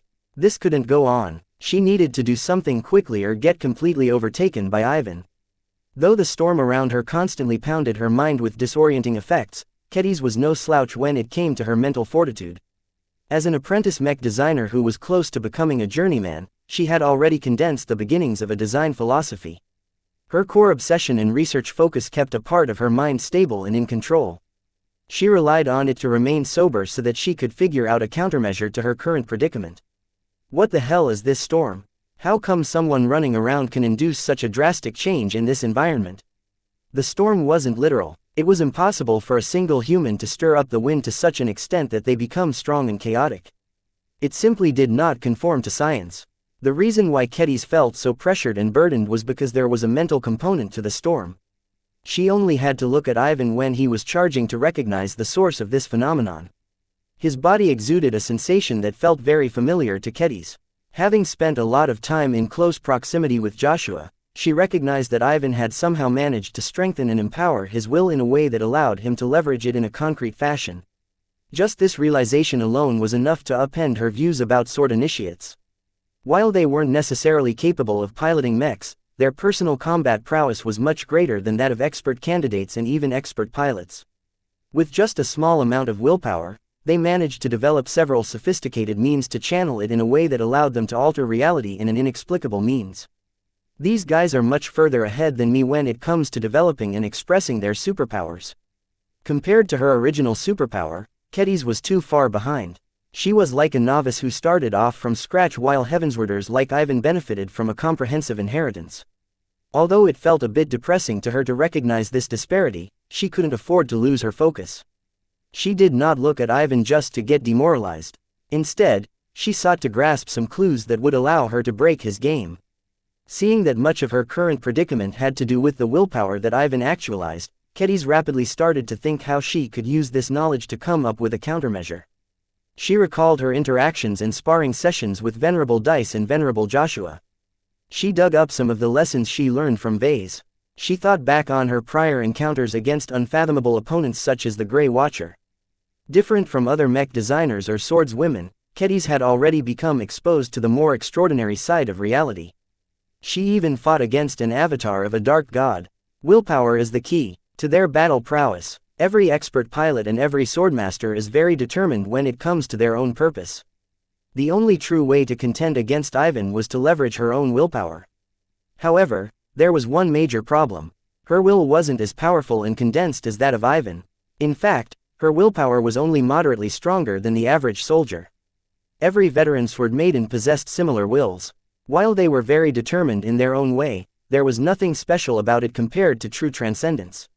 She already knew the reason why she was unable to evolve her will in the same way as an expert candidate.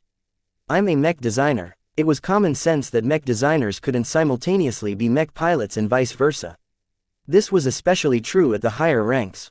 While the explanations for this were rather vague, she already learned enough to know that they were two mutually exclusive progression paths. As far as she was aware of, no one in the galaxy had successfully become both an expert pilot and a journeyman mech designer. Logically speaking, the same rules applied to swordsmanship as well. As an apprentice mech designer, she had already progressed far enough as a mech designer that she simply couldn't adopt the mindset of a strong-minded battle maniac. Just thinking back on the factually wrong ramblings of Venerable Trey Walensky already showed her why expert pilots were never suitable to become mech designers.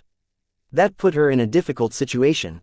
A sword initiate, especially a potential tournament winner like Ivan, possessed so many advantages that Kedis could not resist by solely relying on the will of a mortal person. Was she destined to lose this match? Would this be the end of her attempt to revitalize the Sword Maidens? No, I can't give up. Even if I'm a mech designer, I'm also a swordswoman. I don't believe I can't exceed Ivan. She became more bullheaded than ever as she focused on struggling against Ivan's will. Even though her will still lost out by a huge margin, the more she focused on resisting the storm, the more she was able to clear her mind. This was not normal. Kedis clearly felt her will hadn't grown firmer. It was still as normal as ever. Yet somehow, she managed to gain ground and regain more clarity. How? Then, she felt it. Sharpie, her living sword intent, had become increasingly simulated by her determination to resist. Against the constant pressure exerted by Ivan, Sharpie did not remain oppressed, but instead became more indignant. As a spiritual construct that encapsulated Katiza's strongest attributes, it did not incorporate the concept of defeat. Swish, swish. The more Ivan tried to press Sharpie down, the more it pushed back. Her sword intent slowly grew sharper and more defined as it finally faced its first true challenge. Kedis briefly recalled something that Venerable Dice had said. The Sword Maidens resisted adversity. They did not cower against stronger opponents. Instead, they pushed back incredibly hard in order to show that they meant business. The Sword Maiden's sword style was geared towards fighting against opponents that were larger, stronger and tougher than the Sword Maidens themselves. She realized she should never stay in such a passive position. Standing still and letting Ivan weave his trap without interruption was not the Sword Maiden way. Sharpie, help me, channel my will and show everyone that a Sword Maiden will never bend. Swish. Sharpie acted like it had been waiting for her declaration. It began to swell and express more power than ever before. Several unexplainable changes happened in her mind. While Kedis was ignorant of what was going on, she clearly felt the effects. Somehow, the fusion between Sharpie and her own willpower caused Kedis to become a lot more stable than before. The disorientations and the distractions whipped up by the storm suddenly became a lot more bearable. Ivan sensed the change. Have you finally become serious? You certainly took your time. He misunderstood her condition. To him, Kedis exuded a vibe that was similar to that of a sword initiate. Different from the rivals that Ivan Reed truly worried about, the will that empowered Kedis was not as nearly as strong and stable. She wasn't a true sword initiate, after all. Even if Sharpie somehow allowed her to become someone she wasn't, she had not gone through the grueling training and effort that enabled the most dedicated swordsmen to advance to sword initiates. However, her personal life experiences weren't any less difficult, and Sharpie was still an intrinsic part of her mind, if abnormal. It was that last property that was the most important. Even if it was an artificial construct, Sharpie's strength was also her own strength, which meant that there were no compatibility problems. The only reason why Sharpie's empowered will was not that stable was because this was the first time that Kedis and her sword intent did something like this. They were not familiar with channeling the power of a sword initiate while Ivan was already a sword initiate for many years. Ha! The storm has arrived, Ivan suddenly boasted as Kedis kept condensing her will. His fencing sword began to shake as a violent vortex formed around its blade. Our Cloudstrider sword style contains several powerful finishing moves. Sword Devil, you have the honor of receiving the attack that I am most proud of. Your journey in the Greater Omandari Festival ends here. Accept this defeat and go back to the moving homeless camp where you originally came from. Our Heavensward Association does not accept your evil swordsmanship. Kedis and Sharpie were still in the process of getting accustomed to the latest changes. They still needed time to figure out how to make use of their new strength. Unfortunately, Ivan wasn't willing to give them any more time. As some kind of tornado surrounded his fencing sword, he lifted it up and began to charge straight at Kedis with the force of a natural disaster. Eye of the Storm, Chapter 2898, Unyielding. Ivan's final charge completely leveraged the power of the storm. And this was not just in a figural sense. As his body surged forward with indomitable speed and momentum, the chaotic storm that he had condensed with his will began to return to the source. The winds changed direction. They flowed towards Ivan Reed. Instead of slowing his march, his steps continued to accelerate. The vortex around his potent-looking sword grew stronger and more violent as it continued to absorb the power of the storm. What Ivan managed to achieve at the moment would not be a strange sight if it centered around an expert mech, but the fact that a single sword initiate was able to summon so much power with his will alone was incredible. If not for the fact that it was difficult to observe all of the details from an outside perspective, the audience would have become more amazed at what Ivan was able to accomplish. This was the power of a sword initiate. Different from an expert candidate, a sword initiate was already able to affect reality to a significant degree. While the latter did not have the assistance of a mech, the scale of the battle was a lot smaller. If an expert candidate tried to whip up a storm when piloting a mech, then it would hardly surpass the girth of the machine. The scale of mech battles was too large to allow expert candidates to affect the outcome with their willpower alone. Rather than waste time and effort on accomplishing something that would only have a minor influence in a mech battle, it was better for expert candidates to focus on improving their piloting skills and polishing their will. This might also be the reason why expert pilots were more prevalent than swordmasters. Sword initiates allocated a lot more time on mastering difficult and opaque techniques. Yet right now, Kedis couldn't say that their decisions were wrong.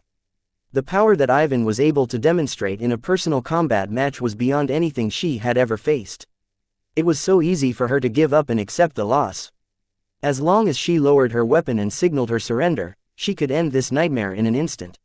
She might even be able to avoid suffering a crippling injury that would prevent her from continuing her run in the solo tournament. Yet giving in never registered in her mind. As a sword maiden, she had her own pride. Sword maidens never back down when challenged. That wasn't strictly true. In practice, back when they were pirates, Lydia's sword maidens often turned around and took detours if they strayed near a powerful or dangerous rival pirate group. Even if the sword maidens got entangled in battle against a superior foe, they were still willing to disengage if the odds weren't on their side. If the sword maidens didn't do so, they would have been wiped out decades ago. The true meaning of their determination to stand rather than bend was that they realized that running wasn't always the solution. Constantly showing weakness was a good way for a pirate gang to turn itself into a juicy target. In order to earn the respect of fellow pirates and deter anyone who possessed ill intentions, the Sword Maidens had to show their strength and fight a battle even if the cost was ruinous. The history of the Sword Maidens recorded many instances where they had to fight against stronger and more numerous opponents. While their prospects weren't good, the Sword Maidens always managed to achieve a victory.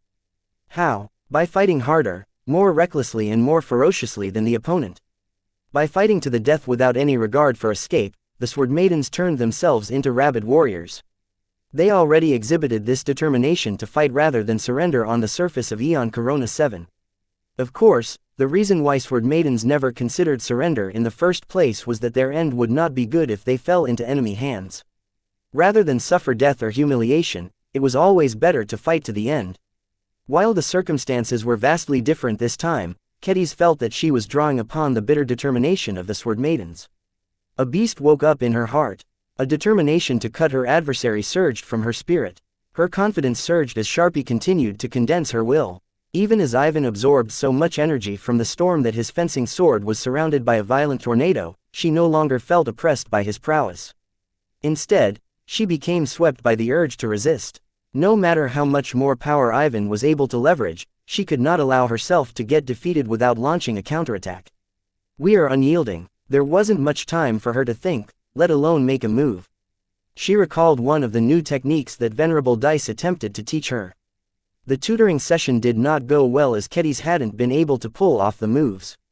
Yet now that Sharpie augmented her will, she instinctively felt that this time might be different. She no longer stayed in place. The storm no longer restrained her and Ivan had already absorbed the storm in order to empower his killer move. Rather than stand around and attempt a futile defense, she committed to an attack of her own. She quickly gained speed and charged forth, her muscles straining to close in on her opponent. Ivan did not take much notice of her actions. While it was beyond his expectations that she was able to bring herself to put up a fight, he did not believe that the Sword Devil was capable of aborting his fully charged finishing move. Yet even as his abnormal and impossible tornado blade began to thrust at Ketiz's incoming body, his opponent began to resonate with her greatsword. Kedis actively tried to execute the first empowered technique of the Sword Maiden sword style. An essential step to doing so was to resonate with the weapon. When Venerable Dice taught and demonstrated the move to Kedis, the expert pilot's unending greatsword sang with determination. Kedis possessed an unending greatsword of her own. Once Sharpie directed her condensed will into her weapon, the mysterious alloy that covered it easily absorbed the input. Her upgraded CFA greatsword not only became an extension of her body, but also turned into an extension of her will. If she was a mech pilot, then her sword became her mech. They were two halves of a single whole, united by a common will that transcended mortal limitations. Kedis had never experienced anything like it before. It was so tempting to get lost in the rush of power and new sensations. Just her ability to resonate with her sword as if she was an authentic sword initiate was a complete revolution to her. For the first time in her life, she felt her CFA greatsword agreeing with her determination. It was alive. The time she spent on nurturing and taking care of her personal weapon was not in vain. Through constant love and diligence, the attention she poured upon her weapon had produced a result. Even if the results were not that impressive, the fact that it possessed life at all was incredibly heartening to her. Her blade sang in unison with her will and purpose. Without realizing, Kedis essentially replicated the relationships that made LMC mechs and particularly prime mechs so special. The resonance that formed between her greatsword, Sharpie and herself roughly equated to that of a mech, a design spirit and a mech pilot. All of these coincidences enabled her to execute her move with remarkable speed and fluency. A shining white corona formed around her CFA greatsword. It appeared in an instant and quickly expanded to triple the size and length of the weapon. This also caused the tip of the manifested energy blade to be a lot closer to Ivan than the physical blade. Sword of Lydia. Yes, Kedis executed a smaller and more simplified version of the impressive battle formations of the Sword Maidens. Once displayed by a company of Sword Maiden mechs, now Kedis was materializing the attack that defeated Venerable Foster on an infantry scale. Yet even if it was vastly reduced in size, reach, power and cohesion, it was still beyond anything that she had unleashed before. Ivan widened his eyes. The energy blade appeared too abruptly. He hastily adjusted his sword and put his violent tornado blade in the path of the sharp and solid energy blade projected by the Sword Devil. My storm shall sweep everything away. Yet even as the powerful tornado blade that had been fed by an entire storm came into contact with Katiz's condensed energy blade, the latter cut through the former like a hot knife through butter. What? That's impossible. Ivan spent minutes accumulating power in order to maximize the power of his finishing move. He expended so much energy to perform continuous hurricane charges just so that he could finish this match in the most dramatic and visually impressive fashion possible. When his Eye of the Storm had reached this point, a swordsman or sword initiate shouldn't have been able to shake his attack, not even his fellow seated competitors. At the very least, his adversaries would never be able to break his strongest move if they did not put in the same amount of effort. Therefore, the already solid energy blade that cut right through the tornado blade and forcibly dispersed all of his wind energy should never be able to do this in the first place. It didn't make any sense to Ivan. Yet to Ketiz, it made complete sense. Even if the energy manifestation was very rough and unstable, there was an additional factor that strengthened it even further. Her spirit lent its strength to the attack. Her design philosophy, which not only centered around swordsman mechs, but also emphasized the concept of sharpness. Her design philosophy was incredibly compatible with Sharpie, so her sentient sword intent did not hesitate to borrow from her professional obsession as well. This extra influence caused the sword of Lydia to gain a surprisingly sharp edge. The tornado blade might have been able to resist the cutting power if it was more condensed, but the nature of wind was that it was always loose and dispersed. Death. The sword of Lydia not only cut the Eye of the Storm apart, but also went on to slice through Ivan's sword arm. Blood spurted into the wind as the seated competitor's arm along with the fencing sword in its grip dropped to the arena floor. Despite Ivan's will and fortitude, he could not suppress the pain of losing a limb. His final charge fell apart as pain overwhelmed his senses. He tripped and skidded across the surface as the momentum of his body caused him to continue to slide for 10 more meters. At the same time, the sword of Lydia finally dissipated as Ketiz slowed and stuttered to a stop. Her hands still kept an iron hold of her greatsword, but the rest of her body was completely drained of strength. Sharpie had exhausted itself to such an extent that it had turned dormant. Ketiz felt as if she squeezed the limits of her potential until there was nothing left. "I still got your arm, bastard." She was no longer able to hold on to her consciousness. She closed her eyes and dropped to the arena floor, still holding her weapon as if it was her greatest possession. The audience had long turned silent at this time. Every single spectator was completely gobsmacked at the dramatic sights that they had witnessed. The sword devil cut down Ivan Reed's ambitions. Even if reattaching a smoothly cut arm was not a difficult procedure, the recovery and rehabilitation process took at least a month even if the Heavensward Association utilized its best means. Perhaps the Life Research Association had even better treatment options available, but as it was, Ivan Reed basically lost his ability to rely on his primary weapon arm to fight his subsequent matches. Victory goes to the Cloudstriders. Although Ketiz managed to take out the strongest Cloudstrider, there were 4 more disciples who sat out the remaining fight. Even though they looked completely lost at what had happened, the fact was that they were still battle-effective while all of the Sword Maidens were no longer able to put up a fight. Yet even as the audience reluctantly acknowledged that the Cloudstriders had won this match, they still felt that Ketiz and the Sword Maidens were the true victors today. Chapter 2899. Reversed. When Ketiz woke up the next morning, she noticed she was not lying in a bed. Instead, the liquid around her told her that she was immersed in a healing pod. Warm liquid immersed her from every direction, soothing her muscle aches in order to restore them as quickly as possible. It worked, but not effectively enough for her liking. She still felt as if her body had gone through a singularity. Her limbs' aches and her body signaled that it was weary. Augmented by lots of candy or not, the ordeal that she had just gone through was arduous on a whole other level. Not just her body, but also her mind felt weary. A persistent strain affected her mind and spirit, causing her to feel as if she had exercised way too hard. Even though she felt as if her mind and mentality had expanded somehow, the extreme stretching and exertion also caused to feel as if she had been on the verge of breaking her mind. It had been close. As the hazy memories of her final attack came to her attention, she vaguely realized how much she risked in order to defeat Ivan Reed. It was stupid. She shouldn't have risked so much to pull off something unprecedented. She came too close to breaking. Only her unyielding will kept her mind firm enough to successfully channel the sword of Lydia. Swish! Sharpie slightly perked up after she woke, but her sword intent was pretty much in the same awful condition as herself. Even though its presence had become a lot larger and more substantial than before, Kedis clearly sensed it was in constant pain. Just like her, Sharpie performed something so unprecedented in its existence that it irrevocably changed from the experience. Swish, swish, swish, still, neither of them had regrets. Every ambitious person had to push their limits and go beyond their existing capabilities in order to achieve success. Risk always came with reward, and Kedis had a feeling that as long as Sharpie and her recovered, their expansion would stay behind. After the doctors in the employ of the Infinity Guards pulled her out of the healing pod and gave her a thorough checkup, she was allowed to go free. In fact, you are far from recovering, but it can't be helped. Venerable Dice spoke as she accompanied Kedis on a slow walk through the garden of Angelique's villa.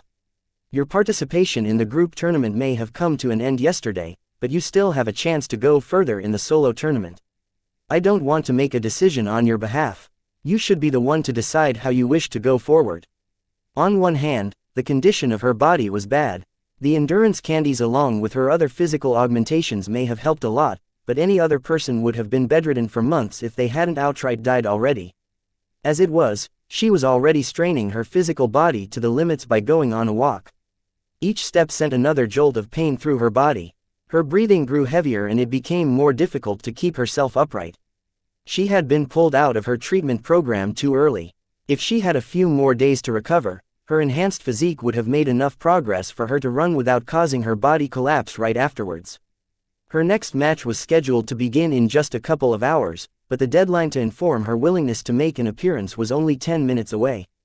Kedis looked down on her body. She had to make a choice. It's not cowardice to admit your weakness. Venerable Dice softly spoke as her force of will, which was normally aggressive and firm, took on a softer and more harmonizing feel.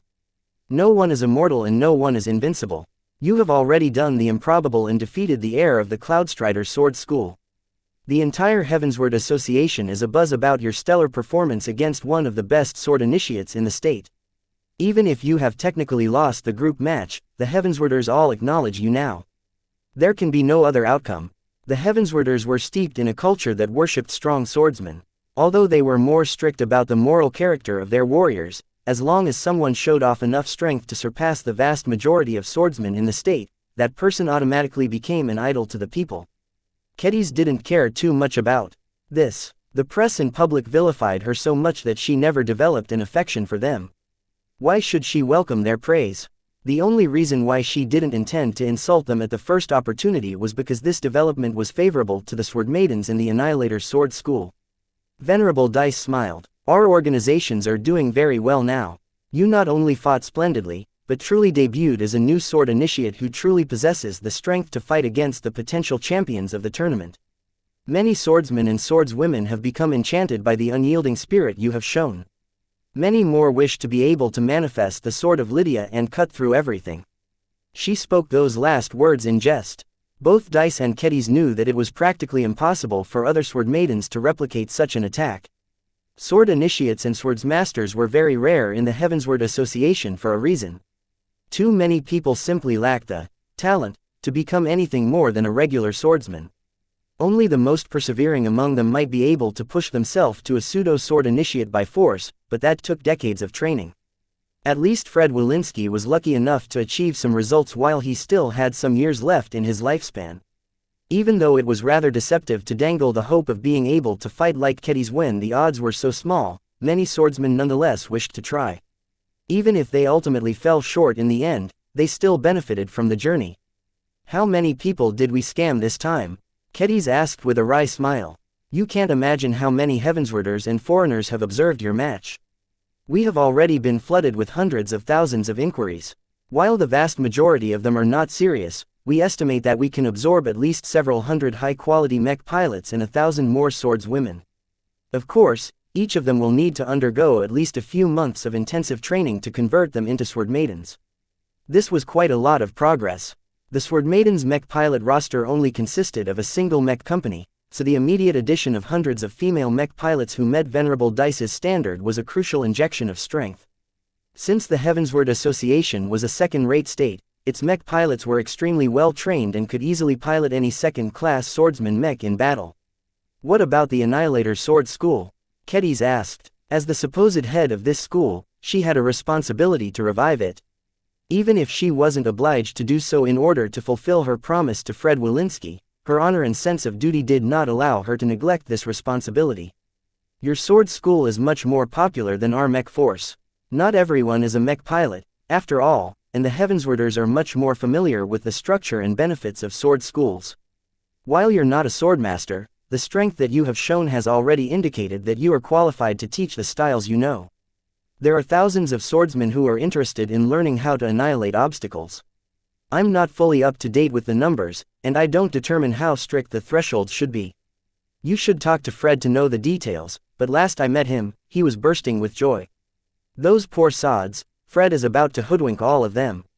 Of all of those thousands eager swordsmen and swordswomen, maybe one of them will actually be able to become a sword initiate. The rest, Venerable Dice looked down on a pond where a school of fish was leisurely swimming below the surface. I don't feel bad about dangling this hope in front of people. What we are doing is no different from any other sword school in the state. We offer something more than just transcendence. Anyone who joins our sisterhood will gain comrades, undergo intensive training and travel to exciting new locations. The men and women who opted to join the Annihilator Sword School will be able to take on a fruitful career in the Larkinson clan. It was just like the mech piloting career. Few if any mech pilots would ever be able to become an expert pilot, but that did not stop an uncountable amount of hopeful people from stepping onto this path. This realization allowed Kedis to feel less guilty about recruiting optimistic fools. As long as they knew what they signed up for, she would be happy to welcome them into her ranks. She slightly shook her head. How her thoughts had changed. Responsibility was still too foreign to her. She never considered herself to be a leader like Vase. Yet now that the situation had forced her to step up, she was not willing to give up without giving it a serious try. Kedis. The expert pilot turned and faced the younger woman. The reason why I'm telling you all of this is that you have essentially fulfilled our requirement. We are no longer short of recruits, and the praises that people have showered on you will not fade quickly. Even if you don't show up in the arena anymore, we still have confidence we can bring back at least 1,000 battle-ready swordsman mech pilots. We can do better, though. Dice carefully placed her hand on Katiz's shoulder. We can, but the question is whether it is wise to do so. Your body is still in a recovery phase. Every heavy exertion you make will delay your recovery or exacerbate your wounds.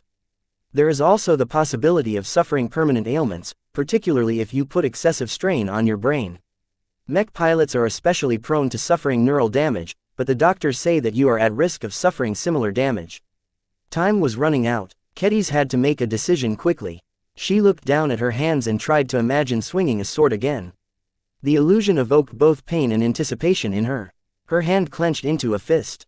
I can't stop like this. I still have some fight left in me. I want to challenge more Heavenswarders. I want to beat more powerful swordsmen like Ivan Reed. I won't be able to return to this state after we have ended our visit, so this is the only opportunity I have to push myself against lots of diverse and well-trained swordsmen. The unyielding spirit that she had embodied previously welled up in her mind again. Even though the pressure induced more pain in her, she was willing to bear it if it meant she could continue to fight. Her will radiated from her body as she voiced her determination. Venerable Dice easily perceived this and gave Kedis a look of approval. If this is your choice, then I will inform the tournament operators that you will participate in the following match.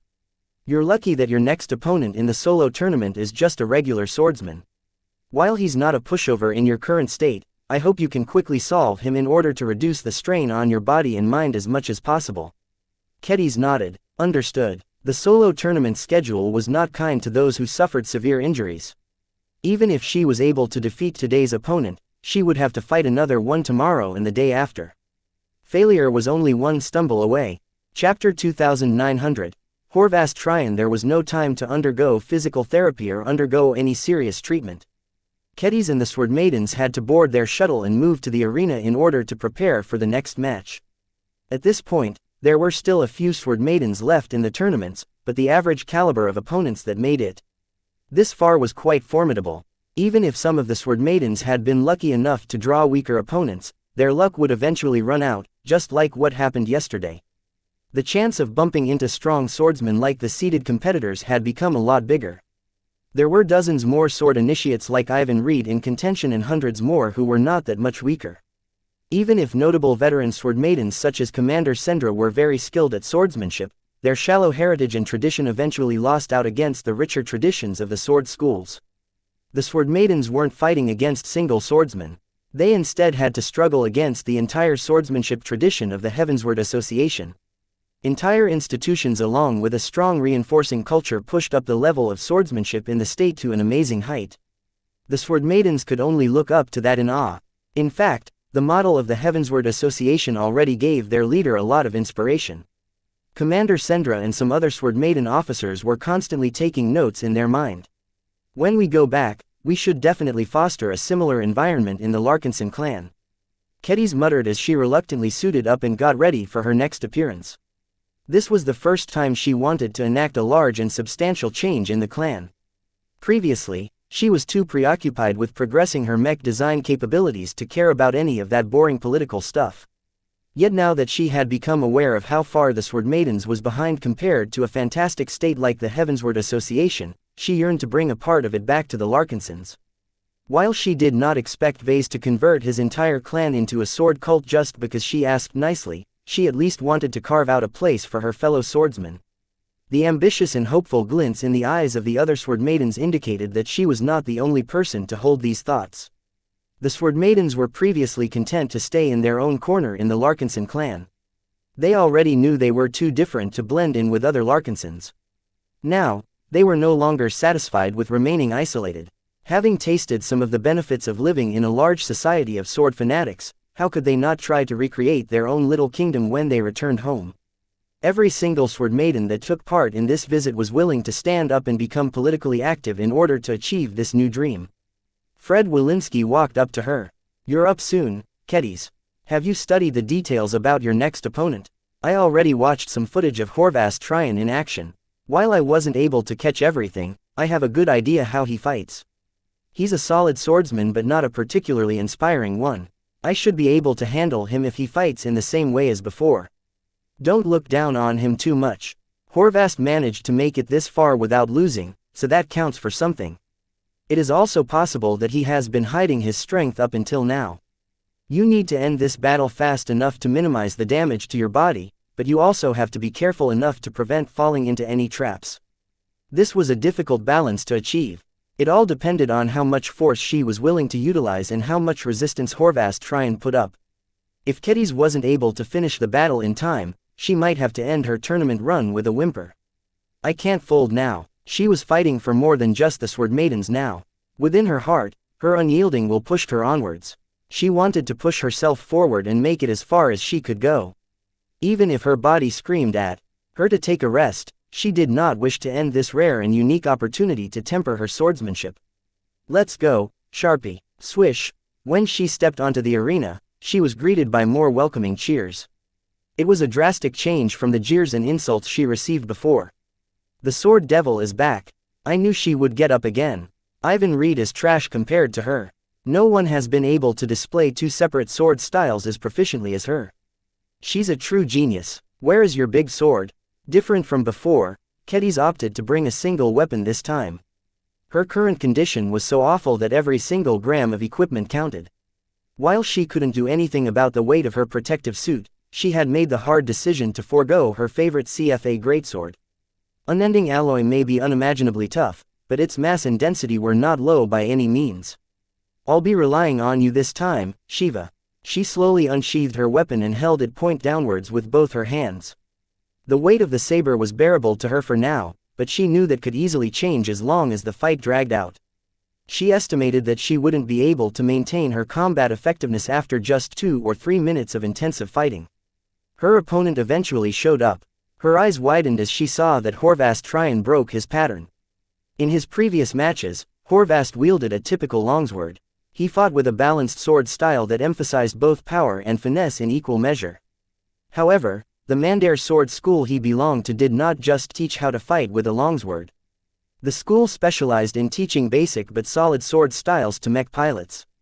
This not only included swordsman mech pilots, but also knight mech pilots. "Damn," Kedis softly cursed. Horvath Tryon came well prepared. Instead of bringing just a longsword, he also brought a tower shield. While it was rare for swordsmen to bring physical shields into the arena, it was allowed in the rules. It was obvious that Mr.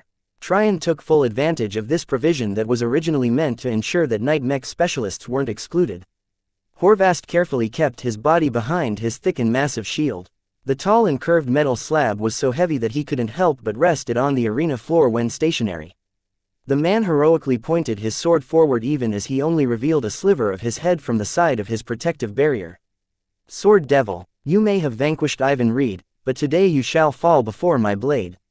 Let I, Horvath Tryon, bring glory to the Mandair Sword School and be the first swordsman today to fell a sword initiate. Will you make the clever choice and admit defeat, or shall I have to teach you how you never stood a chance in the first place? The audience was speechless for a moment. Shameless. Get lost, Horvath, you're no sword initiate. Don't be proud of picking up a bargain. You're just reaping Ivan's hard work. Even though Horvath Tryon's approach to this match was absolutely shameless, Kedis had to applaud his ingenuity. Instead of choosing to fight like a typical brainless swordsman, Horvath made an accurate prediction of her physical condition and altered his loadout as a result. There was nothing wrong about exploiting someone's weakness. It happened all the time in real battles. Kedis just felt a bit sour because she was on the receiving end of this treatment this time. When confronted with such a massive tower shield, Kedis knew that the best way to overcome this challenge was to outmaneuver her opponent and attack his unprotected sides.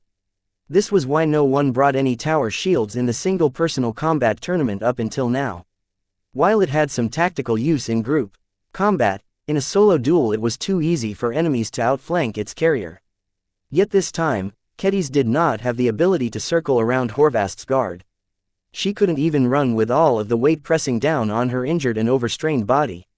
The only way for her to overcome her opponent was to attack him head-on, which also happened to be exactly what Horvath intended. She looked at Shiva and tried to figure out whether she could evoke the power of annihilation. Just thinking about it made her head hurt. Can you do it, Sharpie? Swish, swish, her sword intent behaved like a deflated balloon. Even though it played a major role in allowing her to fight like a true sword initiate yesterday, it had clearly overdrafted its capabilities. Her confidence flagged, her weariness constantly increased with each second that passed while she was carrying all of her equipment.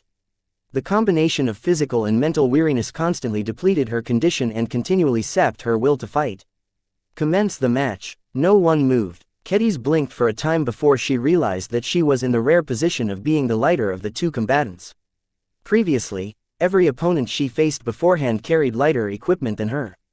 This time, her weight-saving measures along with Horvath's choice of equipment caused her to be the one who had to take the initiative this time.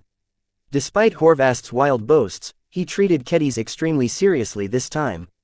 Even if he gambled on her lack of recovery, he did not wish to make a move and bear more risks. If Kedis kept standing, then she would forfeit the match by default. She had no choice but to approach. Her steps were slow and hesitant. The more she looked at the shield, the more she felt as if she was tasked with accomplishing an impossible mission. How the hell was she supposed to overcome this wall when she only retained a fraction of her combat power?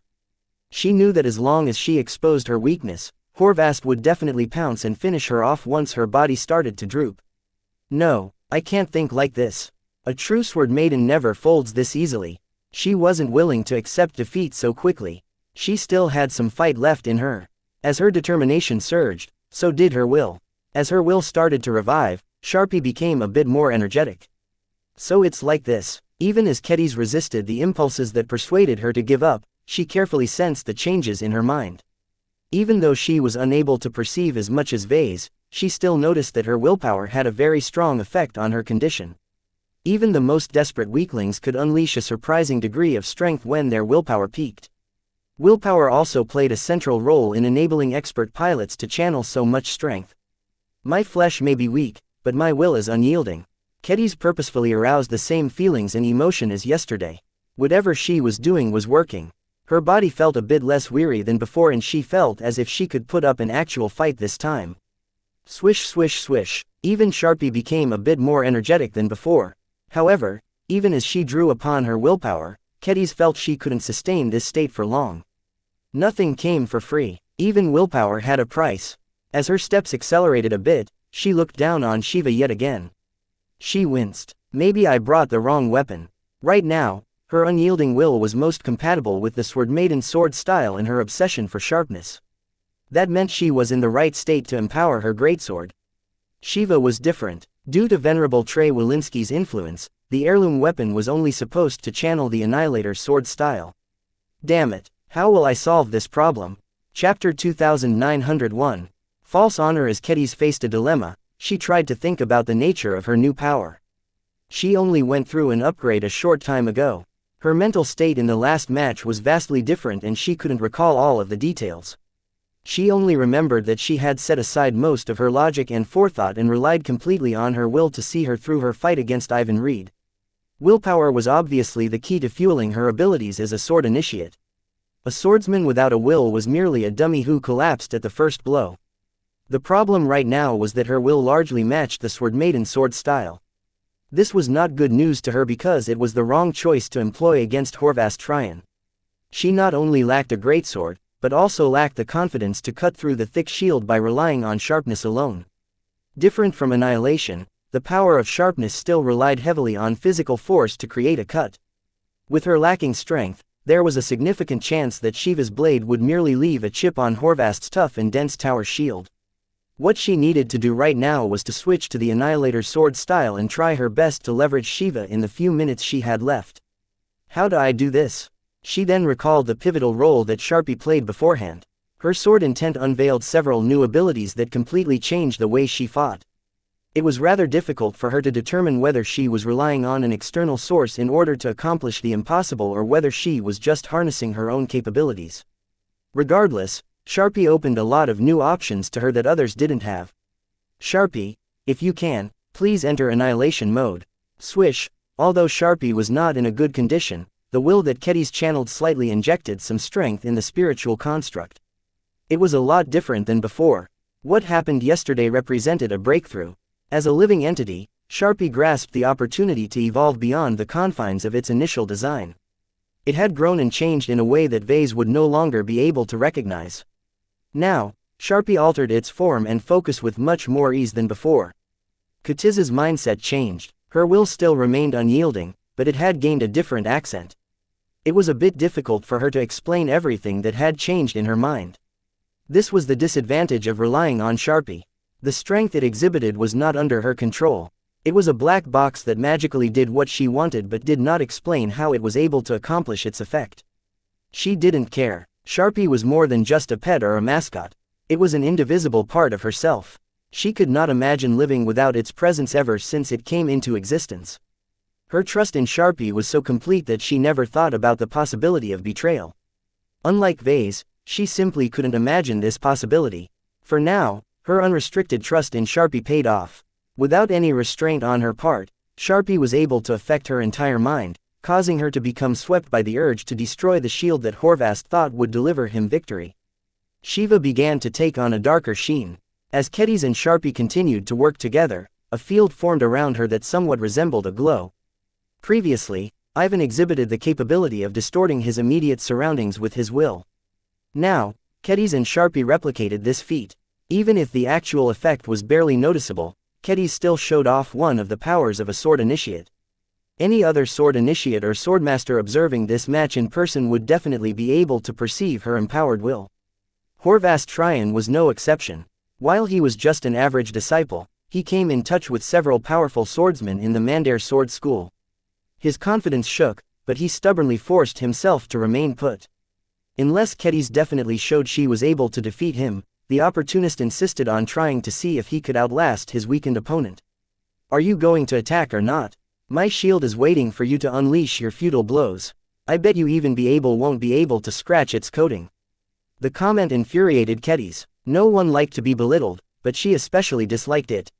Ivan treated her like trash, but she eventually managed to end his ambitions to become a champion during this edition of the Greater Omandari Festival. "I can do it again.